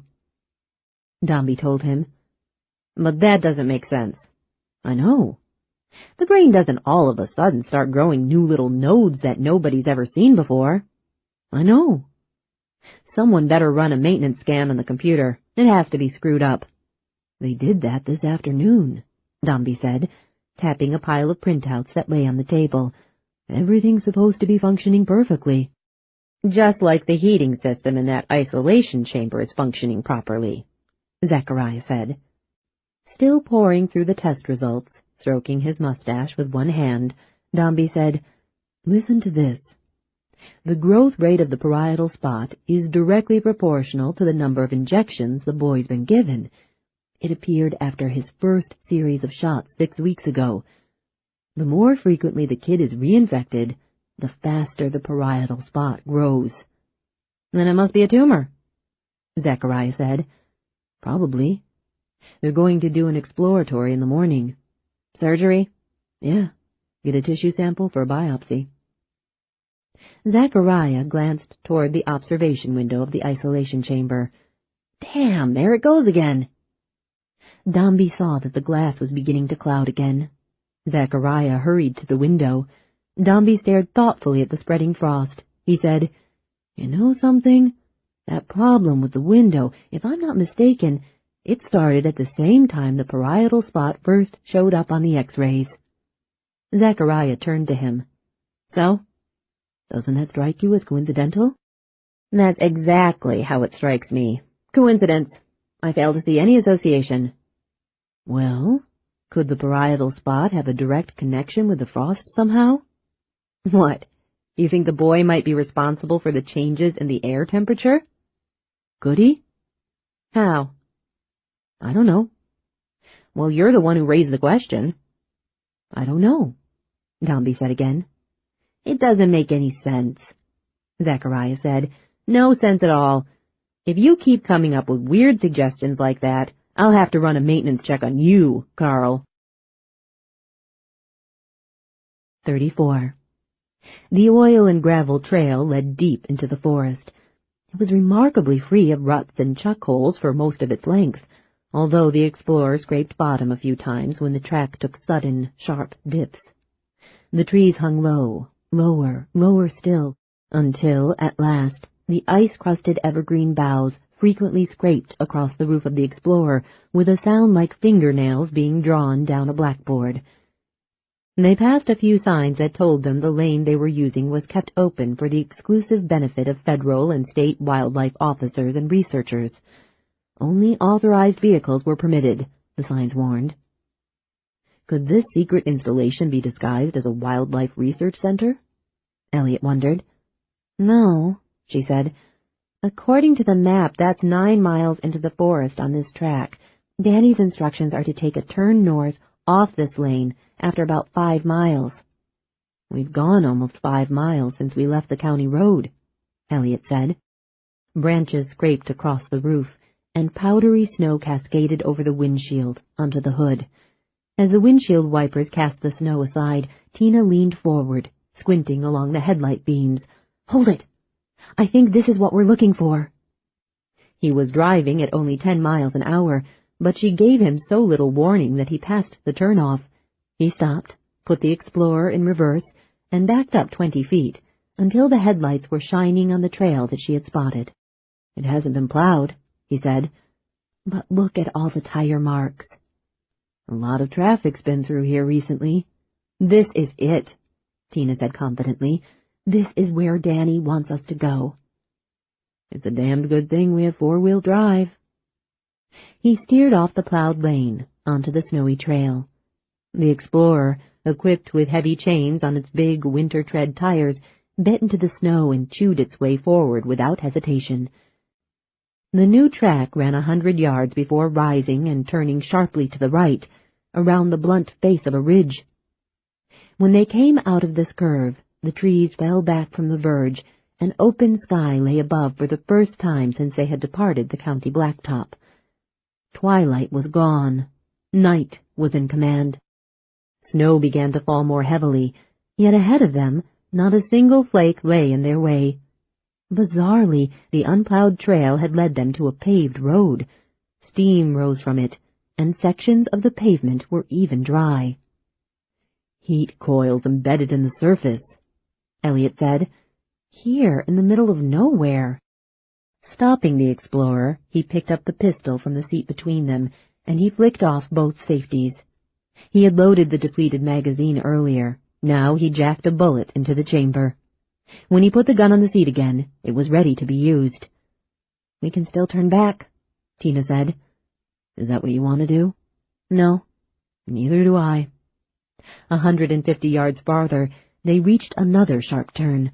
The road descended into a gully, swung hard to the left this time, and then headed up again. 20 yards beyond the bend, the way was barred by a steel gate. On each side of the gate, a 9-foot-high fence, angled outward at the top and strung with wickedly sharp coils of razor wire, stretched out of sight into the forest.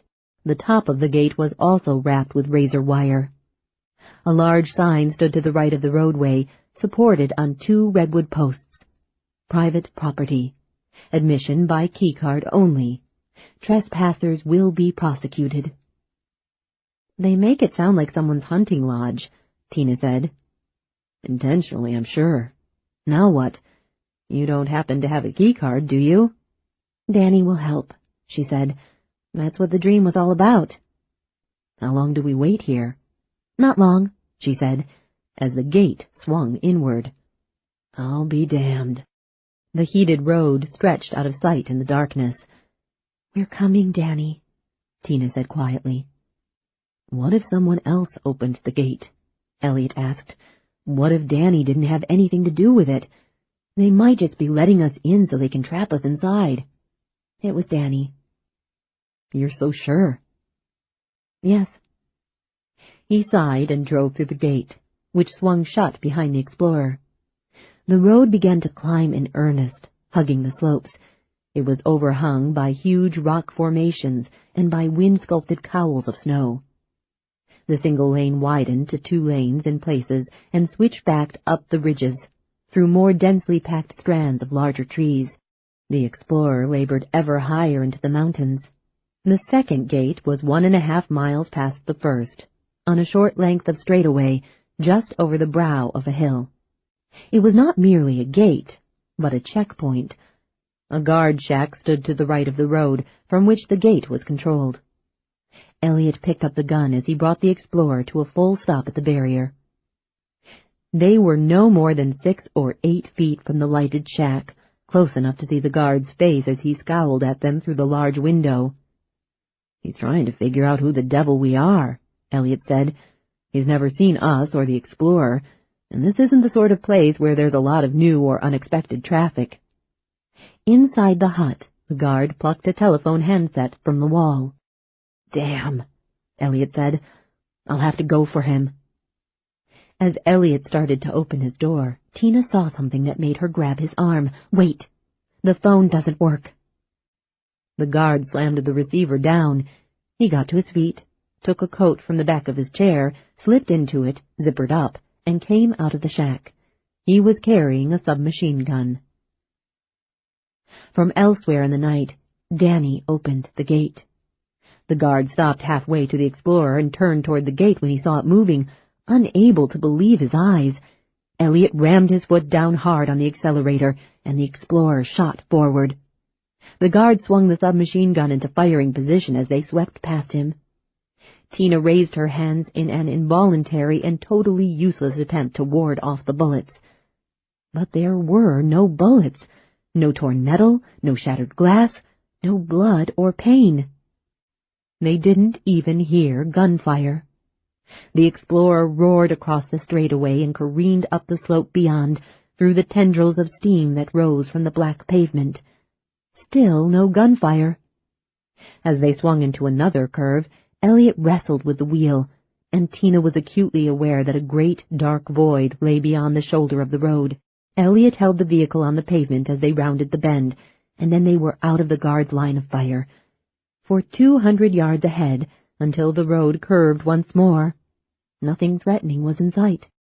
The Explorer dropped back to a safer speed. Elliot said, "Did Danny do all of that?" "He must have." He jinxed the guard's phone, opened the gate, and jammed the submachine gun. "What is this kid of yours?" As they ascended into the night, snow began to fall hard and fast in sheets of fine, dry flakes. After a minute of thought, Tina said, "I don't know. I don't know what he is anymore. I don't know what's happened to him, and I don't understand what he's become." This was an unsettling thought. She began to wonder exactly what sort of little boy they were going to find at the top of the mountain.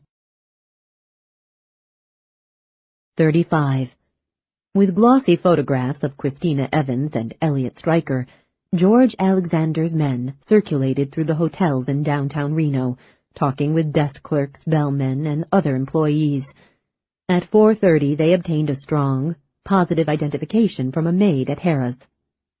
In room 918, the network operatives discovered a cheap suitcase, dirty clothes, toothbrushes, various toiletry items, and 11 maps in a leatherette case, which Elliot and Tina, in their haste and wariness, evidently had overlooked. Alexander was informed of the discovery at 5:05. By 5:40, everything that Stryker and the woman had left in the hotel room was brought to Alexander's office. When he discovered the nature of the maps, when he realized that one of them was missing, and when he discovered that the missing map was the one Stryker would need in order to find the Project Pandora labs, Alexander felt his face flush with anger and chagrin. The nerve! Kurt Henson was standing in front of Alexander's desk, picking through the junk that had been brought over from the hotel. "What's wrong?" "They've gone into the mountains. They're going to try to get into the laboratory," Alexander said. Some damn turncoat on Project Pandora must have revealed enough about its location for them to find it with just a little help. They went out and bought maps, for God's sake. Alexander was enraged by the cool methodicalness that the purchase of the maps seemed to represent. Who were these two people?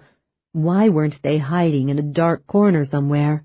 Why weren't they scared witless? Christina Evans was only an ordinary woman, an ex-showgirl. Alexander refused to believe that a showgirl could be of more than average intelligence. And although Stryker had done some heavy military service, that had been ages ago. Where were they getting their strength, their nerve, their endurance? It seemed as if they must have some advantage of which Alexander was not aware. That had to be it. They had to have some advantage he didn't know about. What could it be? What was their edge? Henson picked up one of the maps and turned it over in his hands. I don't see any reason to get too worked up about it. Even if they locate the main gate, they can't get any farther than that. There are thousands of acres behind the fence, and the lab is right smack in the middle. They can't get close to it, let alone inside. Alexander suddenly realized what their edge was, what kept them going, and he sat up straight in his chair. They can get inside easily enough if they have a friend in there. What? That's it. Alexander got to his feet. Not only did someone on Project Pandora tell this Evans woman about her son, that same traitorous bastard is also up there in the labs right this minute, ready to open the gates and doors to them. Some bastard stabbed us in the back. He's going to help the bitch get her son out of there. Alexander dialed the number of the military security office at the Sierra lab. It neither rang nor returned a busy signal. The line hissed emptily. He hung up and tried again with the same result. He quickly dialed the lab director's office. Dr. Tamaguchi. No ringing. No busy signal. Just the same unsettling hiss. Something's happened up there, Alexander said as he slammed the handset into the cradle. The phones are out. Supposed to be a new storm moving in, Henson said. It's probably already snowing in the mountains. Maybe the lines. Use your head, Kurt. Their lines are underground, and they have a cellular backup. No storm can knock out all communications. Get hold of Jack Morgan and tell him to get the chopper ready. We'll meet him at the airport as soon as we can get there. He'll need half an hour anyway, Henson said. Not a minute more than that. He might not want to go. The weather's bad up there. I don't care if it's hailing iron basketballs, Alexander said. We're going up there in the chopper. There isn't time to drive, no time at all. I'm sure of that. Something's gone wrong. Something's happening at the labs right now. Henson frowned. But trying to take the chopper in there at night, in the middle of the storm, Morgan's the best. It won't be easy. If Morgan wants to take it easy, Alexander said, then he should be flying one of the aerial rides at Disneyland. But it seems suicidal. And if you want it easy, Alexander said, you shouldn't have come to work for me. This isn't the Ladies' Aid Society, Kurt. Henson's face colored. I'll call Morgan, he said. Yes, you do that. 36. Windshield wipers beating away the snow. Chain-wrapped tires clanking on the heated roadbed. The Explorer crested a final hill. They came over the rise onto a plateau, an enormous shelf carved in the side of the mountain. Elliot pumped the brakes, brought the vehicle to a full stop, and unhappily surveyed the territory ahead. The plateau was basically the work of nature, but man's hand was in evidence. This broad shelf in the mountainside couldn't have been as large or as regularly shaped in its natural state as it was now. 300 yards wide, 200 yards deep, almost a perfect rectangle. The ground had been rolled as flat as an airfield and then paved. Not a single tree or any other sizable object remained, nothing behind which a man could hide. Tall lamp-posts were arrayed across this featureless plain, casting dim, reddish light that was severely directed downward to attract as little attention as possible from aircraft that strayed out of the usual flight patterns and from anyone backpacking elsewhere in these remote mountains. Yet the weak illumination that the lamps provided was apparently sufficient for the security cameras to obtain clear images of the entire plateau, because cameras were attached to every lamp post, and not an inch of the area escaped their unblinking attention. The security people must be watching us on video monitors right now, Elliot said glumly. Unless Danny screwed up their cameras, Tina said. And if he can jam a submachine gun, why couldn't he interfere with a closed-circuit television transmission? You're probably right. 200 yards away, at the far side of the concrete field, stood a one-story windowless building, approximately 100 feet long, with a steeply pitched slate roof. That must be where they're holding him, Elliot said. I expected an enormous structure, a gigantic complex. It most likely is enormous. You're seeing just the front wall. The place is built into the next step of the mountain. God knows how far they cut back into the rock, and it probably goes down several stories too. All the way to hell? Could be. He took his foot off the brake and drove forward, through sheeting snow stained red by the strange light. Jeeps, Land Rovers, and other four-wheel drive vehicles, 8 in all, were lined up in front of the low building, side by side, in the falling snow. "Doesn't look like there's a lot of people inside," Tina said. "I thought there'd be a large staff." "Oh, there is. I'm sure you're right about that, too," Elliot said.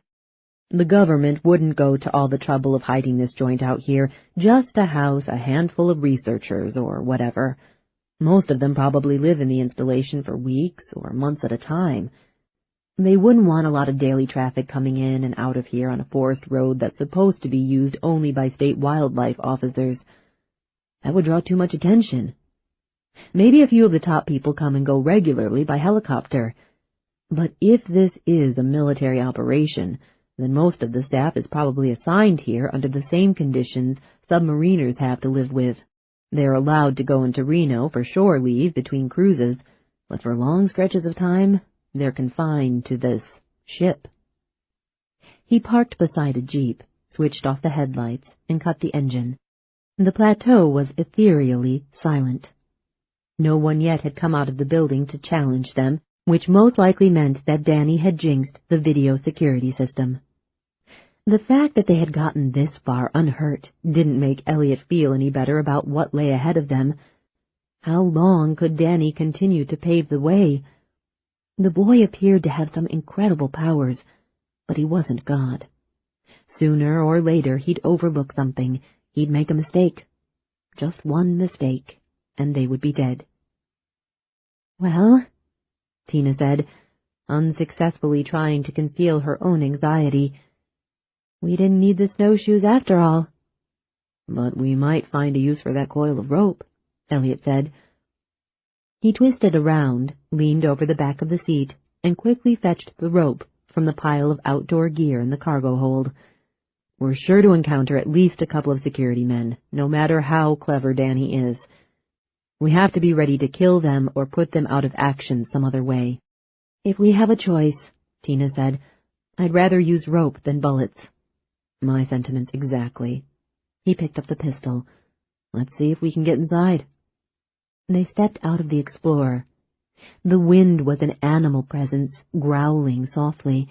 It had teeth, and it nipped their exposed faces. On its breath were sprays of snow like icy spittle. The only feature in the 100-foot-long, one-story, windowless concrete facade was a wide steel door. The imposing door offered neither a keyhole nor a keypad. There was no slot in which to put a lock, deactivating ID card. Apparently the door could be opened only from within, after those seeking entrance had been scrutinized by the camera that hung over the portal. As Elliot and Tina gazed up into the camera lens, the heavy steel barrier rolled aside. Was it Danny who opened it? Elliot wondered, or a grinning guard waiting to make an easy arrest. A steel-walled chamber lay beyond the door. It was the size of a large elevator cab, brightly lighted and uninhabited. Tina and Elliot crossed the threshold. The outer door slid shut behind them, whoosh, making an airtight seal. A camera and two-way video communications monitor were mounted in the left-hand wall of the vestibule. The screen was filled with crazily wiggling lines, as if it was out of order. Beside the monitor was a lighted glass plate, against which the visitor was supposed to place his right hand, palm down, within the existing outline of a hand. Evidently, the installation's computer scanned the prints of visitors to verify their right to enter. Elliot and Tina did not put their hands on the plate, but the inner door of the vestibule opened with another puff of compressed air. They went into the next room. Two uniformed men were anxiously fiddling with the control consoles beneath a series of 20 wall-mounted video displays. All of the screens were filled with wiggling lines. The youngest of the guards heard the door opening, and he turned, shocked. Elliot pointed the gun at him. Don't move." But the young guard was the heroic type. He was wearing a sidearm, a monstrous revolver, and he was fast with it. He drew, aimed from the hip, and squeezed the trigger. Fortunately, Danny came through like a prince. The revolver refused to fire. This is the end of disc number 7. Please insert disc number 8.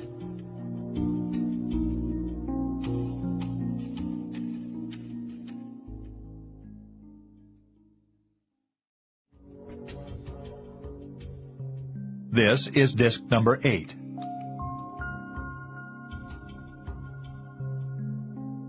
Elliot pointed the gun at him. "Don't move." But the young guard was the heroic type. He was wearing a sidearm, a monstrous revolver, and he was fast with it. He drew, aimed from the hip, and squeezed the trigger. Fortunately, Danny came through like a prince. The revolver refused to fire. Elliot didn't want to shoot anyone. "Your guns are useless," he said. He was sweating in his Gore-Tex suit, praying that Danny wouldn't let him down. "Let's make this as easy as we can." When the young guard discovered that his revolver wouldn't work, he threw it. Elliot ducked, but not fast enough. The gun struck him alongside the head, and he stumbled backward against the steel door. Tina cried out. Through sudden tears of pain, Elliot saw the young guard rushing him, and he squeezed off one whisper-quiet shot. The bullet tore through the guy's left shoulder and spun him around. He crashed into a desk, sending a pile of white and pink papers onto the floor, and then he fell on top of the mess that he had made. Blinking away tears, Elliot pointed the pistol at the older guard, who had drawn his revolver by now and had found that it didn't work either. "Put the gun aside, sit down, and don't make any trouble." "How'd you get in here?"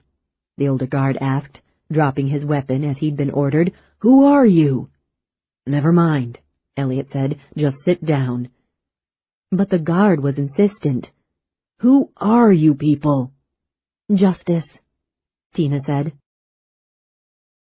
5 minutes west of Reno, the chopper encountered snow. The flakes were hard, dry, and granular. They hissed like driven sand across the Perspex windscreen. Jack Morgan, the pilot, glanced at George Alexander and said, "This will be hairy." He was wearing night vision goggles, and his eyes were invisible.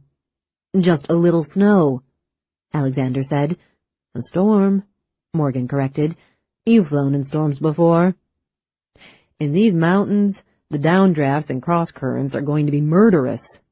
"We'll make it," Alexander said grimly. "Maybe. Maybe not," Morgan said. He grinned. "But we're sure going to have fun trying." "You're crazy," Henson said from his seat behind the pilot. "When we were running operations against the drug lords down in Colombia," Morgan said, "they called me Bats, meaning I had bats in the belfry." He laughed. Henson was holding a submachine gun across his lap. He moved his hands over it slowly, as if he were caressing a woman. He closed his eyes, and in his mind he disassembled and then reassembled the weapon. He had a queasy stomach. He was trying hard not to think about the chopper, the bad weather, and the likelihood that they would take a long, swift, hard fall into a remote mountain ravine. 37. The young guard wheezed in pain, but as far as Tina could see, he was not mortally wounded. The bullet had partially cauterized the wound as it passed through. The hole in the guy's shoulder was reassuringly clean, and it wasn't bleeding much. "You'll live," Elliot said. "I'm dying. Jesus." "No, it hurts like hell, but it isn't serious. The bullet didn't sever any major blood vessels." "How the hell would you know?" the wounded man asked, straining his words through clenched teeth. "If you lie still, you'll be all right. But if you agitate the wound, you might tear a bruised vessel, and then you'll bleed to death." "Shit," the guard said shakily. "Understand?" Elliot asked. The man nodded. His face was pale and he was sweating. Elliot tied the older guard securely to a chair. He didn't want to tie the wounded man's hands, so they carefully moved him to a supply closet and locked him in there. "How's your head?" Tina asked Elliot. gently touching the ugly knot that had raised on his temple, where the guard's gun had struck him. Elliot winced. Stings. It's going to bruise. It'll be all right, he said. Dizzy? No. Seeing double? No, he said. I'm fine. I wasn't hit that hard. There's no concussion, just a headache. Come on, let's find Danny and get him out of this place. They crossed the room, passing the guard who was bound and gagged in his chair. Tina carried the remaining rope, and Elliot kept the gun. Opposite the sliding door through which she and Elliot had entered the security room was another door of more ordinary dimensions and construction. It opened onto a junction of two hallways, which Tina had discovered a few minutes ago, just after Elliot had shot the guard, when she had peeked through the door to see if reinforcements were on the way. The corridors had been deserted then. They were deserted now, too. Silent. White tile floors, white walls, harsh fluorescent lighting. One passageway extended 50 feet to the left of the door and 50 feet to the right. On both sides were more doors, all shut, plus a bank of 4 elevators on the right. The intersecting hall began directly in front of them, across from the guard room, and bored at least 400 feet into the mountain. A long row of doors waited on each side of it, and other corridors opened off it as well. They whispered, You think Danny is on this floor? I don't know. Where do we start? We can't just go around jerking open doors. People are going to be behind some of them. And the fewer people we encounter, the better chance we have of getting out alive. They stood, indecisive, looking left, then right, and then straight ahead. 10 feet away, a set of elevator doors opened. Tina cringed back against the corridor wall. Elliot pointed the pistol at the lift. No one got out. The cab was at such an angle from them that they couldn't see who was in it. The doors closed. Tina had the sickening feeling that someone had been about to step out, had sensed their presence, and had gone away to get help. Even before Elliot had lowered the pistol, the same set of elevator doors slid open again, then slid shut. Open, shut, open, shut, open. The air grew cold. With a sigh of relief, Tina said, It's Danny. He's showing us the way. Nevertheless, they crept cautiously to the elevator and peered inside apprehensively. The cab was empty, and they boarded it, and the doors glided together. According to the indicator board above the doors, they were on the 4th of 4 levels.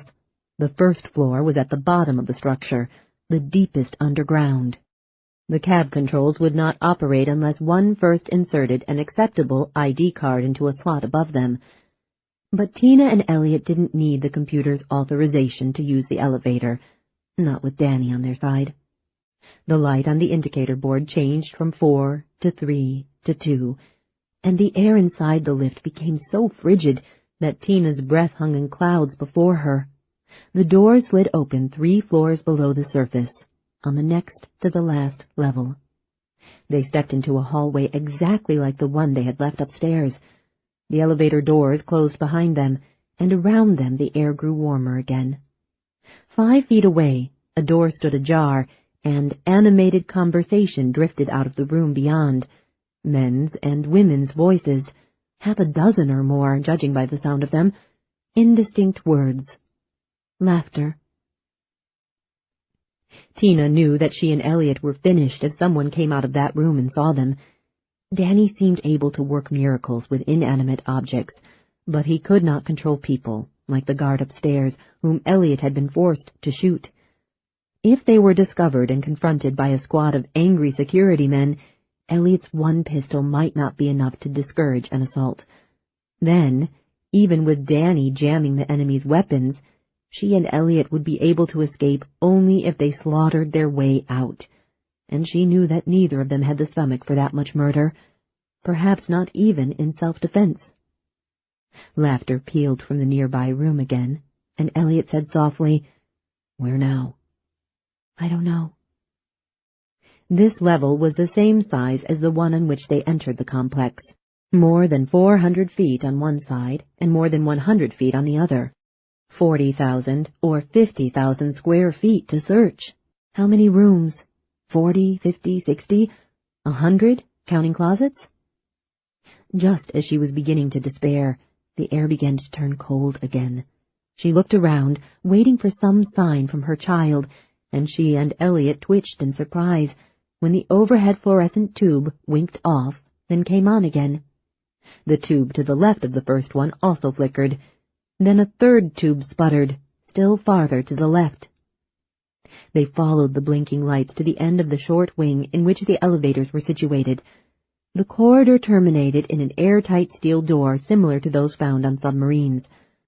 The burnished metal glowed softly, and light gleamed off the big, round-headed rivets.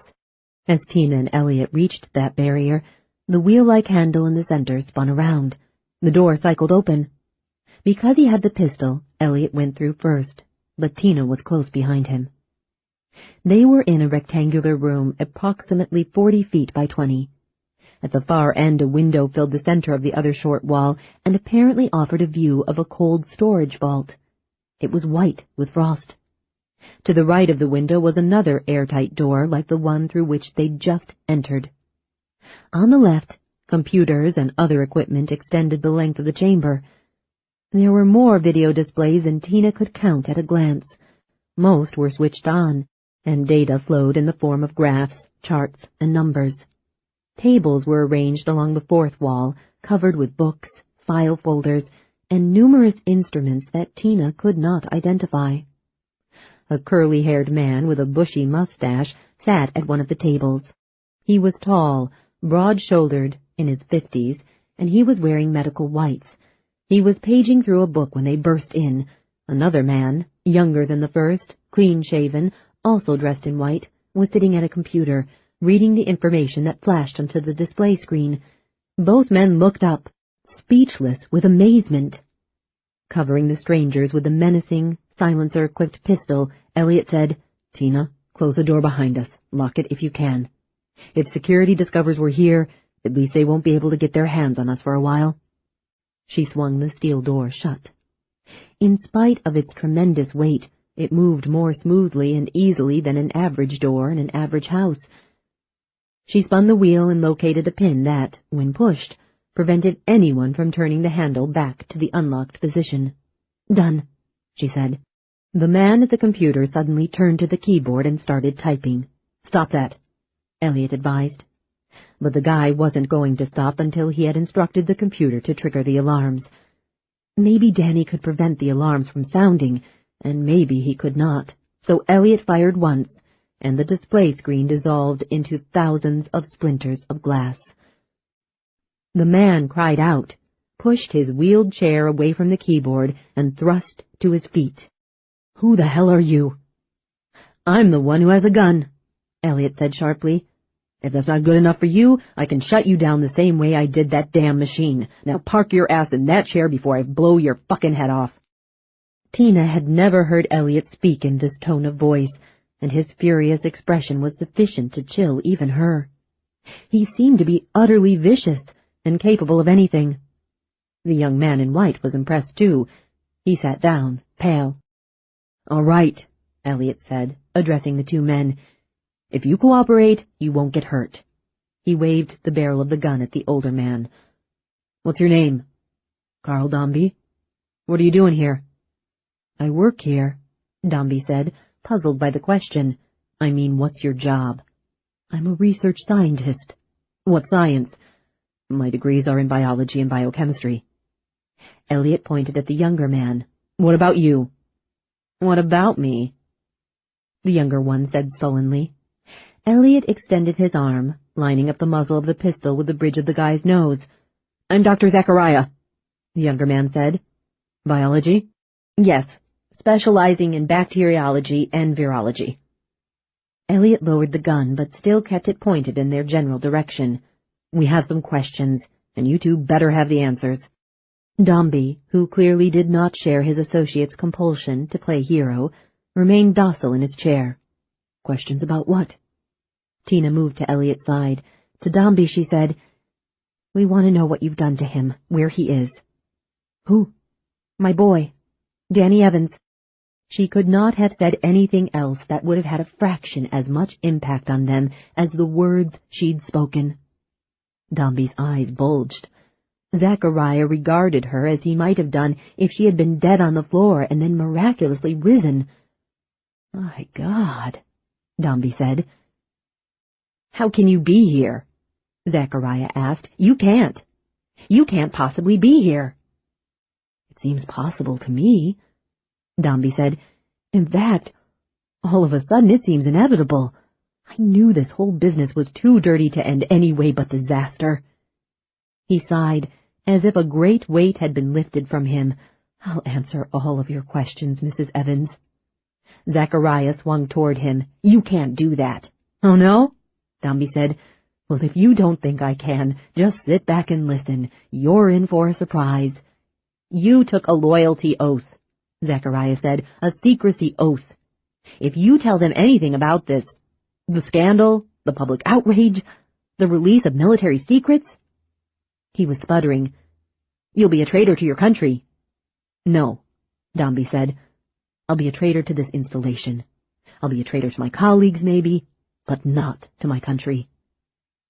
My country's far from perfect, but what's been done to Danny Evans isn't something that my country would approve of. The whole Danny Evans project is the work of a few megalomaniacs." "Dr. Tamaguchi isn't a megalomaniac," Dr. Zachariah said, as if genuinely offended. "Of course he is," Dombey said. "He thinks he's a great man of science, destined for immortality, a man of great works. And a lot of people around him, a lot of people protecting him, people in research and people in charge of project security, they're also megalomaniacs.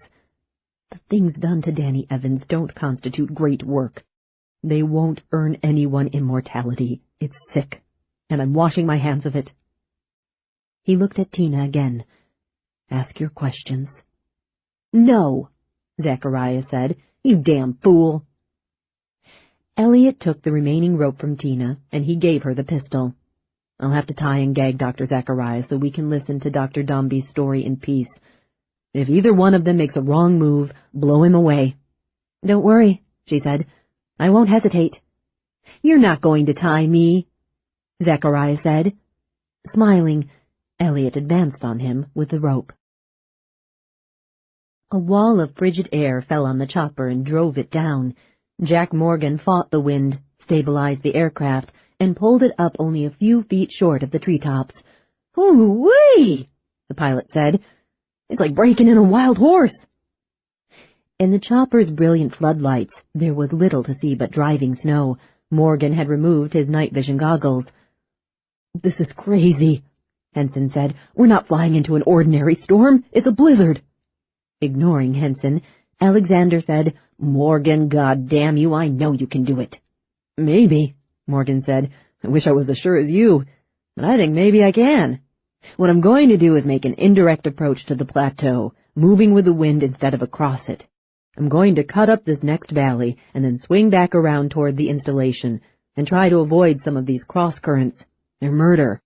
It'll take us a little longer that way, but at least we'll have a fighting chance, if the rotors don't ice up and cut out." A particularly fierce blast of wind drove snow into the windscreen with such force that, to Kurt Henson, it sounded like shotgun pellets. 38. Zachariah was on the floor, bound and gagged, glaring up at them with hate and rage. "You'll want to see your boy first," Dombey said. "Then I can tell you how he came to be here." "Where is he?" Tina asked shakily. "In the isolation chamber." Dombey indicated the window in the back wall of the room. "Come on."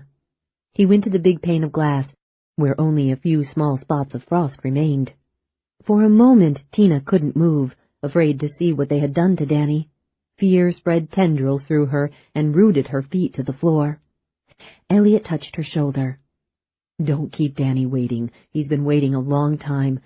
He's been calling you for a long time." She took a step, then another, and before she knew it, she was at the window, beside Dombey. A standard hospital bed stood in the center of the isolation chamber, It was ringed by ordinary medical equipment as well as by several mysterious electronic monitors. Danny was in the bed, on his back. Most of him was covered, but his head, raised on a pillow, was turned toward the window. He stared at her through the side rails of the bed. "Danny," she said softly. She had the irrational fear that if she said his name loudly, the spell would be broken and he would vanish forever. His face was thin and sallow. He appeared to be older than 12. Indeed, he looked like a little old man. Dombey, sensing her shock, said, "He's emaciated. For the past 6 or 7 weeks, he hasn't been able to keep anything but liquids on his stomach, and not a lot of those." Danny's eyes were strange, dark as always, big and round as always, but they were sunken, ringed by unhealthy dark skin, which was not the way they had always been. She couldn't pinpoint what else about his eyes made him so different from any eyes she had ever seen, but as she met Danny's gaze, a shiver passed through her, and she felt a profound and terrible pity for him. The boy blinked, and with what appeared to be great effort, at the cost of more than a little pain, he withdrew one arm from under the covers and reached out toward her. His arm was skin and bones, a pathetic stick.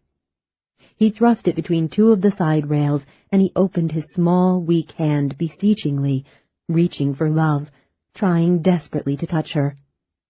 Her voice quivering, she said to Dombey, "I want to be with my boy. I want to hold him."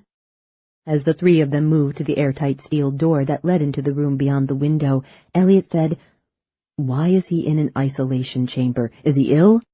"Not now," Dombey said, stopping at the door, turning to them, evidently disturbed by what he had to tell them. "Right now he's on the verge of starving to death because it's been so long since he's been able to keep any food on his stomach. But he's not infectious. He has been very infectious, off and on, but not at the moment. He's had a unique disease, a man-made disease created in the laboratory. He's the only person who's ever survived it. He has a natural antibody in his blood that helps him fight off this particular virus, even though it's an artificial bug. That's what fascinated Dr. Tamaguchi. He's the head of this installation. Dr. Tamaguchi drove us very hard until we isolated the antibody and figured out why it was so effective against the disease. Of course, when that was accomplished, Danny was of no more scientific value. To Tamaguchi, that meant he was of no value at all, except in the crudest way. Tamaguchi decided to test Danny to destruction. For almost 2 months, they've been reinfecting his body over and over again, letting the virus wear him down, trying to discover how many times he can lick it before it finally licks him. You see, there's no permanent immunity to this disease. It's like strep throat or the common cold or like cancer, because you can get it again and again, if you're lucky enough to beat it the first time. Today, Danny just beat it for the 14th time. Tina gasped in horror. Dombey said, "Although he gets weaker every day, for some reason he wins out over the virus faster each time, but each victory drains him. The disease is killing him, even if indirectly. It's killing him by sapping his strength. Right now he's clean and uninfected. Tomorrow they intend to stick another dirty needle in him." "My God," Elliot said softly. "My God." Gripped by rage and revulsion, Tina started at Dombey. "I can't believe what I just heard." "Brace yourself," Dombey said grimly. "You haven't heard half of it yet." He turned away from them, spun the wheel on the steel door, and swung that barrier inward. Minutes ago, when Tina had first peered through the observation window, when she had seen the frighteningly thin child, she had told herself that she would not cry. Danny didn't need to see her cry. He needed love and attention and protection. Her tears might upset him. And judging from his appearance, she was concerned that any serious emotional disturbance would literally destroy him. Now, as she approached his bed, she bit her lower lip so hard that she tasted blood. She struggled to contain her tears, but she needed all her willpower to keep her eyes dry. Danny became excited when he saw her drawing near, and in spite of his terrible condition, he shakily thrust himself into a sitting position, clutching at the bed rails with one frail, trembling hand, eagerly extending his other hand toward her. She took the last few steps haltingly, her heart pounding, her throat constricted. She was overwhelmed with the joy of seeing him again, but also with fear when she realized how hideously wasted he was. When their hands touched, his small fingers curled tightly around hers. He held on with a fierce, desperate strength. "Danny," she said wonderingly, "Danny, Danny." From somewhere deep inside of him, from far down beneath all the pain and fear and anguish, Danny found a smile for her. It wasn't much of a smile. It quivered on his lips as if sustaining it required more energy than lifting 100-pound weight. It was such a tentative smile, such a vague ghost of all the broad, warm smiles she remembered, that it broke her heart. "Mom?" Tina could hardly recognize his weary, cracking voice. "Mom?" "It's all right," she said. He shuddered. "It's all over, Danny. It's all right now." "Mom. Mom." His face spasmed, and his brave smile dissolved, and an agonized groan escaped him. "Mommy!" Tina pushed down the railing and sat on the edge of the bed and carefully pulled Danny into her arms. He was a rag doll with only meager scraps of stuffing, a fragile and timorous creature, nothing whatsoever like the happy, vibrant, active boy that he had once been. At first she was afraid to hug him, for fear he would shatter in her embrace. But he hugged her very hard, and again she was surprised by how much strength he could still summon from his devastated body. Shaking violently, snuffling, he put his face against her neck, and she felt his scalding tears on her skin. She couldn't control herself any longer, so she allowed her own tears to come, rivers of tears, a flood. Putting one hand on the boy's back to press him against her, she discovered how shockingly spindly he was, each rib and vertebra so prominent that she seemed to be holding a skeleton. When she pulled him into her lap, he trailed wires that led from electrodes on his skin to the monitoring machines around the bed, like an abandoned marionette. As his legs came out from under the covers, the hospital gown slipped off them, and Tina saw that his poor limbs were too bony and fleshless to safely support him. Weeping, she cradled him, rocked him, crooned to him, and told him that she loved him. Danny was alive. 39. Jack Morgan's strategy of flying with the land instead of over it was a smashing success. Alexander was increasingly confident that they would reach the installation unscathed, and he was aware that even Kurt Henson, who hated flying with Morgan, was calmer now than he had been 10 minutes ago. The chopper hugged the valley floor, streaking northward, 10 feet above an ice-blocked river, still forced to make its way through a snowfall that nearly blinded them, but sheltered from the worst of the storm's turbulence by the walls of mammoth evergreens that flanked the river. Silvery, almost luminous, the frozen river was an easy trail to follow. Occasionally wind found the aircraft and pummeled it, but the chopper bobbed and weaved like a good boxer, and it no longer seemed in danger of being dealt a knockout punch. "How long?" Alexander asked. 10 minutes, maybe 15, Morgan said. Unless what? Unless the blades cake up with ice. Unless the drive shaft and the rotor joints freeze. Is that likely? Alexander asked. It's certainly something to think about, Morgan said. And there's always a possibility I'll misjudge the terrain in the dark and ram us right into the side of a hill. You won't, Alexander said. You're too good. Well, Morgan said, there's always a chance I'll screw up. That's what keeps it from getting boring. Tina prepared Danny for the journey out of his prison. One by one, she removed the 18 electrodes that were fixed to his head and body. When she gingerly pulled off the adhesive tape, he whimpered, and she winced when she saw the rawness of his skin under the bandage. No effort had been made to keep him from chafing. While Tina worked on Danny, Elliot questioned Carl Dombey. What goes on in this place? Military research? Yes, Dombey said.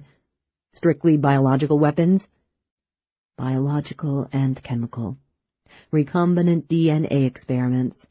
At any one time, we have 30 to 40 projects underway. I thought the U.S. got out of the chemical and biological weapons race a long time ago. For the public record, we did, Dombey said. It made the politicians look good. But in reality, the work goes on. It has to. This is the only facility of its kind we have. The Chinese have 3 like it. The Russians, they're now supposed to be our new friends, but they keep developing bacteriological weapons, new and more virulent strains of viruses, because they're broke, and this is a lot cheaper than other weapon systems. Iraq has a big biochem warfare project, and Libya, and God knows who else. Lots of people out there in the rest of the world, they believe in chemical and biological warfare. They don't see anything immoral about it. If they felt they had some terrific new bug that we didn't know about, something against which we couldn't retaliate in kind, they'd use it on us. Elliot said, but if racing to keep up with the Chinese or the Russians or the Iraqis can create situations like the one we've got here, where an innocent child gets ground up in the machine, then aren't we just becoming monsters too? Aren't we letting our fears of the enemy turn us into them? And isn't that just another way of losing the war? Dombey nodded. As he spoke, he smoothed the spikes of his mustache. That's the same question I've been wrestling with ever since Danny got caught in the gears. The problem is that some flaky people are attracted to this kind of work because of the secrecy, and because you really do get a sense of power from designing weapons that can kill millions of people. So megalomaniacs like Tamaguchi get involved. Men like Aaron Zachariah here. They abuse their power, pervert their duties. There's no way to screen them out ahead of time. But if we closed up shop, if we stopped doing this sort of research just because we were afraid of men like Tamaguchi winding up in charge of it, we'd be conceding so much ground to our enemies that we wouldn't survive for long. I suppose we have to learn to live with the lesser of the evils. Tina removed an electrode from Danny's neck, carefully peeling the tape off his skin. The child still clung to her, but his deeply sunken eyes were riveted on Dombey. I'm not interested in the philosophy or morality of biological warfare, Tina said.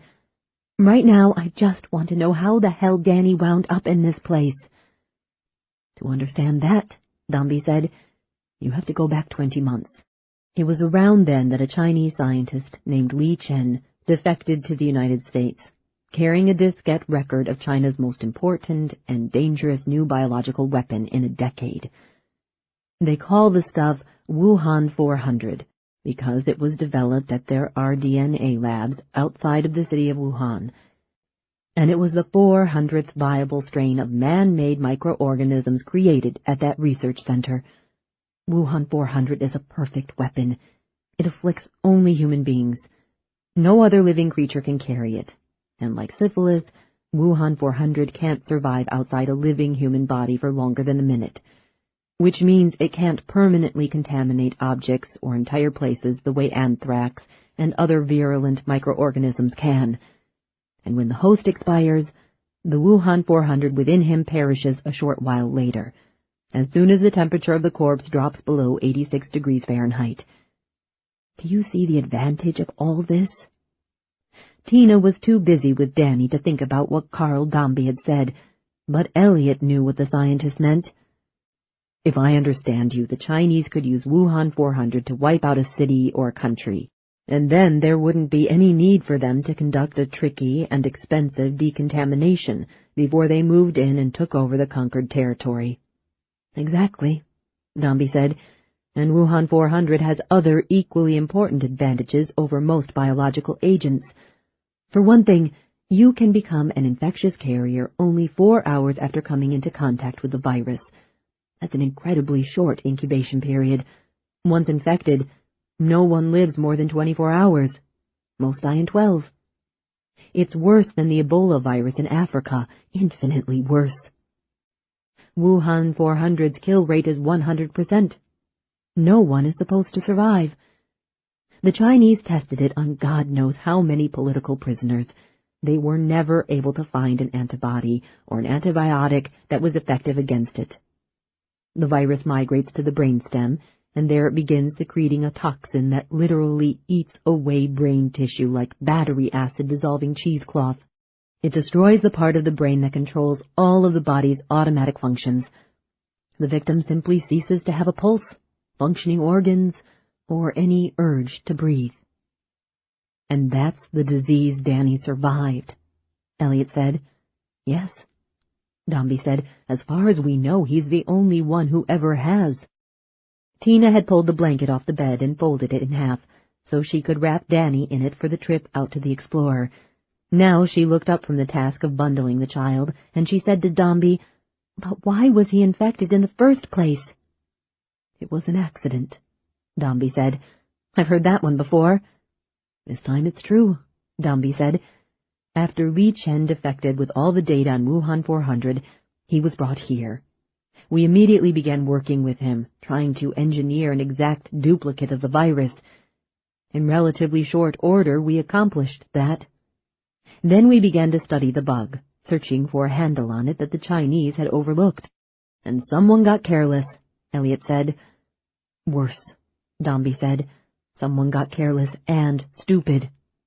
Almost 13 months ago, when Danny and the other boys in his troop were on their winter survival outing, one of our scientists, a quirky son of a bitch named Larry Bollinger, accidentally contaminated himself while he was working alone one morning in this lab."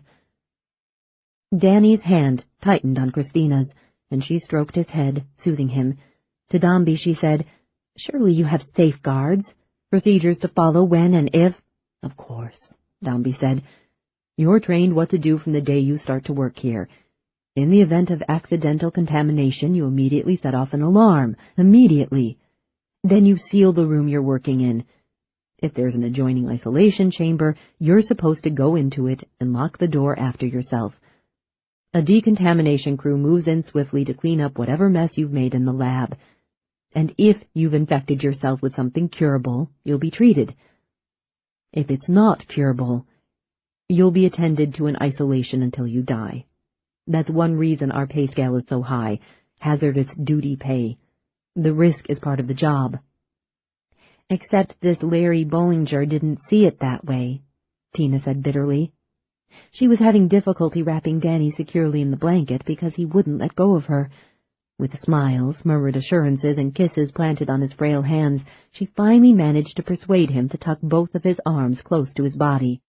Bollinger snapped. "He just went right off the rails," Dombey said, obviously embarrassed that one of his colleagues would lose control of himself under those circumstances.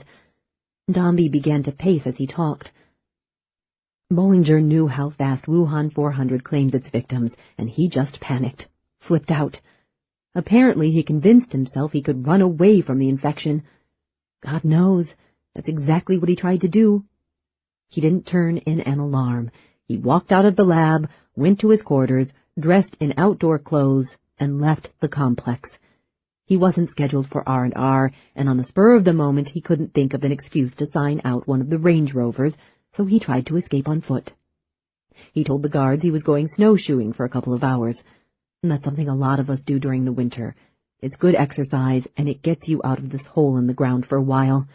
Anyway, Bollinger wasn't interested in exercise. He tucked the snowshoes under his arm and took off down the mountain road, the same one I presume you came in on. Before he got to the guard shack at the upper gate, he climbed onto the ridge above, used the snowshoes to circle the guard, returned to the road, and threw the snowshoes away. Security eventually found them. Bollinger was probably at the bottom gate 2.5 hours after he walked out of the door here, 3 hours after he was infected. That was just about the time that another researcher walked into his lab, saw the cultures of Wuhan 400 broken open on the floor, and set off the alarm. Meanwhile, in spite of the razor wire, Bollinger climbed over the fence. Then he made his way to the road that serves the Wildlife Research Center. He started out of the forest, toward the county lane, which is about 5 miles from the turnoff to the labs, and after only 3 miles, He ran into Mr. Jaworski and the scouts, Elliot said. And by then he was able to pass the disease on to them, Tina said, as she finished bundling Danny into the blanket. Yeah, Dombey said. He must have reached the scouts 5 or 5.5 hours after he was infected. By then he was worn out. He'd used up most of his physical reserves getting out of the lab reservation, and he was also beginning to feel some of the early symptoms of Wuhan 400. Dizziness, mild nausea. The scoutmaster had parked the expedition's minibus on a lay-by about 1.5 miles into the woods, and he and his assistant and the kids had walked in another half-mile before they encountered Larry Bollinger. They were just about to move off the road into the trees, so they would be away from any sign of civilization when they set up camp for their first night in the wilderness. When Bollinger discovered they had a vehicle, he tried to persuade them to drive him all the way into Reno. When they were reluctant, he made up a story about a friend being stranded in the mountains with a broken leg. Jaworski didn't believe Bollinger's story for a minute, but he finally offered to take him to the wildlife center where a rescue effort could be mounted. That wasn't good enough for Bollinger, and he got hysterical. Both Jaworski and the other scout leader decided they might have a dangerous character on their hands. That was when the security team arrived. Bollinger tried to run from them. Then he tried to tear open one of the security men's decontamination suits. They were forced to shoot him. "The spacemen," Danny said. Everyone stared at him. He huddled in his yellow blanket on the bed, and the memory made him shiver. "The spacemen came and took us away." Yeah, Dombey said. They probably did look a little bit like spacemen in their decontamination suits. They brought everyone here and put them in isolation. 1 day later, all of them were dead. Except Danny. Dombey sighed. Well, you know most of the rest. 40. The helicopter continued to follow the frozen river north, through the snow-swept valley. The ghostly, slightly luminous winter landscape made George Alexander think of graveyards. He had an affinity for cemeteries. He liked to take long, leisurely walks among the tombstones. For as long as he could remember, he had been fascinated with death, with the mechanics and the meaning of it, and he had longed to know what it was like on the other side, without, of course, wishing to commit himself to a one-way journey there. He didn't want to die. He only wanted to know. Each time that he personally killed someone, he felt as if he were establishing another link to the world beyond this one, and he hoped, once he had made enough of those linkages, that he would be rewarded with a vision from the other side. One day, maybe, he would be standing in a graveyard before the tombstone of one of his victims, and the person he had killed would reach out to him from beyond and let him see, in some vivid, clairvoyant fashion, exactly what death was like. And then he would know. "Not long now," Jack Morgan said. Alexander peered anxiously through the sheeting snow, into which the chopper moved like a blind man running full steam into endless darkness. He touched the gun that he carried in a shoulder holster, and he thought of Christina Evans. To Kurt Henson, Alexander said, "Kill Stryker on sight. We don't need him for anything. But don't hurt the woman. I want to question her. She's going to tell me who the traitor is. She's going to tell me who helped her get into the labs, even if I have to break her fingers one at a time to make her open up." In the isolation chamber, when Dombey finished speaking, Tina said, "Danny looks so awful. Even though he doesn't have the disease anymore, will he be all right?" "I think so," Dombey said. "He just needs to be fattened up. He couldn't keep anything on his stomach because recently they've been reinfecting him, testing him to destruction, like I said. But once he's out of here, he should put weight on fast. There is one thing." Tina stiffened at the note of worry in Dombey's voice. "What? What one thing?" "Since all of these reinfections, he's developed a spot on the parietal lobe of the brain." Tina felt ill. "No. But apparently it isn't life-threatening," Dombey said quickly. "As far as we can determine, it's not a tumor. Neither a malignant nor a benign tumor. At least it doesn't have any of the characteristics of a tumor. It isn't scar tissue either. And not a blood clot." "Then what is it?" Elliot asked. Dombey pushed one hand through his thick, curly hair. "The current analysis says the new growth is consistent with the structure of normal brain tissue, which doesn't make sense. But we've checked our data 100 times, and we can't find anything wrong with that diagnosis, except it's impossible. What we're seeing on the X-rays isn't within our experience. So when you get him out of here, take him to a brain specialist. Take him to a dozen specialists until someone can tell you what's wrong with him. There doesn't appear to be anything life-threatening about the parietal spot, but you sure should keep a watch on it." Tina met Elliot's eyes, and she knew that the same thought was running through both their minds. Could this spot on Danny's brain have anything to do with the boy's psychic power? Were his latent psychic abilities brought to the surface as a direct result of the man-made virus with which he had been repeatedly infected? Crazy, but it didn't seem any more unlikely than that he had fallen victim to Project Pandora in the first place. And as far as Tina could see, it was the only thing that explained Danny's phenomenal new powers. Apparently afraid that she would voice her thoughts and alert Dombey to the incredible truth of the situation, Elliot consulted his wristwatch and said, "We ought to get out of here." "When you leave," Dombey said, "you should take some files on Danny's case. They're on the table closest to the outer door, that black box full of diskettes. They'll help support your story when you go to the press with it. And for God's sake, splash it all over the newspapers as fast as you can. As long as you're the only ones outside of here who know what happened, you're marked people." "We're painfully aware of that," Elliot acknowledged. Tina said, "Elliot, you'll have to carry Danny. He can't walk. He's not too heavy for me, worn down as he is, but he's still an awkward bundle." Elliot gave her the pistol and started toward the bed. "Could you do me a favor first?" Dombey asked. "What's that?" "Let's move Dr. Zachariah in here and take the gag out of his mouth. Then you tie me up and gag me. Leave me in the outer room. I'm going to make them believe he was the one who cooperated with you. In fact, when you tell your story to the press, maybe you could slant it that way." Tina shook her head, puzzled. "But after everything you said to Zachariah about this place being run by megalomaniacs, and after you've made it so clear you don't agree with everything that goes on here, why do you want to stay?" "The hermit's life agrees with me, and the pay is good," Dombey said. "And if I don't stay here, if I walk away and get a job at a civilian research center, that'll be just one less rational voice in this place. There are a lot of people here who have some sense of social responsibility about this work. If they all left, they'd just be turning the place over to men like Tamaguchi and Zachariah, and there wouldn't be anyone around to balance things. What sort of research do you think they might do then?"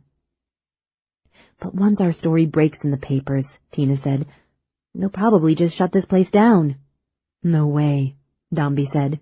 "Because the work has to be done. The balance of power with totalitarian states like China has to be maintained. They might pretend to close us down, but they won't. Tamaguchi and some of his closest aides will be fired. There'll be a big shake-up, and that'll be good.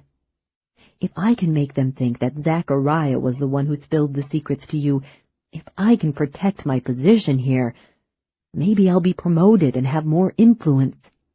He smiled. "At the very least, I'll get more pay." "All right," Elliot said. "We'll do what you want. But we've got to be fast about it." They moved Zachariah into the isolation chamber and took the gag out of his mouth. He strained at his ropes and cursed Elliot. Then he cursed Tina and Danny and Dombey. When they took Danny out of the small room, they couldn't hear Zachariah's shouted invectives through the airtight steel door. As Elliot used the last of the rope to tie Dombey, the scientist said, "Satisfy my curiosity." "About what?" "Who told you your son was here? Who let you into the labs?" Tina blinked. She couldn't think what to say. Okay, Dombey said. "You don't want to rat on whoever it was, but just tell me one thing.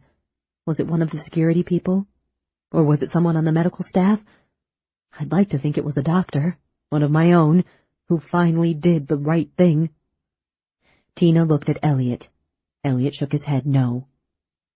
She agreed that it might not be wise to let anyone know what powers Danny had acquired.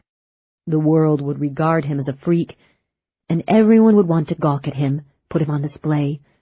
And for sure, if the people in this installation got the idea that Danny's newfound psychic abilities were a result of the parietal spot caused by his repeated exposure to Wuhan 400, they would want to test him, poke and probe at him. No, she wouldn't tell anyone what Danny could do, not yet. Not until she and Elliot figured out what effect that revelation would have on the boy's life. "It was someone on the medical staff," Elliot lied. "It was a doctor who let us in here." "Good," Dombey said. "I'm glad to hear it. I wish I'd had enough guts to do it a long time ago." Elliot worked a wadded handkerchief into Dombey's mouth. Tina opened the outer, airtight door. Elliot picked up Danny. "You hardly weigh a thing, kid. We'll have to take you straight to McDonald's and pack you full of burgers and fries." Danny smiled weakly at him. Holding the pistol, Tina led the way into the hall. In the room near the elevators, people were still talking and laughing, but no one stepped into the corridor. Danny opened the high-security elevator and made the cab rise once they were in it. His forehead was furrowed, as if he were concentrating, but that was the only indication that he had anything to do with the elevator's movement. The hallways were deserted on the top floor. In the guard room, the older of the two security men was still bound and gagged in his chair. He watched them with anger and fear. Tina, Elliot, and Danny went through the vestibule and stepped into the cold night. Snow lashed them. Over the howling of the wind, another sound arose, and Tina needed a few seconds to identify it. A helicopter. She squinted up into the snow-shipped night and saw the chopper coming over the rise at the west end of the plateau. What madman would take a helicopter out in this weather? "The Explorer!" Elliot shouted. "Hurry!" They ran to the Explorer, where Tina took Danny out of Elliot's arms and slid him into the back seat. She got in after him. Elliot climbed behind the wheel and fumbled with the keys. The engine wouldn't turn over immediately. The chopper swooped toward them. "Who's in the helicopter?" Danny asked, staring at it through the side window of the Explorer. "I don't know," Tina said, "but they're not good people, baby. They're like the monster in the comic book, the one you sent me pictures of in my dream. They don't want us to get you out of this place." Danny stared at the oncoming chopper, and lines appeared in his forehead again. The Explorer's engine suddenly turned over. "Thank God," Elliot said. But the lines didn't fade from Danny's forehead. Tina realized what the boy was going to do, and she said, "Danny, wait." Leaning forward to view the Explorer through the bubble window of the chopper, George Alexander said, "Put us down right in front of them, Jack." "Will do," Morgan said. To Henson, who had the submachine gun, Alexander said, "Like I told you, waste Stryker right away, but not the woman." Abruptly the chopper soared. It had been only 15 or 20 feet above the pavement, but it rapidly climbed 40, 50, 60 feet. Alexander said, "What's happening?" "The stick," Morgan said. An edge of fear sharpened his voice, fear that hadn't been audible throughout the entire nightmarish trip through the mountains. "Can't control the damn thing. It's frozen up." 80, 90, 100 feet they soared straight up into the night. Then the engine cut out. "What the hell?" Morgan said. Henson screamed. Alexander watched death rushing up at him and knew his curiosity about the other side would shortly be satisfied. As they drove off the plateau, around the burning wreckage of the helicopter, Danny said, "They were bad people. It's all right, Mom. They were real bad people." To everything there is a season, Tina reminded herself. A time to kill and a time to heal. She held Danny close, and she stared into his dark eyes, and she wasn't able to comfort herself with those words from the Bible. Danny's eyes held too much pain, too much knowledge. He was still her sweet boy, yet he was changed. She thought about the future. She wondered what lay ahead for them. New Afterword by Dean Koontz. The book you are now listening to was the second book I wrote under the pen name Lee Nichols. I explain my secret life as Lee in the afterword to the new edition of Shadowfires. Therefore, I will devote what space I am given here to this novel itself, and to the savage, brutal, cruel, maddening, insane, inane, nonsensical, stupid, bewildering, toxic, blood-curdling, lip-chafing, toenail-curling experience of working with a major television network to adapt this novel, and 3 others, as part of a program that would have been called the Dean Koontz Theater, or Dean Koontz Presents, or possibly Here's Dean, or even Koontzapalooza.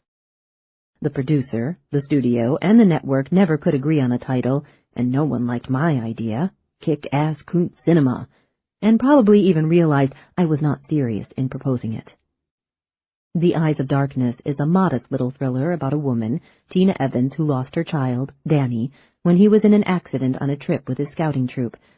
A year later, Tina has reason to believe the accident did not occur as reported, that her son is alive, is being held against his will, and is in desperate need of her.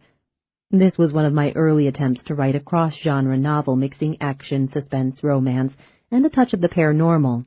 Although The Eyes of Darkness does not have the intensity, the humor, the depth of characterization, the complexity of theme, or the pace of later novels, readers have responded positively to it over the years, most likely because the device of a lost child, and the dedicated mother who will do anything to find out what happened to her little boy, strikes a primal chord in all of us.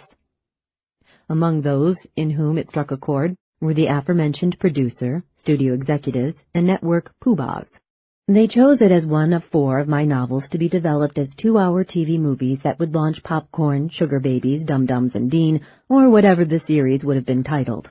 I was to be an executive producer of the show and the writer of one of the first 4 teleplays, which would have been based on my novel Darkfall. The other 3 scripts would be assigned to network-approved writers. I was so young and naive. I assumed network-approved writers meant that each of these writers would be among the finest in the TV business, on the planet, in the universe, the elite of the elite, the creme de la creme, super excellent wordsmiths incapable of spinning any story that wasn't the top, the Tower of Pisa, the Mona Lisa, the Louvre Museum, the Colosseum. Network-approved writers! I was in the lap of God, in the hands of ministering angels, and there could be no doubt whatsoever that we would have a hit with Help, My Feet Are Stuck to the Floor in Dean Koontz's Theater, or whatever it would be called. As it turned out, network-approved writers meant pals of the network executive. They might have been talented folks who, in the past, had produced works to rival those of Shakespeare and who, in the future, might produce thousands of pages of sheer genius. All I know is that during the 14 or 16 or 7,000 months that we worked together, through countless story meetings in the development executive's office, I was never sure that any of my writing confreres had read the complete novel that he or she was adapting, or understood what had been read. About a quarter of each meeting was tedious chum talk about the executives and the approved writers' mutual acquaintances. The other 3/4 of the time was spent, so it seemed to me, in a competition to come up with idiotic plot or character changes with the intention of seeing who could plunge me into the longest spell of speechlessness. I do not scream or argue. I am a polite boy. Speechlessness is my furious outburst. One writer was given 2 drafts and a polish. The first draft was a mess. The second draft was worse. The polish was unreadable. Consequently, he was paid for another draft, then yet another one. Imagine if surgery worked this way. Your surgeon cuts off your left foot. When it was your gangrenous right foot he should have amputated. So he is praised for being merely incompetent and not also drunk, and he is given a second chance. This time, he cuts off your right hand. Nice try. So let's pay him a 3rd time and hope he doesn't cut off anything as important as your head. A second writer, a surly fellow, believed that he would soon be a famous director and informed us of this at every opportunity. He was contemptuous of the book he was paid to adapt, of me, and of the entire TV industry, to which he would never return, he assured me with a glower, after his first smash hit film. Eventually, after a bad first draft, he was taken off the project when he missed several extensions of his contractual deadline. He promptly brought legal action against the studio, forcing us into arbitration. I received a death threat by phone the night before the arbitration. I can't say for certain that it was from the writer. The voice was so deep that it might have been his mother. And the next morning the law firm handling the studio's case assured me that they had taken extra security measures for the meeting. We won the arbitration, and the writer has not, in the intervening 20-odd years, become a famous director, or, as far as I know, a director of any status. The Eyes of Darkness was assigned to a writing team, 2 quite personable women who seemed bright and enthusiastic. After the first story meeting, however, I never saw the 2 of them together. In each subsequent meeting, one or the other would show up to take story notes on their latest draft, while the missing partner would always have been waylaid by an emergency of one kind or another, a broken washing machine and a flooded laundry room, the sudden onset illness of a cat with symptoms suggesting, to me, demonic possession, the death of a beloved aunt, the death of a beloved uncle, the death of a beloved neighbor. I began to worry that merely by associating with these women, decades would be shorn from my lifespan, migraine headaches, and an unfortunate encounter with an angry Bigfoot in a long line at the DMV. Because I was never in the room with both partners, getting a thoughtful response to a story note I'd given was impossible, because neither could speak for the other and could only promise to consult when next they met at the deathbed of whatever beloved person expired that week. As relationships go with screenwriters in a development process, this was basically a fine experience. No one threatened my life. Neither of these women had an unkempt beard, or a kempt one for that matter. Neither of them presented us with a body odor problem, and neither of them indulged in furious political rants that sprayed spittle on those of us who just wanted to make a TV movie. Indeed, these meetings were enlivened by colorful storytelling, although none of it had to do with developing my novel into a 2-hour filmed entertainment. By the time the latest washing machine, frenzied cat, dead beloved story was delivered, no creative energy remained for the job at hand. Consequently, each draft of the script was full of plot holes and illogic that never quite got repaired. I have room for just one example. If you haven't yet heard The Eyes of Darkness, I am giving away nothing important in the story when I tell you that eventually, in a search for her lost son, Tina ventures into the high Sierras in winter, where she comes across a paved road in the middle of the wilderness that features heating coils under the pavement to prevent snow from sticking to it. The heating coils would probably have to maintain the road at about 38 to 40 degrees Fahrenheit to be sure that it remained free of snow and ice. This is obviously an expensive stretch of highway that must lead to something important and mysterious. In the script, Tina saw the narrow road initially as a strange light beyond a screen of trees. At first I thought the writers had put lampposts on this road, which would make no sense, as it is a secret route through restricted government property. But when I read further, I discovered that Tina comes to a glowing red road. The writers had envisioned a heated roadbed not as ordinary blacktop, but as an arrangement of thousands of interconnected hot plate griddles. When I wondered aloud how any vehicle could negotiate this surface, my question was not understood. By this time, we had passed the 1-year mark in the development process, and I knew we were not going to wind up with a usable script, so I didn't insist on discussing whether the rubber tires would melt off the vehicle within 200 yards or 3, or ponder at what point the gasoline tank might explode. I simply said, well, a red-hot glowing road is a great visual. In fact, it would be such a fantastic visual that it would be visible at night from orbiting satellites, like a neon arrow pointing toward the secret installation that it served. Ultimately, after months of interminable meetings, 2 of the scripts we developed were deemed filmable.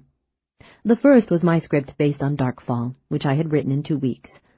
The second was my script of another book which, in a fit of frustration at this entire process, I wrote in 3 days after the assigned writer's final and umpteenth draft was deemed inadequate. I had spent more time in useless development meetings than I had required to write both of those screenplays. By this time, the head of the network got the boot, and a new head of network came aboard. After reviewing the chaos that he had inherited, the new head of network decided that even though Darkfall was an exciting script, he didn't want to make a movie about little creatures living in the walls. He decided that we would film the other script I had done, for which I received primary credit, but not sole credit because of Writers Guild rules, virtually guaranteeing the first writer some kind of credit as long as that writer's draft had been composed in one of the languages spoken on Earth. After all those months, and all those meetings, and all those network-approved writers, we had too little material to launch a series, regardless of whether it was titled From the Tormented Mind of Dean Koontz, or Sitting in the Dark with Dean and Roaches, or just Deaniac. One good TV movie was aired and did okay in the ratings. Considering the fearsome number of meetings I had to sit through, my per-hour wage penciled out at less than I would have made if I had taken a part-time job at McDonald's. The first network head is no longer in the business. The second network head is no longer in the business. The development executive in charge of the project is no longer in the business. I would not be surprised to learn that one of the network-approved writers is in prison for crimes of a particularly perverse nature committed against small woodland animals, and I know that at least a couple of them are no longer in the business. The studio executive who brought the project to the network is, I am told, no longer in the business. The legendary producer who brought the project to the studio is dead, probably because he was a beloved friend of the Bad Luck writing duo. I am still alive, thank God, and still writing books. I long ago wore out the 3 pairs of shoes that I was able to buy with my after-expenses and after-tax income from the project which, had it come to fruition, might have been titled, I Think There's a Rat Chewing My Foot in Dean Koontz's Theater. Ah, the glamour of show business. We hope you have enjoyed our presentation of The Eyes of Darkness by Dean Koontz. Copyright 1981 by Lee Nichols. 1996 by Nikoi, Inc. Performed by Tanya Eby. Directed by Sandra Burr. Engineered by Martin Wosner. Performance copyright 2009 Brilliance Audio. All rights reserved. For further information concerning this program or other Brilliance Audio titles, please call the following toll-free number, 1-800-222-3225, or visit our website at www.brillianceaudio.com. No part of this recording may be played for an audience or reproduced in any form. It may not be streamed, downloaded, broadcast, or copied without written permission. Address all inquiries to Brilliance Audio, P.O. Box 887, Grand Haven, Michigan. Move fast. If we stop for more than a couple of seconds, it'll show up on their receiver, and they might get suspicious. He swung right at the intersection and stopped in the middle of the new street. Elliot, don't... No choice. He flung open the door and scrambled out of the car. Hurry, Tina! He slammed the car door and ran to a row of evergreen shrubs that bordered the front lawn of a low, brick, ranch-style house. Crouching beside one of those bushes, huddling in the shadows just beyond the circle of frosty light from a nearby street lamp, he pulled the pistol out of his coat pocket while Tina drove away. As the sound of the Chevy faded, he could discern the roar of another vehicle approaching fast. A few seconds later, the white sedan raced into the intersection. Elliot stood, extending the pistol in both hands, and snapped off 3 quick rounds. The first 2 clanged through sheet metal, but the third punctured the right front tire. The Ford had rounded the corner too fast. Jolted by the blowout, the car careened out of control. It spun across the street, jumped the curb, crashed through a hedge, destroyed a plaster bird bath, and came to rest in the middle of a snow-blanketed lawn. Elliot ran toward the Chevy, which Tina had brought to a stop 100 yards away. It seemed more like 100 miles. His pounding footsteps were as thunderous as drumbeats in the quiet night air. At last he reached the car. She had the door open. He leaped in and pulled the door shut. Go! Go! She tramped the accelerator into the floorboards, and the car responded with a shudder, then a surge of power. When they had gone 2 blocks, he said, "Turn right at the next corner." After 2 more turns and another 3 blocks, he said, "Pull it to the curb. I want to find the bug they planted on us." "But they can't follow us now," she said. "They've still got a receiver. They can watch our progress on that, even if they can't get their hands on us till another chase car catches up. I don't even want them to know what direction we went." She stopped the car, and he got out. He felt along the inner faces of the fenders, around the tire wells, where a transponder could have been stuck in place quickly and easily. Nothing.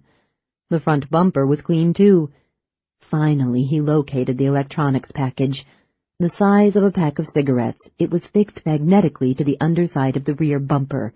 He wrenched it loose, stomped it repeatedly underfoot, and pitched it away. In the car again, with the doors locked and the engine running, and the heater operating full blast, they sat in stunned silence, basking in the warm air, but shivering nonetheless. Eventually Tina said, "My God, they move fast." "We're still 1 step ahead of them," Elliot said shakily. "Half a step." "That's probably more like it," he admitted. "Bellicosti was supposed to give us the information we need to interest a top-notch reporter in the case." "Not now." "So how do we get that information?" "Somehow," he said vaguely. "How do we build our case?" "We'll think of something." "Who do we turn to next?" "It isn't hopeless, Tina." "I didn't say it was. But where do we go from here?" "We can't work it out tonight," he said wearily. "Not in our condition. We're both wiped out, operating on sheer desperation. That's dangerous. The best decision we can make is to make no decisions at all. We've got to hole up and get some rest. In the morning we'll have clearer heads, and the answers will all seem obvious." "You think you can actually sleep?" "Hell yes. It's been a hard day's night." "Where will we be safe?" "We'll try the purloined letter trick," Elliot said. "Instead of sneaking around to some out-of-the-way motel, we'll march right into one of the best hotels in town." "Harrah's?" "Exactly. They won't expect us to be that bold. They'll be searching for us everywhere else." "It's risky." "Can you think of anything better?" "No. Everything is risky." "All right. Let's do it." She drove into the heart of town. They abandoned the Chevrolet in a public parking lot, 4 blocks from Harrah's. "I wish we didn't have to give up the car," Tina said as he took their only suitcase out of the trunk. "They'll be looking for it." They walked to Harrah's Hotel along windy, neon-splashed streets. Even at 1:45 in the morning, as they passed the entrances to casinos, loud music and laughter and the ringing of slot machines gushed forth. Not a merry sound at that hour, a regurgitant noise. Although Reno didn't jump all night with quite the same energy as Las Vegas, and although many tourists had gone to bed, the casino at Harrah's was still relatively busy. A young sailor apparently had a run going at one of the craps tables, and a crowd of excited gamblers urged him to roll an 8 and make his point. On this holiday weekend, the hotel was officially booked to capacity. However, Elliot knew accommodations were always available.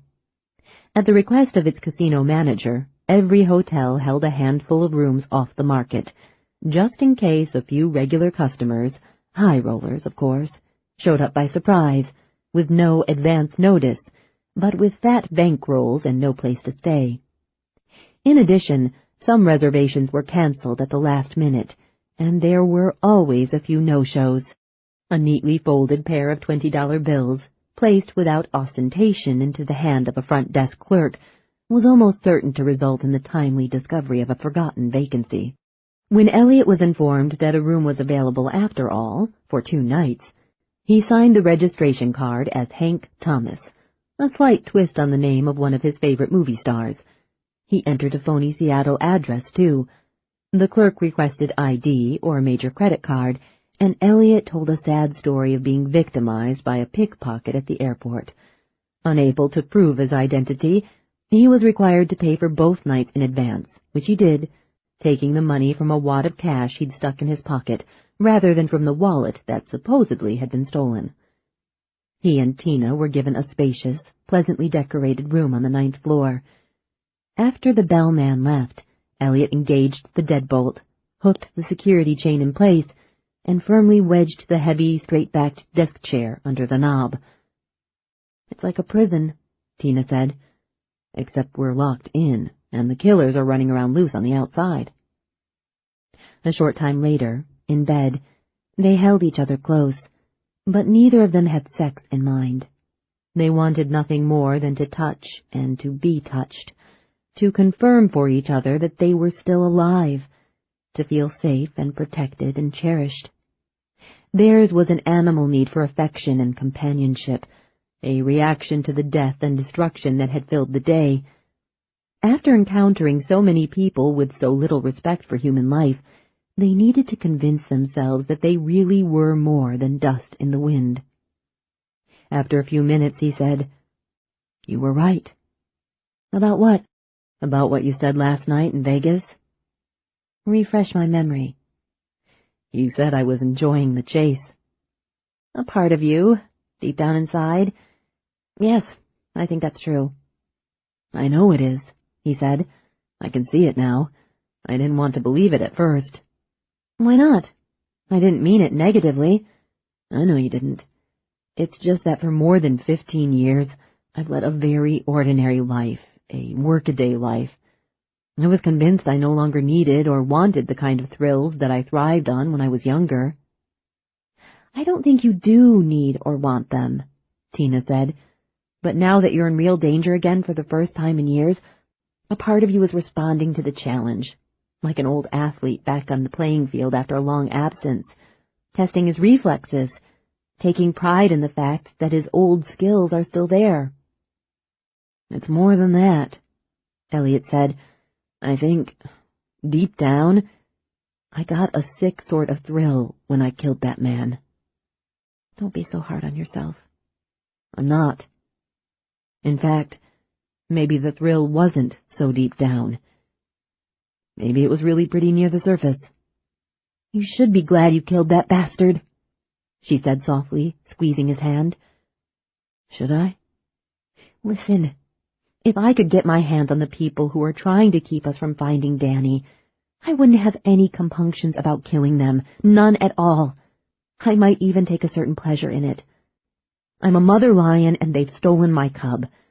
Maybe killing them is the most natural, admirable thing I could do. So there's a bit of the beast in all of us. Is that it? It's not just me that has a savage trapped inside." "But does that make it any more acceptable?" "What's to accept?" she asked. "It's the way God made us. It's the way we were meant to be, so who's to say it isn't right?" "Maybe." "If a man kills only for the pleasure of it, or if he kills only for an ideal, like some of these crackpot revolutionaries you read about, that's savagery. Or madness. What you've done is altogether different. Self-preservation is one of the most powerful drives God gave us. We're built to survive, even if we have to kill someone in order to do it." They were silent for a while. Then he said, "Thank you." "I didn't do anything." "You listened." 28. Kurt Henson, George Alexander's right-hand man, dozed through the rough life from Las Vegas to Reno. They were in a 10-passenger jet that belonged to the network, and the aircraft took a battering from the high-altitude winds that blew across its assigned flight corridor. Henson, a powerfully built man with white blonde hair and cat-yellow eyes, was afraid of flying. He could only manage to get on a plane after he had medicated himself. As usual, he nodded off minutes after the aircraft lifted from the runway. George Alexander was the only other passenger. He considered the requisitioning of this executive jet to be one of his most important accomplishments in the 3 years that he had been chief of the Nevada Bureau of the network.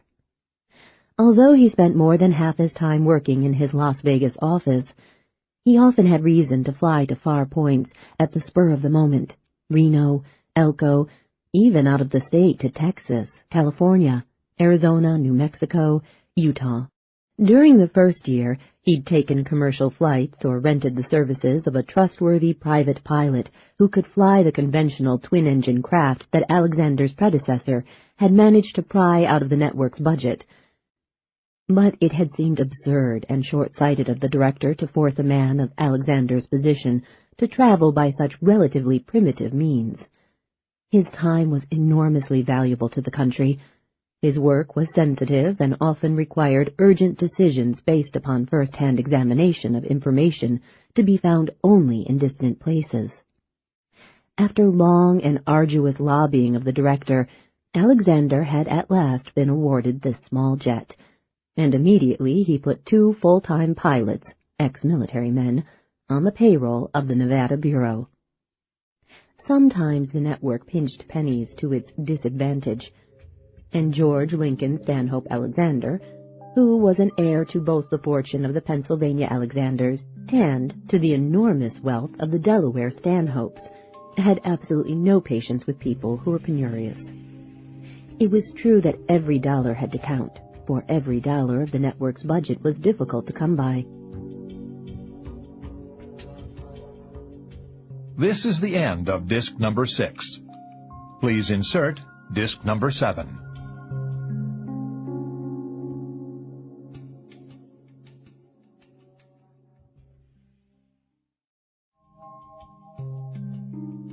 This is disc number 7.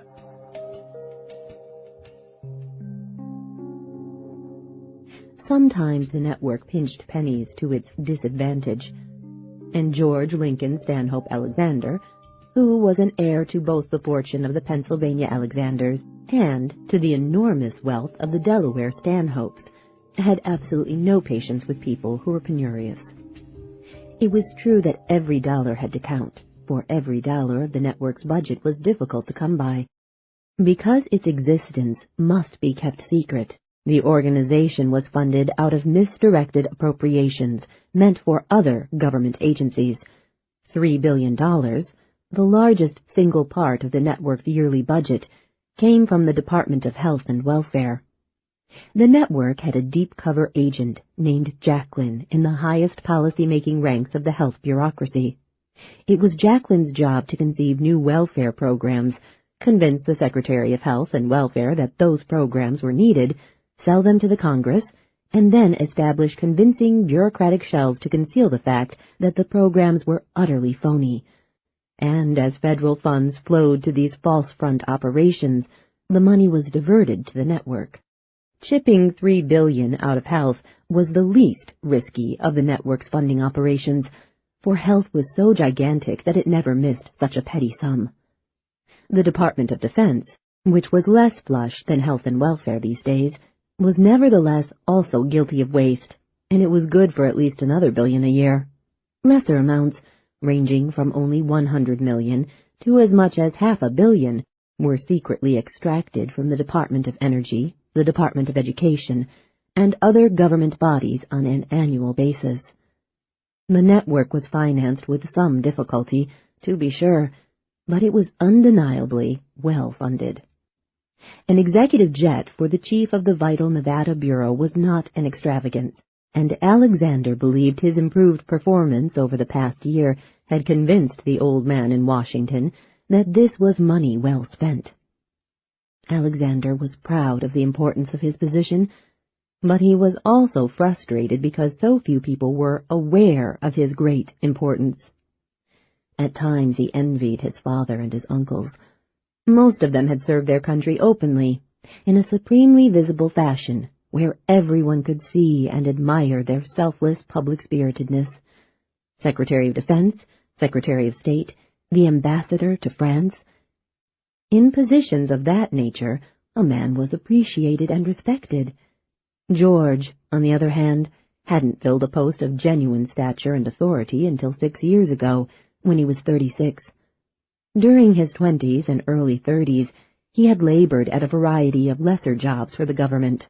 These diplomatic and intelligence-gathering assignments were never an insult to his family name, But they were always minor postings to embassies in smaller countries like Iceland and Ecuador and Tonga, nothing for which the New York Times would deign to acknowledge his existence. Then, 6 years ago, the network had been formed, and the president had given George the task of developing a reliable South American bureau of the new intelligence agency. That had been exciting, challenging, important work.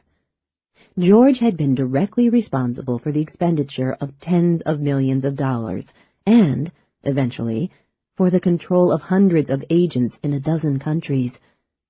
After 3 years, the president had declared himself delighted with the accomplishments in South America, and he had asked George to take charge of one of the network's domestic bureaus, Nevada, which had been terribly mismanaged. This lot was one of the half-dozen most powerful in the network's executive hierarchy.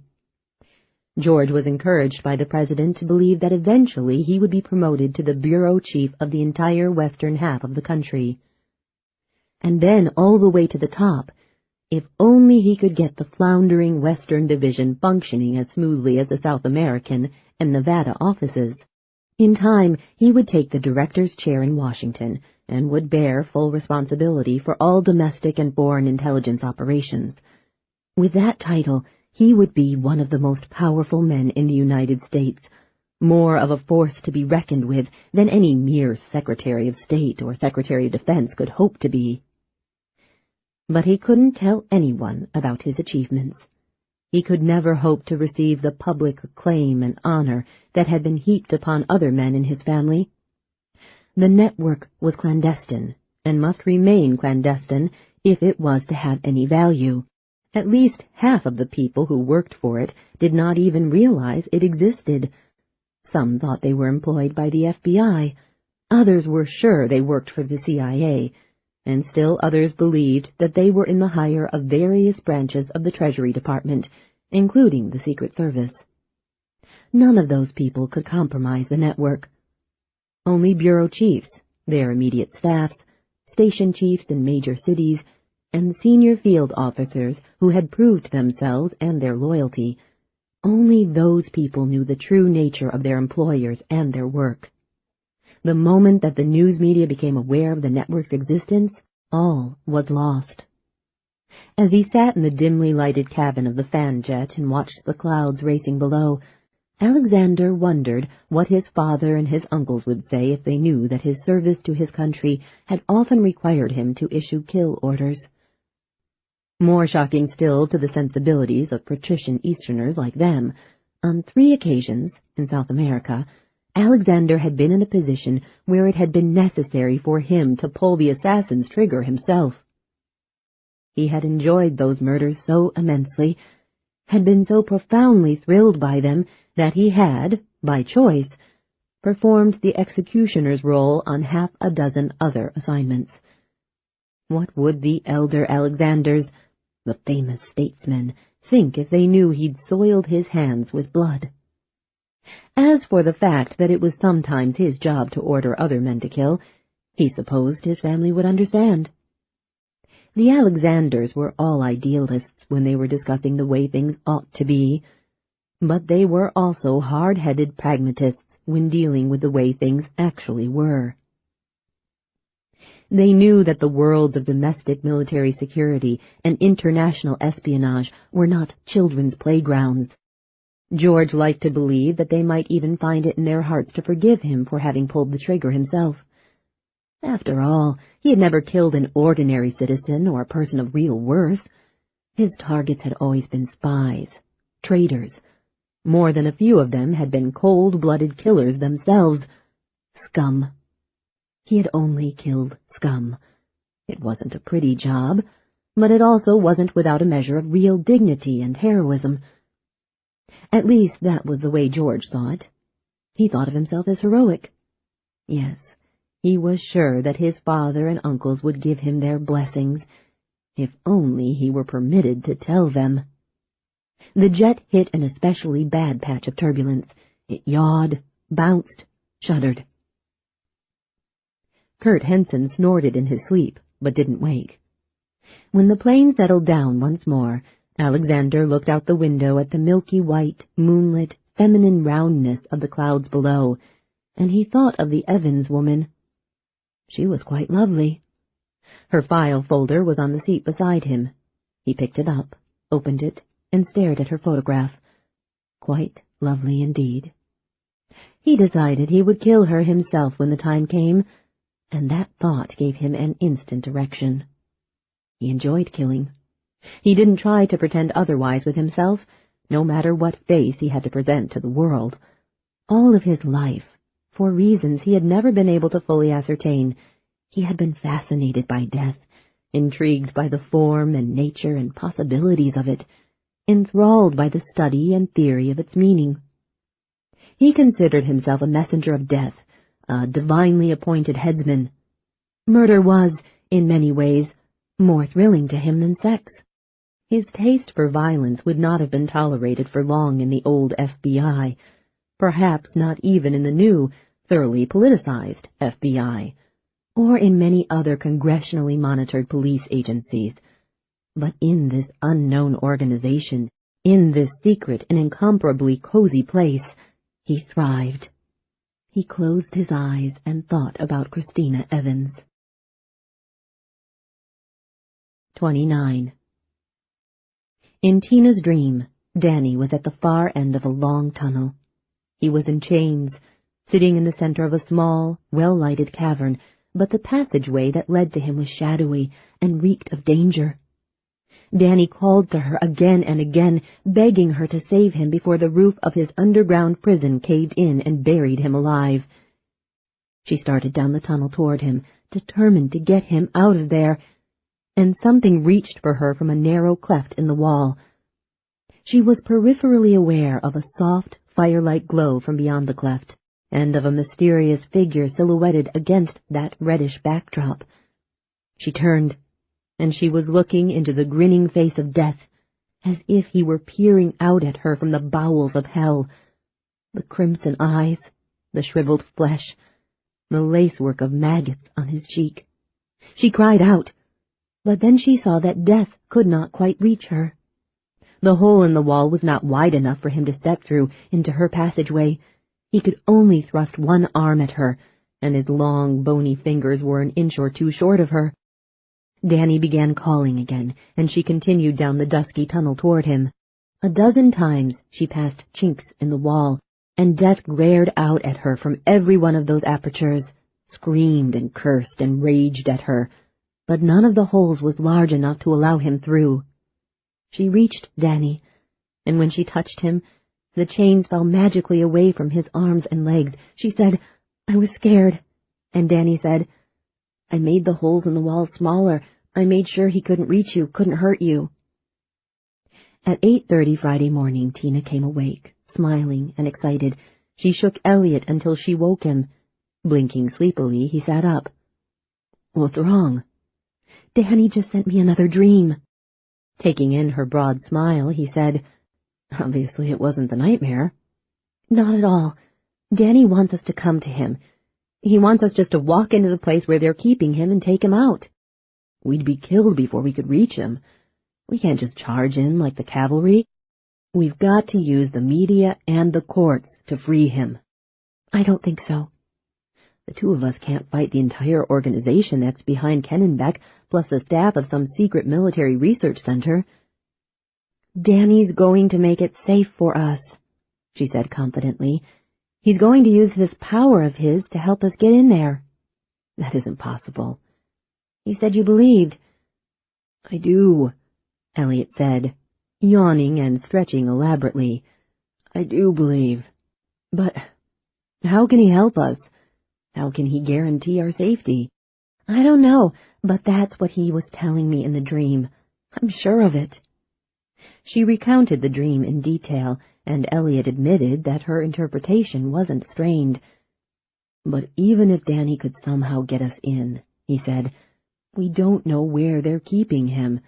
This secret installation could be anywhere. And maybe it doesn't even exist. And if it does exist, they might not be holding him there anyway." "It exists, and that's where he is," she said. trying to sound more certain than she actually was. She was within reach of Danny. She felt almost as if she had him in her arms again, and she didn't want anyone to tell her that he might be a hair's breadth beyond her grasp. "Okay," Elliot said, wiping at the corners of his sleep-matted eyes. "Let's say this secret installation exists. That doesn't help us a whole hell of a lot. It could be anywhere in those mountains." "No," she said, "it has to be within a few miles of where Jaworski intended to go with the scouts." "Okay, that's probably true. But that covers a hell of a lot of rugged terrain. We couldn't begin to conduct a thorough search of it." Tina's confidence couldn't be shaken. "Danny will pinpoint it for us." "Danny's going to tell us where he is?" "He's going to try, I think. I sensed that in the dream." "How's he going to do it?" "I don't know. But I have this feeling that if we just find some way, some means of focusing his energy, channeling it." "Such as?" She stared at the tangled bedclothes as if she were searching for inspiration in the creases of the linens. Her expression would have been appropriate to the face of a gypsy fortune-teller peering with a clairvoyant frown at tea leaves. "Maps," she said suddenly. "What?" "Don't they publish terrain maps of the wilderness areas? Backpackers and other nature lovers would need them. Not minutely detailed things. Basically maps that show the lay of the land, hills, valleys, the courses of rivers and streams, footpaths, abandoned logging trails, that sort of thing. I'm sure Jaworski had maps. I know he did. I saw them at the parent-son scout meeting when he explained why the trip would be perfectly safe." "I suppose any sporting goods store in Reno ought to have maps of at least the nearest parts of the Sierras." "Maybe if we can get a map and spread it out. Well, maybe Danny will find a way to show us exactly where he is." "How?" "I'm not sure yet." She threw back the covers and got out of bed. "Let's get the maps first. We'll worry about the rest of it later. Come on, let's get showered and dressed. The stores will be open in an hour or so." Because of the foul-up at the Bellicosti place, George Alexander didn't get to bed until 5:30 Friday morning. Still furious with his subordinates for letting Stryker and the woman escape again, he had difficulty getting to sleep. He finally nodded off around 7 a.m. At 10 o'clock he was awakened by the telephone. The director was calling from Washington. They used an electronic scrambling device so they could speak candidly, and the old man was furious and characteristically blunt. As Alexander endured the director's accusations and demands, he realized that his own future with the network was at stake. If he failed to stop Stryker and the Evans woman, his dream of assuming the director's chair in a few years would never become a reality. After the old man hung up, Alexander called his own office, in no mood to be told that Elliot Stryker and Christina Evans were still at large. But that was exactly what he heard. He ordered men pulled off other jobs and assigned to the manhunt. "I want them found before another day passes," Alexander said. "That bastard's killed one of us now. He can't get away with that. I want him eliminated, and the bitch with him, both of them, dead." 30. 2 sporting goods stores and 2 gun shops were within easy walking distance of the hotel. The first sporting goods dealer did not carry the maps, and although the second usually had them, it was currently sold out. Elliot and Tina found what they needed in one of the gun shops, a set of 12 wilderness maps of the Sierras, designed with backpackers and hunters in mind. The set came in a leatherette-covered case and sold for $100. Back in the hotel room, they opened one of the maps on the bed, and Elliot said, "Now what?" For a moment, Tina considered the problem. Then she went to the desk, opened the center drawer, and withdrew a folder of hotel stationery. In the folder was a cheap plastic ballpoint pen with the hotel name on it. With the pen, she returned to the bed and sat beside the open map. She said, "People who believe in the occult have a thing they call automatic writing. Ever hear of it?" "Sure, spirit writing." A ghost supposedly guides your hand to deliver a message from beyond. Always sounded like the worst sort of bunkum to me. Well, bunkum or not, I'm going to try something like that. Except I don't need a ghost to guide my hand. I'm hoping Danny can do it. Don't you have to be in a trance, like a medium at a séance? I'm just going to completely relax, make myself open and receptive. I'll hold the pen against the map, and maybe Danny can draw the route for us. Elliot pulled a chair beside the bed and sat. I don't believe for a minute it's going to work. Totally nuts. But I'll be as quiet as a mouse and give it a chance. Tina stared at the map and tried to think of nothing but the appealing greens, blues, yellows, and pinks that the cartographers had used to indicate various types of terrain. She allowed her eyes to swim out of focus. A minute passed. 2 minutes. 3. She tried closing her eyes. Another minute. 2. Nothing. She turned the map over and tried the other side of it. Still nothing. "Give me another map," she said. Elliot withdrew another one from the leatherette case and handed it to her. He refolded the first map as she unfolded the second. Half an hour and 5 maps later, Tina's hand suddenly skipped across the paper as if someone had bumped her arm. She felt a peculiar pulling sensation that seemed to come from within her hand, and she stiffened in surprise. Instantly, the invasive power retreated from her. "What was that?" Elliot asked. "Danny.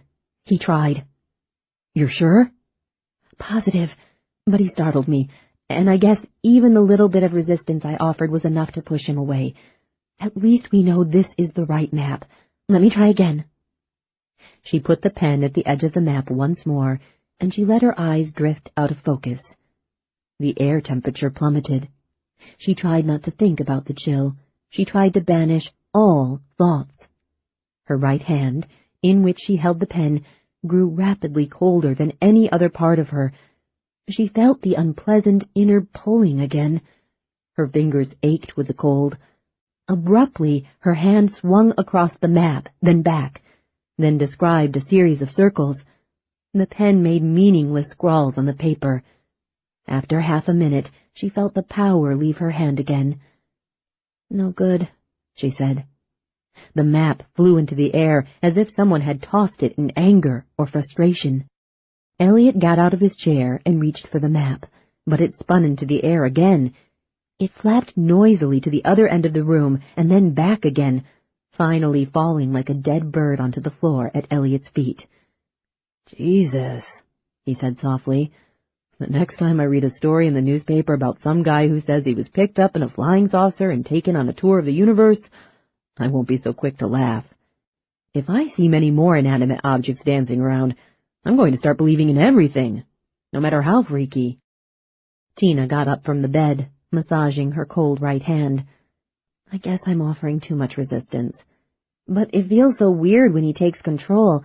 I can't help stiffening a little. I guess you were right about needing to be in a trance." "I'm afraid I can't help you with that. I'm a good cook, but I'm not a hypnotist."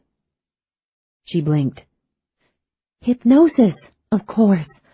That'll probably do the trick." "Maybe it will, but where do you expect to find a hypnotist? The last time I looked, they weren't setting up shops on street corners." "Billy Sandstone," she said. "Who?" "He's a hypnotist. He lives right here in Reno. He has a stage act. It's a brilliant act. I wanted to use him in magic, but he was tied up in an exclusive contract with a chain of Reno Tahoe hotels. If you can get hold of Billy, he can hypnotize me. Then maybe I'll be relaxed enough to make this automatic writing work." "Do you know his phone number?" "No, and it's probably not listed. But I do know his agent's number. I can get through to him that way." She hurried to the telephone. 31.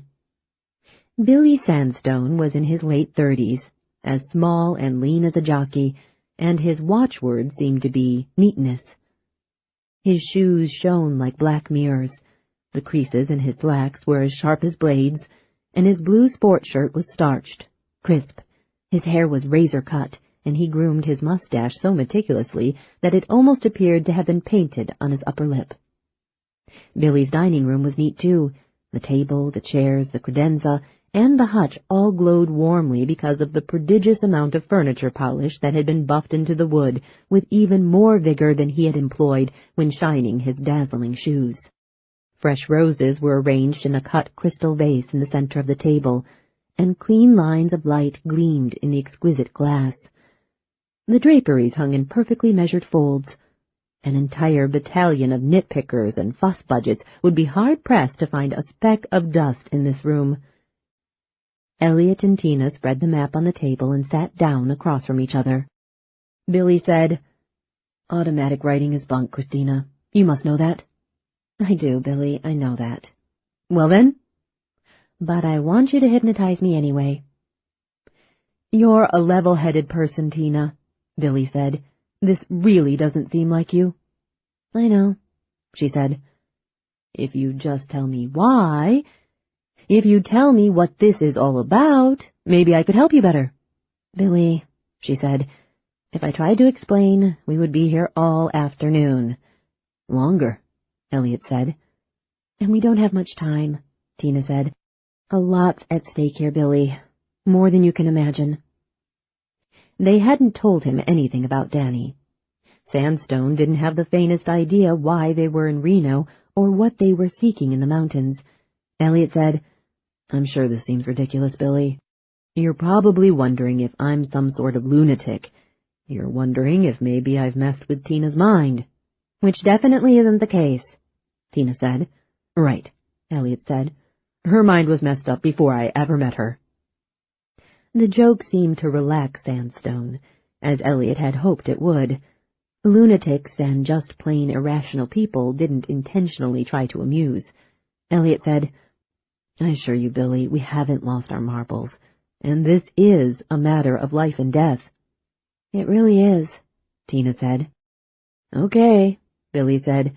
"You don't have time to tell me about it now. I'll accept that.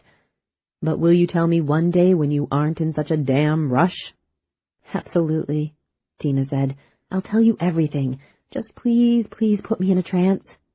"All right," Billy Sandstone said. He was wearing a gold signet ring. He turned it around, so the face of it was on the wrong side, the palm side of his finger. He held his hand in front of Tina's eyes. "Keep your eyes on the ring and listen only to my voice." "Wait a second," she said. She pulled the cap off the red felt-tip pen that Elliot had purchased at the hotel newsstand just before they'd caught a taxi to Sandstone's house. Elliot had suggested a change in the color of ink so they would be able to tell the difference between the meaningless scribbles that were already on the map and any new marks that might be made. Putting the point of the pen to the paper, Tina said, "Okay, Billy, do your stuff."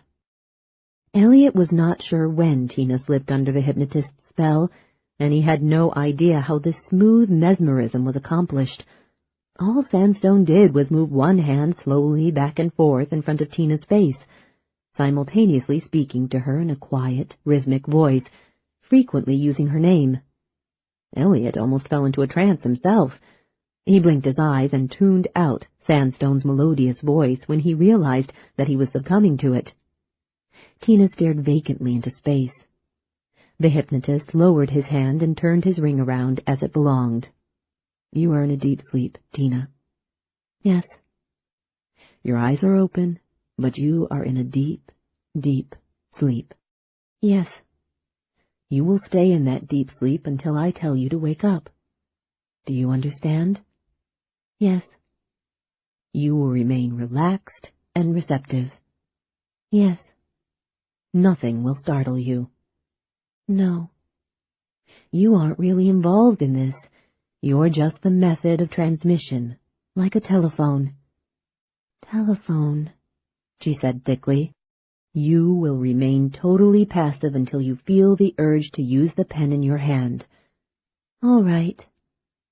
"When you feel the urge to use the pen, you will not resist it. You will flow with it. Understood?" "Yes." "You will not be bothered by anything Elliot and I say to each other. You will respond to me only when I speak directly to you. Understood? Yes. Now, open yourself to whoever wants to speak through you. They waited. A minute passed, then another. Billy Sandstone watched Tina intently for a while, but at last he shifted impatiently in his chair. He looked at Elliot and said, "I don't think this spirit writing stuff is—" The map rustled, drawing their attention. The corners curled and uncurled again and again, like the pulse of a living thing. The air was colder. The map stopped curling. The rustling ceased. Tina lowered her gaze from the empty air to the map, and her hand began to move. It didn't swoop and dart uncontrollably this time. It crept carefully, hesitantly across the paper, leaving a thin red line of ink like a thread of blood. Sandstone was rubbing his hands up and down his arms to ward off the steadily deepening chill that had gripped the room. Frowning, glancing up at the heating vents, he started to get out of his chair. Elliot said, "Don't bother checking the air conditioning. It isn't on, and the heat hasn't failed either." "What?" "The cold comes from the spirit," Elliot said, deciding to stick with the occult terminology, not wanting to get bogged down in the real story about Danny. "Spirit?" "Yes." "Whose spirit?" "Could be anyone's." "Are you serious?" "Pretty much." Sandstone stared at him as if to say, "You're nuts, but are you dangerous?" Elliot pointed to the map. "See?" As Tina's hand moved slowly over the paper, the corners of the map began to curl and uncurl again. "How is she doing that?" Sandstone asked. "She isn't." "The ghost, I suppose." "That's right." An expression of pain settled over Billy's face, as if he were suffering genuine physical discomfort because of Elliot's belief in ghosts. Apparently, Billy liked his view of the world to be as neat and uncluttered as everything else about him. If he started believing in ghosts, he'd have to reconsider his opinions about a lot of other things, too, and then life would become intolerably messy. Elliot sympathized with the hypnotist. Right now he longed for the rigidly structured routine of the law office, the neatly ordered paragraphs of legal casebooks, and the timeless rules of the courtroom. Tina let the pen drop from her fingers. She lifted her gaze from the map. Her eyes remained unfocused. "Are you finished?" Billy asked her. "Yes." "Are you sure?" "Yes." With a few simple sentences and a sharp clap of his hands, the hypnotist brought her out of the trance. She blinked in confusion, then glanced down at the route that she had marked on the map. She smiled at Elliot. "It worked. By God, it worked!" "Apparently it did." She pointed to the terminus of the red line. "That's where he is, Elliot. That's where they're keeping him." "It's not going to be easy getting into country like that," Elliot said. "We can do it. We'll need good insulated outdoor clothes, boots, snowshoes in case we have to walk very far in open country. Do you know how to use snowshoes? It can't be that hard." "Hold on," Elliot said. "I'm still not convinced your dream meant what you think it did. Based on what you said happened in it, I don't see how you reached the conclusion that Danny's going to help us get into the installation. We might get to this place and find we can't slip around its defenses." Billy Sandstone looked from Tina to Elliot, baffled. "Danny? Your Danny, Tina?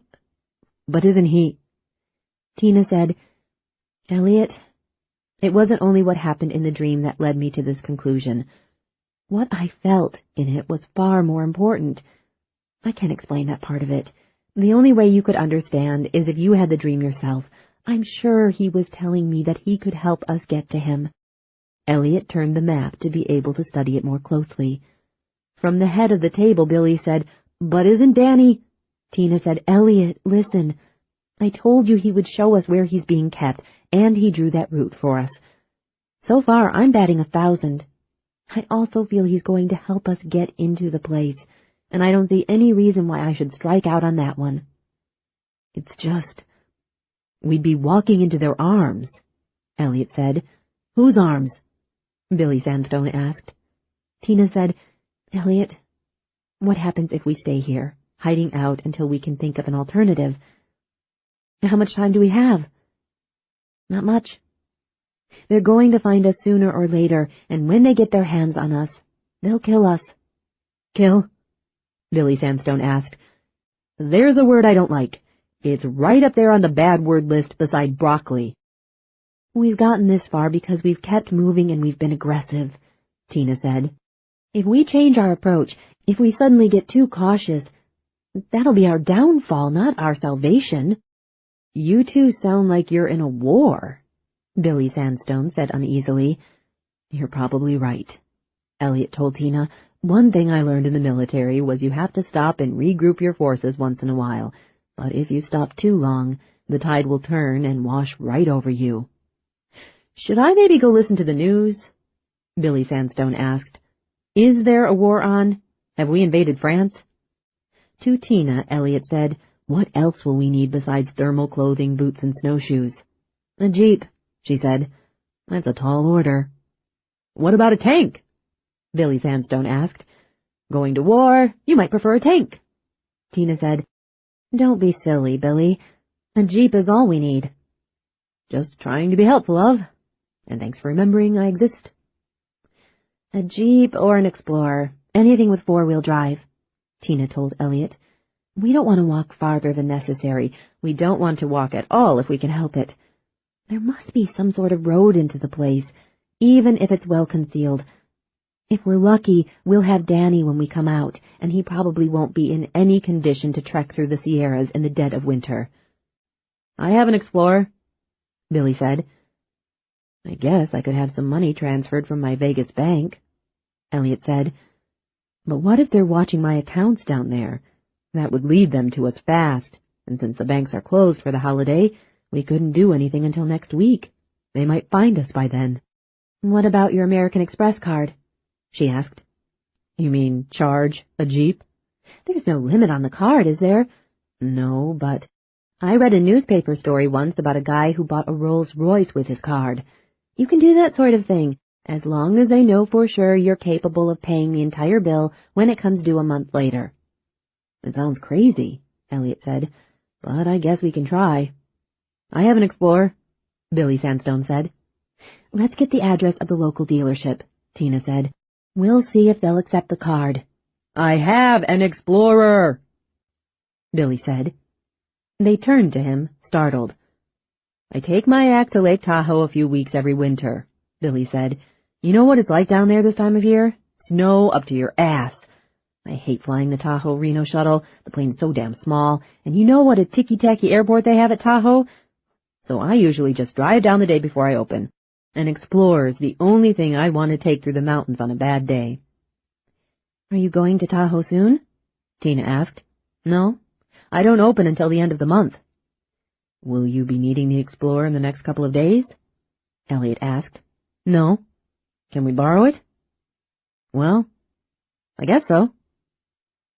Tina leaned across the corner of the table, grabbed Billy's head in her hands, pulled his face to hers, and kissed him. You're a lifesaver, Billy, and I mean that literally. I'm a small circlet of hard candy. Maybe things are breaking right for us, Elliot said. Maybe we'll get Danny out of there after all. We will, Tina said. I know it. The roses in the crystal vase twirled around like a group of spinning, red-headed ballerinas. Startled, Billy Sandstone jumped up, knocking over his chair. The drapes drew open, slid shut, drew open, slid shut, even though no one was near the draw cords. The chandelier began to swing in a lazy circle, and the dangling crystals cast prismatic patterns of light on the walls. Billy stared, open-mouthed. Elliot knew how disoriented Billy was feeling, and he felt sorry for the man. After half a minute, all of the unnatural movement stopped, and the room rapidly grew warm again. How did you do that? Billy demanded. We didn't, Tina said. Not a ghost, Billy said adamantly. Not a ghost either. Elliot said. Billy said, You can borrow the Explorer, but first you've got to tell me what in hell's going on. I don't care how much of a hurry you're in, you can at least tell me a little of it. Otherwise, I'm going to shrivel up and die of curiosity. Tina consulted Elliot. Well, Elliot said, Billy, you might be better off not knowing. Impossible. We're up against some damn dangerous people. If they thought you knew about them... Look, Billy said, I'm not just a hypnotist. I'm something of a magician. That's really what I most wanted to be, but I didn't really have the skill for it. So I worked up this act built around hypnotism, but magic, that's my one great love.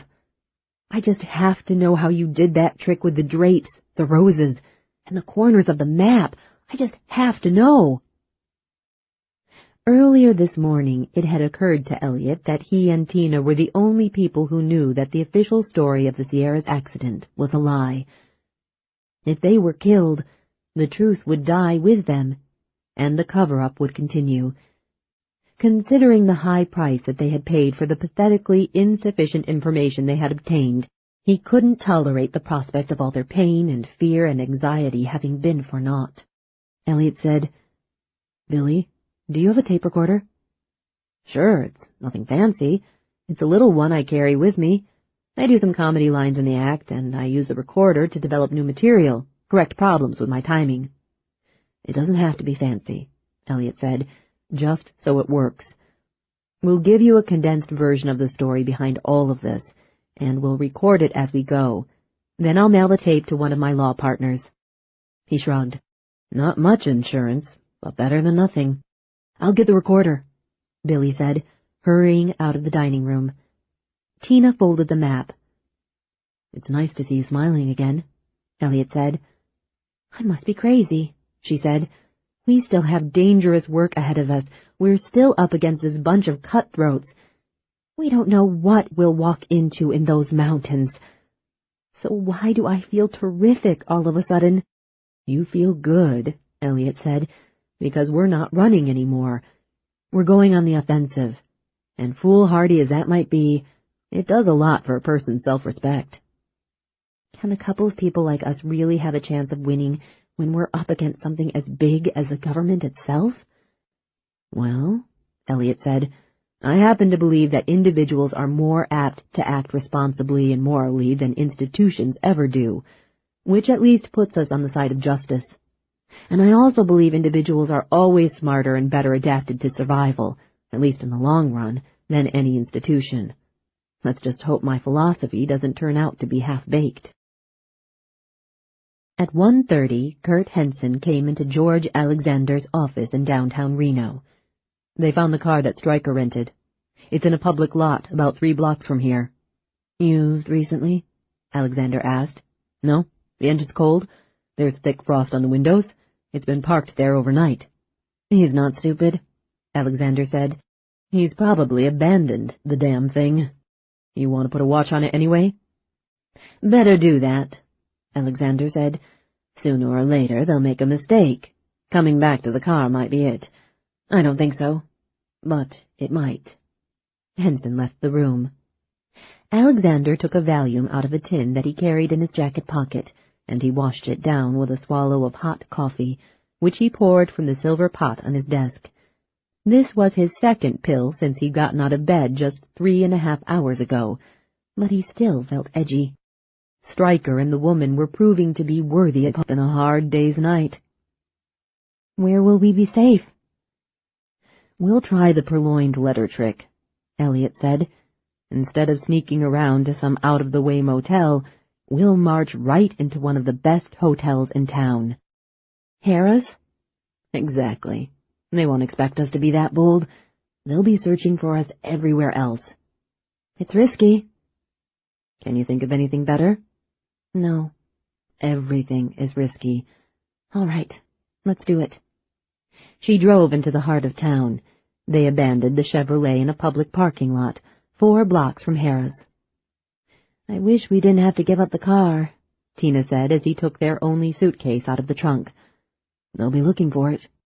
They walked to Harrah's Hotel along windy, neon-splashed streets. Even at 1:45 in the morning, as they passed the entrances to casinos, Loud music and laughter and the ringing of slot machines gushed forth. Not a merry sound at that hour, a regurgitant noise. Although Reno didn't jump all night with quite the same energy as Las Vegas, and although many tourists had gone to bed, the casino at Harrah's was still relatively busy. A young sailor apparently had a run going at one of the craps tables, and a crowd of excited gamblers urged him to roll an 8 and make his point. On this holiday weekend, the hotel was officially booked to capacity. However, Elliot knew accommodations were always available. At the request of its casino manager, every hotel held a handful of rooms off the market, just in case a few regular customers, high rollers of course, showed up by surprise, with no advance notice, but with fat bankrolls and no place to stay. In addition, some reservations were canceled at the last minute, and there were always a few no-shows. A neatly folded pair of $20 bills, placed without ostentation into the hand of a front desk clerk, was almost certain to result in the timely discovery of a forgotten vacancy. When Elliot was informed that a room was available after all, for 2 nights, he signed the registration card as Hank Thomas, a slight twist on the name of one of his favorite movie stars. He entered a phony Seattle address, too. The clerk requested ID or a major credit card, and Elliot told a sad story of being victimized by a pickpocket at the airport. Unable to prove his identity, he was required to pay for both nights in advance, which he did, taking the money from a wad of cash he'd stuck in his pocket, rather than from the wallet that supposedly had been stolen. He and Tina were given a spacious, pleasantly decorated room on the 9th floor. After the bellman left, Elliot engaged the deadbolt, hooked the security chain in place, and firmly wedged the heavy, straight-backed desk chair under the knob. "It's like a prison," Tina said, "except we're locked in, and the killers are running around loose on the outside." A short time later, in bed, they held each other close, but neither of them had sex in mind. They wanted nothing more than to touch and to be touched, to confirm for each other that they were still alive, to feel safe and protected and cherished. Theirs was an animal need for affection and companionship, a reaction to the death and destruction that had filled the day. After encountering so many people with so little respect for human life, they needed to convince themselves that they really were more than dust in the wind. After a few minutes, he said, "You were right." "About what?" "About what you said last night in Vegas." "Refresh my memory." "You said I was enjoying the chase." "A part of you, deep down inside. Yes, I think that's true." "I know it is," he said. "I can see it now. I didn't want to believe it at first." "Why not? I didn't mean it negatively."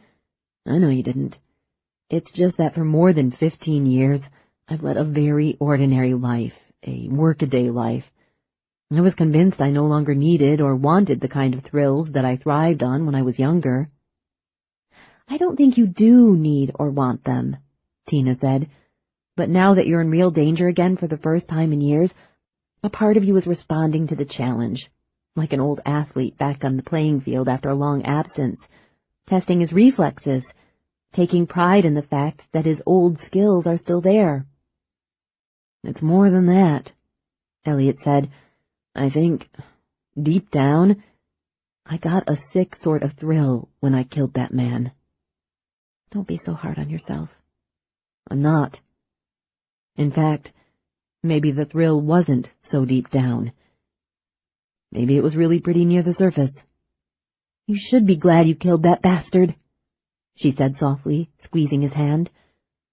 "Should I?" "Listen, if I could get my hands on the people who are trying to keep us from finding Danny, I wouldn't have any compunctions about killing them, none at all. I might even take a certain pleasure in it. I'm a mother lion and they've stolen my cub. Maybe killing them is the most natural, admirable thing I could do. So there's a bit of the beast in all of us. Is that it? It's not just me that has a savage trapped inside." "But does that make it any more acceptable?" "What's to accept?" she asked. "It's the way God made us. It's the way we were meant to be, so who's to say it isn't right? Maybe. If a man kills only for the pleasure of it, or if he kills only for an ideal, like some of these crackpot revolutionaries you read about, that's savagery. Or madness. What you've done is altogether different. Self-preservation is one of the most powerful drives God gave us. We're built to survive, even if we have to kill someone in order to do it. They were silent for a while. Then he said, "Thank you. I didn't do anything." You listened. 28. Kurt Henson, George Alexander's right-hand man, dozed through the rough light from Las Vegas to Reno. They were in a 10-passenger jet that belonged to the network, and the aircraft took a battering from the high-altitude winds that blew across its assigned flight corridor. Henson, a powerfully built man with white blonde hair and cat-yellow eyes, was afraid of flying. He could only manage to get on a plane after he had medicated himself. As usual, he nodded off minutes after the aircraft lifted from the runway. George Alexander was the only other passenger. He considered the requisitioning of this executive jet to be one of his most important accomplishments in the 3 years that he had been chief of the Nevada Bureau of the network. Although he spent more than half his time working in his Las Vegas office, he often had reason to fly to far points at the spur of the moment, Reno, Elko, even out of the state to Texas, California, Arizona, New Mexico, Utah. During the first year, he'd taken commercial flights or rented the services of a trustworthy private pilot who could fly the conventional twin-engine craft that Alexander's predecessor had managed to pry out of the network's budget. But it had seemed absurd and short-sighted of the director to force a man of Alexander's position to travel by such relatively primitive means. His time was enormously valuable to the country. His work was sensitive and often required urgent decisions based upon first-hand examination of information to be found only in distant places. After long and arduous lobbying of the director, Alexander had at last been awarded this small jet, and immediately he put 2 full-time pilots, ex-military men, on the payroll of the Nevada Bureau. Sometimes the network pinched pennies to its disadvantage, and George Lincoln Stanhope Alexander, who was an heir to both the fortune of the Pennsylvania Alexanders and to the enormous wealth of the Delaware Stanhopes, had absolutely no patience with people who were penurious. It was true that every dollar had to count, for every dollar of the network's budget was difficult to come by. This is the end of disc number 6. Please insert disc number 7.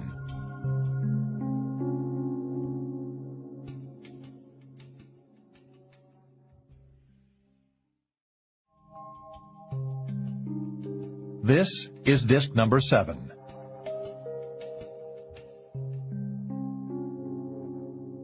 Sometimes the network pinched pennies to its disadvantage, and George Lincoln Stanhope Alexander, who was an heir to both the fortune of the Pennsylvania Alexanders and to the enormous wealth of the Delaware Stanhopes, had absolutely no patience with people who were penurious.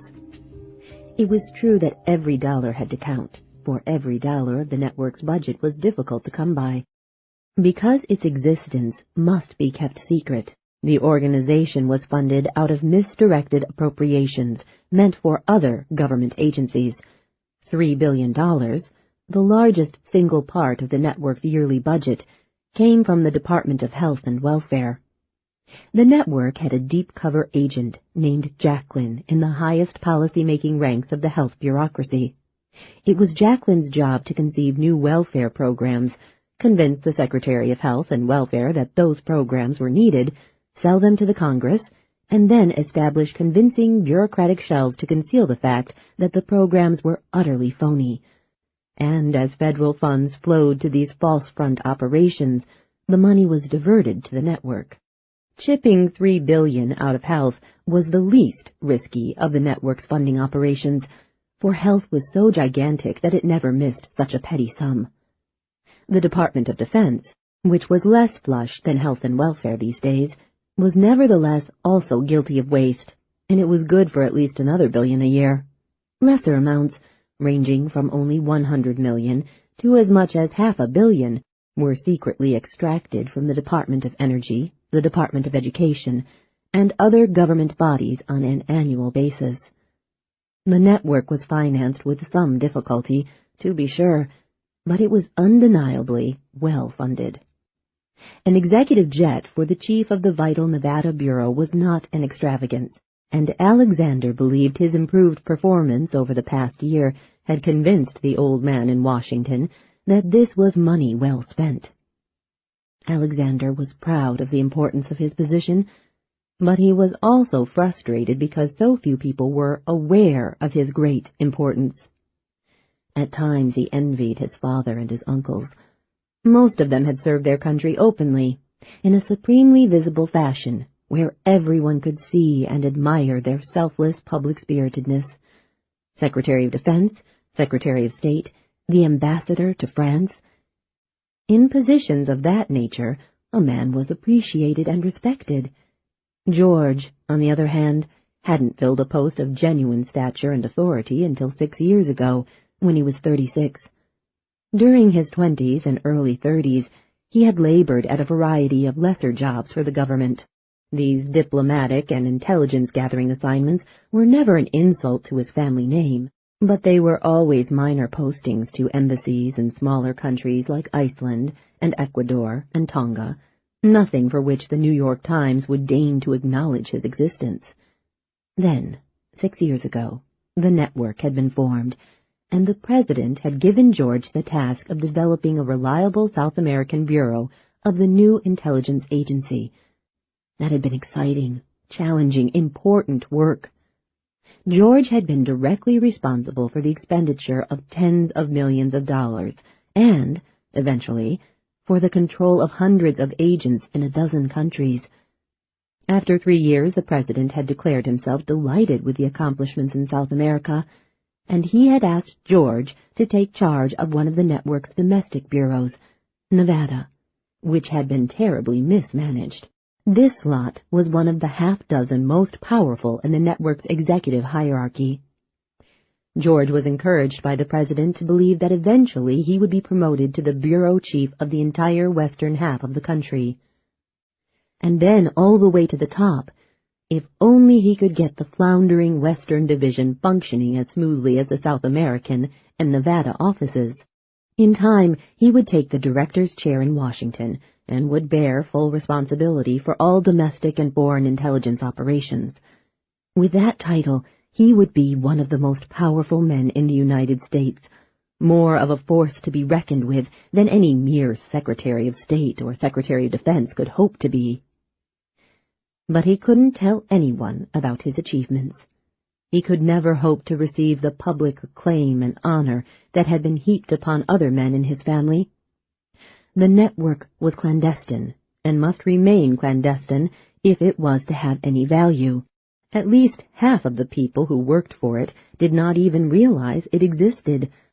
Some thought they were employed by the FBI, others were sure they worked for the CIA, and still others believed that they were in the hire of various branches of the Treasury Department, including the Secret Service.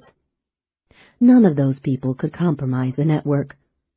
Only bureau chiefs, their immediate staffs, station chiefs in major cities, and senior field officers who had proved themselves and their loyalty, only those people knew the true nature of their employers and their work.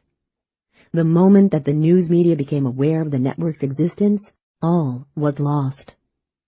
As he sat in the dimly lighted cabin of the fan jet and watched the clouds racing below, Alexander wondered what his father and his uncles would say if they knew that his service to his country had often required him to issue kill orders.